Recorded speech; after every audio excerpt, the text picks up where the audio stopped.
Scattered Plume, Fallen Flame Series, Book 2. Written by J.M. Miller. Performed by Amelia Hugh.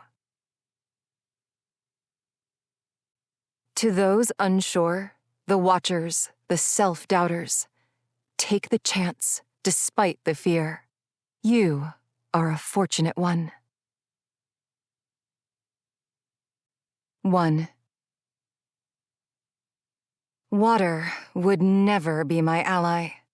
That realization had struck moments after I'd stepped foot onto Xavyn's boat, leaving the safety of Garlin's solid ground behind and pushing out for days of travel on the vast blue water. The sea punished my weakness, ignoring all my mumbled pleas for mercy during breaks of sickness and sleep. Even though part of me wanted to celebrate my true freedom and the new journey that promised hope of self-discovery, it was near impossible under the circumstances. Instead, during the short, wakeful moments, I found my mind stuck on all I was leaving behind, Haiti being at the forefront as tears ran from my eyes and my stomach continuously emptied. And in my dreams, I smelled the burning flesh of the queen again, felt buckets of water splashing and ripping my skin, and saw Calden's dark brown eyes as they turned away. Over and over. I sat up, only to immediately lean my head over the bow to retch for the second time in the muted light of the morning. The bow was an improvement from the bucket that had been beside my head for days? It had to have been days since we'd left Garlin, but I couldn't be certain. The sickness had drowned me in bouts of sleep heavier than the worst case of island fever I'd ever witnessed.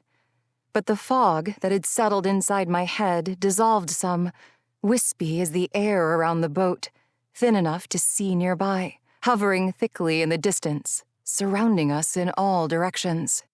So glad I decided to cut this morning's swim short, Xavyn's voice called from somewhere at the aft of the Nar.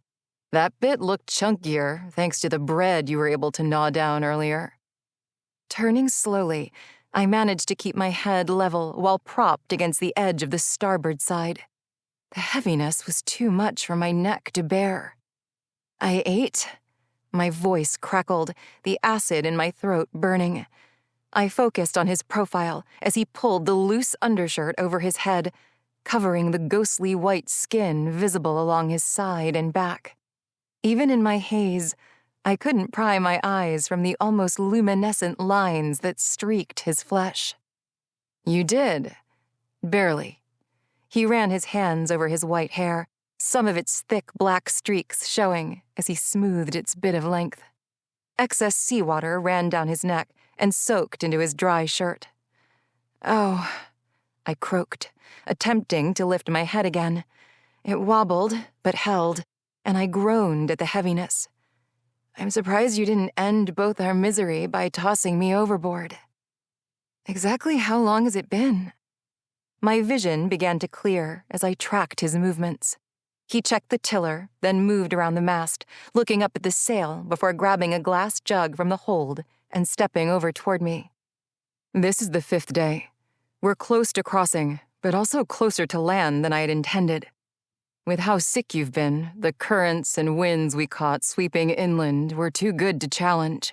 While arcing farther out to sea would have been safer, it also would have lengthened the time on water, and I wasn't sure how much more you could take. He squatted beside me, extending the jug with the tiniest of smiles upon his pale lips. And the thought of tossing you overboard had occurred to me after dumping Day 3's buckets of vomit. But then you whispered something. Ordinarily, I would have shied away from anyone's attention in my weakened, sickly state, but I couldn't bring myself to move or look away. I was transfixed again by his appearance and also by his sincerity, his generosity. He had nursed me for days. I held the jug he extended, locking eyes with him as he helped pour the cool water into my mouth. After gulping greedily and fighting a coughing fit that threatened to expel it all, I licked my lips and let my head fall back to the support of the boat's side, closing my eyes for a few moments with a sigh. Thank you. You're welcome, he replied softly. So being this close to land is bad? It could be. We'll cross at Kraw's western sea border, which is usually more dangerous to pass into than the southern land border of Islain, or even Vaynon's coastal border farther north. Neither of those is as populated as Suspier. Suspier? It's the main city of the Myr, also where their fleet is docked. They don't favor outsiders there, of any kind. Have you been there? I asked, attempting to sit up feebly. Xavyn set the jug down and grabbed hold of my waist, helping lift me into a more upright position. Yes, that's why I'd intended to avoid it and go straight to Vaynon, to lessen the chance of drawing attention so early on. He released his hold of me, then sat on an adjacent plank. Is there any way to change course? It's too late. His light gray eyes glanced out toward the sea, then up at the sail. Wind is against us at this point. We have no choice but to attempt a crossing here and hope their ships are either docked and empty or out scouting and transporting at sea. I noticed the sack of food within reach and slipped my hand inside, grabbing a small roll of bread. Then I lifted the jug myself for another cooling drink. After all the information settled, one thing still had me musing. What was it that I whispered? His face tilted down and his nose wrinkled as his lips pinched in a smile. It was a humored look, almost secretive. What is it? I prompted, curiosity brimming. He wiped a hand down his face, clearing trails of water that had escaped from his hair. You said a fair amount these last couple of days. You aren't going to tell me? I couldn't have offended you so badly. You decided not to cast my body overboard. His response was a light laugh and a shake of his head. No, Vala, you didn't offend me. You mentioned your admiration for my hair. And then you vomited again. I huffed a laugh. I'd be embarrassed, but I can't really blame myself. I've never been this ill. The water. I can't seem to shake this feeling. It would be completely understandable, even under the most normal of circumstances. You've never been on the open sea, and not everyone has the stomach to sail. Though I think what's happening with you is more than any of that. It might have to do with who you are. Meaning, I was never supposed to travel on the sea? Never supposed to leave Garlin? No, I don't believe you were. At least, I don't think you ever intended to when you decided to go there to die. Alessra had to have been the one to create what most in Vaynon and Kraw call the divide, the fog wall. What other reason would there be to create it than to protect humans? And if that's true, what did it cost her, you? You are in this form, almost fully human, and you don't remember anything. We need to find more information about the final war, about the end. I thought on it for a while, watching him take the jug and drink some water himself. You said I spoke more. What else? There were things I didn't understand fully. Some of it maybe you wouldn't understand yourself. So you think there could be thoughts, memories from before my death? Possibly, yes. It could be connected to you reacquainting with fire, or perhaps us drawing nearer to the divide. I shook my head, still feeling the weight of it all. I pulled my plates over my shoulder to lessen the weight on my neck. What else?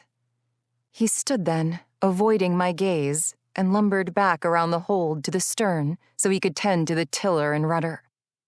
Please, don't. I feel tormented enough. I deserve to know. He sighed.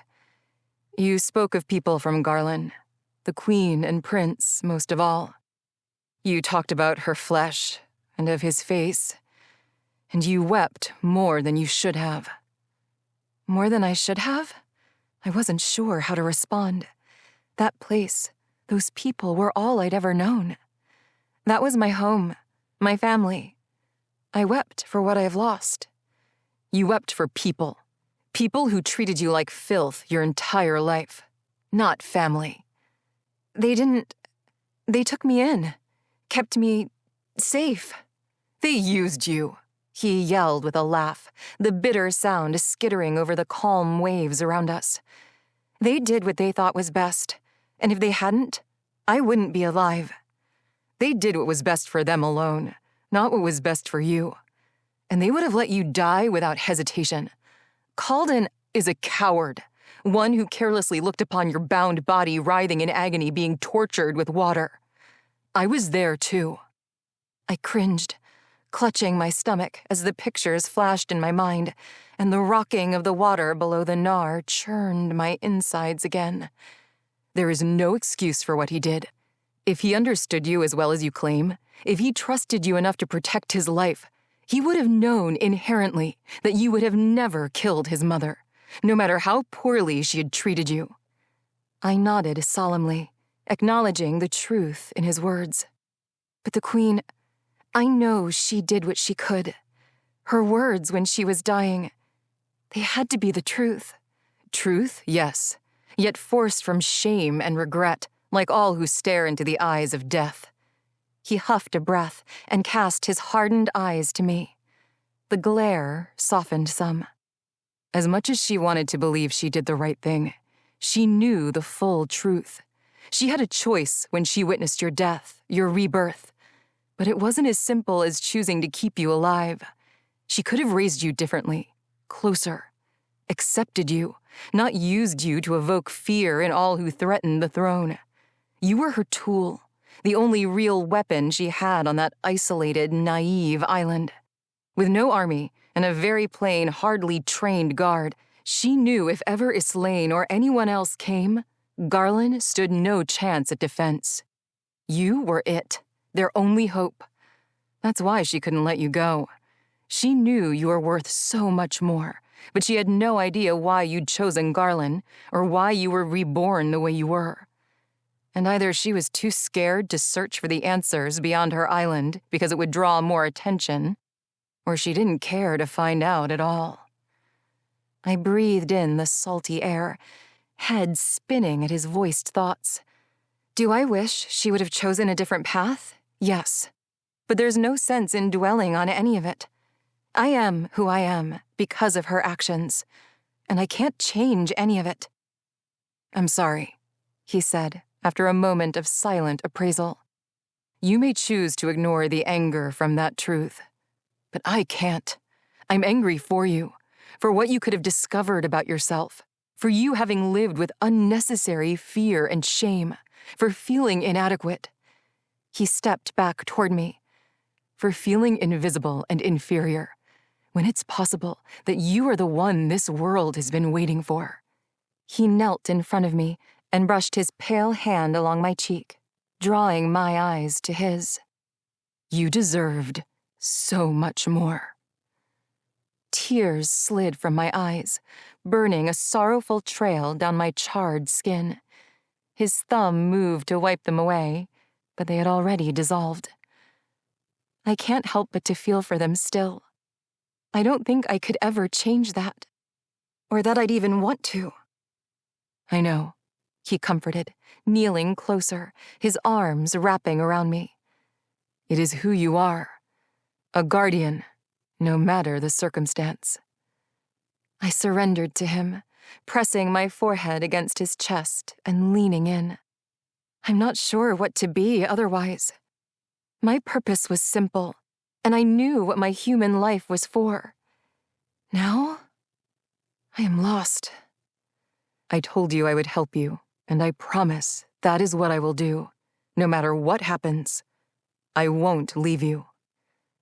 The words soothed the hurt and confusion ebbing inside, and while I wanted to believe everything he said, I still wondered why. All my life, my guard training had taught me to be suspicious, to question everything. I had been quick to trust him because he'd helped me when those I'd felt closest to turned their backs. He'd fought with me, even saved my life while saving his own. But had it been merely a convenient and necessary circumstance? Deep down, I wanted to believe it was more. His hands released their hold, and he pulled back to see my face. The same sincerity I'd seen in his eyes before we'd left the island was there staring at me, and it was just as disarming. Before I could speak, a whisper of something came across the water. Xavyn's eyes widened, and we both turned toward the sound. A fluctuating tone hummed through the air from somewhere far away. "A horn," Xavyn said. "They've found us." "Who?"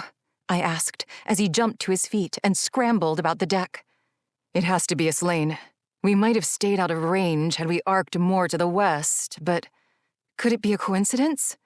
"It could, but I doubt it. They'd have little reason to send anyone this way except to search.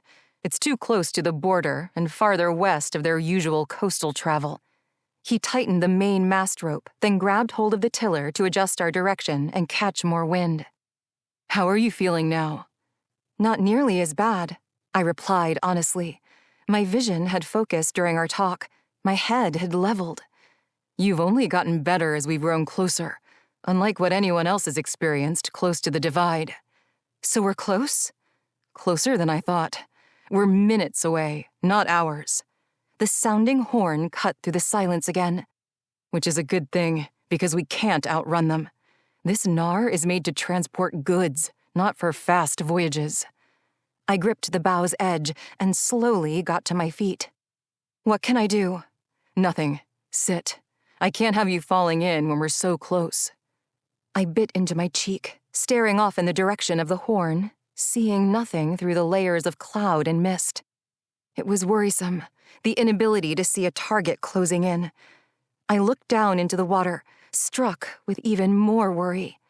I wouldn't survive a battle at sea. At least on land, I stood a chance. But if I survived, what happened after? What happens to those who try to cross? When do people feel sick? Are you sure I won't? I looked around frantically, peering into the clusters of fog, hoping for some distinguishing outline of the wall. There were too many scenarios of death to feel at ease. "You won't. I'm certain you would have felt something by now if you were to at all.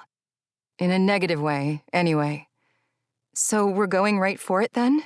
"There's no other choice. An Islain ship won't capture and interrogate us. Even if your captain informed the prince of what truly happened, I doubt those words were taken under advisement. The princess will have had other plans in response to her mother's death, and fast enough carrier pigeons to relay whatever she wanted to her people, her ships. She knew we wouldn't dare make landing in Islain. They were ordered to come this way." I had no doubt that he was right. She would want to avenge her own mother for her kingdom's sake, no matter the state of affairs or her own feelings. Ridding us from the picture wouldn't affect much. There'd be little concern for the scorched queen-killer guard and the shadow she'd helped escape. The horn's tone rang louder, waves of sound traveling closer over the peaceful water. "Vala," Xavyn said, his face turning toward me, eyebrows drawn. "There are things I wanted to tell you before we arrived. Mostly information about our lands.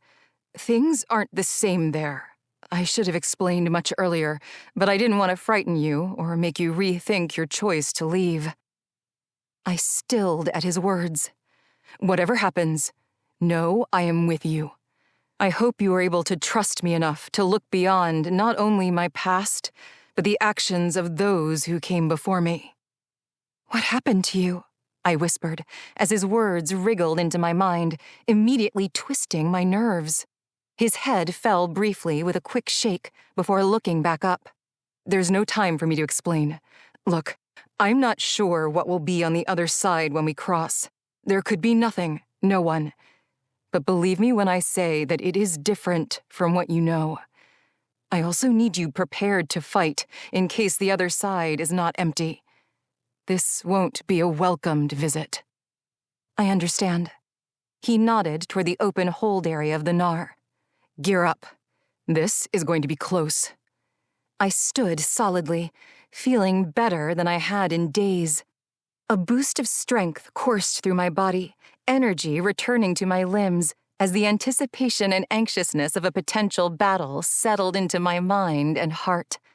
I did as he instructed, my muscles flexing tightly while I donned the gear he had packed for me. A snug pair of my own leathers, a cloak slightly larger than the favorite I'd left behind, a pair of my boots, and a short sword. I felt more like myself immediately. He had me take hold of the tiller so he could ready himself. I grabbed the jug beside my foot, downing more water to quiet the emptiness still prevalent within my stomach. The nerves, too. Because while I was feeling better, the thoughts of fighting, of entering a new area of the world humans hadn't seen in such a long time, it was still frightening. I think we're as prepared as we can be, he said, sliding a dagger into the leather scabbard on his belt, then taking control of the tiller again. Remember. His words stopped when his eyes focused over my shoulder. I turned and saw what had stolen his voice. One of the sleekest ship bows I'd ever laid eyes upon cut through the closer wisps of fog, slowly revealing even more to us. The cog wasn't as large as those that frequently ported in Garlin, but it did belong to Islain. A single mast supported a massive sail displaying Islain's deep sea blue and gold colors and their crest, 3 crossed swords honoring the original 3 kingdoms. That one sail looked large enough to swallow the gnar we stood upon. "Goddess damned," he whispered. 2. Men shouted from the cog's stern castle, jeering and pointing at the target they were so obviously sent after. Us. "They're too close. There's no way we can make it," I yelled frantically, my focus jumping between Xavyn and the Islain ship. "Yes, we will. Look." He pointed to the bow, keeping his other hand on the tiller to hold our direction steady. "The divide." I turned with squinted eyes, assuming I'd have to scour the fog for some type of identifiable marker. There was no need. The wall of fog was infinitely denser, unmistakable.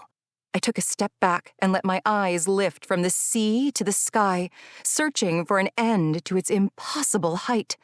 Cloud and fog swirled around, a moving thing of dreams, dancing before us as if to offer welcoming. But from all the stories, I knew better. It only welcomed death. Xavyn held tight, his attention darting between the sail, the divide, and the cog's progress. My body began to thrum, the blood within my veins pulsing as if I'd run the entirety of Garlin. But I was not out of breath. I was not tired. I felt exhilarated, refreshed, no longer hungry or scared. There was no coldness, no heat. My skin began to crackle beneath my clothes. "Come on, a little farther," Xavyn murmured. A hissing sound carved through the air and water splashed somewhere off the starboard side. A few more hisses and splashes followed. Arrows. The next hiss brought a quick slice straight through the sail. "Vala, there's a shield," Xavyn started to say, until the shouts of the men grew louder and harsher, transitioning into horrid, spine-stiffening screams. "What is happening?" I asked, unable to see what terror was causing such madness. Something fell from the ship's deck, dropping through the mist, hitting the waves, and disappearing. "It's the divide," Xavyn replied. "We're inside the range. They're too close." He grabbed hold of my hand. "How are you feeling?" "I'm all right. Better, actually. No longer sick, no longer achy. I felt incredible." His light gray eyes searched mine as his other hand reached for my face, touching my cheek, my neck, my arm, inspecting me. I looked behind him, seeing the wall as we drew near. As with the rest of the fog, it was airy but thick with moisture in most places, creating an opaque cloud barrier. When the boat slipped inside, I almost expected to be stung by the amount of suspended water. But there was no pain for me, only a buzz of energy, charging me on the inside. The ship behind us was gone. The whole world had disappeared, veiled in white. I held out my hands, struggling to see them. I feel... The energy grew, pulsating through my bones, fluttering over my skin, gathering. It built and built and built until my body filled with tremors and wobbled under the weight. And then there was a burst, rupturing the containment, blasting a wave of the energy out and away from my body. White turned to black as the charge within fizzled. Soft white lids opened, revealing brilliant eyes of gray flecked with blue, like slivers of clarity through the fog-laden sky. I felt I'd seen them before. My heart thundered with conflict. Love, hate, the feelings warred inside. The view blurred. His form was not definitive, but familiar. He held something in his hand, showing me. The length was as long as a sword, though its edge not as sharp. Wispy. Red, orange, and golden. A feather. My body yearned for it. Flames licked my vision, and the form began to burn. Then so did I. From the flames I rose, I soared, and in my hand there were 3 wispy swords. I cried as I released them, hoping my actions were worthy, that my protection was serving, as I accepted what was meant to be the final goodbye. More screams sounded in the distance, rousing me from the moment of darkness. There was one scream, though, closer than the rest. As consciousness returned, so did the image of Xavyn's body sprawled on the deck at my feet. His arms and legs convulsed as a wail of pain emitted from his mouth. My eyes struggled to adjust. There was no more white, only sunlight, blinding, blasting onto the boat with the ferocity of 1,000 of Garlin's brightest days. I whimpered in frustration, unable to move or take in my surroundings. I was suspended by something, tethered at my back, its hold continuing as the Nar pushed forward. The harsh screams and screeches rang out, louder and louder. There was a disconnect between what I was seeing and hearing and my ability to react. I could hear the horror from the voices in the distance, the voice at my side, could see Xavyn's body seizing and writhing, but I could not move to help him, couldn't reach to soothe him.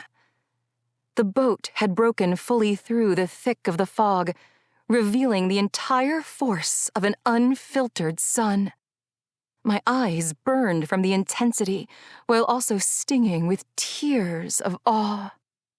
It was a sight I'd never seen. Every color crisp and bright, vibrant blue sky above, shimmering jade water below. No dimness to dull them. As my mind worked for reason and explanation, my body felt another pulse as the energy crackled and faded. A hollowness followed, with a sick feeling of emptiness, as if a piece of me were missing. I shifted my eyes and noticed a couple of ships floating nearby, the distance growing farther as our boat drifted. They were the grandest ships I'd ever seen, stacked high above the water, with several masts flying sails of bright jade, like the hills stretching behind them on the horizon and the sea below their hulls, and stone gray, like the rows of buildings curved around the cove's coast. The screams continued, haunting and pained. The closer sources, I noticed, were from the ships. The ability to move came back in an instant, the tether releasing, and my body dropped limply onto the deck. I crawled to Xavyn and grabbed hold of him, my face inches from his. The translucent lines extended farther along his white skin and pulsed as if they were gripping his body, restraining him. "Xavyn, wake up," I said, stroking his face. His skin rippled with my char where I touched, like whenever he'd change his skin in Garlin. I quickly pulled away, fearful that I was causing him more harm. The noise had dwindled, and the air filled with chirping and cawing. Birds. I dared to look up from my position on the boat.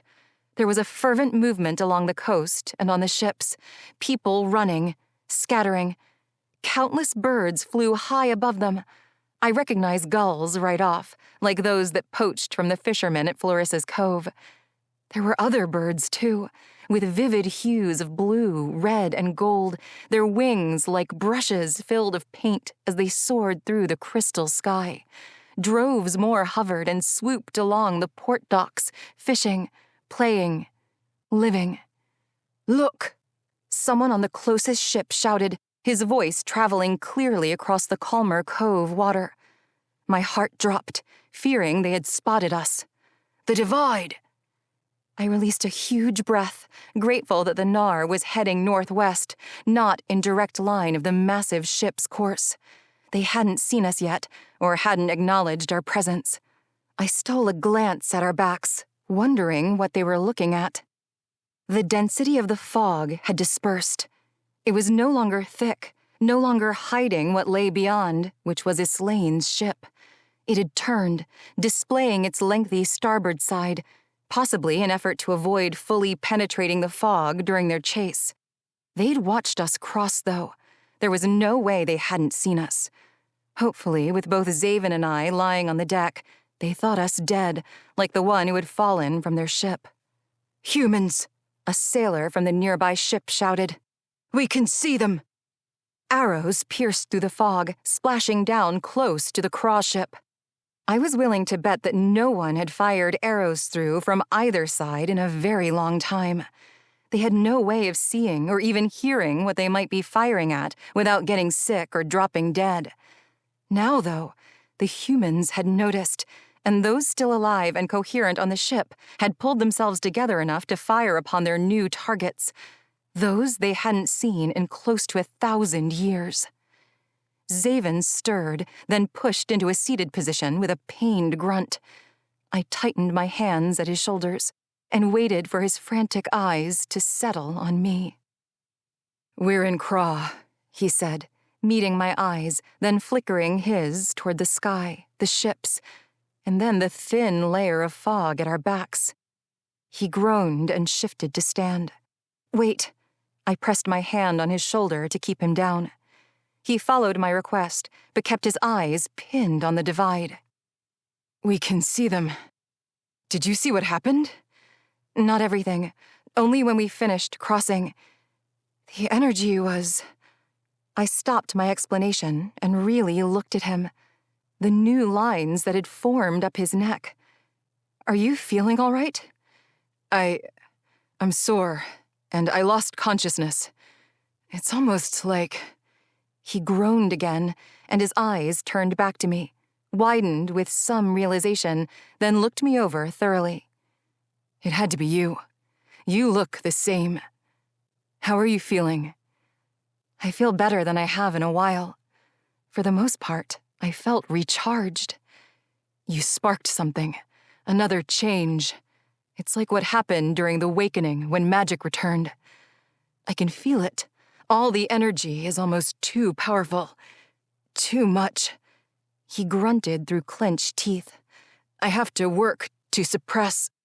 New screams echoed over the water, and more arrows hissed through the air. There was a call from the Craw ships, ordering their own to return fire. Xavyn reached for the tiller, directing us toward the farthest grouping of buildings along the shoreline, where there were no visible people, no movement. A single bird dove down from above, cutting the air between us with a golden streak of color, then circling around the Nar. "Did you feel any change?" he asked, continuing to search me with his eyes. I waved the bird off when it swooped at us a second time. For several moments I couldn't move. I could only see what was happening around us as we broke through the fog. Then this, I lifted my head, looking around, was all so bright. My eyes are still adjusting. It's beyond beautiful. Why didn't you tell me? Suspier was more than I ever could have dreamed. Rows of stone buildings arced around its port cove, climbing the hill inland, and past them, higher still, sat smaller houses, spread farther apart on its peaked fields. And the sun cascaded over all of it, glinting on every piece of glass on the buildings, every piece of crystal or quartz within the dirt ground, polishing the landscape into a finish that overwhelmed my eager eyes. He shook his head lightly. Strands of his white and black hair fell over his forehead, so he brushed them back with a hand. Our time on Garlin was fast and filled with pressing issues, and you were so sick during travel. In the end, I thought it was best for you to see yourself. I'm not sure what to think. All this time, all these years, humans have lived with the fog.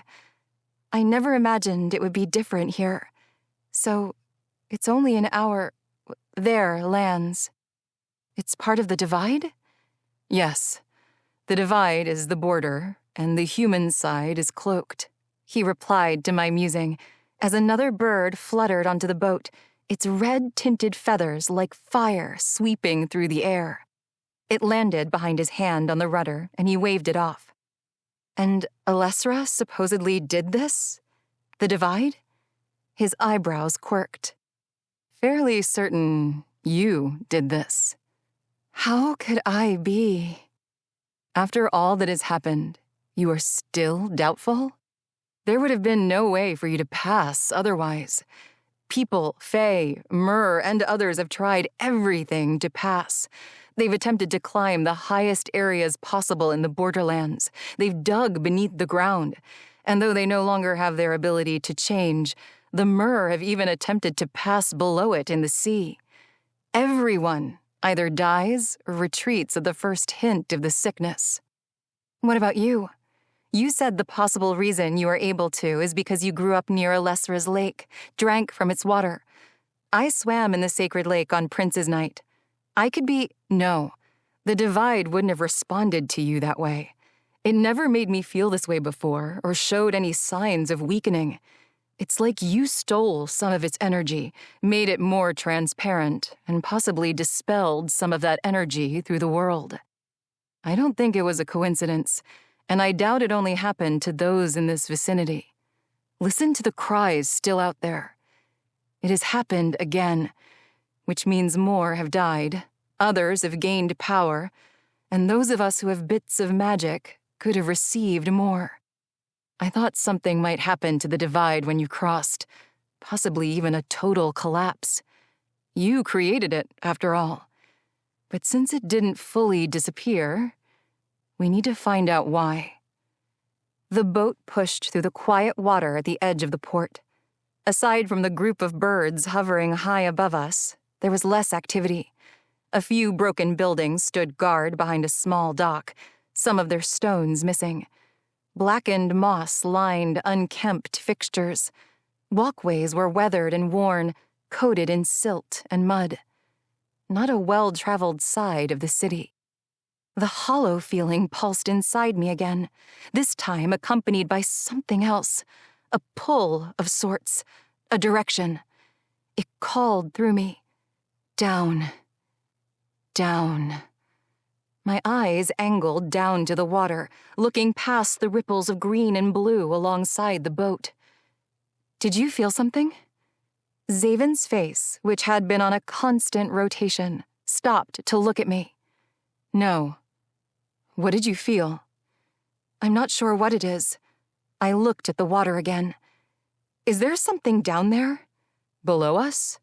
Besides the sea creatures, there's a city. Expeir. Suspir's twin. The Myr had built them together, dual cities to house their people. Since they lost their abilities along with the rest of us during the final war, they're unable to breathe below the surface. Not even the top portions of Expeir can be visited now. That's incredibly sad. They lost their way of life. We all did. After a few silent moments, we docked. And while we gathered anything we needed and covered the rest for caution, I kept thinking about all the beings in Craw and the Fae in Vanen. Could those who hated Alessra's choice ever forgive what she had done? I wondered if I even could myself. I perched on the edge of the dock and watched the Myr ship as it floated as close to the fog as it dared, its crew still firing arrows at the Islain ship now obscured from our position. Perhaps it's good that there's something missing. that the divide is still there. The whole world could have been back at war in a single moment. True. Though I doubt having any extra time to plan will make it any less brutal, he replied. Come. His face tilted up, eyeing the birds. We need information, and I know where to get it. 3. We hurried quietly through the dirty, deserted streets. Given the desolation, I was beginning to think I'd imagined anyone in the city at all, until we crossed another street and spotted some people sitting on the ground not far away, their bodies leaning against the outside of a building, smoke billowing around them in the perfect strips of sunlight. Fasten your cloak tighter and draw your hood, Xavyn whispered. We need to walk a bit farther, and I would rather not attract the attention of street messengers. I did as he asked, but couldn't help but wonder where we were going. You said you didn't want to come here. Shouldn't we have tried to keep to the sea? It didn't seem as though the other ships even saw us. Oh, they saw us. They were just preoccupied with the sudden appearance of life on the other side. They are not as naive as most humans, especially those of your isolated island. I mentioned that this side of the world was different. Well, I mean that in more ways than the scenery and the sun. Even without magic, the beings of Craw and Vanen are usually more intuitive, more adept. You and I were simply the smaller threat. He held his hand up at his side for me to stop, while he peered around the corner of a building with soot coating its base stones. Most of the buildings in the area had the same unkempt look. Ancient, moss-laden stones, vibrant greens and blues, growth everywhere. No signs of sun starvation. When he found the road empty, he tapped my arm to continue on. So why dock? Why not try to use the distraction as a chance to get to Vanen anyway? We wouldn't have gotten that far, and with the Myr, we have a better chance at survival on land. I looked up toward the brilliant sky and the breaks between roofs, catching sight of more birds that, if I wasn't mistaken, appeared to be traveling with us. But perhaps that was what they did here at this port city of the Myr, where everything was different and more intuitive. I sighed, wondering if I should feel offended by his pompous and so far limited explanations of this side of the world. We kept a steady pace through the narrow street and passed the first person I'd seen up close since Garlin. She appeared human in form, but her skin was slick-looking and tinted olive green, and her elongated body was wrapped in threadbare clothes, in worse condition than those of the few beggars who lived along Trader's Row. What I hadn't noticed on her that was immediately obvious with the male at her side were the slits on their necks, the skin shredded in a way that made me reach for my own instinctively. As the male shifted his weight and lifted his knees with his hands, I knew he hadn't use of his legs. The female coughed as we passed, deep and wet. After Xavyn's description of those here being more capable than humans, I was thoroughly confused. It was all I could do to not turn and look at them again. My curiosity was strong enough I nearly tripped. More Myr lingered outside of the buildings ahead, some standing, and even more seated in small chairs with wheels or on the ground propped against walls. Smoke lingered around them, and bottles littered the ground. Most had hair that was stringy and long, varied in hues, both bright and muted. But their faces were mostly shades of blue, green, or gold, and their necks all had the same shredded skin. Gills, I realized. Evolutionary relics of the past, of their ancestors. Why are— Not here, Xavyn interrupted. Their ears may be flatter to their heads, but they hear exceptionally well. But are they— The ground was littered with bottles and tankards as well as other items, like small smoking pipes and vials. They are, he replied in understanding. Most are coherent. Some probably haven't touched anything. They watch silently, sometimes relay information or guard as you used to. This way. His hand grabbed hold of my shirted arm and pulled me around another building and into an empty entryway. Before he could lead me farther, I stopped, planting my boots. There was a need in me to know more, and I was not willing to be led blindly. When his body jolted from my stop, he turned around and released his hold. You have to tell me more. Part of my trusting you is that you keep me informed. I'm in the dark right now, and it's not a good feeling, especially in a new part of the world and when I'm so accustomed to knowing plans before they happen. He had to know this wasn't easy for me. His eyes cut back around the edge of the entry, looking for anyone within earshot. Vala, listen. We need to get inside before our presence is marked even further than it already has been. If they already know, what's the difference? I want to know why we're here. Who are we visiting? Who is it that has information potentially worth our lives? Look, I promised I would be honest with you. I will tell you as soon as we get inside. Please? Time is not a good thing to waste here. His eyes cut between me and the street, then lifted to the sky. A cawing noise cut through the alley, a deeper pitch than the chirps of the brightly colored birds that had been trailing us. I looked up in time to see a raven fly past and arc in the air as if to turn back around. He didn't have to pull me then. As soon as the door opened, I followed him inside the darkened room. The other birds flying overhead could have been completely normal, but the raven wasn't. Someone else's eyes would be seeing us soon enough. Elige? I asked, as he quickly pushed the wooden door closed, dousing us in cool shadows. Possibly. She has 2 others bonded with her aside from Oculi, the one I ended in Garlin. Ravens have an inherent distrust of the western myrrh-inhabited part of Craw and tend to avoid traveling here. This city is never like them because of their ties with death and because they've always been the spies of the sky, used by many witches and even fae. Are the myrrh's injuries from battles?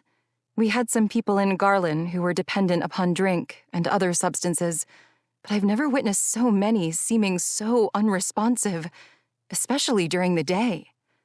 Xavyn turned around, scanning the empty room before nodding in the direction and starting to walk. Their afflictions are from birth, not battles. They were never meant to live on land their entire lives. Some were even born underwater, their tails being their primary form. Through these years since the final war, their bodies have undergone changes from complications, legs created without their use, occasionally legs joined together in the womb, as tails would have been. These myrrh, who are unable to function at a human level now considered normal, are called nons. Some can't walk. Others, with semi-formed gills, struggle with breathing. Those with the breathing problems are thought to be more magically inclined, with changes having occurred during the awakening that only hindered life further instead of helping.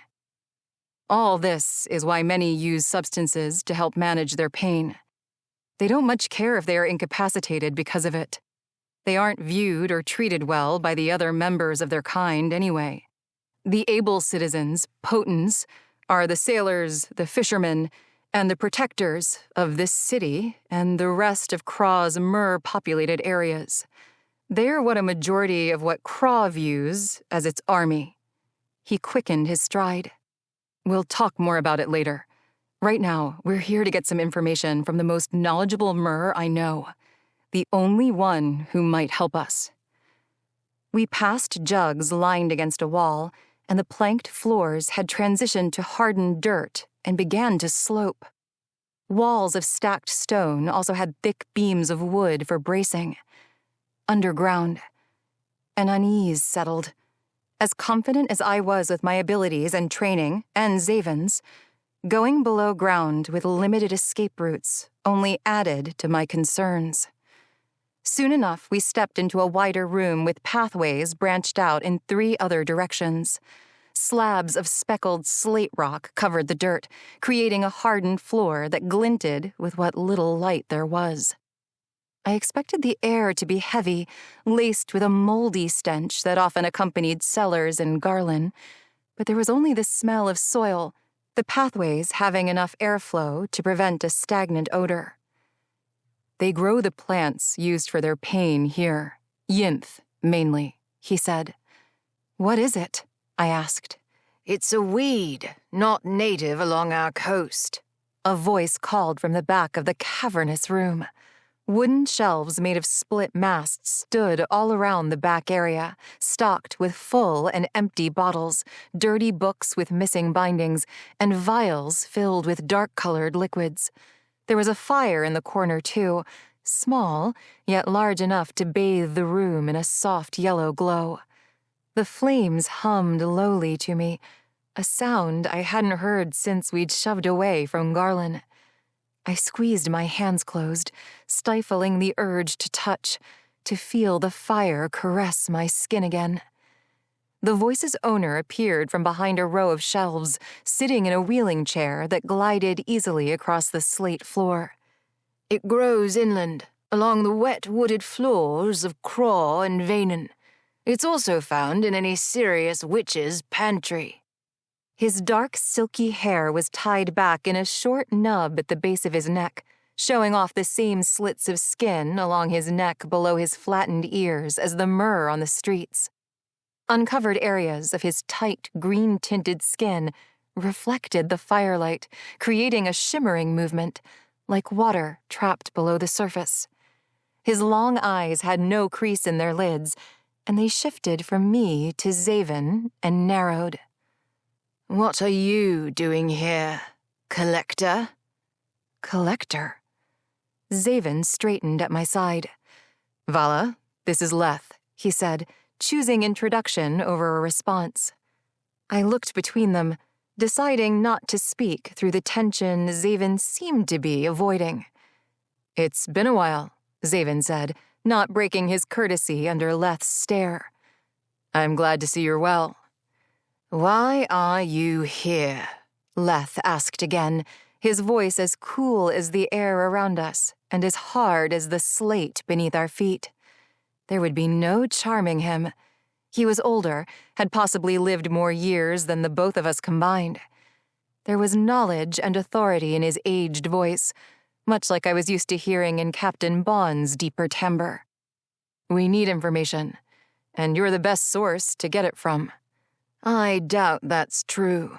It's no secret that your mistress now holds a collection of goods and information that rivals Winland's queen and king. Thanks to you, of course. Xavyn's eyes roamed around the room as he released a sigh. You're the only one I trust to get it from. Leth tilted his head and tapped a small stem of what I assumed to be yinth in the palm of his hand that rested on his lap. He slid his gaze back to me, catching my eye, then extended the stem for me to take. I stared at the weed, at its slender dark stem with a bulbous knot of twisted leaves the size of a Garlin silver piece at the top. It didn't look special, but I knew things didn't always need to stand out to be important. Thinking of all the living plants I'd watched wither within the tips of my charred fingers, I hesitated. Then I noticed its dryness. There was no life left inside for me to burn. When I finally grasped it between my fingers, Leth spun his chair around and moved toward the back of the room. I cut my eyes to Xavyn, and he simply lifted his eyebrows in response before following Leth. What you're holding, Vala, can medicate a non for a week, enough to curb the pain anyway, Leth said, passing his shelves and continuing on into another tunnel pathway. But after that surge of magic moments ago, I fear it will take triple the amount from now on. You heard about the surge? Xavyn asked somberly. How could I not? Many came to me immediately. Others will be found before the end of the day and will need to be laid to rest. I'm sure you saw a few on your way here, which is rather odd that you'd show up here at the same time, looking for information. Are you planning to explain why? I might explain after I get that information. Leth made a sound in his throat that was something between a tut and a grunt. You don't have much time, Collector. We both know if you're here, he's aware, and he'll come to ask his own questions soon enough. Yes, Xavyn admitted, sending a tremor through me. The information is worth the risk. Who were they talking about? Leth turned his chair into another room, this one brighter than the last, with standing lanterns in the corners. A single bookcase was positioned against one wall, holding shells and dried coral, decorations and trinkets like Garlin's trade sailors would bring home to their families. A table held basins and jugs, and another held an empty plate and tankard. Along another wall, a blanketed body lay upon a cot, its breaths so shallow I thought it to be dead. Another wheeling chair sat close by, possibly for whoever was beneath the blanket. Amias? Xavyn asked. He was already with me during the surge. He's stronger than most, but is struggling to breathe more than his usual attacks. I shoved the yinth into my pocket and took hold of Xavyn's cloaked arm. I'm sorry. I should explain, he replied to my silent question. Leth is who the nuns come to for reprieve of their ailments. Physicians don't acknowledge the same treatment methods, which only adds to the reason the Myrrh remain divided. Leth's brother Hux is High Commander of Suspir's army, and the reason I'd planned to avoid this city. He's the one who assuredly knows we're here, also the one who wants me dead. And Amias, he gestured to the bed, is Hux's son. He has a sister, Devine. I stole her for a liege.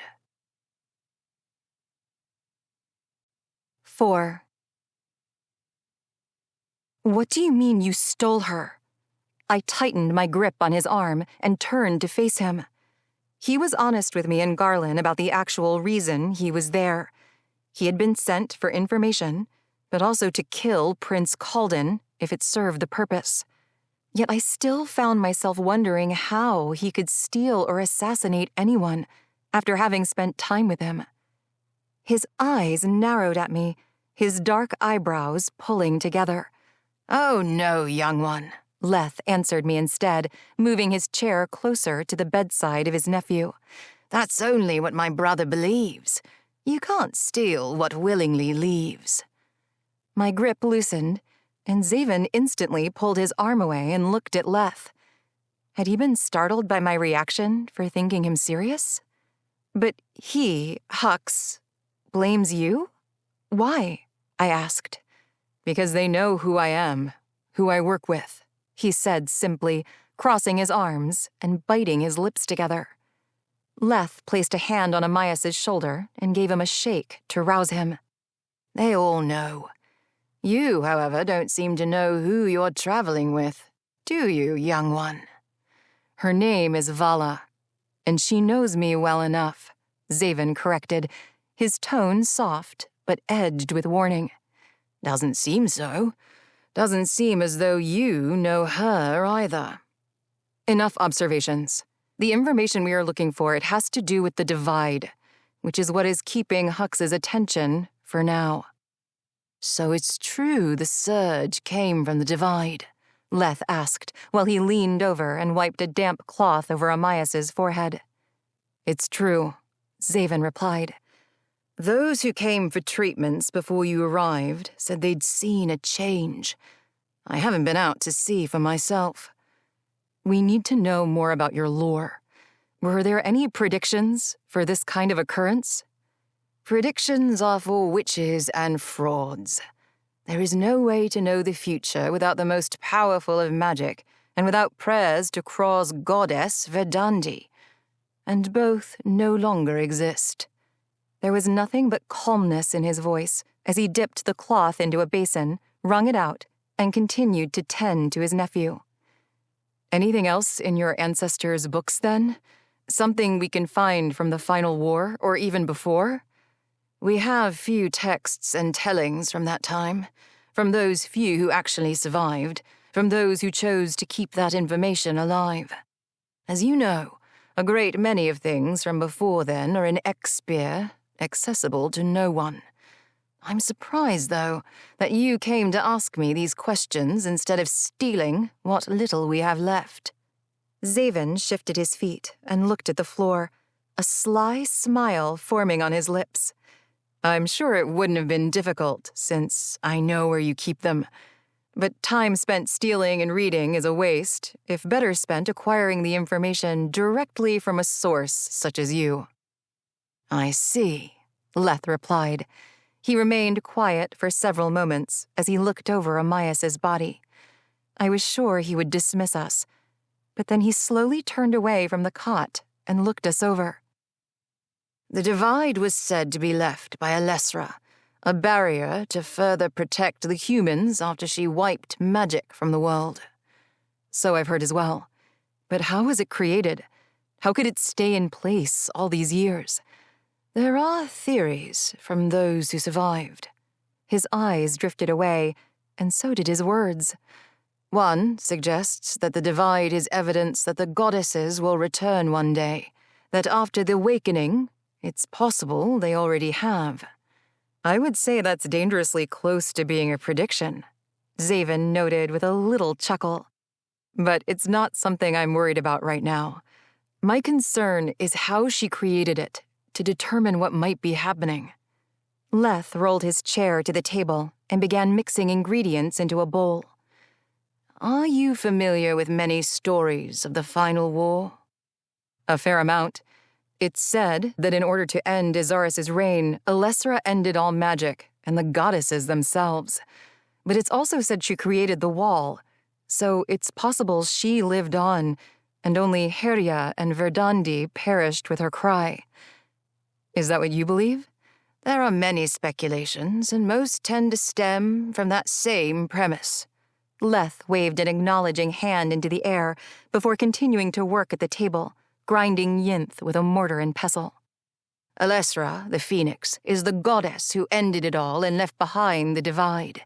Even if they don't agree on the details, everyone agrees on that. The biggest question from the stories is whether or not she died too. If she had lived, the idea of the divide would be easier to explain. Her having power left to create it and keep it in place all these years. But given her presence has also disappeared with the other Disir, the Valkyrie, Heria, and the Norn, Verdandi, most stories suggest she did die, which leaves questions of how the divide continued to stand, as well as what she might have had to sacrifice and possibly leave behind to make that happen. However, there is a more important question that has been thoroughly ignored in most of the books and stories. How had she ended the final war? The goddesses had power, yes, but how would one be able to wield enough power to strip magic from the world and kill the other goddesses? Did she take some of their power at the end, like the stories suggest Izaris had tried to accomplish, supposedly by having a piece of each Disir? Their piths. If that's true, were the piths then physically tangible? And could they relate to why the divide has stood all this time? So, what the Mer believe, whether she died or not, and regardless of the way she could have ended magic, is that there may be something in this world she left behind. Xavyn's words were slow as he repeated Leth's information. It is the point that many have focused on in the past without success, Leth added. And if I'm not mistaken, some are still focused on it. Collector. A feather. I breathed in a whisper, my mind focused on the information. This side of the world still had many questions, too, but a feather had to answer one of them. Queen Mirren of Islain had to have thought so anyway. It was unfortunate we hadn't had more time to question her. But Xavyn had also mentioned Alessra's feathers before we left Garlin, that there had been stories about them being stolen. Xavyn's eyes were pinned on me, and his head shook the smallest amount. I took it to mean he didn't want me sharing any information that could potentially reveal more, like who I might really be. I glared in return, pinching my lips together and scrunching my eyebrows at his presumptuous thoughts. "I've heard that, yes," Leth replied to me. He had stopped grinding and had turned to look at me as well. "Though I don't claim that is what all of Suspier thinks. Many, in fact, don't think much at all of the past. Many think what is dead is done, and the only thing to concern ourselves with is the new way of life. They care little about anything, save for sailing and farming. Not even the Divide." "Pretty sure they're caring now," Xavyn commented, letting his arms fall to his sides. I couldn't resist a nod in agreement. Today had changed many minds. It had ended many as well. Amias rolled over in the cot, the firelight reflecting along his green-tinted face as it had on Leth's skin. I could see the similarities in the nephew: lengthy eyes, a splayed nose, dark, silky hair. His eyes cracked open toward Leth, and a breath of air pushed through his open lips. Leth moved his own hands, signaling in a way, gesturing. Fingers, palms, taps, flicks. Amias weakly returned the gestures as well. Leth took Amias's empty tankard over to his main table to fill. "We've had to adjust to this life in many more ways than the Potents. Sometimes it's not only hard to breathe. If our throats have been affected badly enough, it's as if our vocal cords are also trapped in the transition. Physical signals help." "Where is it you come from, Vala?" he asked, drawing my attention away from Amias's cot. "Your skin. It's a bit unusual, even for a traveling companion of the Collector. I can't say I've ever seen—" "Like me, she's not from here. That's all you need to know right now," Xavyn commented tersely. Leth's head tilted, and his skin shimmered again, light rippling with liquid movement. It was mesmerizing. "Can I ask why you are in need of the information, then? I think I deserve some words in trade, especially if I'm left to deny your visit when my brother arrives with a barrage of questions." Xavyn shrugged as he shifted his stance. "I will, if you answer another question." Leth laughed. "You've seemed to know the answers to the questions you've already asked, so I'm not sure why you'd continue." He waited for a reaction he might have roused, but Xavyn didn't move. Resigned, he added, "Very well." "Wherever you heard or read the information about a feather, was there a mention of where it could have been, or where others have searched? Possibly in the human lands?" "Human lands? The most notable claim I've heard had nothing to do with human lands, only Fae. It's most logical, I think, to assume something would have been left behind where the end actually occurred." "Zaris's ruins," Xavyn grumbled. "Or Alesra's lake. You're well aware of searches conducted there many years ago," Leth said, his voice taking a softer tone. Xavyn's body visibly tensed at my side as he exhaled a rough breath.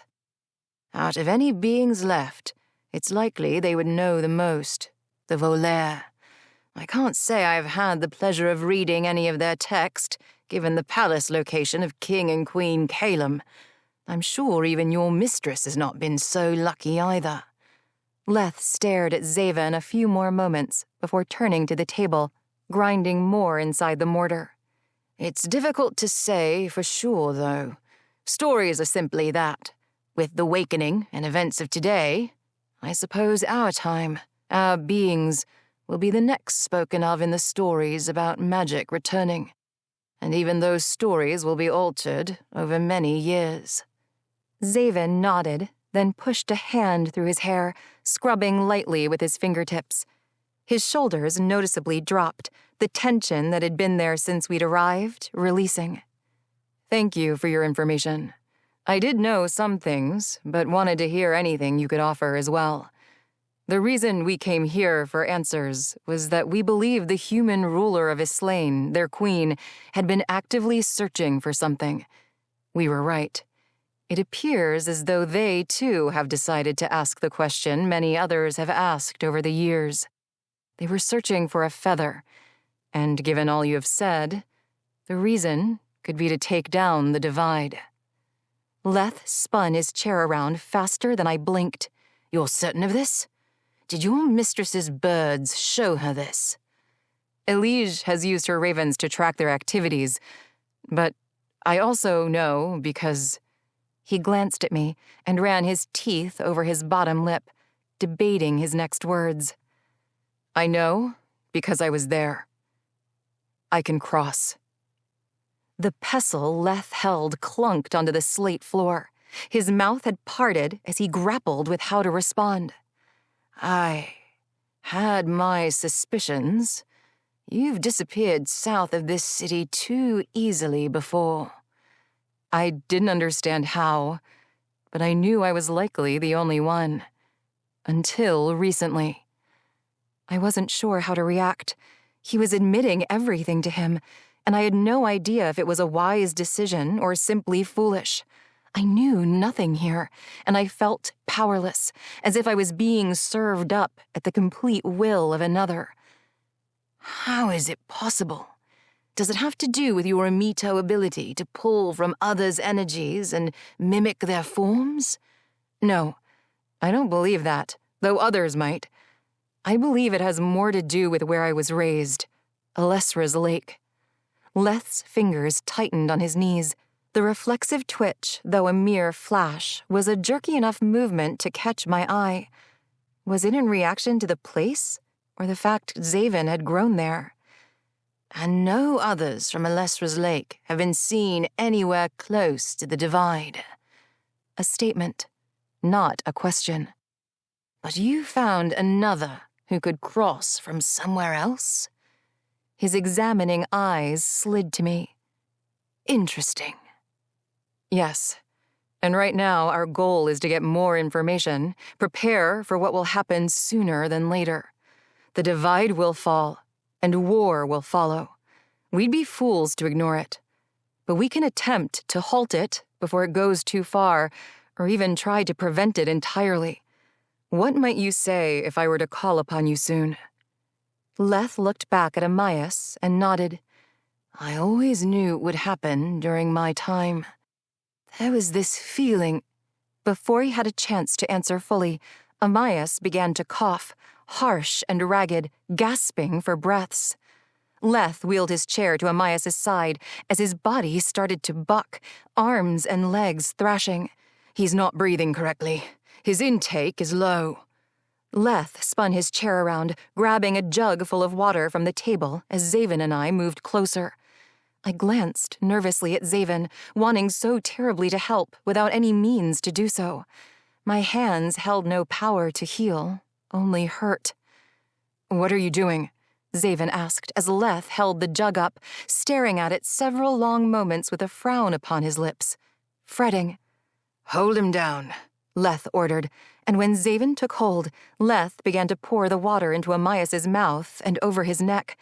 Amias' body bucked harder, fighting against his own struggle, fighting against Xavyn's hold. The gasping, though, quieted, and then his body followed, slowing some. I stared, fascinated by what we knew was happening, unable to speak any of the questions racing through my mind. This side of the world was amazing in so many ways. But at that moment, the most powerful feeling of all was fear. There was so much more than I'd ever known, so many other things beyond my routine guard life on Garlin, and many more things yet to come. And the thought was beyond frightening. Leth's water began to trickle, and Amias' body jerked again. I'm in need of your help right now, Leth said, turning his head to us. I cannot get him to the water myself, and he will die before anyone else arrives. Xavyn looked at the entrance from where we came, then at the other tunnelway, his breath short and quick.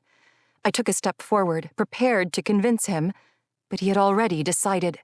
He slid his arms under Amias's body, hoisted him into a cradle, and he began to run, leaving Leth and me to follow behind. 5. I was surprised at Leth's agility in his chair, his arms moving nearly as quick as my legs as we rushed to follow Xavyn carrying Amias's long, slim body. We passed several alcoves and rooms, the largest one nearly as vast of a cavern as Garlin's sacred lake, housing a mass of green ground foliage instead of a body of water. The tunnels were a system, an extension of refuge for the Mer who didn't fully belong.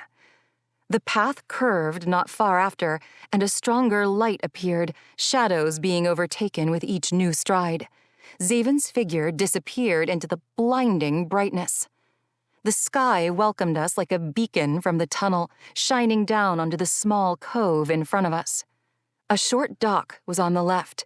The rest of the wooden path led right, over a rocky embankment down to a thin strip of sand curved along the water's edge. We were north of where we had docked our boat.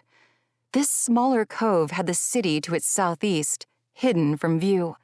The water held a murkier color than the port, even the shallows not easy to see through. Xavyn quickly jumped down a few boulders onto the sand at the water's edge. "Get his whole body in," Leth urged, wheeling onto the small dock. I moved to follow Xavyn, the need to help strong enough to overpower my own self-preservation for a few moments. Water.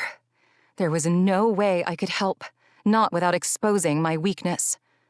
I stopped my stride and immediately changed direction to follow the wooden planks sloping down to the dock. Xavyn splashed into the dark water with Amias, dropping him as soon as it was deep enough to do so. His limp body floated to the surface. It was then that I saw his entire form in the radiant sunlight. He appeared to be in his early 20s, an age between mine and Xavyn's, with long, slender limbs. His legs were bent in several places, though, as if his bones hadn't formed properly. "Push him under. Hold him," Leth said, stopping his chair at the very edge, his hands gripping the metal wheels with enough intensity to shake his whole body. I stepped to his side, watching Xavyn's gaze fall to the water, several strands of his hair swaying over his forehead as his hands shifted to Amias's shoulder and pushed him below the surface. The water was quiet for a moment, but then Amias's body pitched and his hands reached up to grab Xavyn's arms, the green tint of his fingers sparkling as they dug into Xavyn's white shirt. He was killing him. That was all I could see. My body ached. Phantom feelings of my skin shredding tore through me, making me gasp for air. My eyes were wide. My fear was real. Xavyn. His name shook from my lips. I had no reason to object. I had no ties to Amias, to Leth, or to anyone of Suspiir. But for some reason, I couldn't stand to watch what I felt deep in my bones was death, or some form of it. And then another hollow pang rippled through me, pulsing, calling down, jarring my focus. Xavyn's eyes lifted to mine, meeting my uncertainty and confusion. My emotions had been overloaded since we arrived. That had to be the explanation for the hollowness and everything else. I blinked and pushed the feeling away, attempting to refocus on him alone. Guard. Protect. That had always been my way of life, and the perfect way to reset myself, a stranger in this land.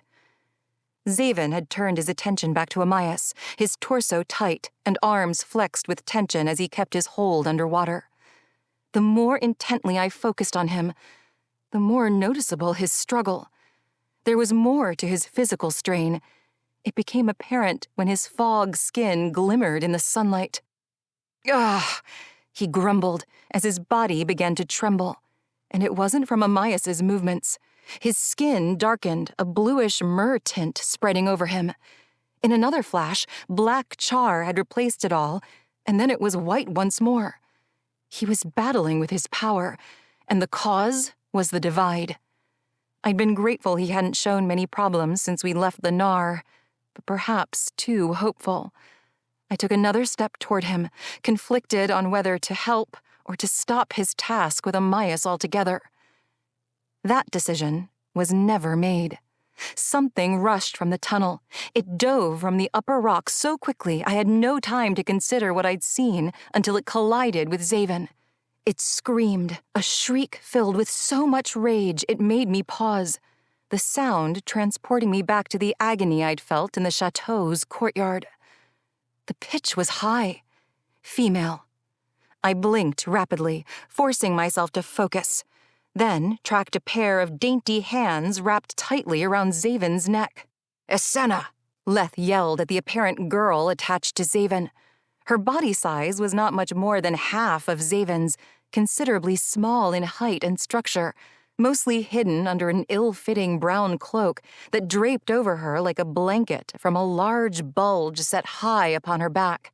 Skin left uncovered held no tints of myrrh and remained dull under the sun's light. It was a normal, human type of smooth, though peaked and ashen gray in color. My legs were already moving. Standing aside and waiting was no longer an option. I held his life. It was my promise to him on Garlin, same as he had promised me.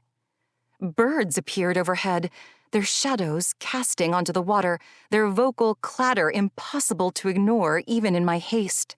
I ran up the slope toward the tunnel entrance, tossing my cloak away, pulling my sword, and preparing to dive from the rocks as the girl had done. Xavyn had pried her hands from his neck and had regained his footing by the time I rounded the slope. He was forcing her into a standing position in the water, his own body seeming to struggle, even though she was smaller. His lips pulled away from his clenched teeth, and he released a shallow growl. When his eyes locked with mine, seeing my intent, he yelled, "No, Vala, I've got her." I halted at the end of the wooden planks, my feet sliding to a stop on the loose dirt. "I will not let you kill him," Essenna screamed and jerked her body from his grasp, knocking the hood from her head, revealing a long black tangle of hair gathered into a single tail and a set of pointed ears. "This is not your concern, but I swear to the goddesses if you don't back off, you'll be begging for your own life. I have no problem ending a volaire." Xavyn's voice was unlike I'd ever heard it, low and murderous, spat through a curled lip scowl. He'd fought beside me in Garlin, and his demeanor hadn't shown this much hatred, even when he'd seen me bound to the post. But this anger was palpable. I inhaled to steady my reaction. I was not only naive to this side of the world, but as Leth had observed earlier, I knew little about the one who helped me escape Garlin. "Essenna," Leth called again. "This is his only chance. He will die if we do nothing." Xavyn shoved Essenna out of the way, knocking her fully into the water with no hesitation, then grabbed hold of Amias's limp, floating body and forced him under. Amias's hands clenched Xavyn's arms again, with weakened resistance. Leth's eyes were back on the water. "Keep hold.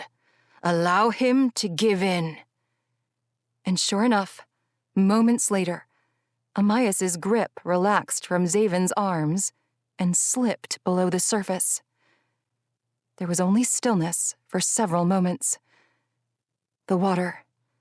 Xavyn's unmoving grip on Amias's shoulders. My breath. Essenna's quiet sobs.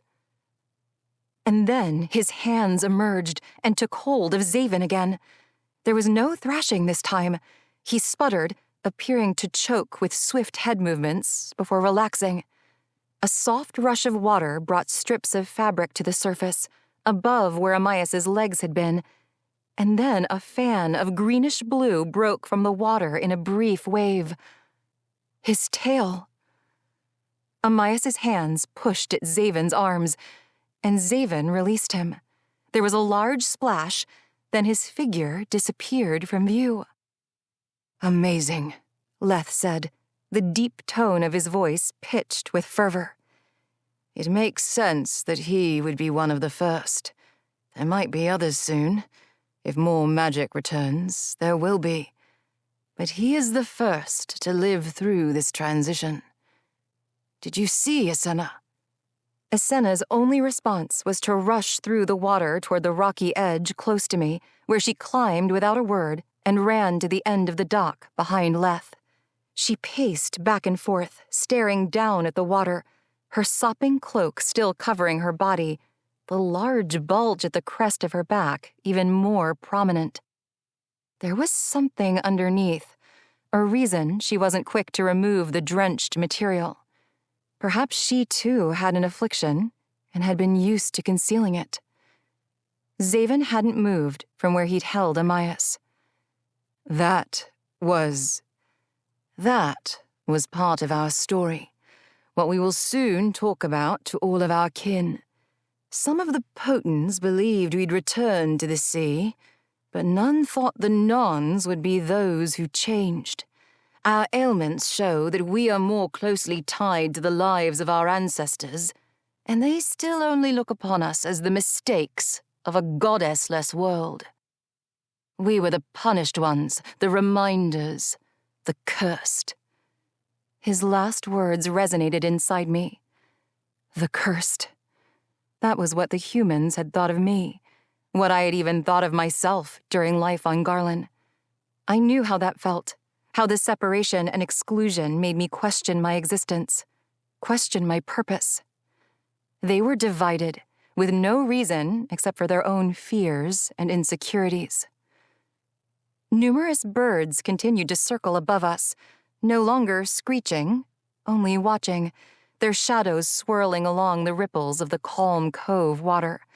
A few darted down toward me individually, then perched on the rocky tunnel entrance at my back.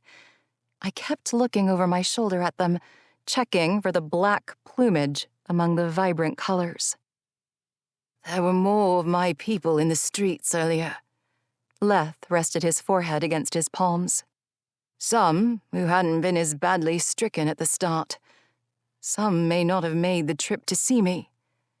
The reality of what had happened was settling in. Don't, Xavyn said with a soft shake of his head. There was nothing you could do for them. You didn't know. This had been attempted during the Awakening, Leth admitted. We'd hoped those who had regained feeling in their gills would be able to change. None had. Many died immediately. Others died trying to force the change. Mostly Nons. The Potens were secretly relieved to have not lost their able-bodied brothers and sisters. That's not the case this time around, I spoke out, and he shifted in his chair to better view me. Today, there were screams from the ships, more on land as well. It was more than pain alone. I cringed inwardly at the heaviness of the truth. I had caused it all. I had killed so many by crossing, and I knew that meant many more were bound to meet the same fate as magic returned. Leth nodded. And you both saw this because you are able to cross. Yes, Xavyn cut in, wading closer to the dock level with his waist. Change is happening. With the state of the divide, we have to assume it will fall sooner than later, which brings an inevitable but unfounded war. It will be difficult to avoid, Leth stated calmly.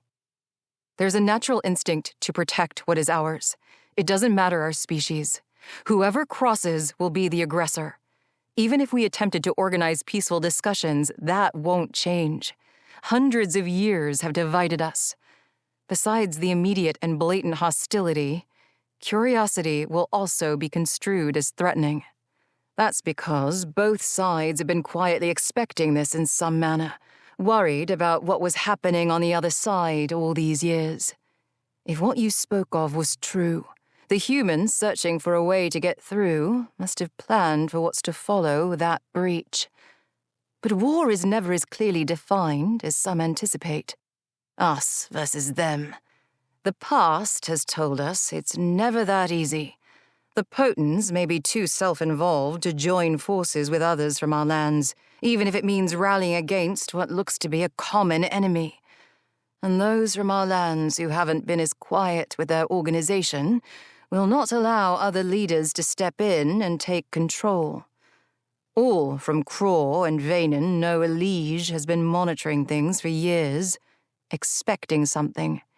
She won't wait for King and Queen Calum to make a move. And you know that better than anyone. Xavyn nodded. She has prepared for it. But that doesn't mean she's disclosed all those plans to the congregation of Fae living nearby, or to those of us within the Usley Council. Leth turned his chair to the side and watched Asenna as she continued to pace, uninterested in our conversation. Her only focus was the water and who was now below it. I don't doubt that, he said. As with most of us, Elige keeps her secrets close and her eyes open. All of them. He tilted his head toward the sky. I looked up again in panic, relieved to only see colorful feathers. A few more birds had landed near the tunnel, some chirping and daring to move a little closer. "Those aren't hers," Xavyn said to Leth, then grabbed hold of the dock and lifted himself from the water. "Too disobedient." He shed his cloak, checked his sword and the wet lower half of his body, then glanced back at me as I sheathed my own sword. Leth didn't respond, only watched Asenna as she dropped to her knees and leaned close to the water. Her single tail of hair swung forward, the end dipping into the calm surface. Her fingers traced the rings it had created, as if she too wanted to disappear within. After a few moments, Amias's lengthy body breached the water and landed on the end of the dock beside her. His face and upper torso had remained the same with green-tinted skin, but the lower half of his body now had thickened scales of a darker shade. The tail splayed wide, with dense ridges arcing into endpoints and flatter sections of lighter hues between. Asenna gasped in a joyful way, but her excitement was short-lived. Amias's mouth widened as he tried to inhale, gulping, desperate to swallow air in any manner. "Can't." The word was strained. The fan of his tail waved and smacked hard against the wooden dock. If he was hoping to change back, it hadn't worked, and he still couldn't breathe above water. He moved his body with struggle, grabbing hold of the edge of the dock. His frightened eyes looked at her again before he rolled back into the water. She let out a sputtering cry. "What has happened to him? If he's made the change, why can't he return to normal?" "I wish I had the answer," Leth murmured, wheeling a little closer to her. "Magic is returning, and it's unpredictable." "What is he going to do? He can't live down there alone. There are things in this sea, things that could end his life." "He will find refuge. I'm sure he's shaken right now, as we are for him. But he will survive, Asenna. Our people were made for the water." She laughed then, in a cold, humorless pitch. "Where were you," he asked, when the divide—" His eyes were pinned on her back, staring at the fabric gathered there. "Did you?" "I was at our place. I didn't know what happened until after. I—" "Blacked out," Leth finished for her. "Amias was with me. The same happened to him, and all the others who came to see me after." She turned toward us then and stood. Her frame looked even tinier now in the close proximity, the hump on her back even more pronounced.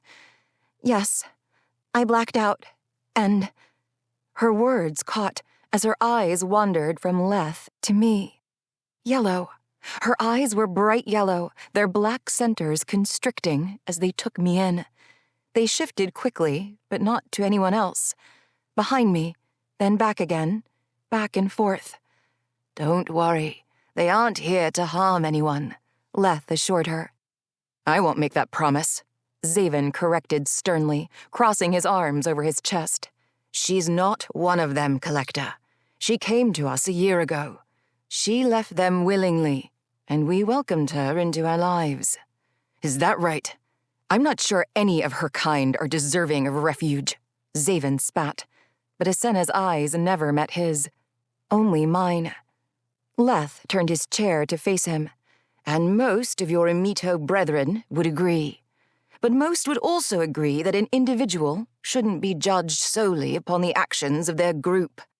Isn't that the reason the Volaire despised your kind, after all? This is the never-ending cycle that needs to be stopped, and it starts with some willing to leave the past behind. Xavyn growled a little. You mean what's left of my Imito brethren? You can tell me about leaving the past behind when you've fully forgiven your potents, though that doesn't even compare to what was done to my kind by hers. Leth ignored his comment. Isena, tell me what happened to you. Isena seemed to snap from a trance when he said her name, her eyes blinking and refocusing on him. What happened to me was the same as what happened to Amias. The difference being that he is of your kind, a mer, made for the water. She moved her arms within the cloak, then pushed it up and out, allowing it to fall in a sopping heap behind her feet. There was a collective breath from Leth, Xavyn, and myself as our eyes focused on what had been hidden. Long appendages stretched out from her back, like inverted arm bones wrapped in thickened, bumpy skin with scattered patches of black, downy feathers. White opaque shoots protruded from them. Those at the base were most considerable in length. Tufts of black and bright yellow already freed at some shoot ends revealed what was growing beneath. Flight feathers. Her rounded lips trembled as they pulled into a tortured smile. Then she continued. And as he said, I am of my kind, O Volaire Fae, made for the sky. The very sight of her was enchanting. Even Xavyn had exhaled loudly enough to hear, though I was unsure if it was in awe or something else entirely. Her wings were magnificent, both beautiful and cruel in their infancy. If it had been 2 weeks earlier, I would have thought myself dreaming of a world I knew nothing of, a history of life that had forever gone away. But here I stood in a city of the Mer, having witnessed one change swallowed into the sea moments before, and now gazing at the glorious, scraggly wings on a tiny Fae girl. One of the birds at my back chirped, flapped its wings, then landed soundly upon my shoulder. I had an urge to shove it off, but then its beak nipped at my ear, the action soft and subtle, as if it were testing, as if it were greeting. But I'm not the only one here made for the sky, Isena said through the silence, her wide, piercing eyes on me once again. Am I? 6. All eyes were on me, staring intently. Without the cloak I'd shed at the rock ledge, I suddenly felt exposed. There was no hood to help shield my face, no extra layer to cover the thin sleeves of my undershirt. I stood before them barely covered by my vest and pant leathers, my showing skin a beacon of char under their powerful sun. In Garlin, people feared the sight of me, and I was empowered by their unease. Here, the potential presence of magic was not a cause for fear, only curiosity. And that was cause for my unease. The red bird on my shoulder chirped again, nudged the plaits tucked behind my ear, then sang a quick whistle, speaking close as though we'd had many conversations before. But I had no idea what type of bird it was. I had never seen such feathers, and was as astonished to have it perched on me as everyone else. Xavyn moved closer, tilting his head as if pondering a problem. The red bird lifted from my shoulder and darted toward him in warning, only to back away and hover in front of me. That's not normal, Leth said. No, it's not, Xavyn murmured, narrowing his eyes at the bird, then me. With that behavior, one would guess a witch's presence, but a witch made for the sky? Leth leaned forward in his chair. Islain stepped closer, keeping some distance from the bird. Those signs could be read as such. She is not a witch. Are you? Her voice was airy in its natural state, calm for now, at least while her thoughts were away from Amias. Have you come here searching for me? Why would she be searching for you? Xavyn asked, stepping around her folded wing to my side. The bird protested mildly by darting forward, then hovering to form what was like an air boundary. Xavyn's focus remained on Islain, but his arm swatted through the air, a warning for the bird.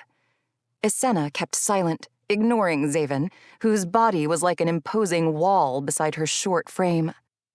We're not here looking for you. No, I answered, as the bird landed on my shoulder for the second time.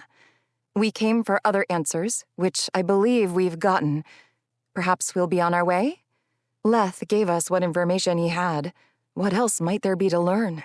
Plus, his tolerance of our intrusion could be wearing thin, and my discomfort only continued to grow. Why would we be here searching for you? Xavyn asked again, as if I hadn't spoken. Stubborn. It was one quality of his I was already familiar with. Leth answered for her instead. She fled Windlin, Volair Palace, about a year ago. She's only concerned for her safety. Xavyn huffed. That I recall. They never kept track of their own kind that closely. I doubt you were shackled or numbered. I really looked at him then, hearing the pain in the words he spoke to her. There was too much emotion behind that knowledge for it to have come only from stories. It was first-hand experience hurt, the cut deep. What had her fae done to his? Like previous times you've come here, she was also never pressed to answer questions about her circumstance. Leth's voice had lowered in warning. That's obvious, considering your supposed lack of Volair information. She's been here for a year, and you haven't even entertained your own curious questions about her kind, those who believe themselves above all others up in the Nepia Mountains. I wondered, of course, but would never interrogate anyone who chose a new way of life, beyond what was needed to ensure our safety along with theirs. She's been an asset here, helping Amias and me with the Nons. I suggest you leave it be, Collector. I would ask her the same of you had this situation been reversed. A bell rang in the distance, its tone echoing over the hill to us and across the water at our backs. I think we should take this discussion somewhere less visible. Leth gripped his wheels and pushed past everyone, heading for the tunnel's safety. Islain hesitated, casting one longing glance over her shoulder toward the water, before scooping her cloak from the ground and rushing to catch up with Leth. Xavyn also grabbed his and followed, keeping his eyes on the tiny winged fae girl as if she were the most threatening being in the world. I turned my head to view the red bird. Go now, little bird. I would hate to have to remove you. Either my words were understood, or it had grown tired of the shoulder perch, because it left as I'd asked, not turning back. The few birds on the edge of the tunnel lifted off in response and followed behind the first, their wings alight in the clear sky. Past them, the cove quieted, and I was momentarily frozen by the broken beauty I'd been too busy to notice before. Carved statues lined the area where the rocky beach met overgrown gardens. Most were destroyed. Pieces of what had once made them whole lay at their jagged bases, thickened moss and algae coating the piles of rubbled stone. Only one stood intact, a thick grouping of spindly trees at its back and denser forest farther still. The stone myrrh faced the sea, her body curved in an arc, head and tail pointing skyward, and her lips at rest in a sedate smile. This cove had to have been a special place in a happier time. And now it was a ruin. As much as I wanted to focus on all the good that could come from magic returning, I couldn't get past the damage. There were an unknown amount of ruins here I had yet to see, and perhaps even more to be created. Vala, Xavyn said, tearing my attention from the Myrrh statue. He stood in the pathway with my cloak also draped over his arm, his head nodding to the side and calling. We need to follow them. When we were well inside the tunnel, the sunlight fading with each step, I asked, what else do we really need to know? Xavyn kept a quick pace. Isenna may have more information than Leth. We need to talk to her about the Volaire. But she won't trust me. It'll have to be you. What is between your kind? That's not a story for right now, but I will tell you soon. His eyes met mine, and his hand pressed against the lower part of my back, guiding me as we continued to move. We need to find out more about the feather. The Volaire might have discovered it long ago, possibly even moved it to their palace. Their mountains are isolated enough. No one travels there without them knowing. If it had been somewhere else, Elige would have found it. I'm fairly sure she's been looking for a long time, too. Are you still on a mission for her, Collector? I asked suspiciously. All I'd learned being a guard wasn't turned off so easily. I was still blind to so many things with this new place, with him. What? He stopped fully and touched my forearm. You think that's what this is about? I'm not sure what to think about any of this. I'm not even sure what to think of you after hearing Leth, after seeing what happened in the water, I admitted, staring down at his hand touching my sleeve. The whole ordeal in the water had been taxing, and I had only watched. But something had happened to him as he'd held Amias. I ran my own hand over his to feel the contact with nothing to separate our skin, wondering if I had been imagining his struggle after all. He tensed at the connection and let out a forced breath. His skin rippled gray and rough before he pulled away. What is happening to you? When I touched Amias's skin in the water, I couldn't control it. Usually I feel the energy and decide when to change. Physical contact had never interfered this powerfully until today. I struggled to stop the energy from taking over. With all the change and the potential for war, is finding the feather the right thing to do? Footfalls and voices traveled down the pathway, many of them. Both of us stilled, glancing around, silently listening, with our hands on the grips of our swords. They were getting closer, and we had no time to retreat. Rooms, I whispered, and darted forward. Xavyn was at my side, our own footfalls quiet on the packed dirt. The alcove came upon us, and we ducked inside a dim room filled with water basins and cots. We hurried to the darkest area and wedged into a corner behind shelving stacked with folded linen, strip rags, and bottles of liquids. He swept my cloak around me, drew me into him, then pressed his hands against my back. Whether it was to keep me still or keep me protected, I didn't know. Initially, I'd begun to pull away, confident as always at my capabilities of handling any situation. But when I felt his warmth, the pounding of his heart beneath the hand I'd used to brace myself, I shut down those instincts and almost leaned against him completely. His eyes locked with mine for a moment, then turned to peer at the room's entry through the shelves. We listened that way for several moments as the voices grew louder and then faded. His eyes refocused on me again, this time with his face tipped down to mine. I felt his hands move, fingers splaying and digging into the cloak with a firmer grip. I breathed out a sigh, my body responding to our closeness, to his movements. His head dipped closer still, beside my face, his lips grazing my ear. I have so much to explain to you, and I will, as soon as we have more time. But know this, I'm not working for her anymore. That decision was made the moment I promised to help you. There are so many things involved with what we have to do from here, more than I imagined. The most apparent is trying to prevent either side of the divide from starting a war. In order to do that, no one else can find the feather or know what it might do. When we have it, the task of convincing others of a truce might be easier. Though with the added issue of magic returning, some might be more emboldened, and perhaps not so easily swayed.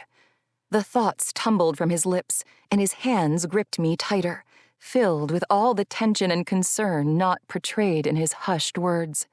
And while all of that is profoundly important, that we seem to be holding together the very center point where the world might crack forever, it's shadowed by the promise I made to you.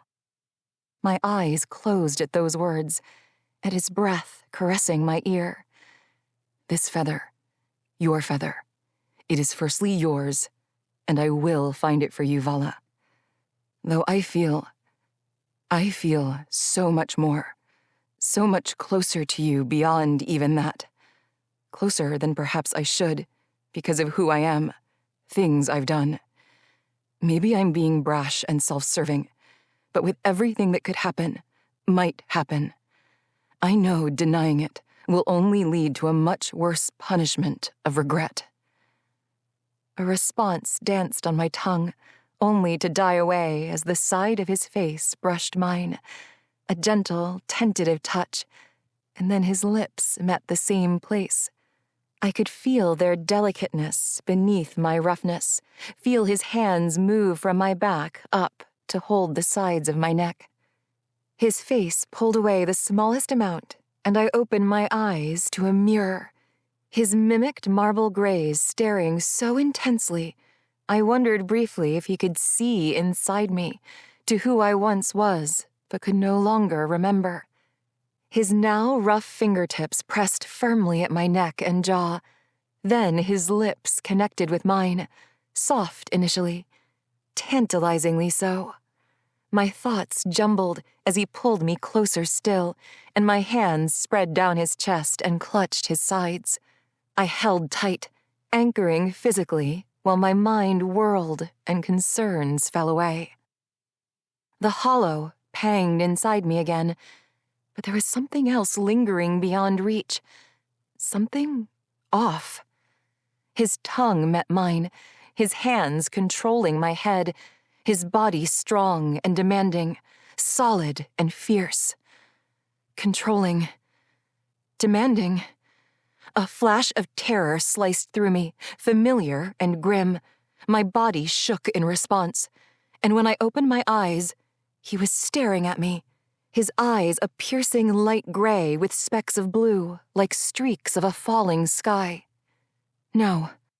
Falling birds, bright wings, feathers spread wide, tumbling through the smoke-filled air all around.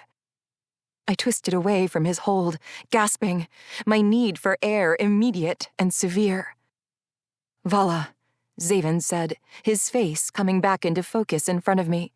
Dark, rough skin, marbled eyes. No flecks. No birds. His hands eased behind the back of my arms. No, I stepped away, startled by him. Or not him. I shook my head with a groan and bent over, bracing my hands on my knees. He advanced the step I'd retreated. Did I hurt you? I was changed. I thought, no, I don't think it was you. I saw something. My eyes were locked on the packed dirt beneath my boots. Solid, stable, real. Saw something? There was a waver of doubt in his voice. I swallowed hard, inhaled, and stood upright. Things got confused for a moment. We've dealt with a lot today, he noted in understanding, but I knew he was hurt all the same. We should find Leth, consider our options here, and then find somewhere close to stay tonight. Yes, I agreed. Yet I knew the confusion was more than strain caused by the day's events. It felt like a memory. 7. The pathway back to Leth's room was empty. I found myself relieved for the small break in activity, also the break in conversation. We moved silently and refrained from whispering, giving both of us time to think, to consider the next steps in this journey, and possibly what happened during our kiss. The eyes I'd seen had burned into the backs of my eyelids, flashing every time I blinked, causing my chest and head to ache. I'd seen them before, I knew. Passing through the divide had been taxing and emotional, and there had been so much occurring around us that I'd almost forgotten my brief loss of consciousness.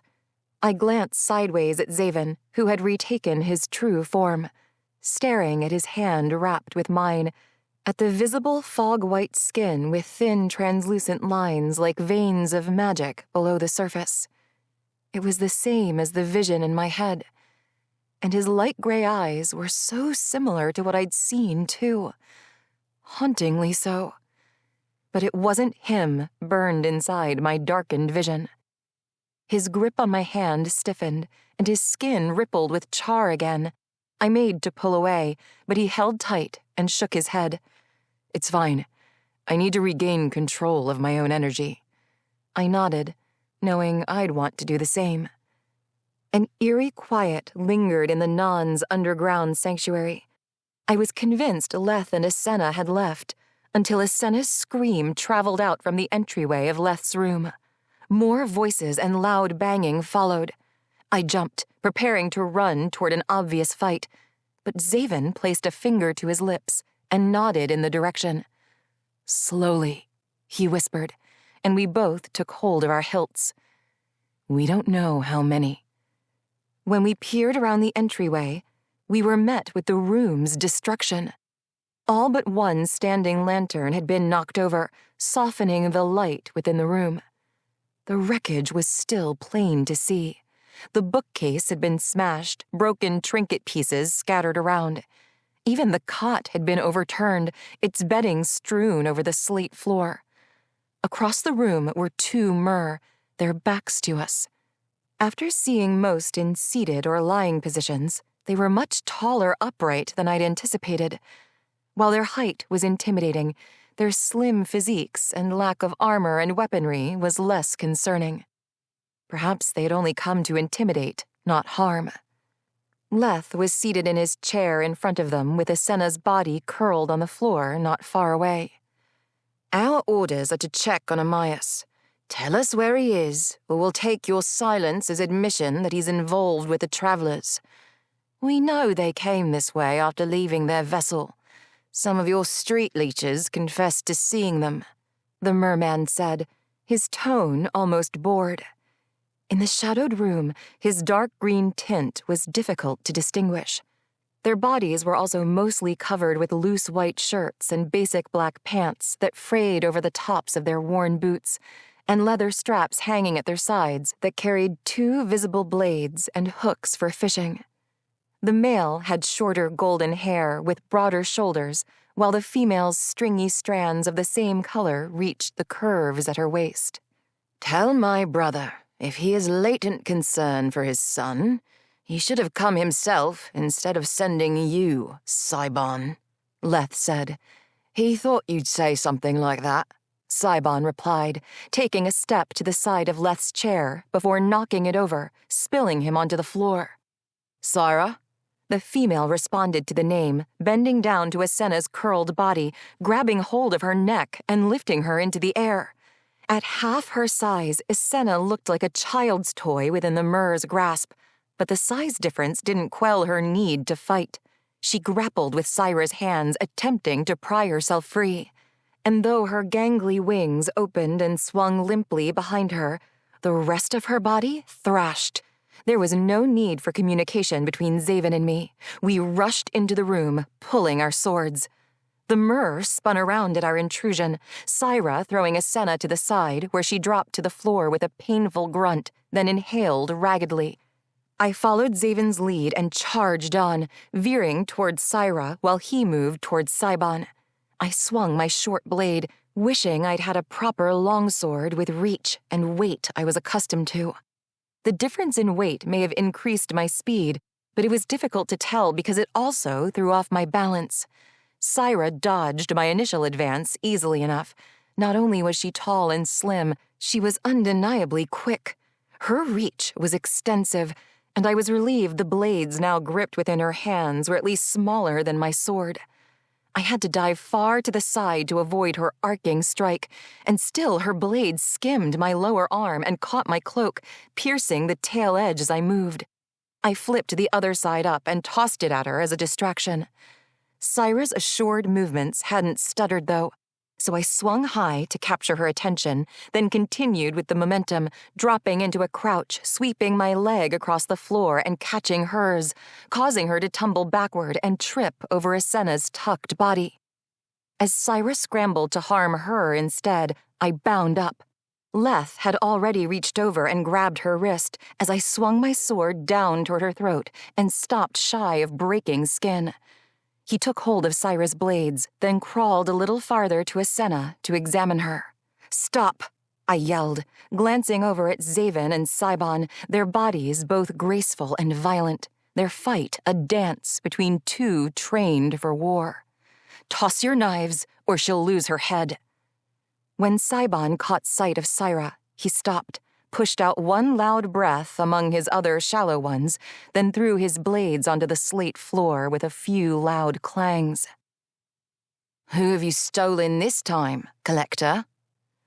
Xavyn removed the blades from the floor with a disdainful laugh. "Someone skillful, which is more than I can say for your sister." Cybon lunged forward a step, so I pressed the tip of my blade into Syra's neck. She hissed, and Cybon immediately retreated. Xavyn finished helping Leth back into his chair. Then someone else crossed the opposite entryway. "You have no business here, collector." Even though the area was heavily shadowed, I knew it was Hux. The tone of his voice was a tad deeper, but sounded nearly identical to Leth. With his next step closer, I could see his appearance was almost identical, too. His dark silky hair was the same length, only cut close to the sides and slicked back up top. "I have no business here with you," Xavyn replied coolly, "and I had no intention to harm anyone until my friends here were threatened." "You? Friends with a Volaire girl?" Hux laughed, the deepness of it curling around the room. It stopped when his eyes locked on Asenna's wings.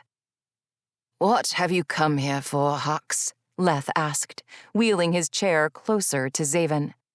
"Don't you have more important things to attend to?" Syra shifted her body, and I pressed the blade harder into her skin. Her eyes glared up at me, and I tutted behind my teeth. "Don't move." Hux turned slightly to eye me, then returned his attention to his brother. "I knew they wouldn't get much information from you, so I thought it best I come speak with you myself, to confirm the presence of travelers." Leth chuckled and straightened in his chair. "If it were only that, you would have brought many more to aid your search and arrest. So tell me, brother, what is the other reason that you are here?" Now it was Hux's turn to laugh. He shook his head and ran a hand over his head to slick back some hair that had come out of place. "You always have been too intelligent for your own good. A shame you weren't born a potent." His eyes wandered the room again, perusing the scraggy wings on Asenna's back, before stopping on me. "Have your new friend release Syra, so we can discuss things." "Not until you tell me what it is you plan to discuss. I'm sure you've noticed that today has not been the greatest, and there are more mer in need of my help." "That's precisely why I've come," Hux admitted. "Will you release her now? Her pride has already suffered enough." "Not nearly," Leth said. "Their treatment of us under your orders calls for much more." Hux huffed loudly. "I'd order an apology, but as you said, there are more pressing matters to deal with at this moment. If I call a temporary truce while we are here, can we move on with discussions?" Leth glanced at Asenna, who still held a protective hand over her throat, then at Xavyn, who shrugged in reply. "Agreed." I pulled my sword away from Syra's neck and took a step away, grasping my own arm briefly, feeling the cut, but not daring to look as I pulled my cloak back on. Syra shuffled onto her feet, then moved to her brother's side in a few long strides. "So you're here to discuss what happened with the divide?" Leth asked, and I couldn't help noticing the smirk upon his face. It was big, Hux conferring with him over something regarding their people, their city. "Now I see why you chose to come without further accompaniment. Our business shouldn't be heard by everyone, especially outsiders." Hux didn't bother to acknowledge us. "You want to talk? Talk. We aren't leaving yet," Xavyn said, sheathing his sword and crossing his arms. Hux's fists clenched at his side. "Our people are suffering. What happened today has affected many of us. Several died. Some sought aid from our practitioners, but their pain remains serious." "Ah," Leth said in understanding. "So you're seeking non-medicine, what you've been vehemently against for years. I may have not agreed with it, but I'm the only one who has kept your practices from being stripped from this city, whether you choose to acknowledge that or not. The elders only tolerate this place because of my name, because you are my brother, because of our name. You are not the only true Lamella descendant. I am commander of the Suspir army, the only one who matters." Leth looked stricken for a moment. Then his nostrils flared and the shredded skin at the side of his neck twitched. "That seems to have changed today." It was Hux's turn to look taken aback. I kept my eyes roaming the room, falling into my normal guard routine. Observation. Though my eyes didn't leave Syra and Sibon for long, I didn't trust them to follow the flimsy truce Hux had offered. If I were totally honest, I hardly trusted any of them. I didn't know them. I wasn't part of their world here. I was an outsider, even more so than I'd been in Garlin. Haiti entered my thoughts, and I wondered if Calden had kept her on his detail, if they'd remained in Garlin or had left for Islain with Princess Anya, readying for his possible wedding. I also wondered if I'd ever see Haiti again. The information we'd received so far hadn't answered many questions, including what might happen when or if Xavyn and I found the feather. There was a chance more than the divide would fall. Deciding to either ignore the tension between the brothers or hoping to crush it completely, Xavyn spoke. "What does Suspir's Elder Council plan to do about the changes in the divide? Do they know what happened?" Hux ignored Xavyn, keeping his attention on Leth, as if there were no one else in the room. "You are here asking for my help, correct?" Leth asked. "Answer. We're all curious to know what might come of this." As with the awakening, they are unsure of what the cause was. However, they acknowledge that it might have something to do with the travelers who crossed through beforehand. Hux spun around and finally eyed both of us. "Were you the cause of this, Collector?" "No," Xavyn said. It wasn't exactly a lie, but he certainly wouldn't offer the full details of our involvement. "We are seeking answers too, hoping to prevent another final war. Is your council planning to attack the humans should the divide fall?" "There have been discussions for years, but the elders have always been uninterested. Though, because of my efforts to continue a strong army presence, they haven't exactly needed to worry. After today, they may change their minds. We want to prevent that. If our world is changing again, we need to be better than those who came before us. Live in peace, so we won't repeat the history that ripped everything away from us." "You speak like you have no faults, Faye. We never wanted the war. Faye greed corrupted the world and led to its demise. Your ancestors are the only ones to blame beside the goddesses themselves." My chest thudded at that, guilt of the life I didn't know punching out from the hollow within me. "Enough," Leth interrupted, wheeling his chair forward and back. "The Elder Council may be fools when it comes to the Mer Division, but they aren't aggressive fools. They have always preached defense, never choosing to attack without purpose. I doubt even the fall of the divide will change their minds. Hux nodded. At this time, they are more concerned with the condition of the injured potents. This is why I'm here. They aren't sure what move to make, so I'm making it for them. And now that I've disclosed so much in mixed company, you need to help them. Tell me then, what exactly has happened to your potents? Can they still walk? Leth asked. Some died immediately. Others have enough pain to incapacitate. They'll need to come to the infirmary here. Warn them, though, that I will not treat them if their non-prejudiced tongues come with them. Have any experienced problems breathing? None that I've seen. Why? Have more of your nons? Has Amias? Where is Amias?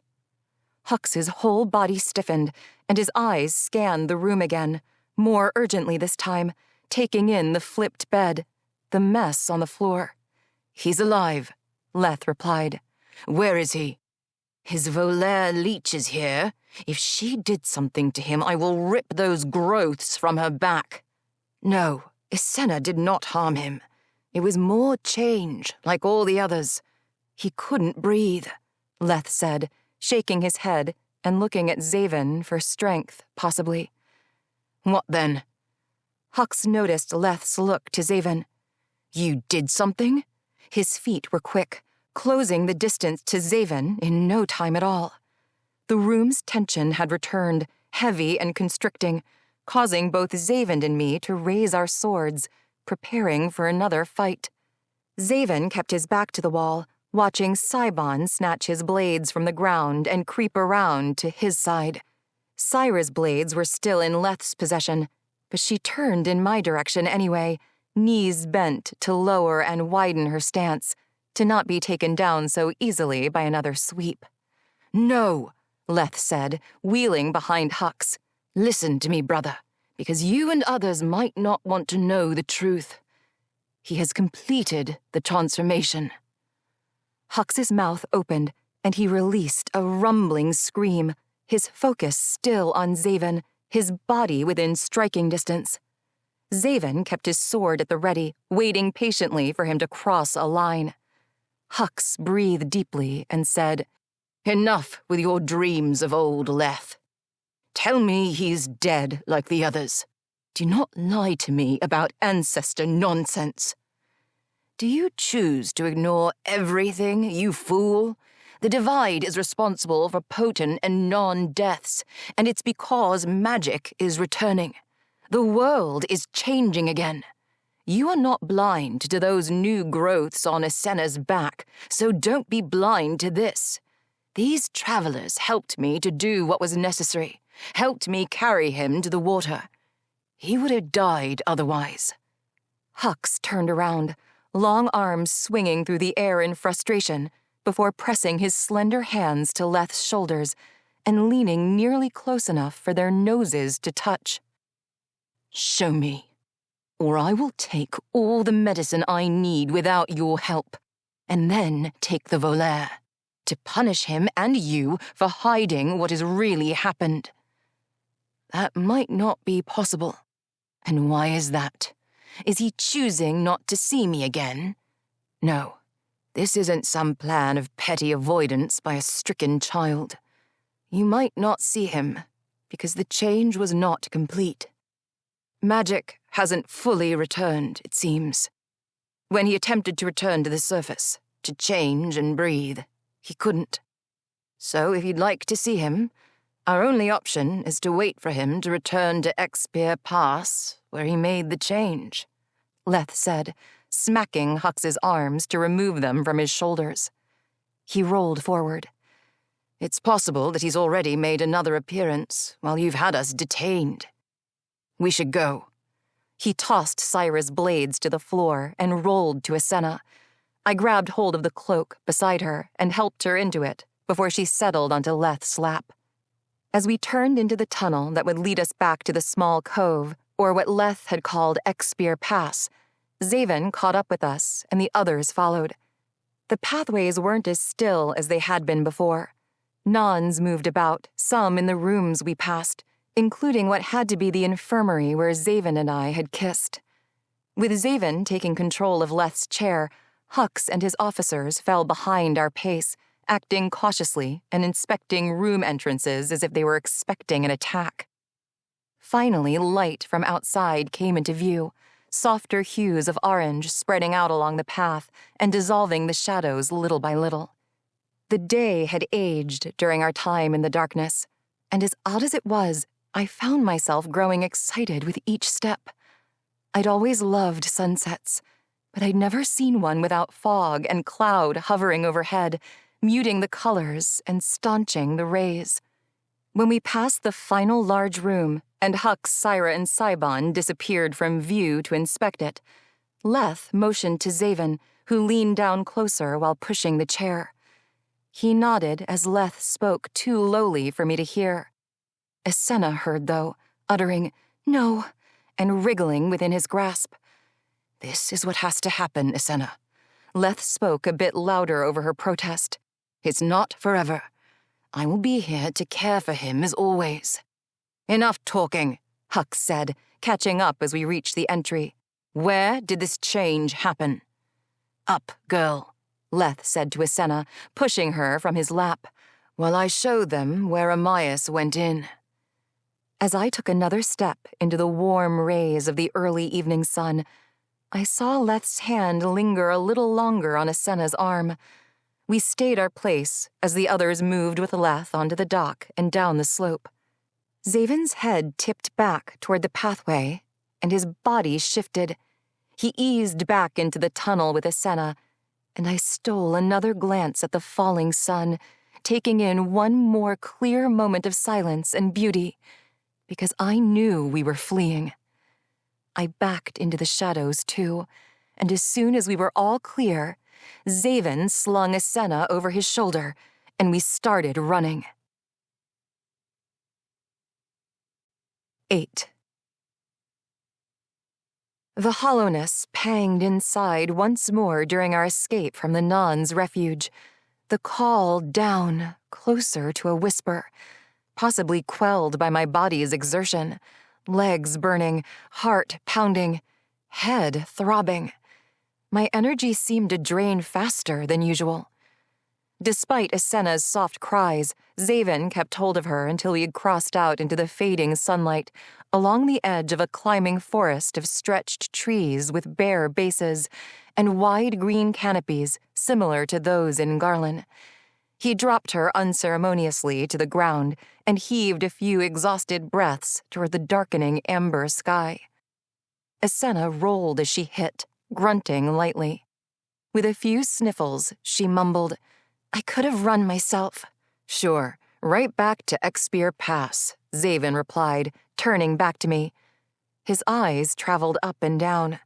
"You all right?" "Yes," I answered shortly, and moved over to Isenna to help her up. I knew having the close contact with her was not easy for him in his struggle to control his energy, but she'd given him no reason to have been so rough. I had to talk to him later, get the answers I'd been missing, including more information on the feud between their fae. He hissed disapprovingly through his teeth with a shake of his head, then stepped around the trees to check the area. "How are you?" I asked her, showing my intentions before grabbing hold of her sleeved arm to help her upright. She adjusted her cloak over her back, struggling to keep her pained groans quiet. "Thanks. I'm sure you'll see him again," I said, hoping to bring some comfort to her loss, her confusion. I had felt the same rawness only days before. Her tiny lips pressed together with a solemn nod. "I know I will, and I wouldn't have returned there." "Well, by tonight, whatever you decide is not my problem," Xavyn said as he returned. "I gave Leth my word to take you to the border of Suspier, which is up over this ridge." He pointed through the trees. "It's important we stay in the cover. There are still Myrrh farmhouses on either side of the wood." After a few moments, I moved beside him and whispered, "I thought we needed to try and get some information from her." Xavyn turned to face me and glanced at Isenna, who was staring off toward the western sea in the distance. Her tears were beautiful streaks of sorrow, reflecting the sunlight as they curved down her ashen-colored cheeks. "I wouldn't turn down information," he said, "but I'm also not willing to go out of our way to keep watch of a Volaire. We don't have the time to worry what she might do. I don't trust her kind." "You and I have a good deal to discuss," I said, crossing my arms and almost wincing from the cut on my arm. Usually minor wounds healed quickly beneath my rough outer skin, but this felt different. Choosing to ignore it for the time, I refocused on a more pressing concern. Right now, I'll settle for our next destination. After eyeing Asenna another time, he slid his hand beneath my gathered bunch of stringy plates, pulled them over my shoulder, and fingered through a few absently. "Highlager, I was hoping we'd have enough answers to avoid everything else, but this is the best option we have. Leth said Erden might be of help. He's the High Witch of Highlager, one of the few who actually possesses magic there. I've never conversed with him.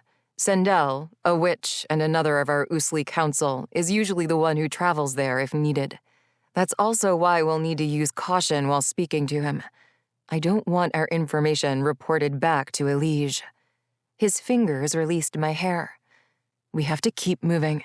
I doubt Hux bothered to send anyone after us, but we shouldn't wait to find out. We'll make camp as far past the border as we can manage." "Asenna?" I called, and waited for her to start walking before moving myself. We made our way through the thicket, the trees multiplying, space closing like walls of bark and leaves around us. It reminded me of Garlin's forest, my forest. There were days Calden and I would get lost in Revelation Wood, hiding amongst the trees when we were old enough to know better than to run from his guards, but too young to care. It smelled the same here, too. Pine and fern and mold, musky from puddles of stagnant water left from the last rain. The air was crisper, though, with less moisture.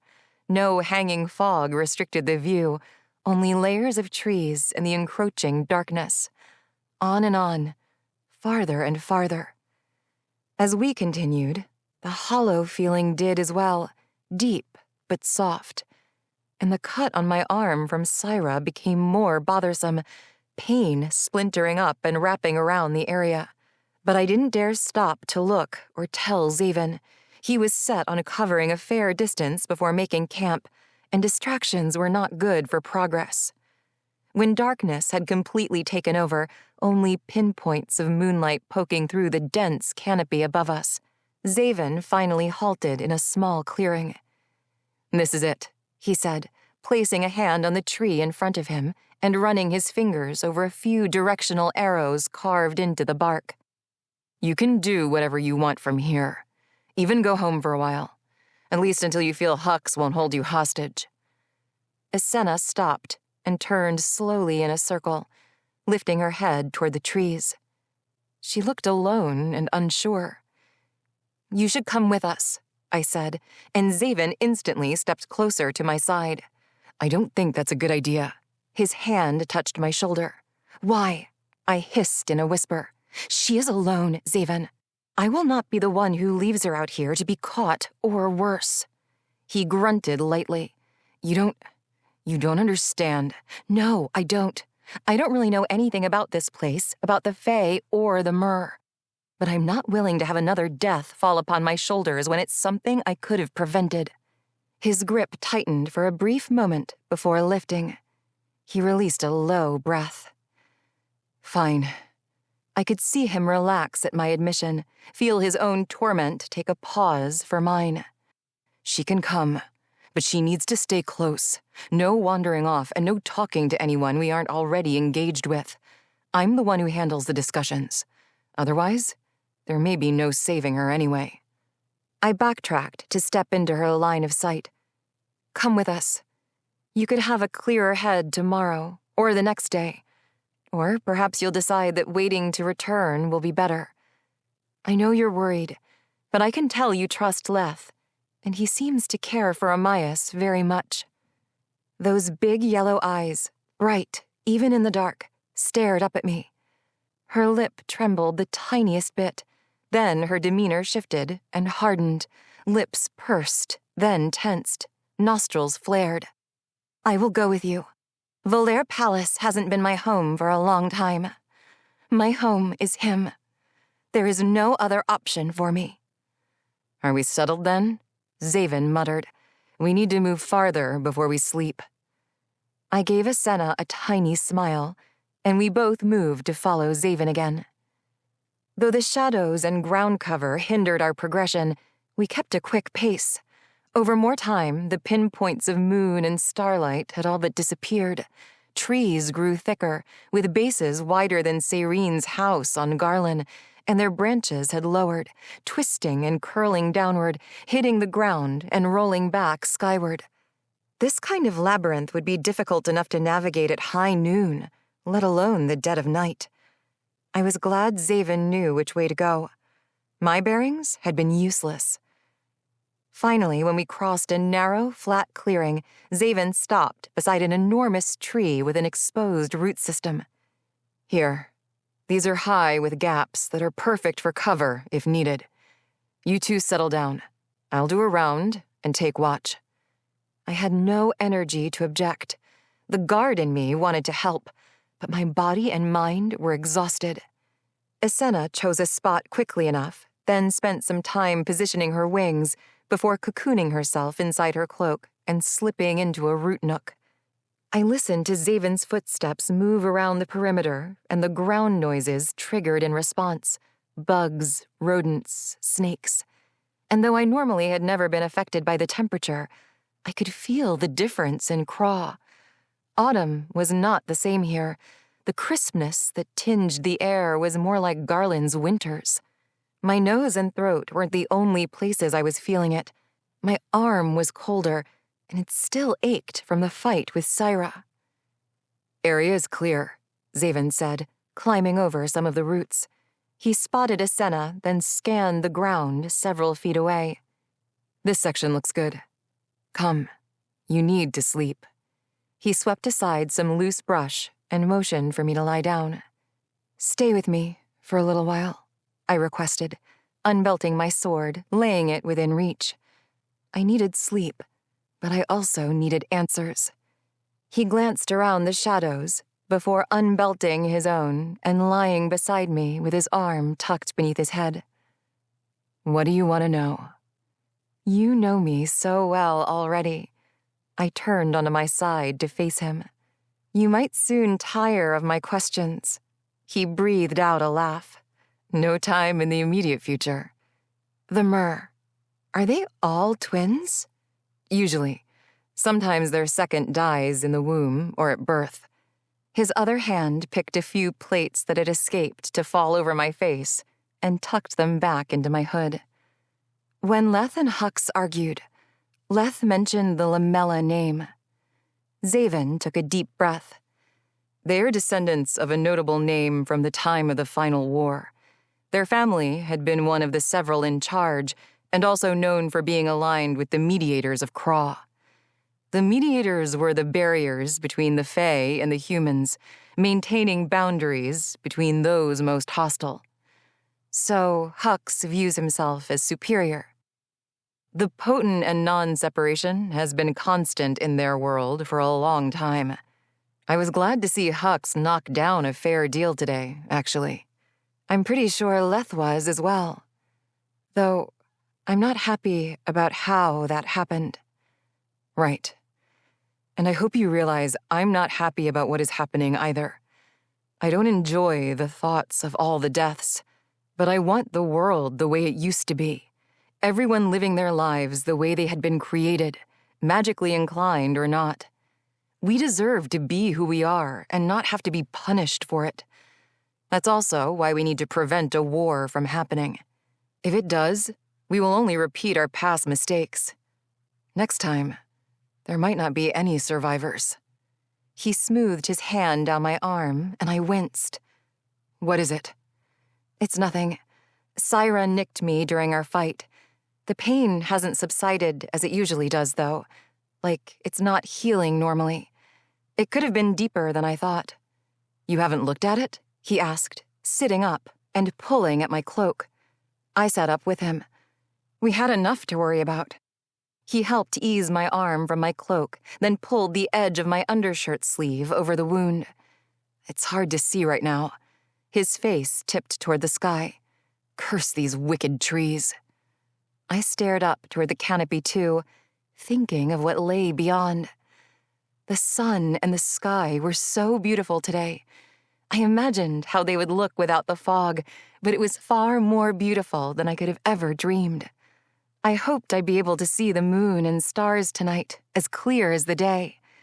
I've had tiny, unobstructed glimpses, slices of the speckled night, but I'm positive it isn't the same. There will be more nights. His palm met my face, drawing it back to look at him. I'm excited for them, too. Did you miss them while in Garlin? I could understand how he would, and even remembered his looks of disgust while there. Yes, he said with a small smile, but my excitement lies more with yours. I think this is the first time I've seen some happiness in your eyes about being here. That itself fascinates me. And knowing I'll get to view the sky with you, watch your reaction to something new and enjoyable, rather than overwhelming and painful, everything you've experienced since arriving here.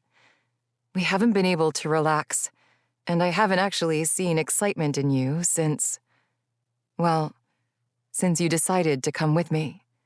His body leaned closer, and he touched his lips to mine softly. I was breathless under his touch, and I didn't care. I wanted what he had confessed in the non-infirmary, not willing to back away of what could possibly happen between us, despite our short time together. I knew enough. He had saved my life, as I had his. He was exciting and fearless and adoring, but also frustrating and temperamental and stubborn, traits I was certain he could also see in me. And then there was... Light gray eyes flecked with blue stared at me from behind my own. This time, all ambiguity of the face cleared, showing me his harsh smile and bright white skin with translucent lines spreading over his chin and down past his throat. Sharper angles all over, pointed chin, high cheeks, narrow nose. Not who I was used to seeing. Not Xavyn. His lips moved. Mine. The voice wasn't in my ears. It came from deep inside, pulling, tearing. Something was being torn from me. I pushed him hard, the terror strong enough to scream through my mind, and the hollowness pulsed. When I opened my eyes, the other eyes were gone. Xavyn sat frozen, staring at me as I panted and clung to my chest, then checked my arm, the pain there throbbing with the rhythm of my heart. I don't think I'm well, Xavyn. Something feels wrong. His hands were back on me, checking, patting me all over before fixing my shirt and resecuring my cloak around me. Tell me what is happening. What are you feeling? I see you, but it's not really you, and I feel like something is being done to me, being taken from me. I heaved a long breath. When we were on the Nar, when we passed over, I believe I had a vision I can't precisely recall. It's been similar to what I've seen when you've kissed me. I'm not sure what is happening or why, but I feel like I'm losing something. Losing myself. It has to be connected then to the divide. You crossing. He pressed both palms to his face with a grunt, then wiped them down and let them drop to his lap. That surge affected you, took more from you. I hope Leth is right about Erden. We need the answers. Now even more. I allowed my body to slump sideways to the ground and curled up in the same spot. Sleep. I needed sleep before anything else. I watched his shadowed boots stand and walk away, heard him pace the area, like the uneasy guard inside me longed to do. Then, as my eyes grew too heavy to hold open and the vision behind them faded, I felt his body settle behind me and pull me closer. 9. Birds. Their chirps and melodies weaved together, rousing my consciousness. Dawning light had broken through the tree canopy, soft and gentle like the bird songs floating through the crisp air. I rolled over to discover Xavyn had gone. In a panic, my eyes darted to where Islain had fallen asleep. The rounded mass of her inside her cloak looked like a small boulder set beside the heap of tangled roots and vines. As if she heard me stir, her body stretched from the cloak cocoon slowly, like a hesitant butterfly not fully prepared to meet the world again. "How?" I coughed to clear my dry throat. "How are you feeling?" She got to her knees, then onto her feet, pushing to stand at her full height and arcing her back into a stretch. Her eyes roamed around, gathering information, checking the surroundings, before she gently removed her cloak, freeing her wings and stretching them too. "I slept hard, but it didn't seem to help me feel much better. And you? How's your arm?" I nodded as I sat upright. She had heard at least part of the conversation I'd had with Xavyn. Under the circumstances, I would have been surprised if she hadn't. "I slept hard too. No real changes. The only difference was that my exhaustion had barely been satiated. If it were possible, I felt weaker and my arm continued to ache." I shrugged out of my cloak and watched Islain as she perused the area. When she stepped out of sight, I rolled back the sleeve of my shirt for the first time in the light. The knife wound on my forearm was a larger slice than I'd originally thought. But that wasn't what was most shocking. My rough skin, which usually would have reformed over the wound, protecting it and aiding the healing process, hadn't reformed. The red-orange skin below was exposed around the wound, and the char had been peeled away farther from the center. I picked at the edging, and a flake broke off between my fingers. "Where did the collector go?" Islain called out to me before her tiny figure came back into view. "His name is Xavyn," I said, covering my arm and getting to my feet. Looking down at where he had been the night before, I noticed a few words dug into the cleared ground. "Be back. Stay." Not sure exactly, but he'll be back. I indicated the note and remembered the talk he and I had before leaving Garlin, his promise to leave a note for me next time. I smiled, knowing he had done the same while writing it, then grabbed my sword belt and fastened it around my waist. "He seems different from those left of his kind, but he still works for Elige, the Gatherer Witch." "Do you know about her then?" I asked, curious about many things within her statement, the information about Elige most of all. "I've heard things while at Volair Palace, while with the Myr." She spread her wings out, then fingered some shoots and smaller feathers that had already broken free. Her sharp eyes cut to me. "Is that who you're going to see eventually?" "I don't believe that is our intention, no." "Good," she replied in a direct tone. "I'm not certain I'd stay with you if so. She's been collecting fae and myr and even witches, teaching them, building up her own army. No one knows for certain, but the king and queen seem to think she's planning to attack them, challenge their reign so she can claim Windlin for herself." "Is that what you believe?" "I don't believe in much. Superstitions, predictions, traditions. I like to find out most things for myself, really. It's one reason I left Volair Palace and eventually found myself in Suspier. But regarding her, there are too many stories, too many travelers to northern Islain, too many numbers added for nothing to be true." "And Xavyn? You said you're surprised by him. Why aren't there many of his kind left?" "You don't know much about us, do you?" she asked, her thin eyebrows pinching together. Where did he find you, Vala? When you both spoke with Leth at Expier Pass, when Amias changed, he asked if you had both crossed the divide. Yes, we did. I was born with the humans on an island called Garlin. On the other side? But that hasn't been possible. It is, to some, I added, not wanting to risk consequences of revealing too much to her, to include irritating Xavyn. I wouldn't push his trust too far, but he had wanted me to use time with her to gain more information before Hux came to Leth's. Do you have a last name, Asenna? She continued fussing with her wings, exploring them, possibly for the first true time. Her fingers roamed over the black and yellow exposed tips of the longer shoots. Calum, she said absently, though her eyes flickered to me, her eyebrows pulled high in question or assessment. She was studying my reaction to the name? And there was a reason. I had heard it before. Leth had mentioned there had been so much discussion since I'd arrived. It was hard to sort through. And you, Vala? Do you have a last name? Did I? Serene's and Hades was the only one I could claim. Poak. Vala Poak, she acknowledged.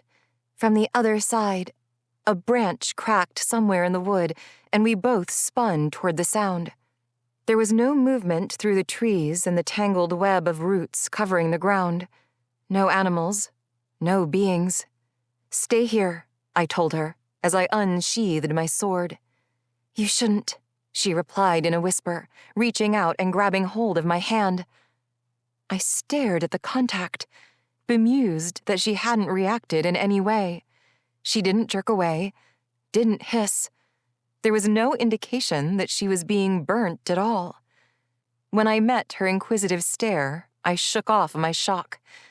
I'll only be a moment, and I'll stay close. Besides, I haven't had a chance to relieve myself this morning. My slight smile was mimicked by her own as she released my hand. All right then, but be quick. One way or another, I won't be here alone when the Amito returns. I raised my eyebrows at that, and she simply raised hers in return before grabbing hold of her cloak and shaking off the night's dirt.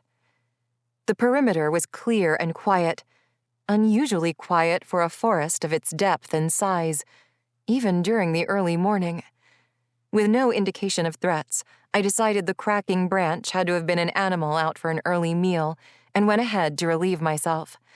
Afterward, I continued to walk a little farther, thinking about Asenna's touch and how my skin hadn't affected her. Xavyn was the only one whose skin seemed impervious to mine, at least the only one I'd known. To rule out another theory, I pinched a leaf on a vine at the side of a small pathway I'd found. Nothing happened. The waxy green surface didn't shrivel or curl or turn to ash. I worked it between both hands, then rubbed it along my wrists. Nothing. I let it fall and pulled back the shirt covering the cut on my arm again.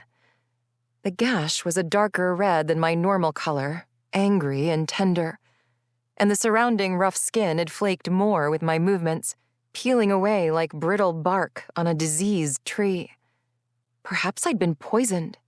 Maybe Syra's blade had been coated. Whatever the cause, it wasn't getting better. In my daze, I'd traveled some distance from our temporary camp. Asenna's name crossed my mind again. Calum. And then it clicked into place. King and Queen Calum of Windlin, of Volaire Palace. That was where Leth said she had fled. Was she their daughter? Was she a princess?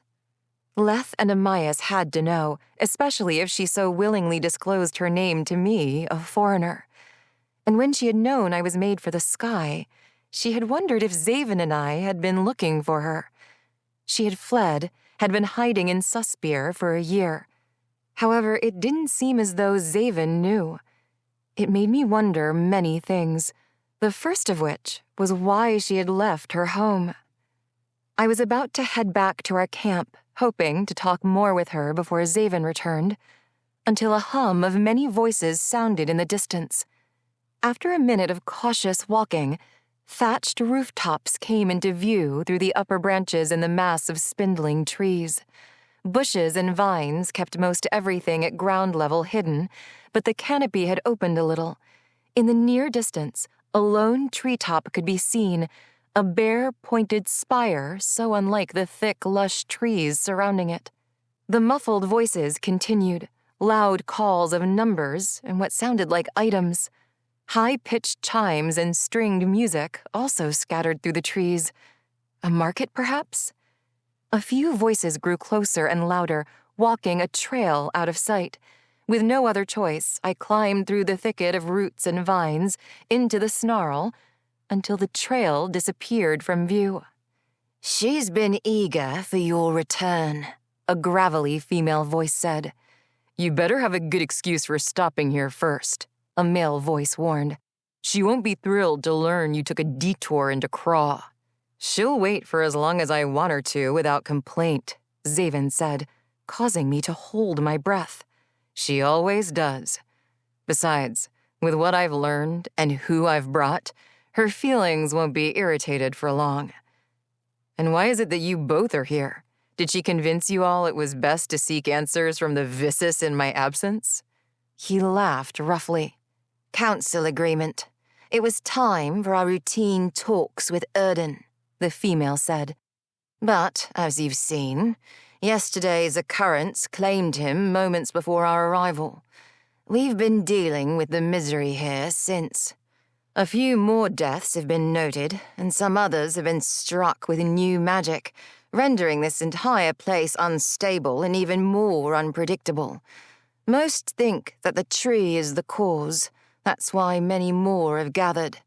It's best you see for—" As the voices faded, I let out my shaky breath and silently cursed myself. My heart ached, wanting so badly to dismiss what I'd heard from Xavyn's mouth as lies, but I couldn't help feel the doubt settle inside my gut, taking residence between the hollowness and the weakness already plaguing me.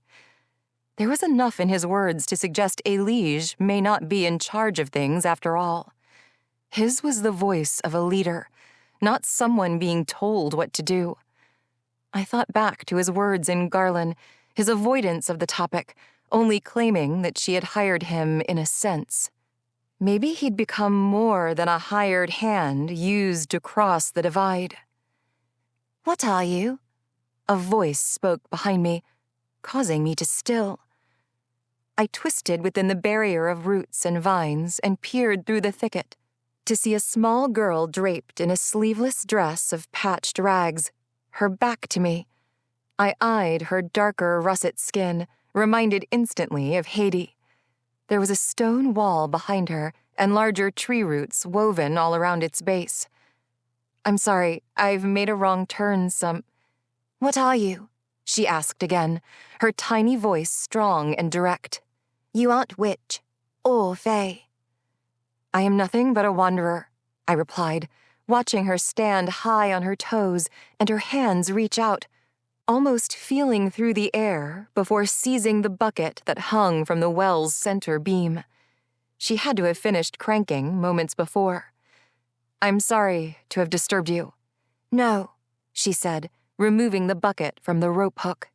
"You haven't disturbed, and you haven't taken the wrong path. More and more are coming to Hylaga, to her tree Vissus.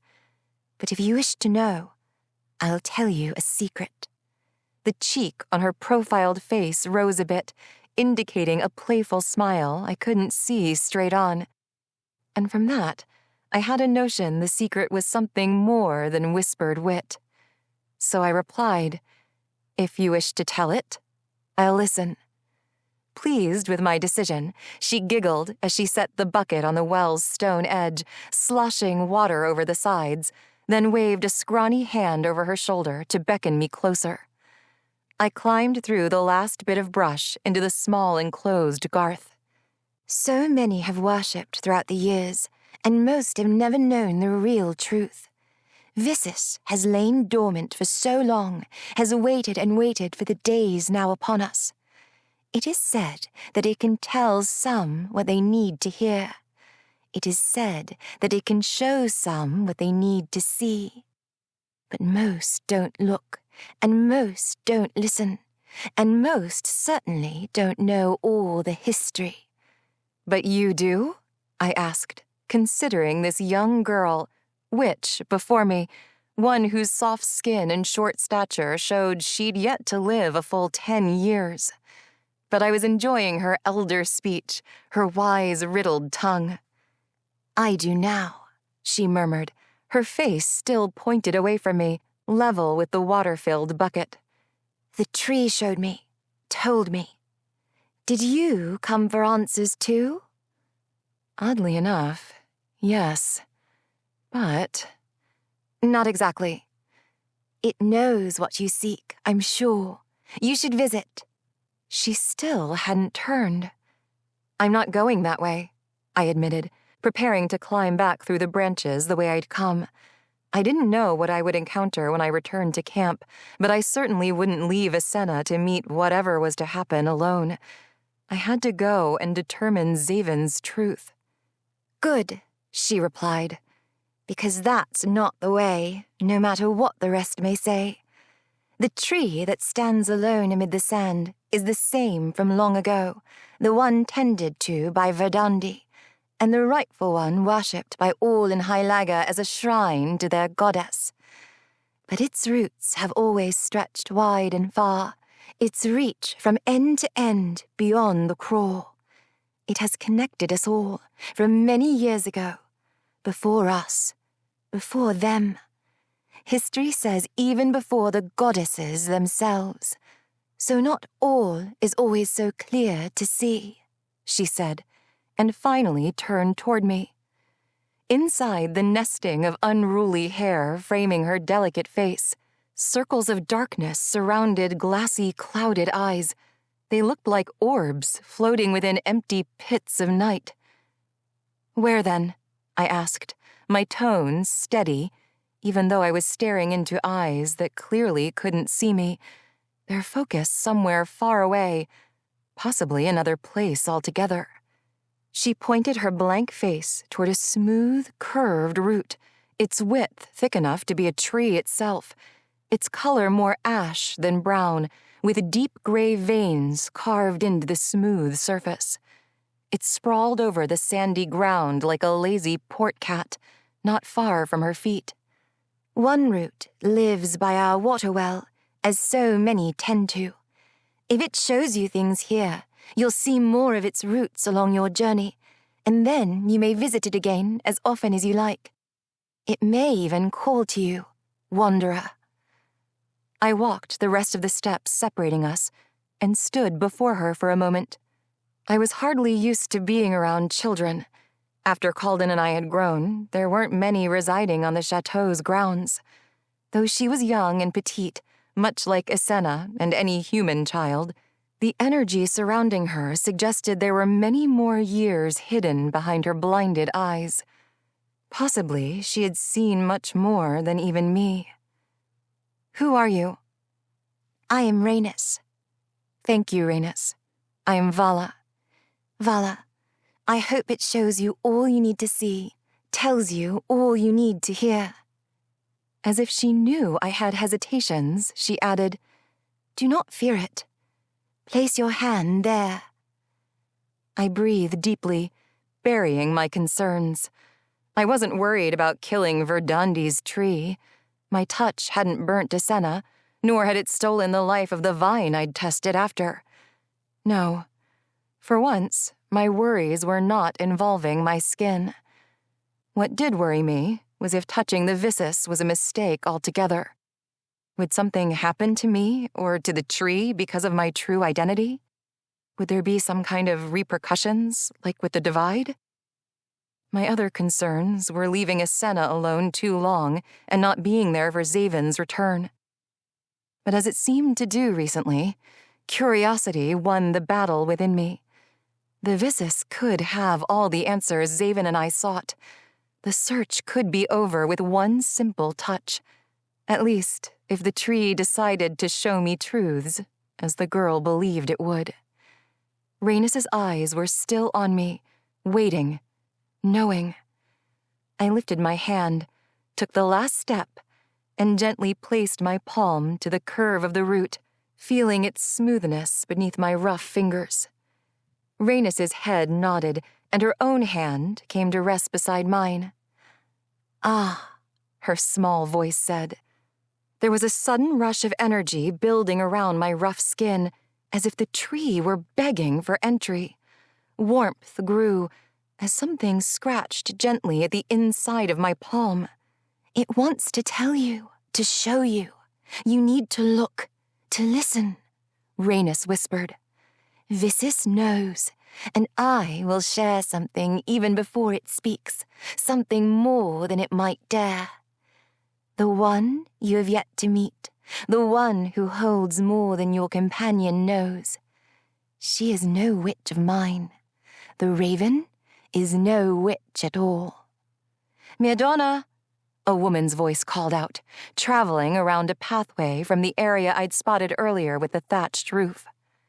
Rhaenys' head tilted at the call, then her clouded eyes closed in a long blink.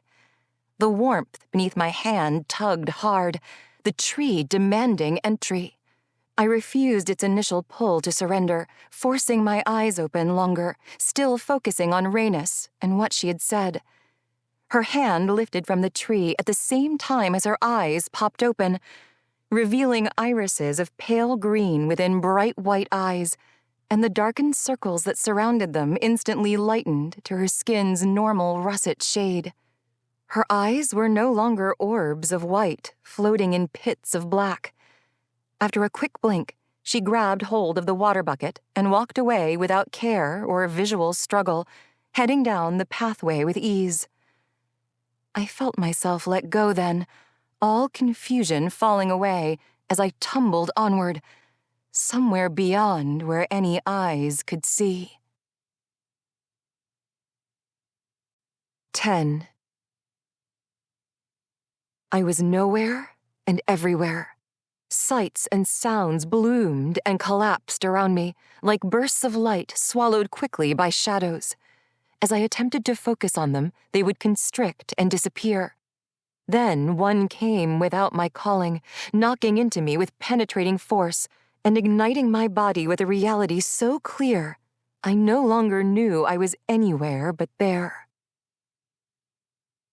His hands were on me. All over I felt them, his coolness searing my hot skin in a way that made me ache for only him, made me forget the short time away and the eternal loneliness I'd felt for so long.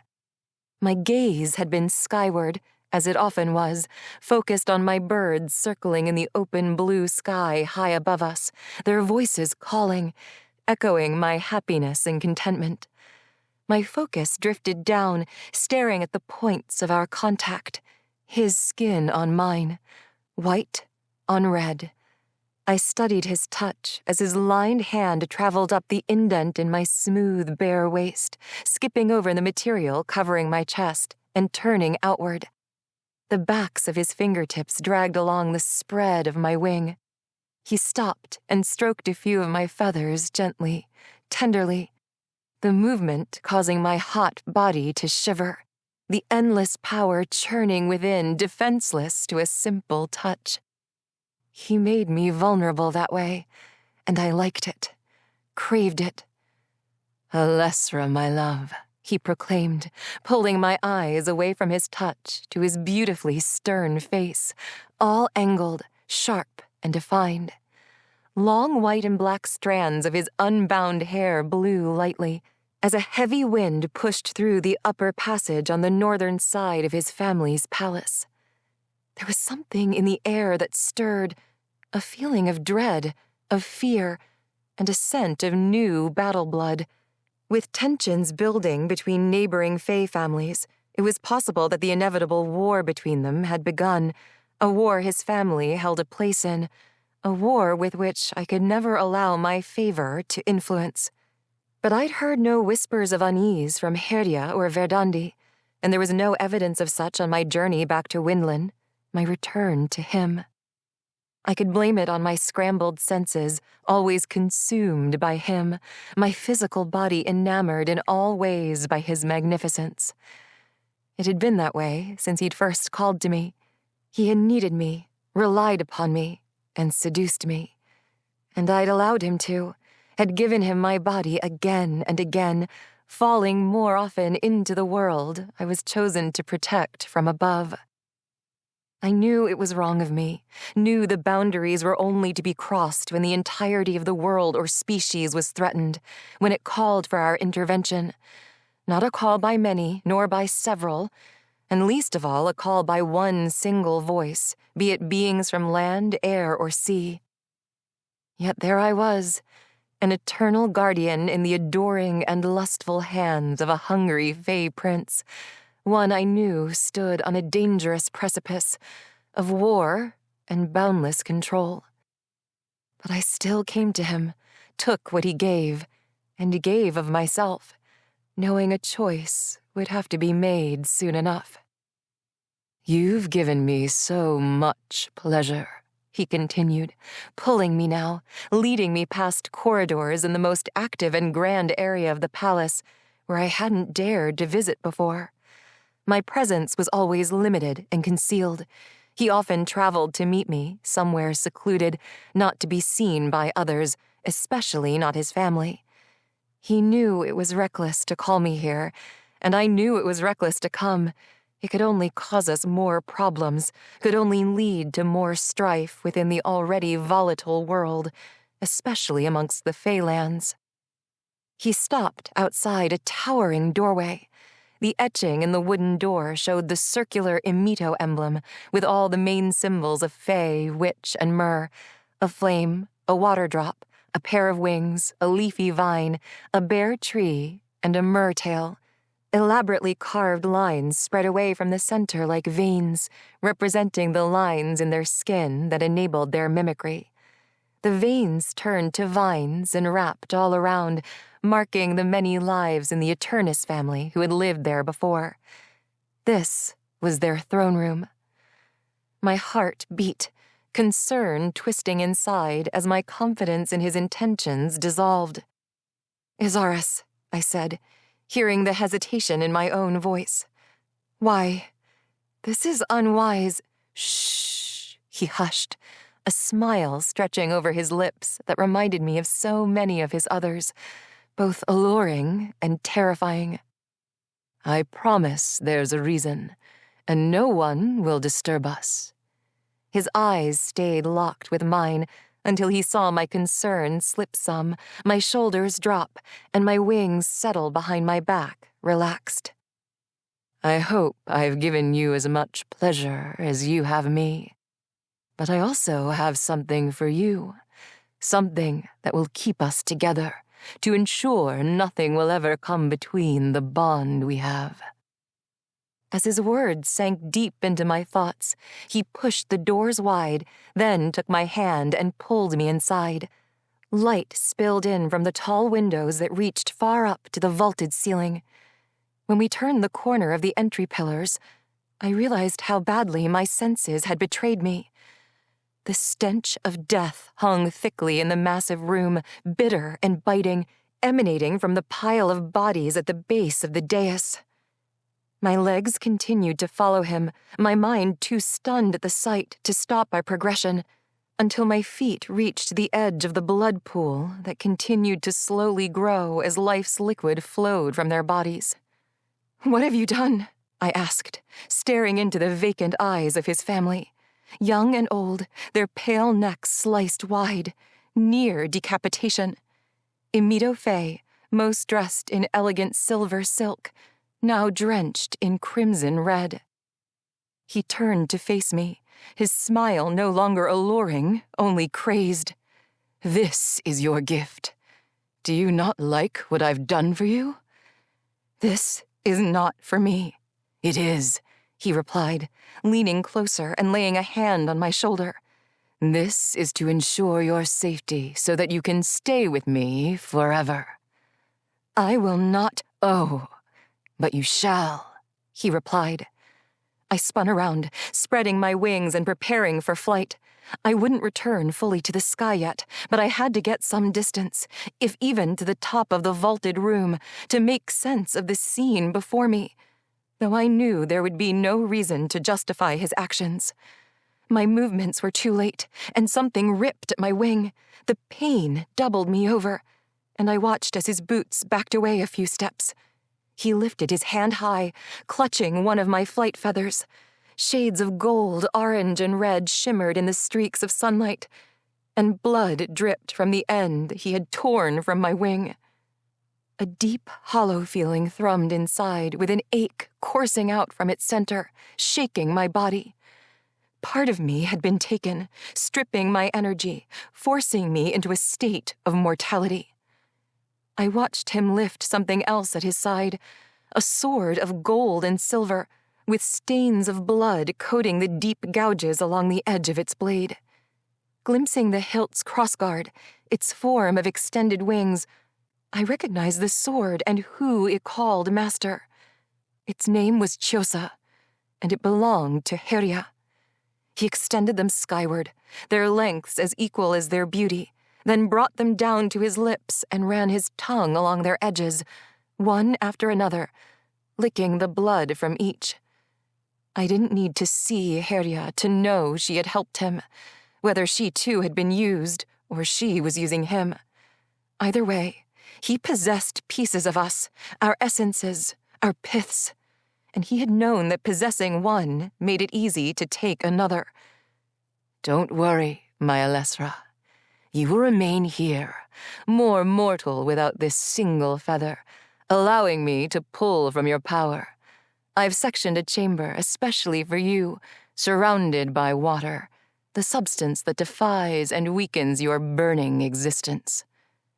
With that, Emido's soldiers emerged from the edges of the room. Izaris released a scream as a wave of red-orange spread across his skin. Then his back ripped open, and his own wings unfurled. Light flashed and collapsed before colliding with me again. When I opened my eyes, they were focused on a hand with aged, pinkened scars on russet skin, sliding tentatively along an exposed tree root. My hand, only not my hand, Hades. My eyes closed in this new form, and I moved somewhere deep within myself, picking at thoughts and memories floating around. They pushed at me to choose, to see, and so I looked. On a ship, I stared out over the stern, the foggy horizon swaying, and with it, a familiar island, its cove empty of ships, its 2 light towers growing smaller every moment. Garlin. I shifted my eyes to the side and focused on the boy who stood there. The boy prince I watched grow into a man, his black hair loose and whipping lightly in the sea's wind, and behind the strands covering his face, his dark eyes pooled with tears. Another thought swirled before me and then hit. The same ship, with sails of blue and gold and the Islain crest of 3 crossed swords, stood docked at a port near a white-sanded beach. Flags with the same crest and colors lined a road that climbed a towering cliff to a white-stoned palace perched at the peak. I was in Sunsea, looking at Tamir Palace. The thought tumbled away, and I grabbed hold of another. The black-haired prince appeared again, his attire now green and silver, tidy and polished, his hair tamed by a plait and a crown set atop his head. He approached a throne of stone and furs where the brown-haired princess stood. His hand grasped hers, and he offered a small bow before pressing his lips to her knuckles. A rumble then shook beneath my feet. There were loud gasps and cries. My eyes were back on the prince, who stumbled backward. I rushed forward, grabbing hold of him before he fell to the floor, noting his shocked eyes and sweaty skin, but most importantly, his continued breaths. My eyes were back on the russet hand, its usual solid grip trembling harshly upon the root. My eyes lifted, traversing an outdoor garden with huge flowering blooms. On one end, the palace's white-stoned walls, and the other, a nearby forest that stood tall against the horizon. There was nothingness again, as I was pulled away from Hades' mind, but only for a short time. Another wind blew, this time bringing a coldness as the thrumming inside my body continued to build. I was close to something I needed, so close. I knew because I'd already felt it once before, a beat, a pulse heaving inside, right before a piece of the hollow was filled. The energy inside hummed, telling me it was the second, but still not the last. 3 was the number we'd been searching for. 3, the number I needed. My sight was hazy, the visions outside not as clear as the feelings within. A voice called to me, but I ignored it, stepping through the rubble of an area once grand and noble, now only in ruin, cloaked in overrun vines and ground brush that had deadened for the start of winter, and an emblem I'd seen many times before, circular with multiple symbols carved into a stone. A familiar feeling rushed me again. I'd been in that place long, long ago, but still the haze wouldn't settle.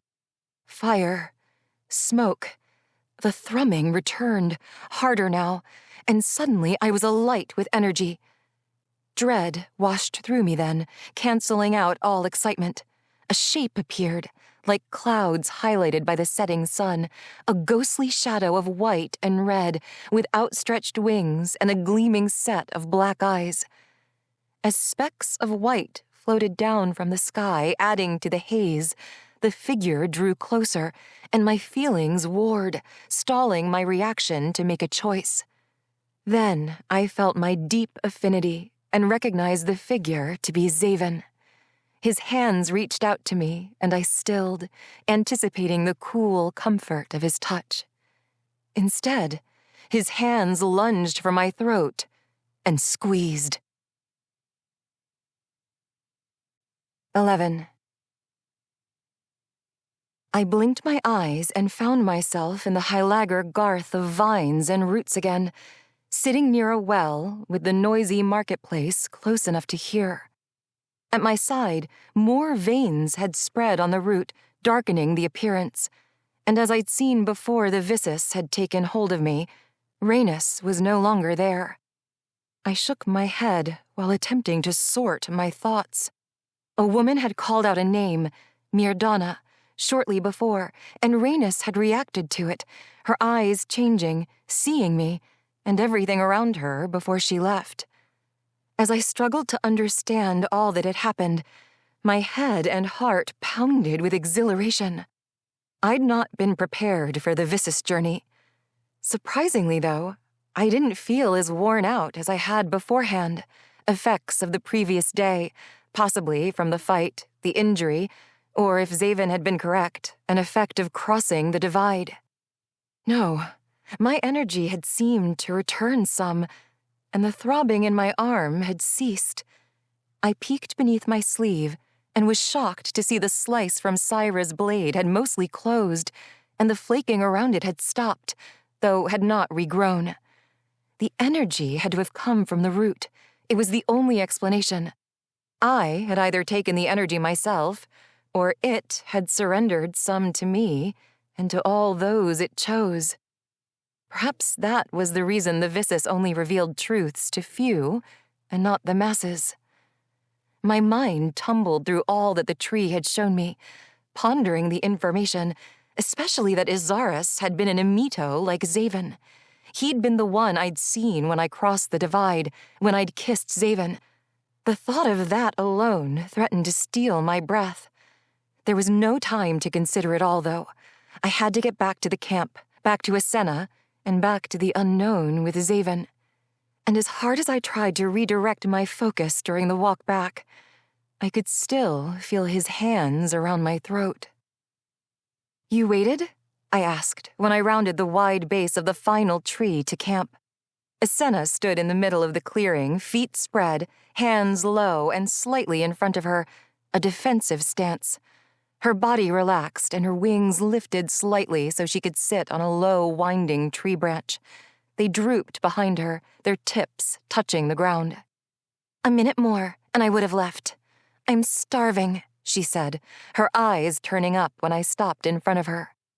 Thinner tree branches above us stirred, rustling neighboring leaves and dead foliage. Clumps of cottony seeds dropped down, floating through the patches of light and settling with older piles already collected on the ground.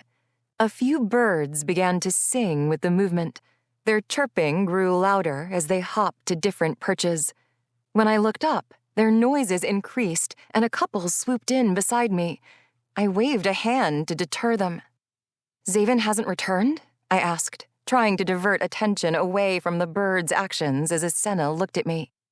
"With the amount of time I was gone, I figured you would have been back in Suspir by now." I honestly wondered what had taken Xavyn so long. If the witch Erden had died, what was keeping him? The others he'd met? The doubt continued, especially after what the Vissus had shown me. I rubbed my throat absently. Islain tilted her head and peered up toward the birds. Strands of black hair she had released from their single tail fell loosely over her shoulder. She pinched her lips together in consideration, then looked at me, choosing to leave the bird topic alone. "I'm quick, but not that quick. I can't use these things yet." She shrugged her wings. "And you weren't gone that long." "Not that long?" The time at the tree had been shorter than I'd thought. It certainly had felt as if I'd spent a full day within its hold. "Something's wrong," she said, noting my confusion. "Did something happen?" "Yes, actually," I admitted. "I need to tell you something before Xavyn does return." Not wanting to crowd her, I skipped the branch beside her and chose to sit on the ground. I overheard him speaking with a couple of others I'd never met. I think they were friends of his, with Elige. She crossed her arms over her chest and waited for me to continue, her face stoic. "We may not have been intending to go that way before, but now that may not be the case, because the witch we were to see is dead." "That's not a good idea." "I can honestly say that I agree," I admitted. Xavyn might not trust her or her Volaire kind, but Islain deserved some truth if I wanted her to go along with us, and I believed it would be better if she did. It was selfish of me to want her along for the journey when my doubts continued to grow, about places, about Xavyn, about my life and my purpose. Having another ally was always a good choice, though, and I was willing to bet she would be better than a simple ally. She would be an asset. Not to mention an extra set of eyes, ears, and even an extra sword if needed, even though she didn't carry one. "But I think it's necessary," I continued. "Xavyn has been traveling, and from what I heard them discussing, he's expected to check in." "What you heard, huh?" Her eyes narrowed into an inquisitive squint. I was hidden nearby. When her delicate eyebrows pulled together in silent question, I added, "Although I haven't known him long, I trust him. I do not know the others, nor will I trust them blindly because of his association." "Smart," she agreed. "I might say yes to you, but I will not be safe there. Those who have gathered in Islain with them don't favor my kind. The Volaire, those who have ruled Windlin as a kingdom for many years, have not been pleasant to the other Vanen divisions. They have done things I'm not proud of, some of which made me choose to leave rather than stay, and—" Rustling leaves and snapping branches made us both stop and turn. Xavyn leaped over a grouping of roots into the clearing, and two others followed behind him. His eyes found mine immediately, his expression changing rapidly with a tiny shake of his head and downcast eyes and lips, as if he were trying to communicate all the things he could not speak, possibly an apology for having brought the guests at his heels. I pursed my lips and crossed my arms. "Goddesses!" The bald male behind Xavyn spoke, his stunned voice as warm and smooth as his rich umber skin, which nearly camouflaged his form entirely into the trees at his back.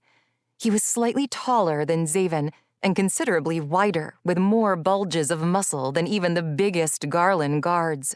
His features held an even look, with no sharp edges except for the points of his fey ears, projecting an overall pleasant expression. His gentle voice and appearance were drawing, inviting, which was an oddly conflicting contrast to his solid, massive body. A volaire? With wings? You were right about one thing, Xavyn. A liege won't care about your detours. Xavyn plastered a smirk on his face and glanced over his shoulder quickly before looking back at Asenna and me. Travel companions, he addressed us, dropping the expression as he reached into the satchel slung at his side. I brought breakfast. Unfortunately, I also seem to have picked up a couple of strays. Strays? The male said with a laugh, crossing his heavy arms and widening his stance. I believe that term is better suited for the one who hasn't been home in quite some time. Or perhaps what he usually brings home with him? Xavyn shoved, a little too aggressively, what looked like some kind of dark meat wrapped with flaky bread into Asenna's hands, then a leather flask. Stepping back from the impact, she accepted both, giving the food a sniff before taking a large bite. Xavyn handed much of the same to me next, and mumbled a quick, "Talk later," before saying loudly, "Rifim is the ugly, bald, giant fae baby one, and Sendel has the evil eyes." He chuckled as he turned around with his arms stretched out at his sides to accept their glares. No need to be concerned with either, as I've already informed them you both aren't to be harmed or anything else. Xavyn had clearly lied about Rifim's ugliness, but Sendel did indeed hold an evil look. Her hardened expression hadn't changed since they'd arrived. There was no mirth at Xavyn's jokes, only scrutiny toward Asenna and me.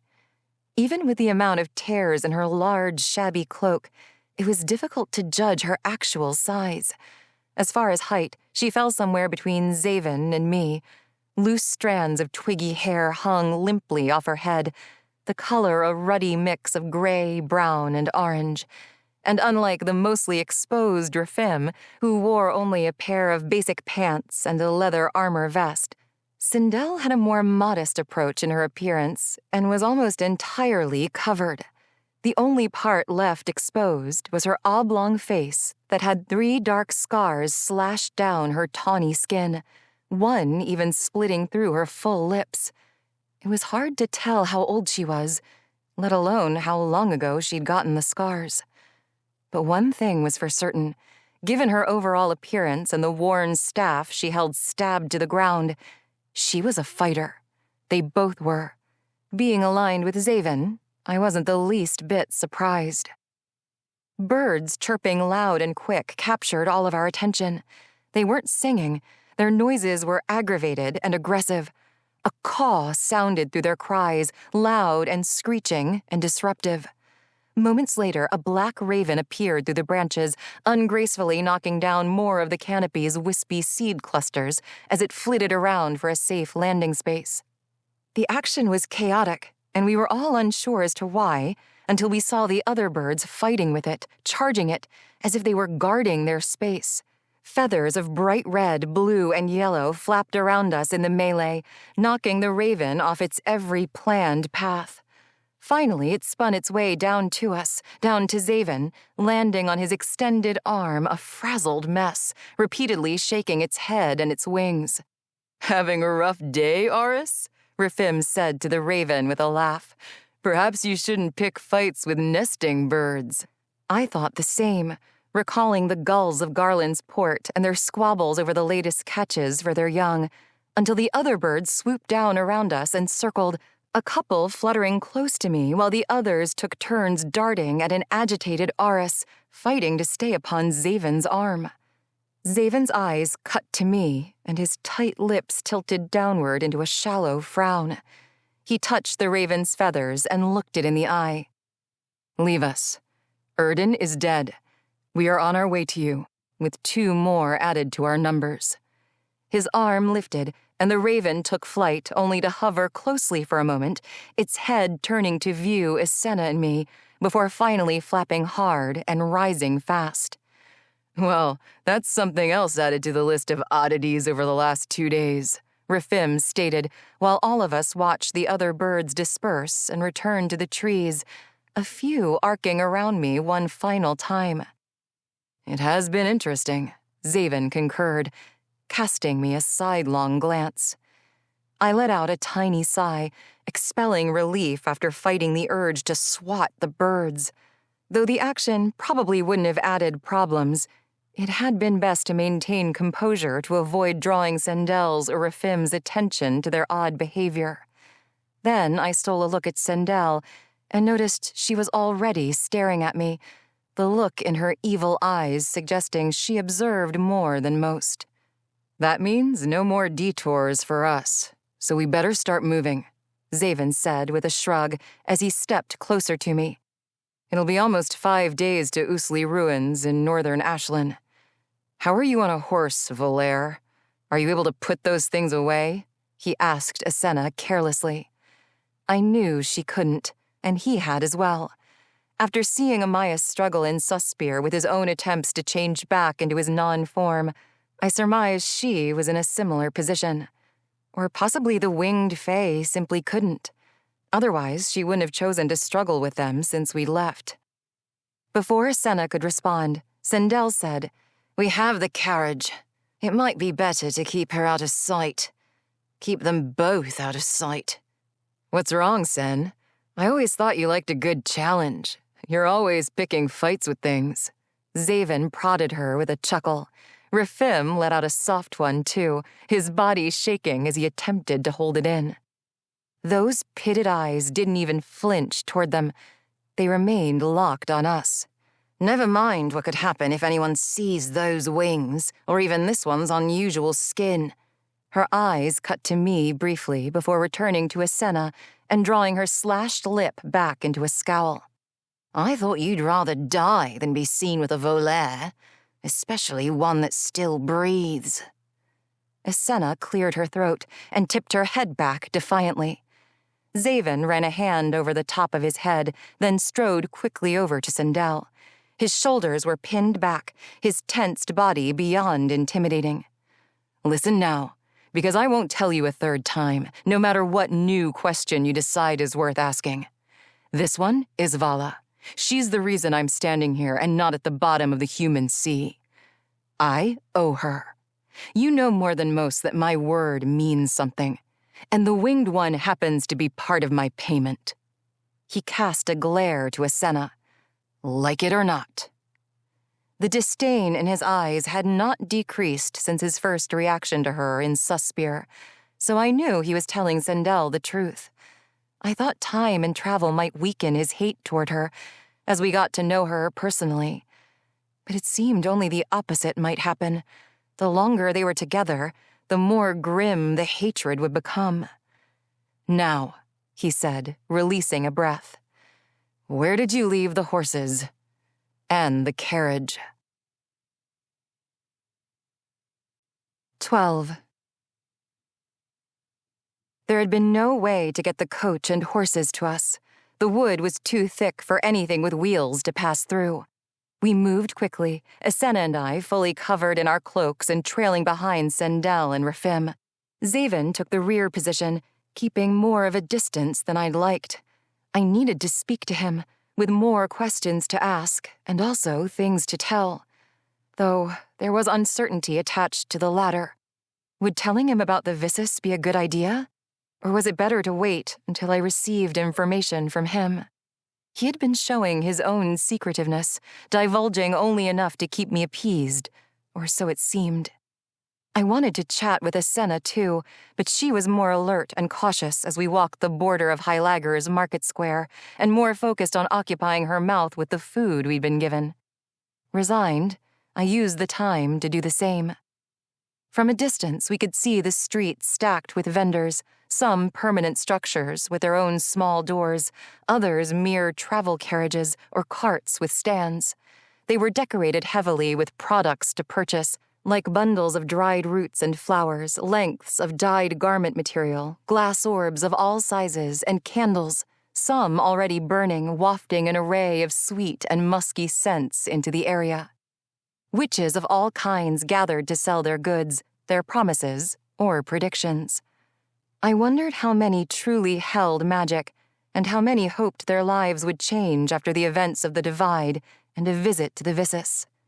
As we kept near the main road, under the cover of the tree line and small garths of a few houses, I saw the queue of witches waiting their turn to lay hands on the viscous. The thin tree sat alone in a circle of fine, unpacked dirt and sand, a pond of water close behind. Its bare branches and indented gray veins were dull compared to the colorful canopy nearby, and although its age was unknown, its base wasn't nearly as large as some of the trees we'd seen in the forest. Then again, Rhaenys had told me the viscous had much more beneath the ground, spreading from end to end of the entire world, I supposed. That was where its age and growth showed. Not everyone knew that, apparently. I knew now. I'd seen what it had shown me, and that it included a vision of Haiti. Did the viscus's roots indeed reach as far as Islain, or was that vision some form of trickery? I saw what Haiti could have seen, leaving Garlin, arriving in Islain, and connecting with the viscous there. Had I seen inside her head? Could she see within mine if she chose to touch the viscous again? I had to admit, if it were even a witch's trick, I enjoyed Haiti's views, knowing she and Calden were well despite the decision to travel to Islain after all that happened. He would still marry Anya, and I wasn't sure how to feel about that. Perhaps it was the best choice for him to make. So much had happened in such a short time. So much loss. I could only hope Haiti would continue to look after him. And with the disquiet caused by the divide, by my crossing, I also hoped no true war would separate us further. Veins of the viscous appear to deepen and spread, and they're acting as if Verdandi herself is standing in front of it, delivering fortunes from a platter, Rifim commented from in front, as he rather gracefully ducked his large frame under a low-hanging branch. They're only wasting their time. Let them, Sendel's gravelly voice replied, turning her staff sideways to avoid hitting the same branch. They have little else, especially with Erden now dead. They are lost and grasping for anything to understand recent events. That tree is all they've ever known, and though the change is subtle in sight, you know as well as I that it's significant. Still, glad none of them are coming with us. Those hungry enough could start fires with their need for answers and power. And if any have gained a bit... The back of his head shook. I have a feeling we're already bringing a couple. The sharp comment was aimed at Asenna and me, but Sendel didn't bother lowering her voice to hide that fact. It was better to hear her honesty, though, to know she was skeptical of us, even with Xavyn's declaration of life-saving debts. I shortened my stride, allowing the distance between Asenna and me to grow, and Xavyn and I to shrink. You have a lot to explain, I whispered over my shoulder. I do, he replied with a tinge of humor in his breathy voice. Don't you worry. I will, during travel. The entire walking party had slowed to a stop. Sendel and Rifim peered around two sides of the stone house we were behind, the thatched roof covering Rifim's head like a hat.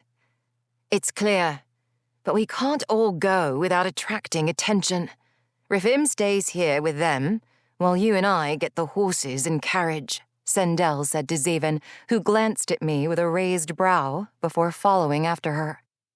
Don't mind her so much, Rifim said, keeping his attention on them as they disappeared into the market's crowds. She takes a little while to warm up to... anything, he chuckled. Especially anything that isn't of witch blood. I don't much care, Asenna replied. With her food now gone, her focus was on our perimeter, her body turning circles, her guard remaining up. Mine was as well, even more so with Xavyn gone. Rifim turned then, assessing us both. I grabbed the hilt of my sword. Easy, he said, extending an open hand almost as large as my head. I'd never fought someone his size, but there was no way I'd travel this far to find the truth of my life, to find myself, only to let one fae take me down. When I didn't release at his word, he added, I'm not a threat. Like Xavyn is indebted to you, I am also to him. I will not harm you. Either of you."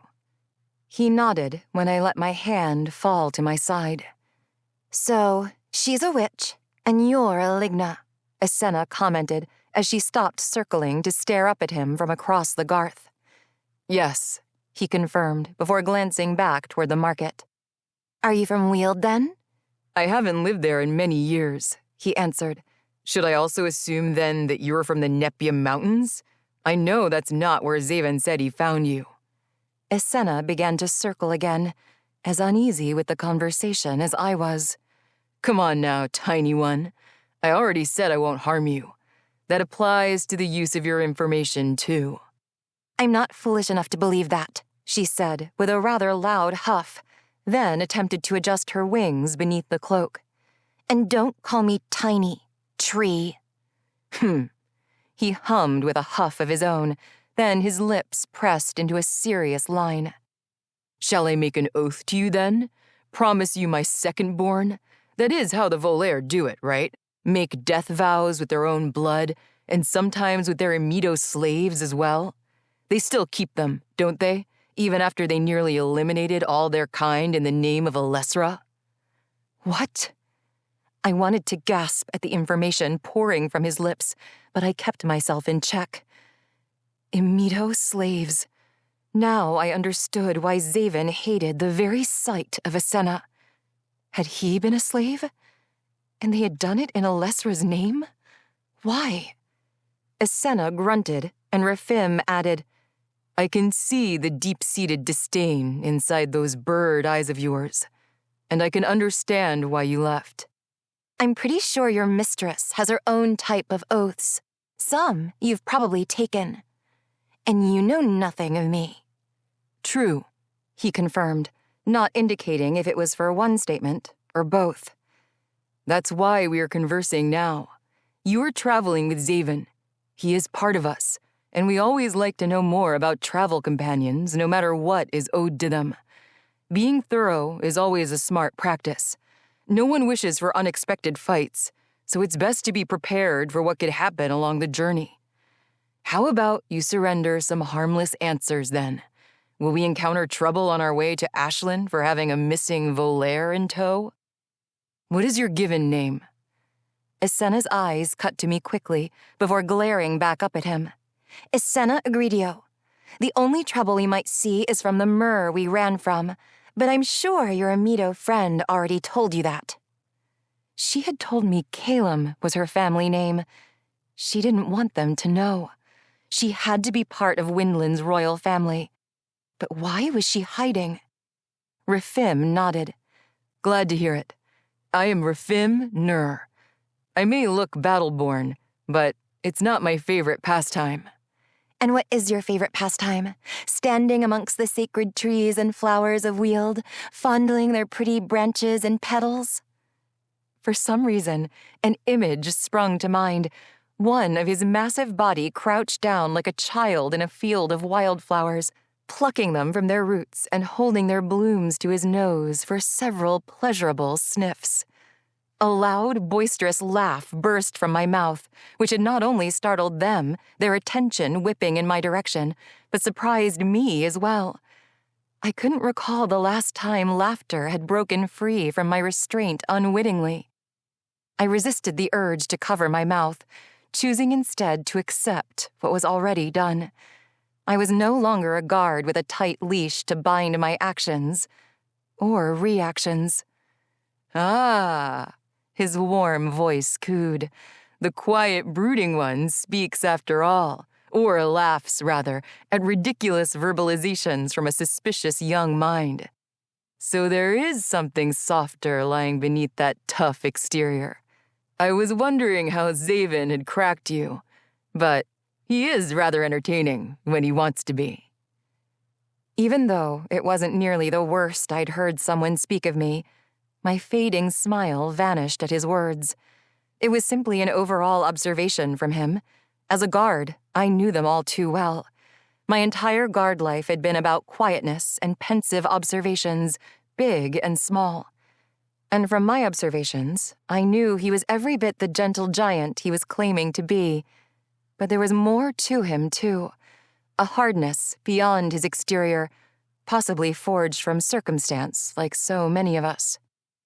I don't always laugh, no, but I do find her wit clever, I answered. Do you think us stupid to fall for a baiting of trust so easily, claiming to have a softness beneath your tough exterior, too?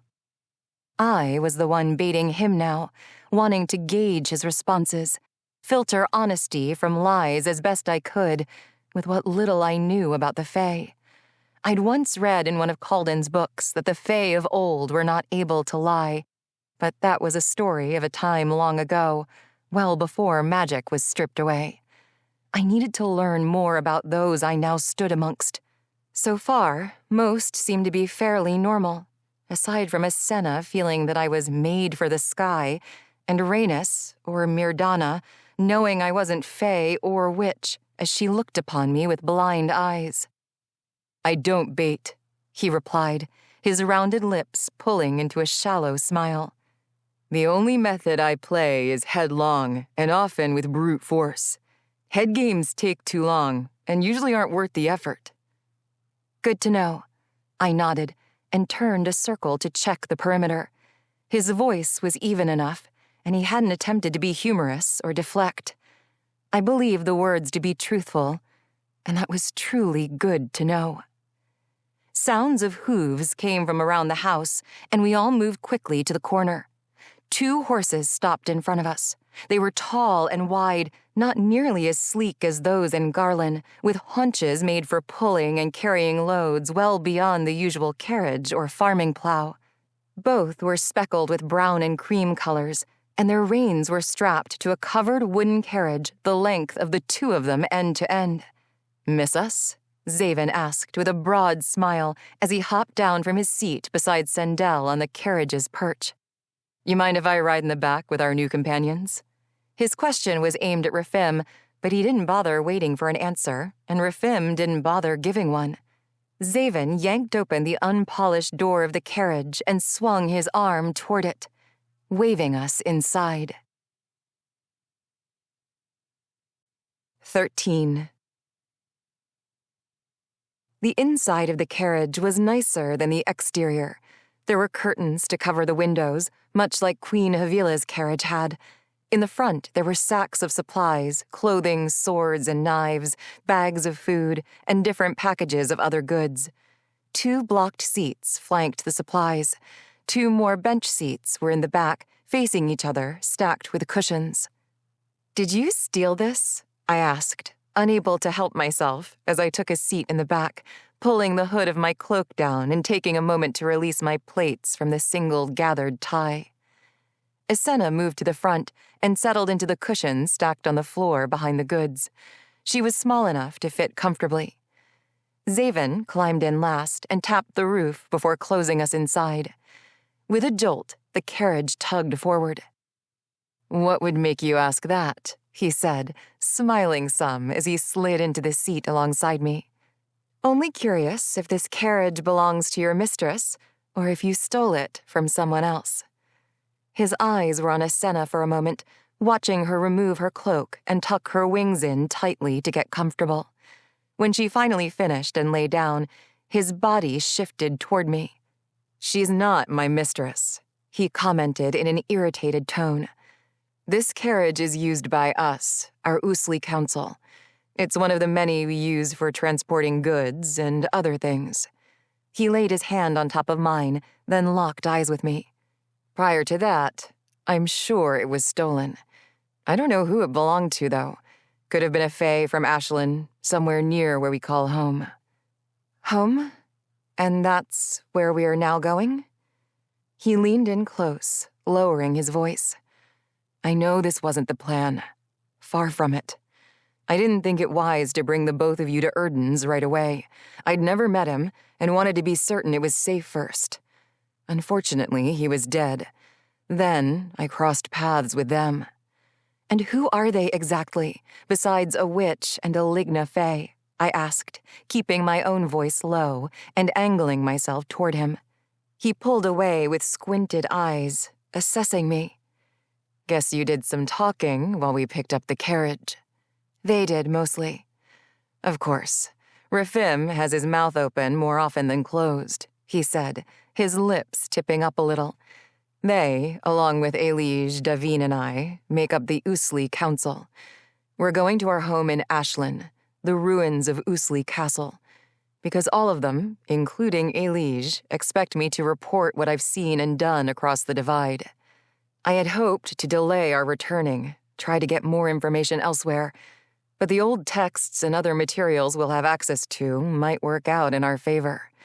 My reason for bringing both of you should hold, as long as we're cautious. No one will question my debts. They have no reason to. They will, however, question many other things. That's why we need our stories to match, and why the winged one will need to be especially compliant.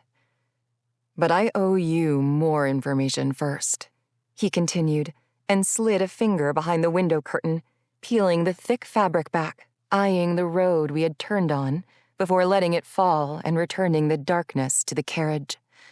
We'll be leaving Craw and crossing into Vaenen soon enough. The divisions of Vaenen are Windland, Islain, Weald, and Floden. We'll cross into the southernmost, Weald, first, the Ligna region. They are woodland fae, usually larger in size than most others.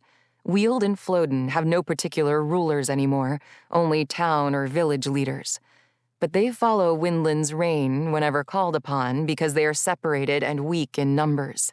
Those from Weald and the other regions who have chosen to revolt against Windland's reign are with us in Islain and the surrounding Islain areas.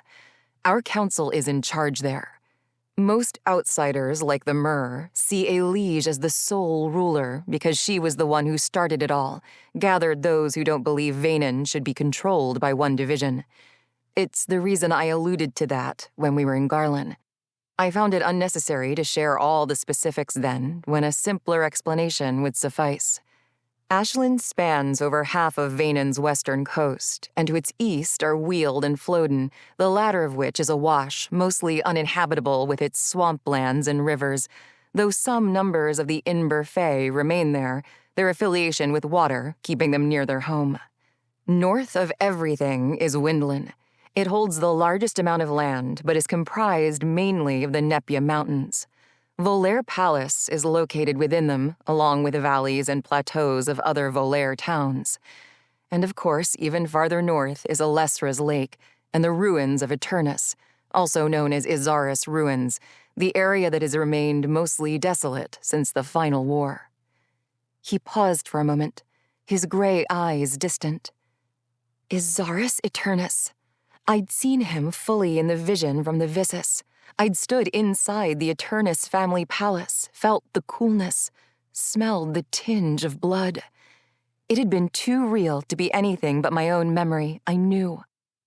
And suddenly, I was hit with the realization of what the Vissus had shown me, the past, present, and future. There was a memory of a past life I couldn't remember, and pieces from the present, though seen through Hades' eyes. That had to mean the last vision could be the future. Was it an actual prediction?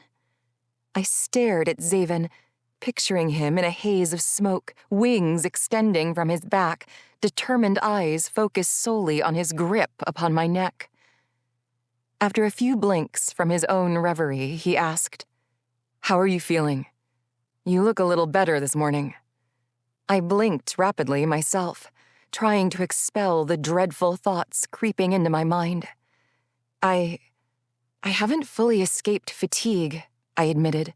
The boost of energy I'd gotten from the Vissus had begun to wear off. His now very aware eyes roamed my face, and all I could see were eyes from another time and place. I knew I should tell him, and I planned to, but I also needed to prepare myself for what was to come. His hand slid across my arm and lifted the shirt material away from my wound.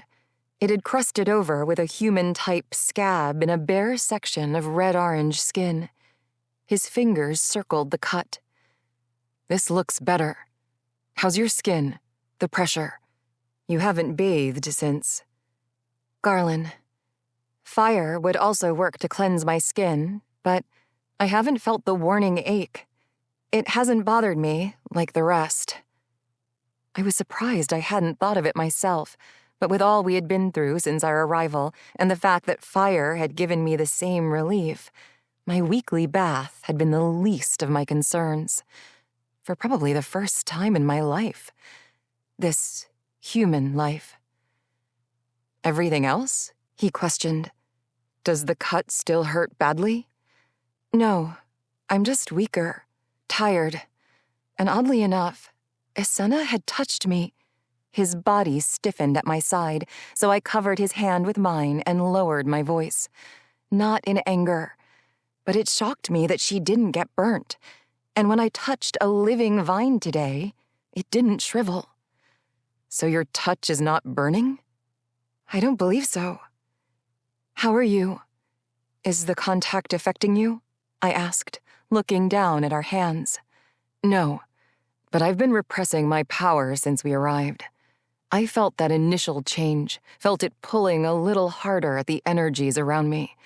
Then I felt those blasts, like a sudden urgency to change when the volaire attacked me in the water, and then again when I held on to Amias, and even with you.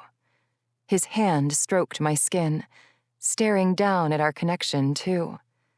Does all of it pain you? I asked, knowing it must, but unsure to what extent. He had been in pain when he first experienced my skin in Garlin, and he'd known that it pained me to bathe. I was curious how all the change affected him. Different levels, different ways. You had been the worst before the divide, but the skin contact with them was on a different level. His eyes closed for a long moment.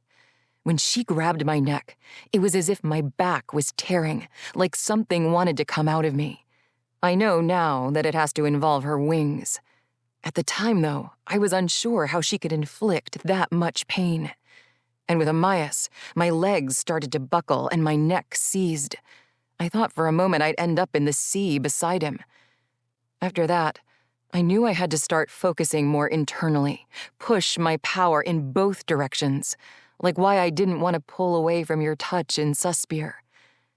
But I've mainly been exhausting myself by rejecting every other energy my body keeps calling. At least we know everything is as we discussed last night, that it's all from the divide. Your power was affected and weakened by the surge. I'm not sure what this means for you, and I'm certain we'll find more information when we get to Islain. In the meantime, you should rest, conserve during these next few days, because our arrival will be tiring itself. You should lie down and— No, I interrupted. I've learned so much already, but I need to know more, especially if I'm to meet the owner of the bird whose neck you broke in order to keep me a secret. Before he could interject with anything, I added, Tell me more about Islain, about Islain. You said it will take almost 5 days of travel? His lips tugged into a smile, and he pulled his hands away from mine. Lie down, Vala, and I'll tell you more. No, you'll tell me more no matter how I choose to be seated, I replied, crossing my arms and raising my eyebrows. He shook his head the tiniest amount, ornery smile still set in place, and his mischievous eyes narrowed. You're right, I will. Though I really would prefer you accept my offer, because I'd like to hold you like I did last night. Even on the ground, with the dirt and trees under the unfortunately obstructed sky. It's been weeks since I've slept that well, and more than that, even longer since I've been as comfortable as I was with you. And these cushions are bound to make it far better. I gaped at him like a fool, hearing the words those lips were forming, unable to tell if he was being a witty ass or if he was completely serious. Perhaps he really was as exhausted as me, and that exhaustion had overwhelmed him into senselessness. There's always so much doubt in your eyes, he noted. But I understand why. I'm holding your life, if you recall, as you're holding mine. Even now, not a thing has changed except our location. Unless, of course, you'd rather we not be so close. In which case, I'll understand and still respect and help you, because I want to. There's no need to worry about that. His question hit me and spurred even more. We both knew how quickly things had formed between us, but we'd also been through quite a lot in that short amount of time. Had things changed? Could I really trust him after learning things here, after seeing what the Vissus showed me? How could I know for certain that what I saw was real, past, present, and especially future? Xavyn was right about everything else. He was also right about being comfortable with us sleeping so closely together the night before. I'd reveled in that connection, immensely. I enjoyed sleeping with you too, I admitted. He spread his arms and lounged back, inviting me in. This side of him was another new reveal. The moment he'd entered the carriage, he relaxed. Maybe it was the journey, or the thought of returning to the place he called home. Maybe it had to do with knowing Sendel and Rafim were with us, more watchful eyes and capable swords to help in the event we met trouble along the journey. No matter the reason, I was glad to see him in this state, no longer on edge at every turn. I leaned closer, placing my face to his chest and wrapping my arms around him as he folded his around me.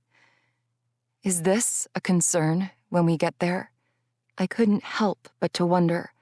I didn't know what was awaiting us in Islain, or if anyone there might ridicule our intimacy, or if anyone had been waiting for him with their own thoughts of comfort, or more. I hadn't thought to ask. No one will bother us. You'll stay with me. His fingers toyed with my loose plaits, shifting them over my shoulder and back. And Asenna? I felt the rise and fall of his chest as he inhaled, heard the thrum of his steady heart. I can't promise that. I don't think I can bear her being... I don't know. Tell me why, I whispered. After a few long moments without a response, I asked, were you a slave of the Volair? He stilled in my arms as his breath stopped. After a lengthy exhale, he said, sounds like Rafim's mouth never closed the entire time I was gone. What else did he discuss? I'm sure it couldn't have been a trivial topic, like his obsessive grooming habits. I want to understand you, I admitted, ignoring his attempt at deflection. I know what we're doing will only get more involved from here, more trying, and because of that, I need to be sure we have allies we can trust. I felt as though you established that kind of trust and understanding with Leth. And I feel the same about Asenna. She already knows some things about us from our conversations in Suspier, and we did plan to talk to her more, in case she has information we could use. But I'm also indebted to you, for far too much to name. So I would not want to force you into any situation. Vala, he interrupted lowly, my name sounding deep and hollow through his chest. You are not indebted to me, for anything, and it's important you don't announce that when we arrive to Islain. If you owed me anything, you would be required to pay off your debt by work or other means, beyond the ordinary tasks that are expected of those who stay with us. I'm already thinking of how to get you out of doing even those since you aren't feeling well, and because we need as much time as we can get to search for answers. I'm capable of doing whatever is needed. Also, he continued, ignoring my stubborn comment, I agree about the allies. Leth is someone I've been around before, and I do feel I can trust him. But I didn't only meet him yesterday. I understand. There's something pulling me to her, though. It could be the reason she knew I was made for the sky. I can't explain it, but I trust her. And I trust that Leth trusts her. He sighed heavily, leaning closer to my ear and lowering his voice to a shallow whisper. He said, You've awoken so many new things that were once the normal in our lives. The Volair sensed that you are not like the rest, and I'm guessing that sense came along with the wings on her back. She also knows you aren't Fae, like anyone else can tell by looking at you, which is why she'll need to keep quiet about knowing you're made for the sky. It's not normal and will raise more questions. That information must stay between us to keep you safe. He sighed again. That is, As long as all the birds in this world don't expose you first, with their absurd acts of affection and protection. I pressed my lips together to contain my amusement, and my body began to shake. A moment later, his joined mine, both of us shaking hard, gripping one another fiercely as we held in our laughter. When bodies calmed, I wanted to question him again, learn more about his past and if he had been involved with the Volaire's Imito slavery. His reaction to the mention of it had been severe enough to be more than an ancestral form of hatred. He also had strong reactions to anything similar. I thought back to Garlin, when he had questioned me about my punishment, being whipped, and how I'd been bound and tortured. He'd been angry then at the humans' treatment of me, and he invited me to go with him. You don't have to stay here if you don't want to. There was a deeper reason for his anger, for his empathy. But as I felt his breath steady, felt the air around us still, I knew it wasn't the time. 14. The days of travel passed quickly enough. Rifim talked. Sendel didn't. Islain cried a few times, possibly more than I'd noticed. She was proficient at hiding herself, curling her small frame into a tight ball in spite of her wings, which had started to flourish, new black and yellow feathers unsheathing every day. She and I remained inside the carriage a majority of the time, except for short breaks in travel to eat and stretch. When we made camp at night, we were able to sit outside with the others to eat, before loading back into the carriage to sleep. The cushions were comfortable, especially when Xavyn shared them with me. But toward the end of our journey, confinement settled in. The dreary days didn't help. Large clouds cloaked the sky when we'd crossed into Vanen through Weald, and rain followed sporadically throughout travel, leading to irksome measures of preventing contact with my skin while we were under the watchful eyes of the others. With a canopy as thick as in Craw, the forest added to the darkness. Other things had transitioned, though. Trees had straightened, standing taller with the forked branches and rich, colorful leaves I was more accustomed to, instead of twisting into mind-bending knots blanketed with clusters of fluffy seeds. Roots had returned to hiding below ground, and while I wasn't actively seeking it, my eyes wandered to the bases of the trees, to those roots still exposed, searching for the distinctive gray veins of the viscus, wondering what it would show me if I were to visit again. Conversations were limited and basic. Rifim and Sendel were cautious, discussing information about their council with Xavyn, after first ensuring Islain and I were occupied or stowed inside the carriage. Xavyn had been quiet as well. The only time we could talk more freely was while inside the carriage, but since Islain was also with us, he remained guarded. Like so much else, the wood has changed too, Rifim stated on our final night of travel along the narrow trail we'd taken through Weald and into Floden. We were on schedule to cross into Islain the next day and arrive to Islain later in the evening. It was another dark and clouded night. We ate around a fire, and I found myself staring into the flames, as I had all the other nights, listening as they hummed to me, tempting me to reach in and embrace them once again. There's something with the trees. Rifim continued his discussion about the changes magic had brought, a stirring amongst them, a feeling, and the animals. And you think these changes have... Xavyn started to ask, but his words died as his eyes stopped, pointed in the direction Rifim had been looking, not far from where Islain had perched herself on a downed log to eat a piece of roasted rabbit. With the fire between us, I couldn't see a thing until I looked past Islain at the shadowed tree not far behind her folded wings.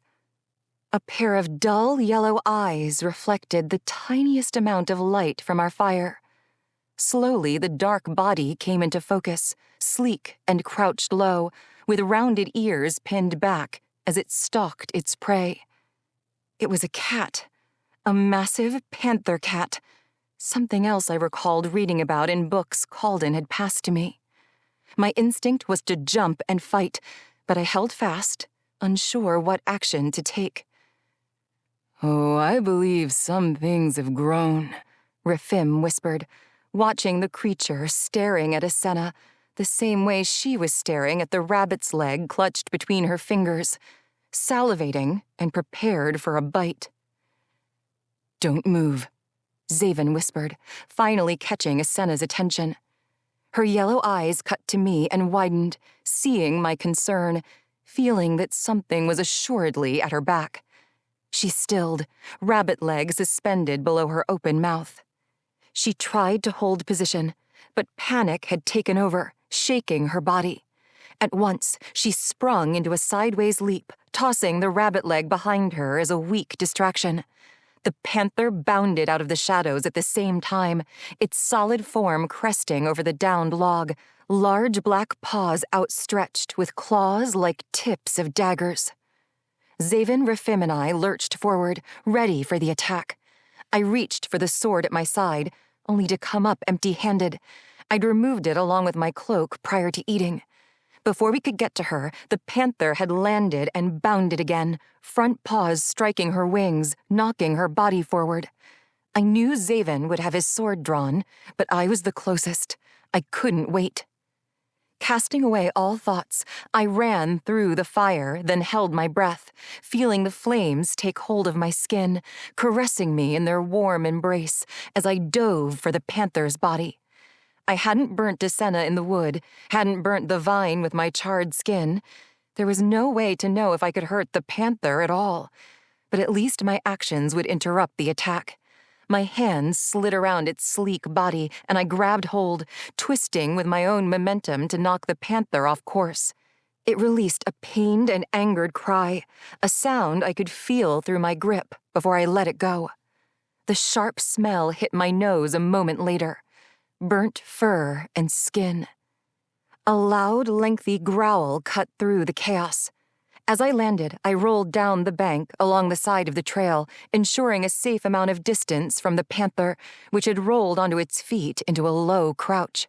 Sendel stepped into view from behind the carriage, her mouth open, the growl coming from her. It turned into a spitting noise, a kind of hissing I often heard the cats at Florissa's Cove give when fighting for the fishermen's scraps. The panther stood upright with a shake of its body, eyes on Sendel. "Tsk, tsk," Sendel whispered, extending her hand. The panther bowed its head a little, then lazily pawed over to her and rested its head in her hand. Its throat rumbled a tamed type of growl. "Looks like something busted out of its enclosure," Rifim said, crossing his arms. "What? A pet?" "Hound?" Xavyn asked, moving forward and patting the panther on the hind quarters in greeting. "I've been gone but a month, and he's practically doubled in size. And more recently acquired a taste for birds, too, apparently," Rifim said. "Stop calling him Hound. Wraith's appetite has increased normally along with his size," Sendel replied. "The hands must not have fed him enough while we were gone." Xavyn searched the nearby ground for where I'd landed, out of the fire's light. When he spotted me, he paused, drawing Rifim's attention, whose eyes widened briefly as he said, "Looks like someone else busted out of their enclosure." All faces turned toward me as I stood, even Asenna, who still lay on the ground, one wing spread open from the panther's hit. I felt the warmth of the flames as I had in Garlin. Without looking, I knew my charred layer had been burnt away and the flames had taken over, rippling over my skin. The undershirt beneath my leather vest was already alight, pieces dissolving into ash. "Your skin is burning, yet you stand without pain or care. This has happened before," Rifim noted. "Did you know of this, Xavyn?" Sendel asked, but quickly corrected herself with a scowl at him. "Of course you knew. Imito." "I told you before," he replied tersely, the fire highlighting the stern look on his ghostly profile as he met her stare. "We will discuss more in Islain when we meet with the rest of the council. Nothing else needs to be—" "No," Sendel spat, reaching down and feeling Wraith's body, inspecting him. She stopped at his stomach where my arms and hands had taken hold. It was too dark to see much with the blackness of his coat, but she knew he'd been burnt, that I'd injured him. I will not accept all of this without question. If I have to wait for information, they are to be locked in the carriage until we arrive in Islain, unless you want to be left here with them. Xavyn's jaw ticked as he gritted his teeth, his hands clenching at his sides. Fine. If it makes you feel better, Sen. They've already agreed to ride inside for precaution. But just remember, it's never a good idea to show your fears. I thought you were better at hiding yours. She snarled, then turned and stalked away with the panther following along at her side. Xavyn's head shook a little with a long exhale. Guess that means she's taking first watch. Rifim lay down close to the fire. With a warm chuckle, he said to me, Nice attack, quiet one. Islain stood and dusted the front of herself off, then reached back to check her wings, running fingers over some displaced feathers. It was going to eat me, she murmured to herself, the shock slowly dissolving. No, Rifim replied, settling his hands beneath the sack he was using as a pillow, eyes closed to the sky above. More likely to have detached your head before snatching any leftover rabbit. She froze at Rifim's comment, but didn't respond. If you're still hungry, grab another piece and get into the carriage, Xavyn said to Islain, ignoring Rifim's comments. She glanced at me once, then did as instructed. Xavyn and I followed behind her until we reached the back of the carriage. It's not a cell, he said, as if he knew what I was thinking. Not sure you can make that distinction, given the circumstances. He huffed. What you did was foolish. You could have given... He grunted and pushed a hand back through his massive hair, stopping himself from saying anything more about me while the others could hear. You've brought on more questions than necessary. You left me no choice. You had a choice, as did I. I wouldn't allow that cat to maul Islain as I waited. I'll no longer stand and watch while others make decisions for me. I've done that for far too long. My choice is my own, and I would make it again without regret. You made yours by not making one. Sounds like the actions of a prince I know. Don't, he said, rushing closer, backing me up against the water and wine barrels fastened to the back of the carriage. His face was inches from mine, his breath ragged against my cheek. You'd compare me to that waste of a crown, who may as well have cracked the whip or tossed the water onto your skin himself? That boy knows nothing of life, far less struggle and pain than even you have known. In this lifetime. I didn't want to flinch, but the words stung as my mind recalled the sound of the whip, the ripping along my back. Then the water splashing upon my flesh, shredding my skin. I instantly regretted saying it to him, knowing it was so far from the truth. I let out a sharp breath, and Xavyn's hands were immediately on my elbows, his body responding to mine as I sagged against the barrels. Exhaustion hit fast and hard. I looked down between us, my head pressed to his chest, watching his pale skin turn red-orange like mine, burning with me, simmering flames licking between us. He exhaled slowly, and I felt it through me, in my ears and against my body. He'd touched me while I burned before in our escape from the chateau in Garlin, but he had experienced no effect then. This was another show in his power shift. His energy was strong, holding mine, connecting even more. We were motionless for a long while, grasping each other as the fire caressed and soothed us. Charred skin began to spread from our fingers up our arms. With more cracks and barely covering the skin below, it was thinner than it had been in all my years. It was different. A weaker barrier formed by a weaker energy within. You have to trust me, Xavyn whispered, breaking our silence. We will sort through it all. but our arrival needs to be calm so we can find our answers." His pleas were soft and assuring, and I was too tired to engage, too tired to be concerned. I stepped out of his hold and moved toward the carriage's side door without a word. Everything hurt. Body, mind. The weakness seemed to grow, spreading inside. "Rest. We'll be there soon enough."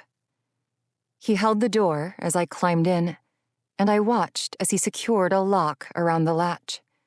His eyes met mine, the surrounding skin smooth and fog-white once again, the sadness there nearly breaking my heart open. I knew his choice was nothing like Prince Calden's, but it still hurt to be caged in any manner. As I settled into the cushions and closed my eyes, a vision of a feather flashed to mind, and then of Viserys licking my blood from his lips. 15. Sleep came easily through the night and well into the following day, the final day of travel. When I awoke, the day was clear and the evening sun powerful, smothering the usual autumn chill inside of the carriage. Before opening my eyes, I thought I was back in Garlin, waking in my room of the chateau on a lively spring morning. As I inhaled the first conscious breath of the day, I anticipated the usual scents, the mix of laundered cloth blankets and fur coiled beneath my nose, old books stacked by my bed, and freshly picked garden flowers displayed in the prince's main sitting room outside my open door. Instead, the air was dry, and in it lingered a tinge of ash and smoke. Isena's eyes were already upon me, feet tucked in on the seat, knees drawn close to her chin while she nibbled a piece of bread. I stirred, then sat up slowly as the memories of the past weeks rushed to mind. Pinching the curtain between my fingers, I drew it back for a look outside. "Islain," Isenna said softly, rolling her shoulders and stretching her wings out a bit at her sides. "We crossed late last night." The scenery had changed drastically. There was no more wood, only a few barren trees scattered about the relatively flat terrain with a mountain in the distance. Even in the orange light of the setting sun, the packed dirt appeared more gray than brown, an obvious reason for the lack of vegetation. Deadened soil, possibly clay and ash, with some black mounds of stone that reminded me of Garlin's sand and cliff rocks. Has it always been this way? "Yes. The mountain to the south is Aska Volcano. We're on the edge of its surrounding desert. Aska's not as active as it once was, but it spits enough ash to keep this area barren. Northern Islain is greener, from what I've heard," she added, confirming she'd never traveled there herself. I grabbed a jug of water at my feet and took a drink, then nibbled some bread from a sack that had been placed at its side. "How are you? Your wings?" She stretched them a little more, knocking some cushions off the seat across from me. "They're all right, I think. A little sore, but I can't tell if there's any damage on my back. It doesn't feel like there is." Her head turned, attempting to see over her shoulder. "Here," I offered, moving toward her and extending my hand.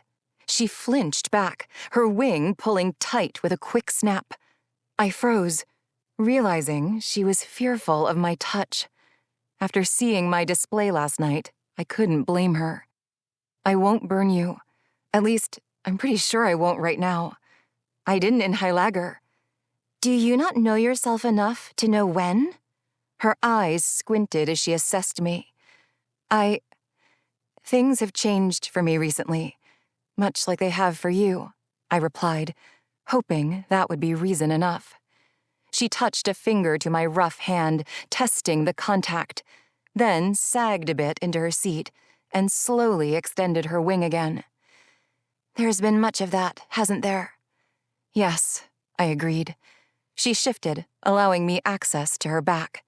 Careful not to mar them with my rough skin, I touched all the feathers that had opened at the base of each wing, moving them lightly to gauge sensitivity and pressure. I don't see any blood or anything out of place. There are many feathers still sheathed back here. I know some already. I can't reach them all to preen myself. Oh. I know, she said with a soft, nervous laugh. Not something I ever thought I'd say. I doubt even my ancestors had to worry about grooming wings if their natural abilities allowed them to hide them at will, as all the lore suggests. Would you like me to help? I'm afraid I don't know much about birds or their preening. She stole a glance over her shoulder, then reached for her hair, gathering the mass of flowing black strands and securing them into a knot at the top of her head. Odd, though, that your energy suggests otherwise. I withheld a reply, afraid I'd revealed too much to her too soon. As I'd told Xavyn, I wanted to trust her as Leth had, but I wasn't foolish enough to disclose all my secrets. I had to wait, gain her trust, and learn more about her before I'd explain more about myself. When I didn't reply, she said, "Well, if you wouldn't mind helping, they are somewhat bothersome, like an itch I cannot scratch. The sheaths that are white, crack them apart. I used to care for a harpy eagle and did the same for him." She went quiet for a moment before adding, "I'll let you know if you hit one that isn't ready." And so I worked, fingering through the layers of feathers, pinching the sheaths into flaky crumbles. A guard of Garlin, preening a Volaire Fae in Vanen. If only the humans could see me. I smiled as I thought of individual reactions. Hades' shock and gradual acceptance. Calden's shock, then indecisive indifference. Queen Havila's outrage. Only that reaction would be prior to her admissions. If she'd lived, things might have been different. I told myself as much after hearing her confessions, her regrets. The thoughts reminded me again what a war across the divide would mean, and how my promise to her to defend the humans, protect Calden, might prove even more difficult.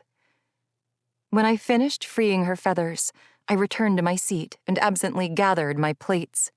Noticing my overgrowth, she offered to do my hair, an exchange in niceties. I was reluctant at first. No one else had ever touched my hair except Serene. But my thin plaits were in need of attention I hadn't had time for recently, so I agreed. Her small hands worked fast along with mine, untying and unraveling, combing our fingers through the coarse, tousled waves. I chose to leave it loose and break for a while, to give us both a rest, our body positions growing more cramped within the confines of the carriage. We traveled in silence for some time, listening to the roll of the wheels and Rafim's muffled words from the coachman's seat outside. It wasn't long before we both peeled the curtains back, watching as the landscape changed. The ground remained rocky volcanic soil, but more vegetation appeared. Rows of narrow white trees with black growth notches painted the sides of the road, with bits of green foliage at their tops and brambly shrubs at their bases. Remnants of houses scattered out in the distance, farther away at first, then growing closer, eventually shifting into larger pieces of a shattered city with dark-stoned buildings packed tightly together. Roofs were missing, walls too. Everything broken down and uninhabited. Ruins. When we reached a turn in the road, signs of life slowly emerged in patches of color and activity. The condition of buildings improved, stable roofs and actual windows. Carts with goods similar to those in the square of High Lager were positioned along a row with a few fae or witches moving about them. Their drawn cloak hoods made it impossible to tell their origins as we passed. Their numbers grew to groups gathered in front of doors and young ones playing beside the road. They all stopped as we rolled by, their eyes tracking us, their heads nodding in acknowledgement or greeting. The road climbed a ways, leaving the rebuilt town and its inhabitants behind as it arched and twisted around an elevated bend. Jagged boulders lined the road in welcome, their facets carved superficially with varying symbols. Most, though, were rubble like the other surrounding ruins had been. The coarse volcanic stone was mixed with a more solid white rock, which looked to have been transported whenever the Islain castle had been created. What could have been a decorated area to welcome guests at one time was now scattered along its entry road. The carriage stopped. My view was of the road we'd traveled and the expanse of land to the horizon, including the Aska volcano in the distance, so I dropped the curtain and looked at Islain at the other side of the carriage. She closed hers also, and her large eyes drifted to me. I know we haven't known each other long, but should I be held accountable for the atrocities committed by those of my blood, I only ask that you tell Amias I loved him, she said, then stared down at her lap for a moment as she bit her lips together, staving off the tears welling in her eyes. And that wherever I go at the end, I will plead to this world and to any goddess I may meet that his new life within the sea be one full of as much joy as we shared together on land. I sat stiller than I ever had, stricken by the weight of her request and by the amount of love she felt for Amias, while also enraged by the thought of anything happening to her while in our charge. I didn't care who might be in command of Xavyn's council. I vowed I would not allow any harm to come to her. But instead of making promises or exposing too much of myself, I simply agreed to her request with a silent nod, giving her what I'd hoped was peace before we stepped outside to confront a place unfamiliar to us both. The door opened, and we were face to face with Rafim. His eyes scanned my mass of hair. Whoa! I smoothed my hands over my head, taming it enough to shove the strands inside my cloak's hood. Xavyn's face replaced Rafim's wide head through the door. His eyebrows quirked for a moment, and his lips were quick to follow, before setting into a serious line. We're here. 16. After stepping out of the carriage, I stared up at the castle, awed by the size of what remained. An extended set of steps, with cracks like the crevasse field in Garlin, climbed up to the front entrance. The beastly doors were flanked by pillars and identical sculptures of flames positioned in front. I imagined how it looked before the final war, the beauty of its tall columns, the strength shown in its height and broadness. It might not have looked as grand as it once had, but its appearance still exuded power, displaying resilience and ferocity, the harshness of it reminding all who caught a glimpse that above all, it had survived. Did you enjoy your female time? Xavyn whispered closely to my ear while I continued to look at the castle. His hand was pressed to my lower back, possibly for reassurance and support. Rafim had already begun to ascend the stairs with sacks of supplies piled onto his shoulders. Wraith, whose black fur appeared lighter in the daylight, showing circle spots hidden within, leaped across a few of the step crevasses, passing in front of Rafim and almost tripping him. He grumbled irritably at the panther cat. With her staff balanced behind her neck and supplies slung over each end, Sendel trailed behind them, but cast a quick glare at us over her shoulder. Female time. I pondered his choice of phrasing in a whispered reply. I helped her, and she helped me, something those who share cells often do. But I suppose the way you say it sounds nicer.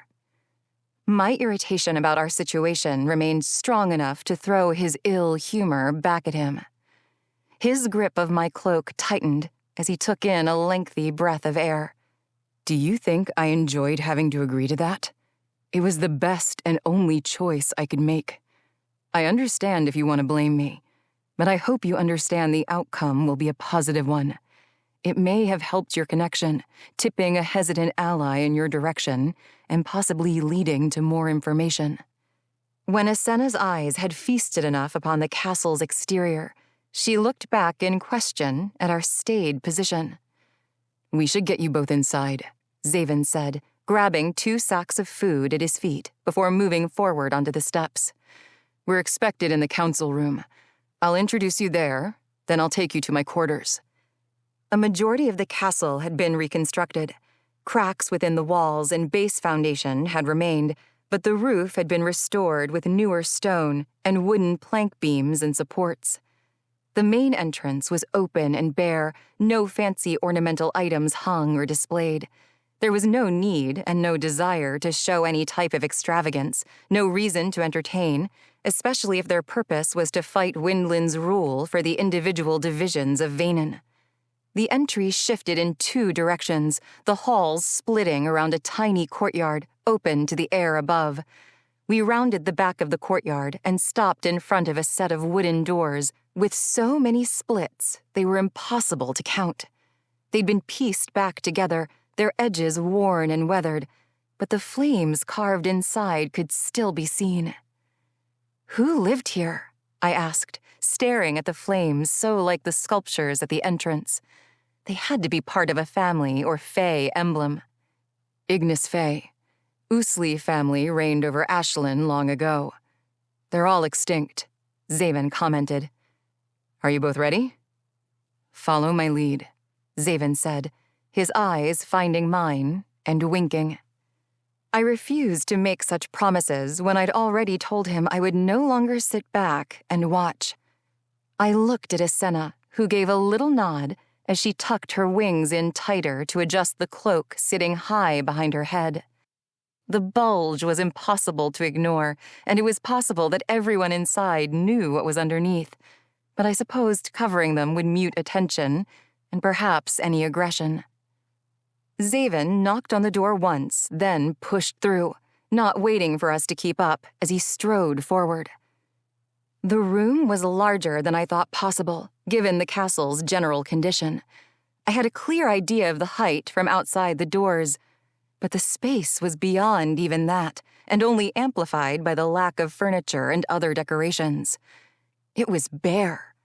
A circular stone table stood in the center, high-back chairs all around. Lanterns hung on each side of the 6 massive support pillars, and a few stood at the edges of the rooms. There were also 2 more smaller tables and chairs positioned closely to the bookcases. Sindel stood near them, picking through items she removed from her supply sack and stacking them onto shelves, while Wraith lapped water from a basin close at foot. Rifim had already taken a seat at the circle table with his back to us, his large shoulders and arms protruding out from both sides of the chair. A raven screeched from atop the farthest chair at the table, announcing our arrival. A mass of blonde hair below it lifted, the owner's attention shifting to us. "Good of you to finally return, Xavyn," the female said, her tone smoky enough to be welcoming, yet there was no hiding the hint of annoyance. She stood and moved around the table as he drew closer, her eyes locked upon him. He set the sacks down. "Elige?" I managed to contain my shock. Elige? She was nothing as I'd imagined. She stood close to Xavyn's height, wearing a plain pair of pants and a leather vest much like the one Rifim wore, not many fastenings, subdued brown in color, nothing distinguishable. Her rose-tinted ivory skin was smooth and clear, and her long golden hair sectioned into well-kept matted locks. She was young. When he spoke of her forming the council in Islain, gathering people and numerous items, I'd assumed her to be much older. When they met, her hand trailed his chest, and he leaned down and pressed a kiss to her soft cheek. "You're late," she said, her mouth open with a hint of a smile, showing her teeth. "Don't pretend to be upset," he replied, taking a step back. "You know I brought more than words and trinkets." "I do." Her eyes changed focus to us. Islain was eerily still at my side, as if the lack of movement would make her disappear completely. I adjusted my stance and let my eyes roam the room again, noticing we'd also become the center of Sindel's and Rifim's attention. Elige stepped around Xavyn and walked to us, stopping close enough that I could smell a fruity scent, much like the melons in Garlin. "What are your names?" she asked, her bright green eyes looking between us. the ends of her golden locks swinging to a stop low at her back. Isenna Egredio, Isenna replied, strongly with her airy voice. All eyes shifted to me. Vala Poak, I said, using Serene and Hades' last name again. A burst of pride ran through me. They were my family.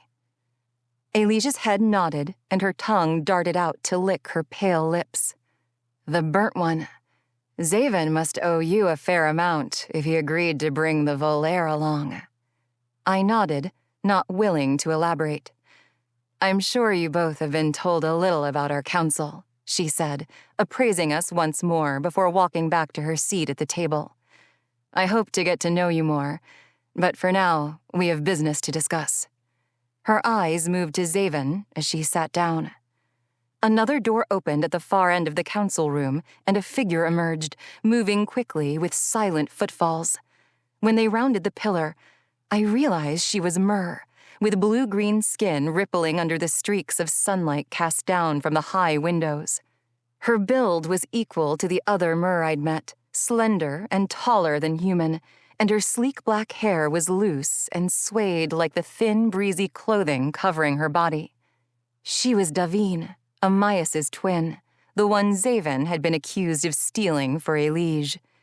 She dropped into the chair beside Elige and slid it closer, forcing an irritated raven off the high back.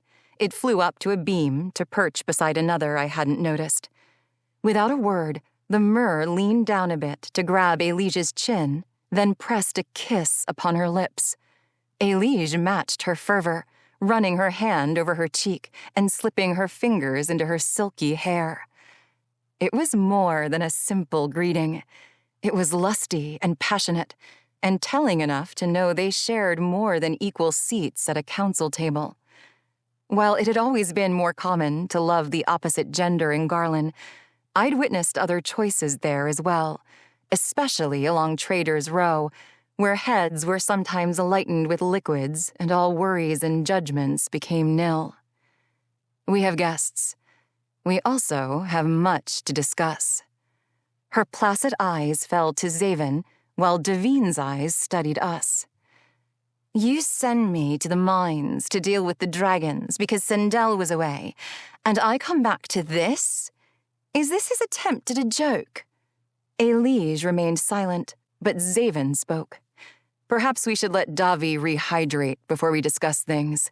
The mines must have been hard on her delicate, slippery skin. Rifim released a staunched laugh, his shoulders shaking mildly on the sides of his chair. Some of us needed to do actual work, while you were away toying with the humans, she retorted, curling her plump upper lip. Though, I see even human interaction proves too difficult for you, and once again you needed rescued by those of questionable lineage. It was Sendel's turn to laugh, only hers was more of a rasped breath. Still, it was a surprise to see a humorous reaction from her at all. Enough, Elige said softly.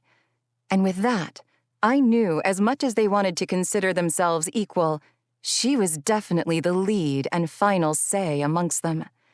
She had the most human-like face I'd seen since I'd crossed the divide, with proportionate features and a lean figure like so many I'd grown around. Her training and work were evident, the muscles of her bare arms on full display, her fitted pants showing the definition of her thighs. The council were all youthful, experienced, and prepared for a full revolt. They can stay in my quarters, Xavyn interrupted Elige, crossing his arms as if he were daring her to object.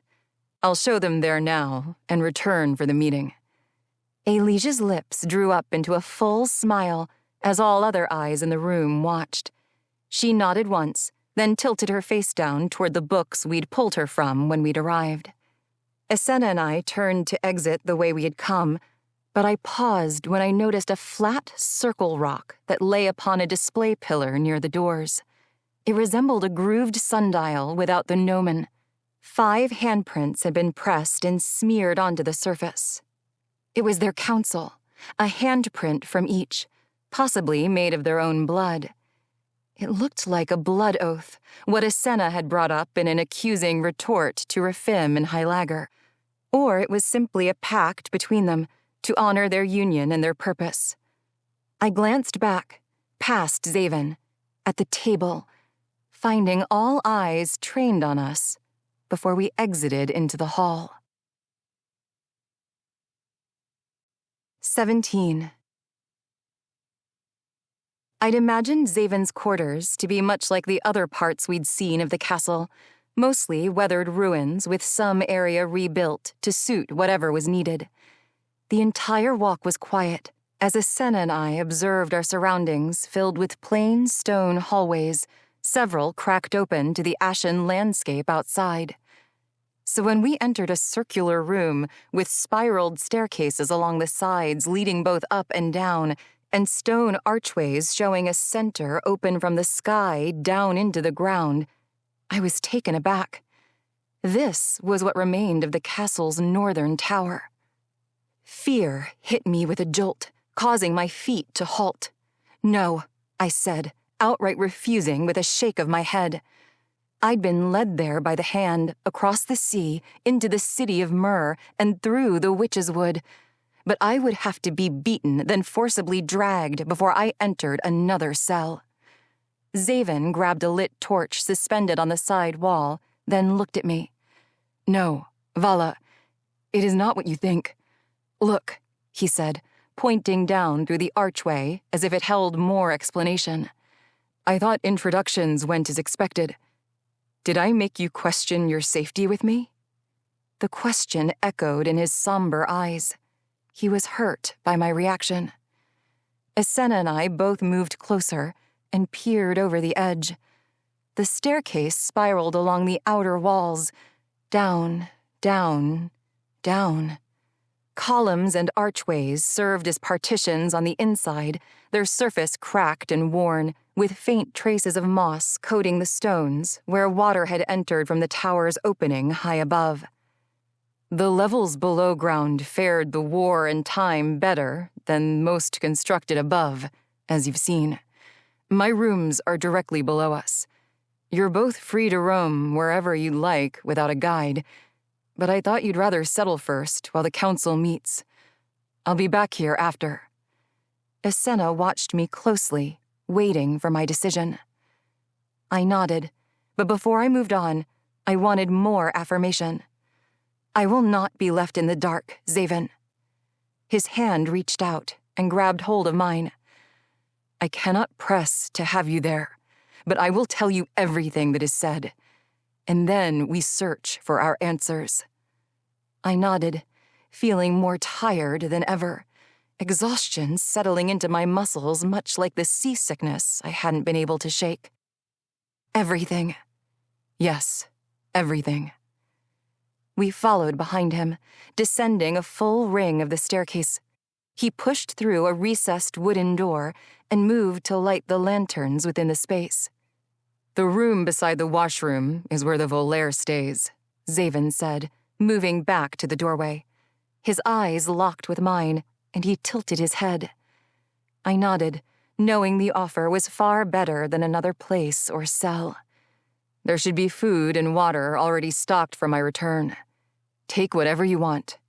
I'll be back soon. His quarters had more than enough space. The ceiling stretched higher than twice my height, and the sitting room was close to the size of Calden's in the chateau.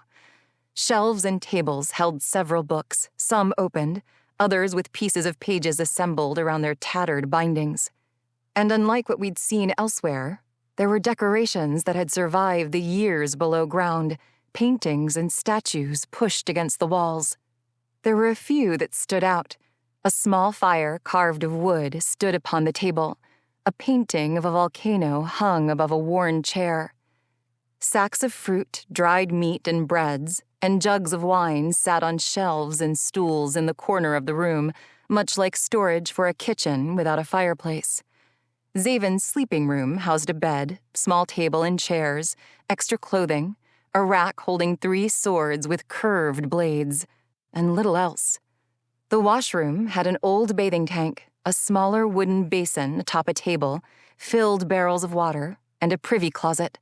In what was to be Asenna's room, loose bedding was piled against the wall. The room was thin, but the bedding thick. As I stared inside, I realized it could have been a guard room for whoever lived there years before. It's not a cell, though I'm not entirely convinced I won't end up in one eventually if I stay here, Islain said, fluffing up the bedding, then sputtering a cough from the cloud of dust it produced. I'm not entirely convinced either, I admitted. But you continue to follow him. I do. I'm sure you realize I am the one who owes him as much, if not more, than he owes me. I can see that with the way you discuss things, with how you trust him. I have also noticed he has much respect for you. Many males I've known are not the same. I shrugged, then wondered, Amias? Oh, not him, no, she replied quickly. I meant those I used to live among. Family, I suppose. And that family, does it consist of 2 surnames then? I asked, testing the line of our new and fragile friendship. She smiled and followed me to the chairs in the sitting area, removing her cloak and extending her wings fully one at a time. Her voice was low as she said, You don't know much about us. That is why I trust you to know. But they might choose to take action by offering me up in trade. So please do not reveal it. I nodded and waited for her to continue. She finally relaxed into a chair and used the ample space in the seat to cross her legs beneath herself. I left my family. Calum. They are the rulers of Windlin, and I am their second child. Why? I do not agree with the customs of my people. They hold themselves above all others, especially the Amido. So they do enslave them. Yes, still. And generations ago they had almost eradicated them, as Rafim had said. Her fingers pinched at the feathers along the edge of one wing pushed out to her side. Why? Her fingers stopped, and she eyed me speculatively. Do you know much about the final war? I'm learning, and in dire need of more answers, I replied, deciding to be as truthful and as open with her as I could. It has a lot to do with why I'm here. Izaris Eternus was the purest form of evil this world has ever seen. He sought to rule every piece of it. After the final war ended and the dust and the dead lay to rest, there weren't many left of any kind. Fae kin gathered together, having to learn to live all over again without magic. A few Fae kinds and even magic species died off completely, having lost either all or too many to recover their numbers. The Amido who lived went into hiding, fearing reprisal for their association and connection to Izaris, regardless of their capabilities. Their fear was not without reason. Seeking revenge, those left of the Volaire hunted them for years and eventually enslaved them to serve as a reminder of what their brethren had caused and what we all had lost from Alessra's wrath. Her choice to cleanse the world. I inhaled, bothered by the information she was giving me, but relieved that she chose to give it. And you are opposed to their continued traditions, like those who choose to live here? Yes, she said with a nod, though I was never prepared to face them again, to fight them like those here are willing to. I fled alone, for the reasons I told you, but also because I'd been sworn away by my father, owed to his friend as a debt to repay. A blood oath? The second-born, I said, recalling more of what Rafim had said in Heilager. Yes, but you're an heir. There is no mercy when a debt is to be paid. How? My father made an oath when he was young, she said with a shrug, understanding my question. I don't even know what it was for, but I know the one who holds the vow will forever own my life, to do with me as he pleases. Goddesses, I whispered, the word falling from my lips as easily as it had when I thought I was human. They have nothing to do with it, despite what others may believe. Our world is better without them, and better without those who beg for their return and guidance. My insides spun, my stomach flipping hard enough to cause sickness. Needing something to stifle the feeling, I stood and moved to the sacks of food. Do you think they have anything to do with the divide? With the return of magic? I'm not sure, she replied. If it is because of them, they're only causing us more pain, stealing more of our loved ones away. I heard her sniffle, but couldn't bring myself to turn around, to see her tears fall. Her feelings and reasons were real and true. The ones she loved might be gone forever because I chose to cross the divide. Suddenly, I was less concerned with my goal of finding myself, finding the feather, less concerned with others finding it first. It had been hidden for so long. Our ability to discover anything new seemed even more doubtful, even more ridiculous. I poured wine into goblets, grabbed pieces of dried meat and bread, then finally turned to offer them to her. After settling back into my seat and downing a full goblet of the wine, I chose to change the subject. Suspir is very pretty. She bit into the dried meat, tearing a piece off with her teeth and chewing harshly. I already miss it. And the fish. She inspected the dried meat, picking at it with her fingers before exaggerating another tough bite. I chuckled. This place is lovely too, though, in the middle of nowhere, surrounded by rock and ash. It was her turn to laugh. After a moment, I admitted, I hope to see you return there soon. I hope so as well. The thought of a war starting and never seeing Amias again is... Yes, I agreed solemnly, my thoughts instantly on Haiti, feeling exactly the same. The loss would be immeasurable. We weren't silent with our own thoughts for long before Xavyn returned, walking into the room and dropping his cloak and a stack of books onto the table. We're finished for tonight. There won't be too much to see since the sun is down, but if either of you need something else before tomorrow... No, Asenna said, then stood from her chair, taking her goblet with her. I'm fine until morning. She moved into the small room and turned. Thank you. I smiled at her and kept it in place until she closed her door. All the emotions from our conversation rushed me as soon as her door clicked, heavy and sinking. I closed my eyes in an attempt to control it all, pull my thoughts together. Xavyn grabbed my hand, drawing my eyes open to him. Everything all right? Not truly. As much as I'd like to take you to bed and wrap my arms around you all night as means to ease your mind, I think we should get to work, he said, nodding to the books on the table. We can talk during. You can tell me what's on your mind, and I'll tell you everything from the meeting.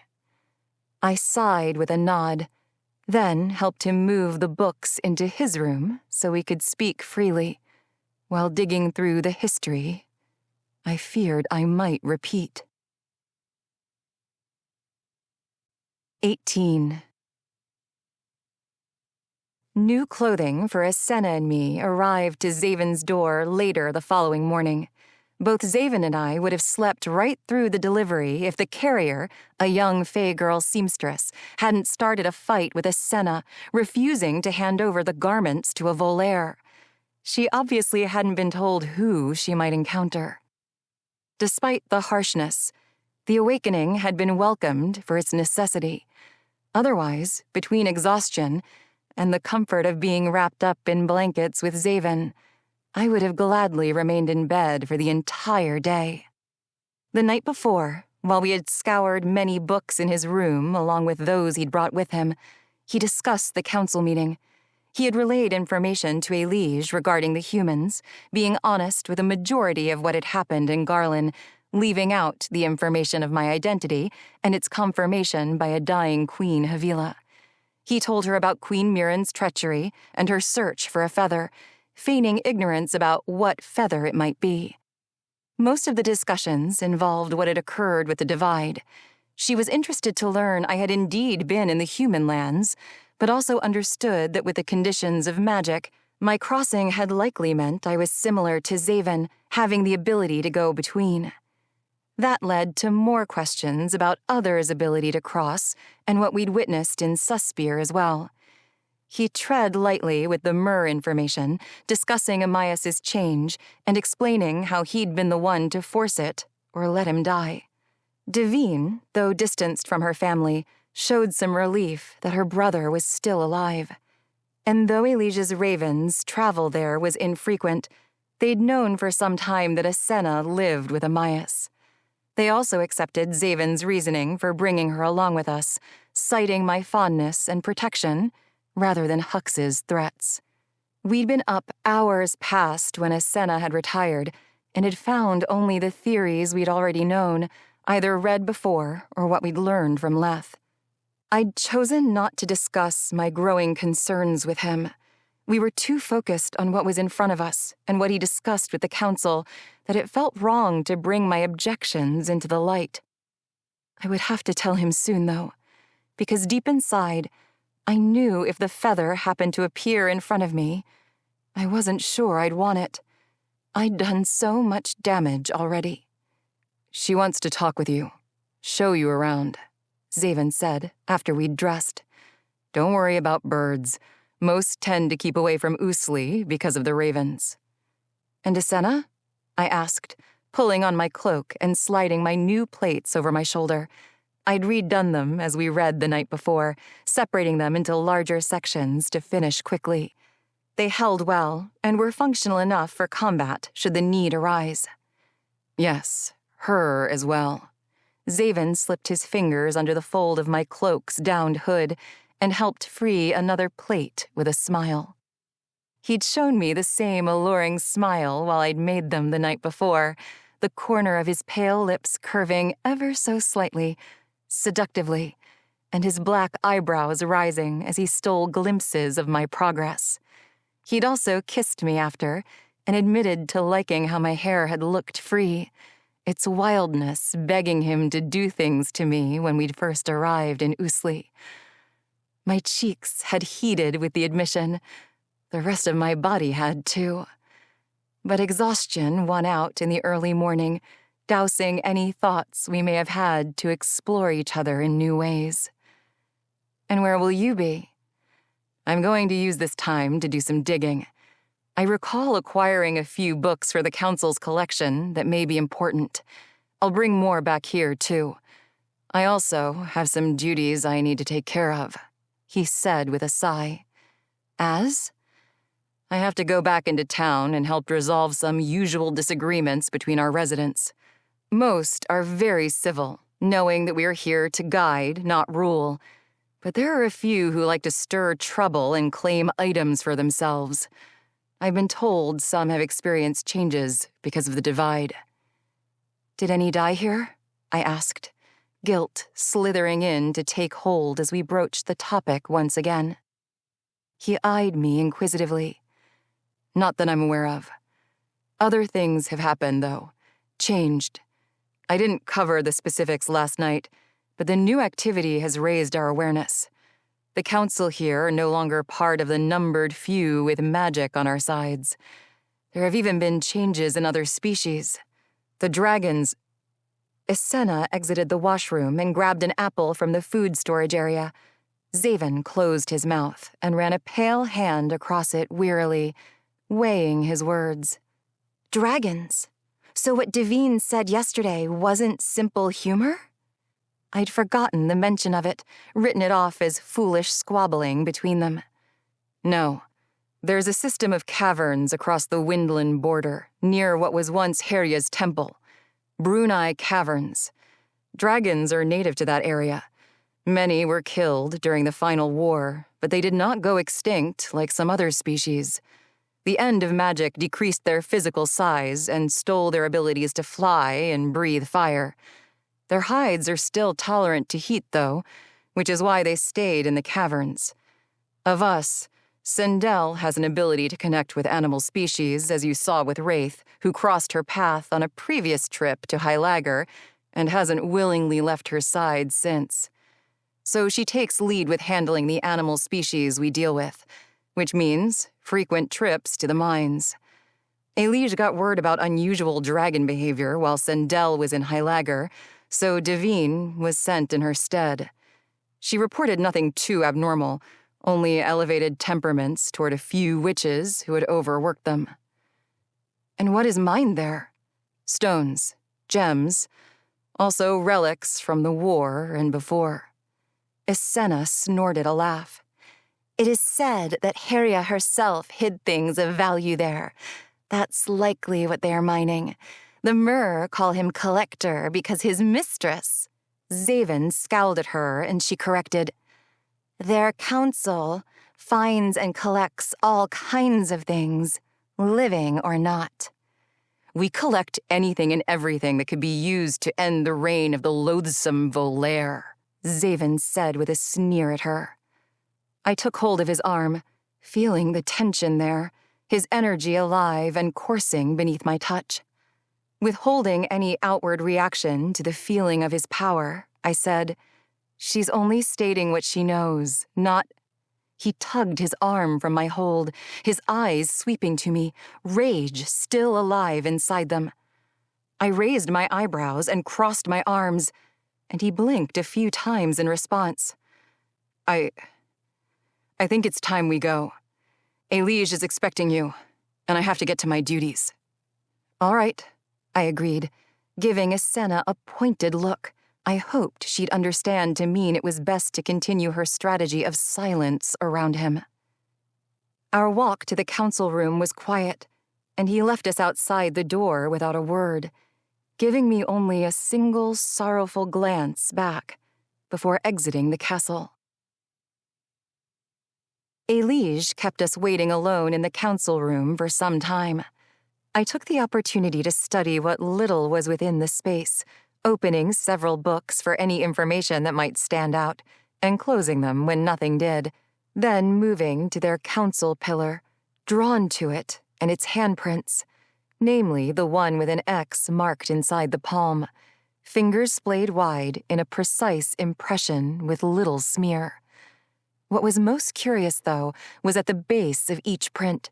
Tiny glass vials lay flush into the stone, all filled with a darker substance and corked. I touched the edge of the closest one, preparing to lift it, until the squeak of a door hinge cut into the room. "I trust the clothes fit to your needs," Elige said as she entered the back of the room where Xavyn had the previous day. Her long sectioned locks of hair were gathered into a single coil atop her head, making her pale face more pronounced and pointed. "Yes," I said, smoothing a hand over the fitted pants I'd gratefully donned that morning. The change was welcome after having worn the same clothes for so long. Islain nodded in agreement. "You both can leave your cloaks if you do not wish to wear them. We are walking outside, but the day is mild." I looked at Islain, understanding the hesitation in her eyes was a match for my own. "We're fine keeping them for now." It was Elige's turn to nod, her lips pulling a tiny bit as she finally stopped close to us. "I'm well aware of what you both are, and I understand why you might feel a need to cover, but I can assure you that no one else will gawk or shame you. We have all kinds here, but in the event it does happen, please let me know, and the offender will be dealt with like the one who delivered your goods this morning." The temptation to respond was great, but I held out, knowing it was best to offer little more than essential information. Xavyn had hesitations about her, so I had no intention on discussing more than what was necessary. The words from Rhaenys before I'd touched the Vissus came to mind as well, words that had to be about her. "She is no witch of mine. The Raven is no witch at all." She tipped her head, then moved toward the door. "As I've heard some about you both, I'm sure you've heard things about us. I'd be willing to wager jewels on a majority of it coming from Rafim's mouth." Her chuckle was quiet. You should know, we are more than a simple revolt against those who claim a single rule over us all. We've helped many beings, a great number of ways. We've reestablished Islain into a place of connection and acceptance. We offer work, food, and companionship to those who have had little in their lives. And most importantly, we've given protection. We walked down the southern corridor, which appeared to hold little difference from the northern. Those here are tired of the harsh environments from where they came, whether it be the toughness of land itself or the fight for survival between their own. We passed several rooms, most emptied, others with workers inside loaded with supplies. They stopped their progress at the sight of us, wooden planks and tools in hand, duties forgotten for a moment of curiosity. Their actions went unnoticed or simply ignored by Islain, who explained more to us about their ongoing restorations as we maintained our quick strides to a set of double doors and out onto a balcony and staircase on the west side of the castle. "We're building our true future here," she said, stopping and extending a thin finger toward the farms in the distance and to the forest with a river beyond. The castle sat higher than the rest of Islain's surroundings, as most royal palaces did, higher ground often being the best position for battle defense. Our kinds have been stagnant for hundreds of years, not wanting to embrace present-day life and not fully motivated to restore relics or established methods from the past. Islain will be one of several places of rule, like it had been so long ago, when divisions of Vanen and Craw stood separately but were united. All kinds need to come together first to relearn principles for maintaining their own areas. She glanced back at us, her vivid green eyes gleaming as brightly as Suspir's sea, before descending the stairs. Her words resonated while Isenna and I followed her down. I realized then that their council was comprised of most kinds of fae and beings, her chosen division leaders. She made no mention of the humans, and I had no idea what the council's stance was regarding them. Xavyn had relayed all he thought necessary to her about Garlin, but said she absorbed the information with little response. She was either more occupied with Windland's royalty and the state of their revolt, or she was taking time to consider the information about Islain and the dead Queen Mirren. We rounded a collapsed wall of stone at the base of the steps and moved toward a hedged garden of trees and plants with blooms of red and gold and white. All the colors were bright compared to the surrounding ashy flats of gray and the forests of white trees. "Do either of you have talents beyond what I can see?" Islain asked, continuing toward the garden, her locks of hair glowing like ropes of gold in the afternoon sunlight. After a pause without response, she added, "Something that interests you that can be used as an asset here with us? I've been told you've learned a good deal of fishing skills from your stay in Suspir, Isenna. There's a river to the west and a lake to the east where the landscape is more lush. After you've had time to settle, perhaps we'll see what you can do." Isenna only nodded when Islain turned her head to glance over at us. She caught my eye. "They told me your skin is receptive to fire. Is that true?" By they, I assumed she was speaking of Sendel and Rifim. Xavyn wouldn't have offered that information after trying so hard to hide it. "Yes, though it's not a trait I use freely," I replied, defining my boundaries. "Understood. However, if you have a tolerance for heat, Xavyn will show you Brunei Caverns soon. The mines aren't easy, the heat being the biggest reason." She was focused on us becoming part of the routine here, preparing to integrate us because of Xavyn and assuming we planned to stay. Either that, or she was good at deception for reasons unknown. I wouldn't assume or favor either choice as of yet. "Rifim," she called out when we entered a break in the hedge. "Melons," Rifim's smooth voice replied, and we followed it around several fruiting plants. Curious, I grazed a finger across a fuzzy orange fruit hanging on a tree with yellowing leaves. My skin left no burn or wilt behind. Rifim was crouched beside dense rows of vines, his hands buried between the cluster of fanned leaves, digging into the soil. I almost chuckled at the sight, having pictured practically the exact setting during his and Isena's discussion in Heilager. Isena caught my eye, and we shared a look of understanding with the tiniest of smiles. "Oh, am I part of the tour?" he asked Elige as he noticed our exchange. A cawing distracted us all. As I glanced up toward the sky, 2 ravens swept down and landed on Elige's outstretched arm. She moved her other hand to the first bird, laying her palm atop its head. Her eyes closed, then snapped open to reveal circles of all black. It reminded me vaguely of Rhaenys, though the orbs were not cloudy white and the skin around them remained its delicate shade of ivory. The other raven stared at us, jerking its head to view us with both beady eyes. "Aris and Animo," Rafim stated, answering a question we hadn't asked. "There are many others you'll see around the castle, but these are her most trained and trusted, the ones who deliver information. Sights and sounds and feelings delivered from their minds to hers. Oculi was the third. You already know that, though, having seen his end in human hands," he said to me before returning his attention to the melons beneath the leaves and vines. Indeed, I'd known enough that I could almost hear the snap its neck had emitted when it died, and that it was with a single flick of Xavyn's wrist that ended it, to prevent it from returning with information about me. The black in Elige's eyes dispersed for only a moment, while her hand moved from one raven to the other.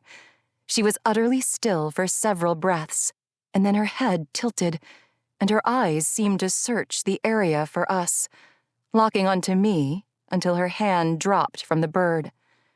She blinked several times, clearing the darkness away. "Forgive me," she said, her voice low and distant. "I must go. Rafim will tell you more about his garden, and then you both are free to roam the rest of the castle. Xavyn will meet you back in his rooms later, answer your questions, and discuss your future positions here." Without another word, she turned and walked away. The ravens lifted off her arm, hesitating for several long beats, hovering in front of Isena and me, then flapping hard to lift skyward. "Well, that was interesting," Isena said. "The connection is special," Rafim replied, not bothering to look up from his plants. "Not all witches had it, and not all will, even if magic fully returns. Like your wings, Tiny. Not all your kind had them long ago.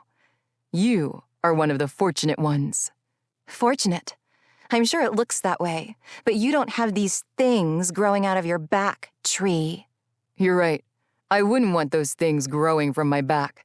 I wouldn't want a chance to fly amongst the birds, to stand upon a cloud and feel the sun's kiss as it breaks the horizon in the dawning morning, or to witness the moon's soft glow spread like a wave of quiet peace over the night's darkened land from high above. I would never want that. I'm completely happy with my ability of... what was it again? Oh yes, fondling the pretty branches and petals," he retorted, ending with Isena's words. His eyebrows rose, and he added, "We are who we are, like it or not. But it's far better to fall in love with yourself and perfect what's uniquely yours than to be miserable your entire life, obsessing over what you will never be." I gaped, truly lost for words, as I stared at his full frame crouched as low as possible inside the web of vines he had likely created inside the ashen soil. "And if it's not merely a resistance of falling in love with yourself, but having to let go of someone you desperately love, because you will never be the same as them?" Isena asked, tears slipping from her downcast eyes.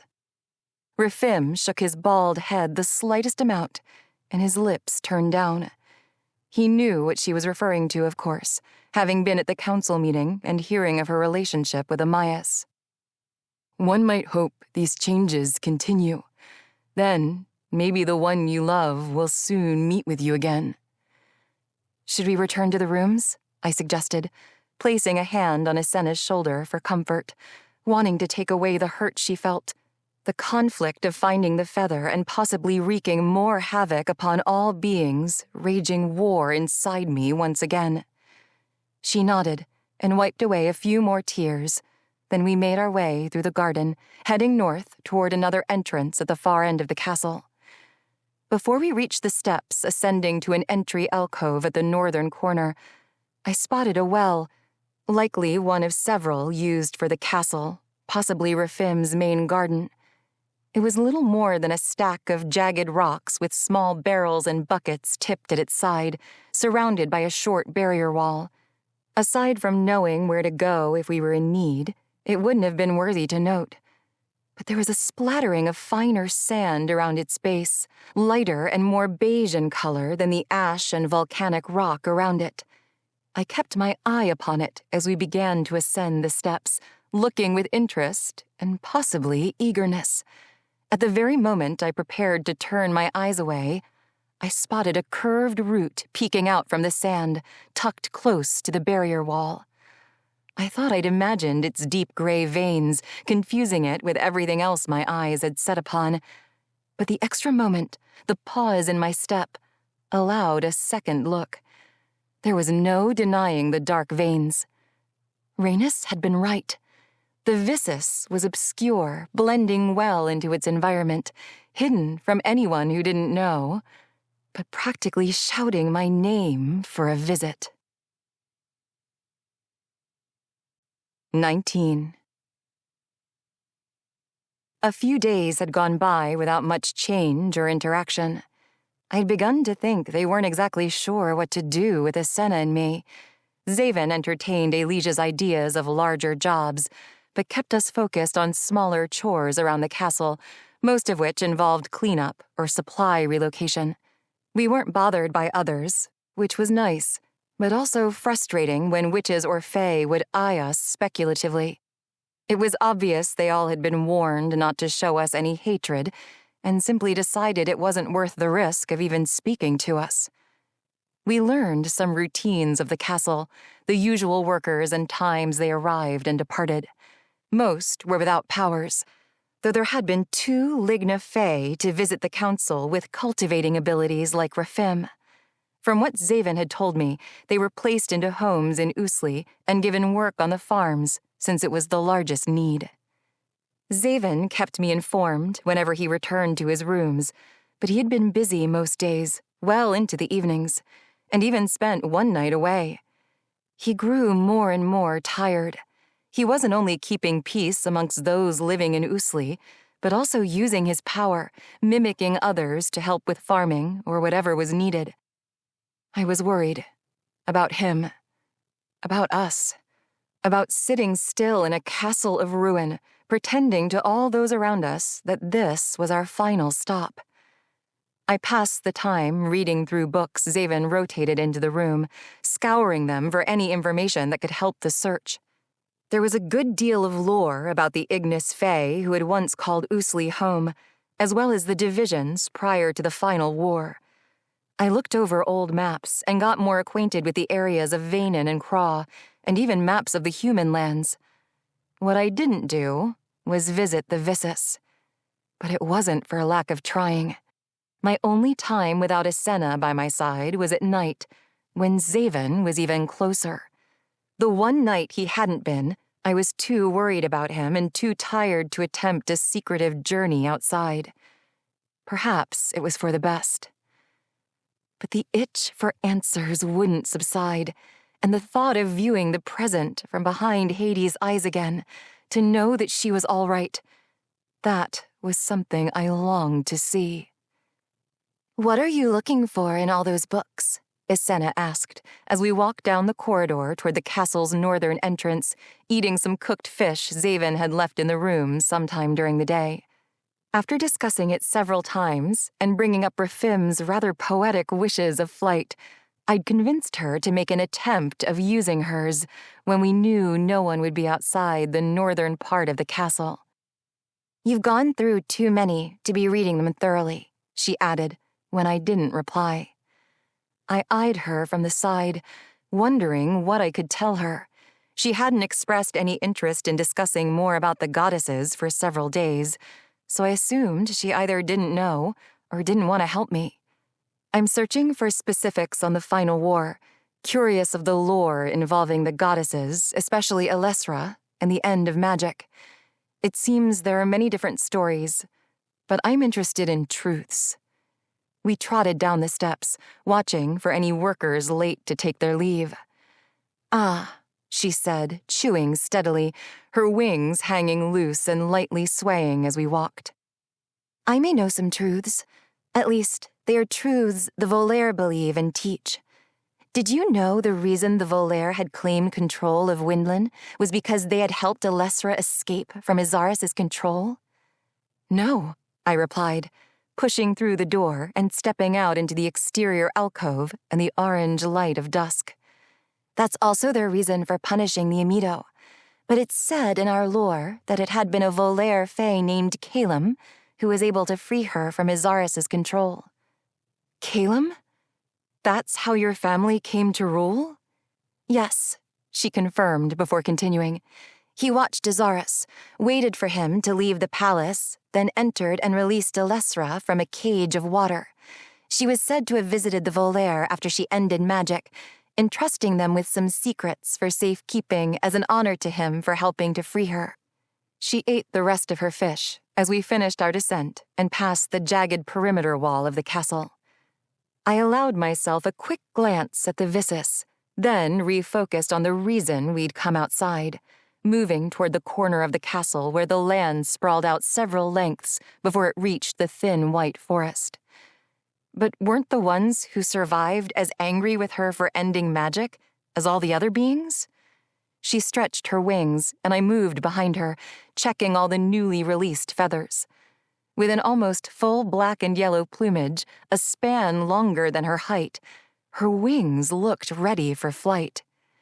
"In many ways, yes," she replied. "But during that time, they knew there had been no other choice. It is said that Izaris possessed 2 of the Desir's piths and had almost taken the last, Verdundi's. According to the lore, if one possesses all, one can become immortal. Elessra was able to stop him from gaining immortality by ending him and stripping magic away." "But some magic remained," I said, watching her lift and drop the wings, exploring her full range of motion for the first true time. "Do the Volaire know why or how she created the divide?" "To protect the humans, as she always had. She was their guardian goddess." "Do you think she left something of herself behind to make it, to keep them safe?" "Yes," Isenna admitted, flapping harder, her wings stroking the air, forcing it away from her. "I know she did. And I know more than most because of my upbringing." "I would imagine," I replied, a little stunned by the admission. I took a step backward as her wings churned up a cloud of dust and ash. "I've overheard some of your discussions with Xavyn." She turned her head to study my reaction. "Have you? We haven't been too quiet, I suppose." "Quiet enough for some. But if you want my help, my truths, I need to know more than what I've overheard. I need to know it all, like what you are searching for, why I feel connected to you when you aren't a Volaire, why your skin burns when it touches fire." Her body had turned fully, her size appearing much larger now, her confidence straightening her spine, lengthening her body. I pressed my lips together and looked around to be certain no one else was present to overhear her inquisition, then turned back with a resigned sigh. "It seems you may already know." The boldness inside her vanished in an instant, and her face fell, realization hitting. She trembled first, her body shaking, as a tear slipped down her cheek. I held my breath, waiting for whatever was about to unfold. Her face scrunched up, anger and misery so plainly written there as they battled inside her. You... Before you continue, I need you to know that Her hands were at my throat before I could finish my explanation, fingers squeezing with what felt like all her strength, cutting away my air and crushing my neck. I watched her bright yellow eyes narrow as she focused every ounce of her energy on my suffering. I didn't reach for my sword or the dagger at my hip. I didn't want to fight her. In some unsettling way, I felt that I deserved everything she wanted to deliver to me. I had been the cause of so much suffering, so much death. As consciousness faded, I fell to my knees at her feet and stared up to her, her wings encircling us and her dark hair cascading down. For a moment, I was ready, though I knew if I died at her hands, she would die too, as soon as Xavyn found me. She hissed and recoiled, shaking and drawing her hands away. I inhaled, fast and ragged, then heaved the air back out and inhaled more again. My head tingled as its blood returned. She screamed a low, frustrated tone mixed with a growl. Why? I do not know. I breathed hard. I cannot remember. It's why I'm looking for answers. She huffed and paced, shaking her hands out. Your hands. And you would have let me kill you? I didn't confirm, merely stated, my skin used to burn every living thing, always. But things changed after crossing. I'm not sure what to think, what to say. Say you won't speak of this to anyone, that you won't reveal me. Us. I thought of Xavyn's reaction when hearing that she knew, and cringed. He would not be happy, regardless of my feelings for her being an ally. His trust for her was fragile. It needed more time to build. I won't, she said, glancing around at our silent surroundings, her wings flapping lightly, nervously. Good. I don't think any of us would survive otherwise. Chances are, many living here would react the same as you. I stood, pulling in a slow and deep breath. She nodded at her hands. They're not bad. No. More shock than anything, she said, dropping them to her sides. I have so many questions. I do as well, I admitted, knowing exactly how she felt. Rifim appeared at the western balcony entrance of the castle. He looked at us for a moment from atop the stairs, then made his way down and continued out onto the grounds, where his silhouette disappeared into the shadowed gardens. Islain turned a few circles in place, worrying her lip. I knew it, she whispered. I knew there was something more to you. There was too much happening at the same time. I couldn't place it all. Please know that much of what had happened was not intentional, I stated, knowing that any excuse would never be good enough. But if there's a chance that we can prevent war, any war, I'm willing to do what is necessary. My heart hurt. Even with my wavering thoughts, attempting to weigh both outcomes, compare the suffering and death. Deep inside, I knew I was making the right choice. Islain glanced toward the gardens as Rifim exited, melons balanced in his massive arms. We both looked away, hoping not to draw his attention. The sun had dipped lower beneath the group of trees on the western horizon, darkening the shadows upon the ground beneath Islain's spread wings, as she refocused on her goal. She began to move them, and the dust spun at her feet. Alesra was the only goddess with life cycles as an immortal, which symbolized the humans she protected. When she died and rose again, it was always in her natural bird form, and she had full control of her powers. We were taught of her sacrificing more pieces of herself after the final war to keep the protection of the humans intact, she said, as if reciting a lesson from her old life. 3 feathers, that is what's told.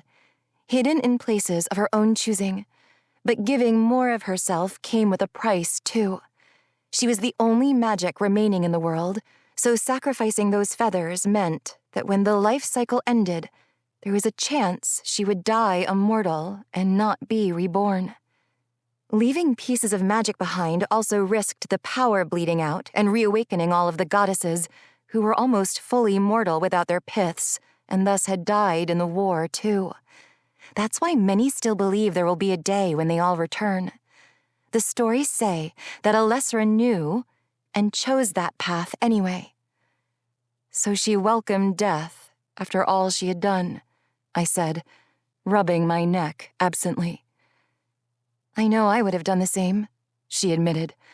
I couldn't imagine watching the destruction of the world, so much death at my own hands, and living after, even as a goddess. No, I don't suppose it would be easy. Did you not know anything then? Who you are? Who you once were? I knew nothing until I met Xavyn. Well, that explains so much. Her large eyes squinted as her lips tipped up a tiny amount. I narrowed my own eyes in question. I understood your connection before, with your proclamations of life-saving debts to each other, but I can understand your closeness even more now. I felt my own lips pull into a tiny smile, thinking of it all myself. She started to run forward, her wings bouncing lightly before she tilted them against the wind, pushed down hard, and took a large leap toward the sky. Her wings flapped twice midair. Then she landed off balance, slamming into the ground under her hands and knees. It was a glorious first attempt, I said, when I heard her chuckle. She stood and dusted off, then glanced around at the growing shadows. Plenty good enough for today. It'll be much too dark soon. Right, I agreed, looking over toward the well. She adjusted the hair wrapped high on her head before moving toward the steps. I followed slowly behind, exhausted, and feeling worse than ever. It was as if my body was angry with me for having to expel energy in order to save myself from Asena's hands. But even with that tiredness and all the new information I'd learned from her, I knew I still needed to visit the Vissus. I was too curious not to, and it was possible there would be no other chance. "Isena?" I said. She turned, peering around her wing to see me. "I need a moment to myself. I'll return to the rooms in a little while." 20. A breeze caressed my face. Its touch was gentle, but its scent was violent, laced with blood and waste. With a swing of my arm, I sliced my fiery feather across Izaris's chest, then extended it out toward the darkening sky and watched it burn to ash, its light swirling around as my body reabsorbed its power. The energy ripped through me in a blinding current, filling the hollowness and snuffing out its lonely beat, returning my immortality once again. I stared down to the body pinned beneath my foot. Izaris's gray eyes stared right back, watching the scars upon my red-orange skin disappear and its natural ember glow return fully. His were no longer eyes of the most powerful Fae prince for whom I'd foolishly fallen. They were weak, filled with tears of fear and regret, crying for the failure of his traitorous plans, for his wretched greed, and for the life he knew was about to expire. A shambled heap of cloak lay close by, with frail limbs and dark matted hair spilling out from somewhere beneath. Verdandi was motionless, Word, her wooden staff made from the Vissus, no longer in her possession, her life somewhere between mortal and goddess, as mine had been before reclaiming the feather. I tightened my grip of Heria's sword, Chiosa, glancing at its winged hilt before reaching down to take hold of Word, my eyes tracing the familiar veins lined through its smooth surface. Word was the last pith Izaris had needed to become immortal. He would have succeeded had I not interrupted their struggle, stripped my feather from his grasp, and struck him down. As I looked upon the scene more closely, though, I realized he wasn't the only one with reason for their meeting. The 3 piths were here, but so were 2 anchors. Scattered close to Verdandi was a vial of water and a dead raven. "End him," Verdandi's voice rasped from beneath the hood. He had only wanted the piths, nothing else. His endeavor was wretched enough, but Verdandi's intent was far worse. She wanted out of this world, and holding these things not only meant her escape, but the end entirely, the end of every living thing, the end of us. I felt what she wanted. Staring at Izaris, I saw it all. She assumed he was my anchor, my connection to this world, and with him she had the 6, 3 piths and 3 anchors. With control of a goddess's pith and anchor, one could see her end. With possessing all 6, one could end the world.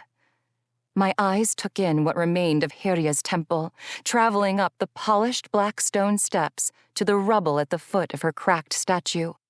The golden offerings that had once lain there were also gone, pillaged recently during battles between the Fae, what had become the final war.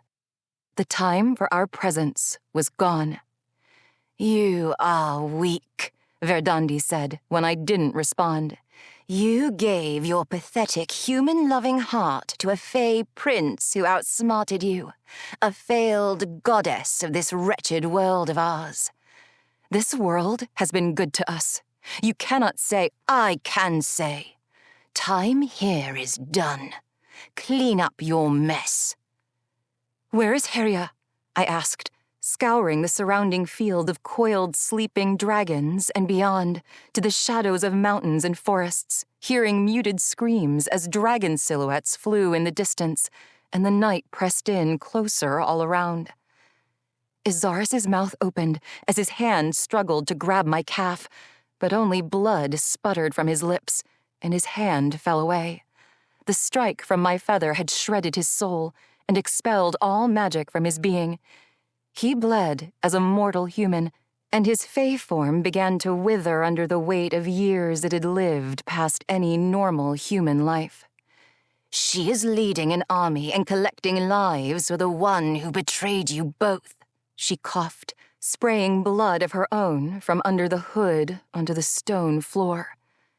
Heria had entrusted him with Chosa, offered the most vital piece of herself, but there was a chance she didn't know his goal was much more than a mere kingdom. Perhaps she never would. "He may have outsmarted us, but you are to blame. You used his plan to hide your own, something that cannot go without punishment."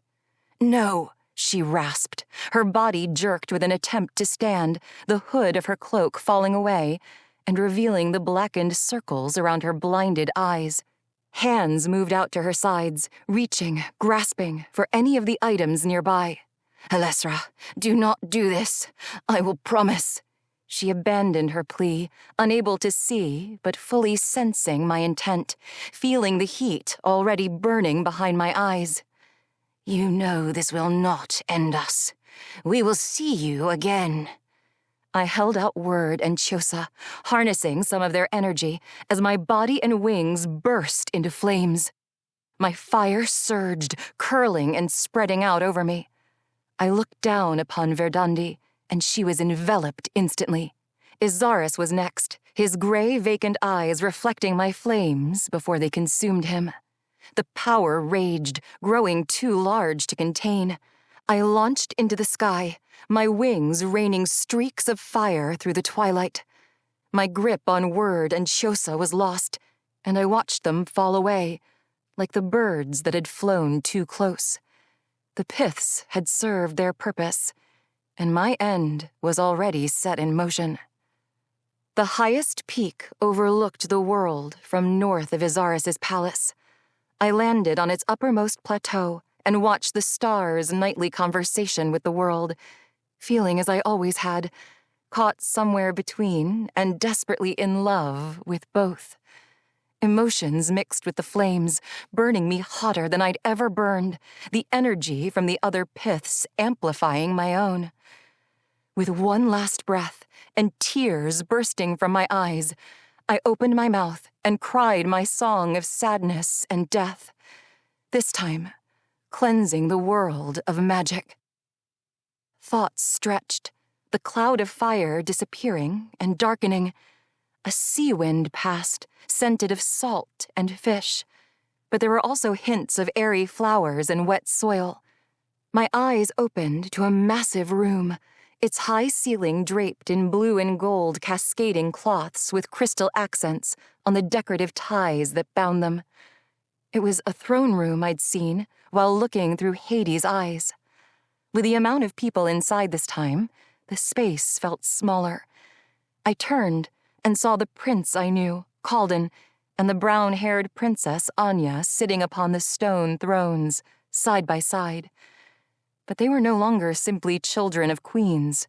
With jewels adorning their heads, necks, and hands, it was clear they had already claimed their new titles. While her joyful eyes traveled the room pleasantly, his tired eyes gazed wearily at the crowd. I blinked and was met with a vision of Anya. This time, she sat alone in the garden, close to the palace stone wall, her bare hands resting upon the veined root Hades, had also visited. Stepping lightly to avoid drawing her attention, I peeked around the hedges. My body trembled when I saw the change in her, replacing what should have been her normal eyes, darkened circles wrapped around orbs of white. Another blink had me staring upon a bed with 4 intricately carved posts. Garlin's body bent over the side as he coughed and spat into a basin. I moved to him, but he held up a hand and lifted his head, showing a thick line of sweat over his brow. The palace physician entered with new jugs of water, and a ginger cat slipped slyly into the room with him. It leaped onto the bed and pushed its way under Garlin's hand for attention. Garlin's room swirled away, fading into nothing. In the emptiness, there was peace, but only for a moment. Wind pelted my face before the crash of water hit, my body plunging below the surface, wetness enclosing me wholly, cold and angry at my intrusion. The pain was instant, crippling. There was an urgency humming inside me, though, and it called in a rhythm. Down, down, like the beating of a war drum. I'd felt it enough times for it to be familiar. This time it was sharper, as if to tell me it was to be the last. I dared to open my eyes, despite the fear of what I might see in the depths, where my presence was not welcome, where my own body had never wanted me to go. The emerald green sea grew bluer and dimmer with each passing moment, ripples of sunlight slowly fading away. Something grabbed hold of me, wrapping tightly at my waist, more supportive than threatening. I was no longer moving freely, but being pushed along, deeper and deeper, pressure building on all sides. I squirmed, the need for air becoming extreme, my lungs stinging, my chest burning. The arms cinched tighter in response, and when I tipped my head for a view of our intended path to where I'd possibly exhale my final breath, I noticed golden lights beneath the water, silhouetting frames of peaked roofs and tall stone walls, their glow casting out from inside what could be mistaken for rooms and windows. An underwater palace in an underwater city. Expire. My head spun heavily, as if I'd been pulled from the water I'd seen behind closed eyes. The vision had been vivid enough to confuse my body, leaving me gasping as my heart thundered inside my chest. But I was not tired. I felt a buzz of energy coursing through me, as I had the first visit to the Vissus. Vala. Xavyn's voice broke through my dazed head and heavy breaths. Hear me, Vala. Hear me, please. I opened my eyes to the clear, dark sky. Bright white dots speckled the night, and the glow of the moon highlighted what remained of the castle's tower, softening all the rough edges, cracks, and missing pieces in the stone. But the sky... It was a view I'd dreamed of. No fog to dim the clarity of the painting above the world. A tear slipped from my eye, sizzling into my cheek.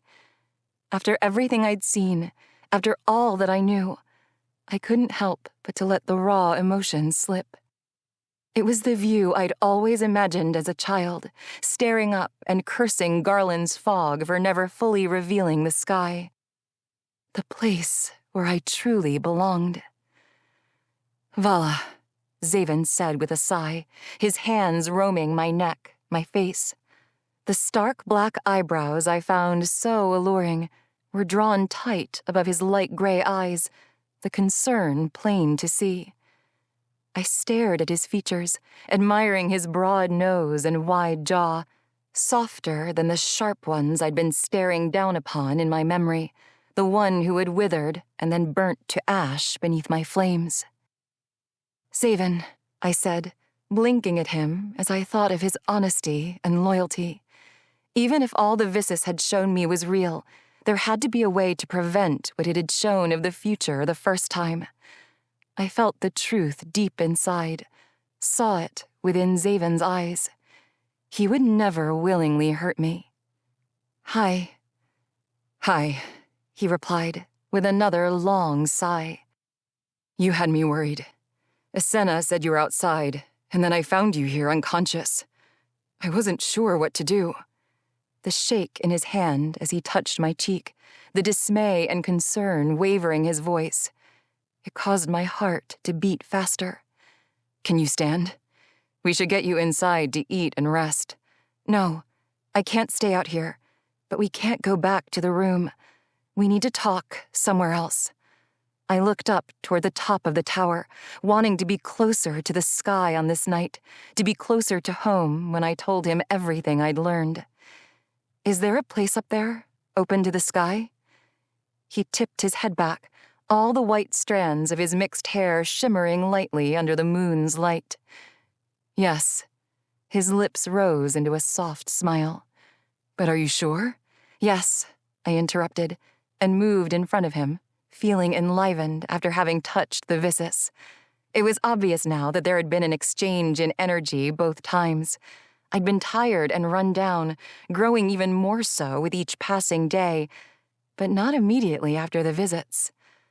When we reached the top of the steps, we heard footfalls descending the middle entrance. I dropped, squatting behind the wall to climb into the alcove and pulling Xavyn with me. It's only Sendel, he said in a whisper. We can ask her for some herbs or a tea to help you. No, I said, hushing him, as I watched Sendel's cloaked figure head north toward the well below us. I stared at the staff grasped in her right hand with new eyes, thinking of the times I'd seen it up close. It was an ashen color, but there were no veins. After all I'd seen, that still didn't ease my mind. If I had returned, they could have too. You know this will not end us. We will see you again. Sendel's flowing figure stopped at the well.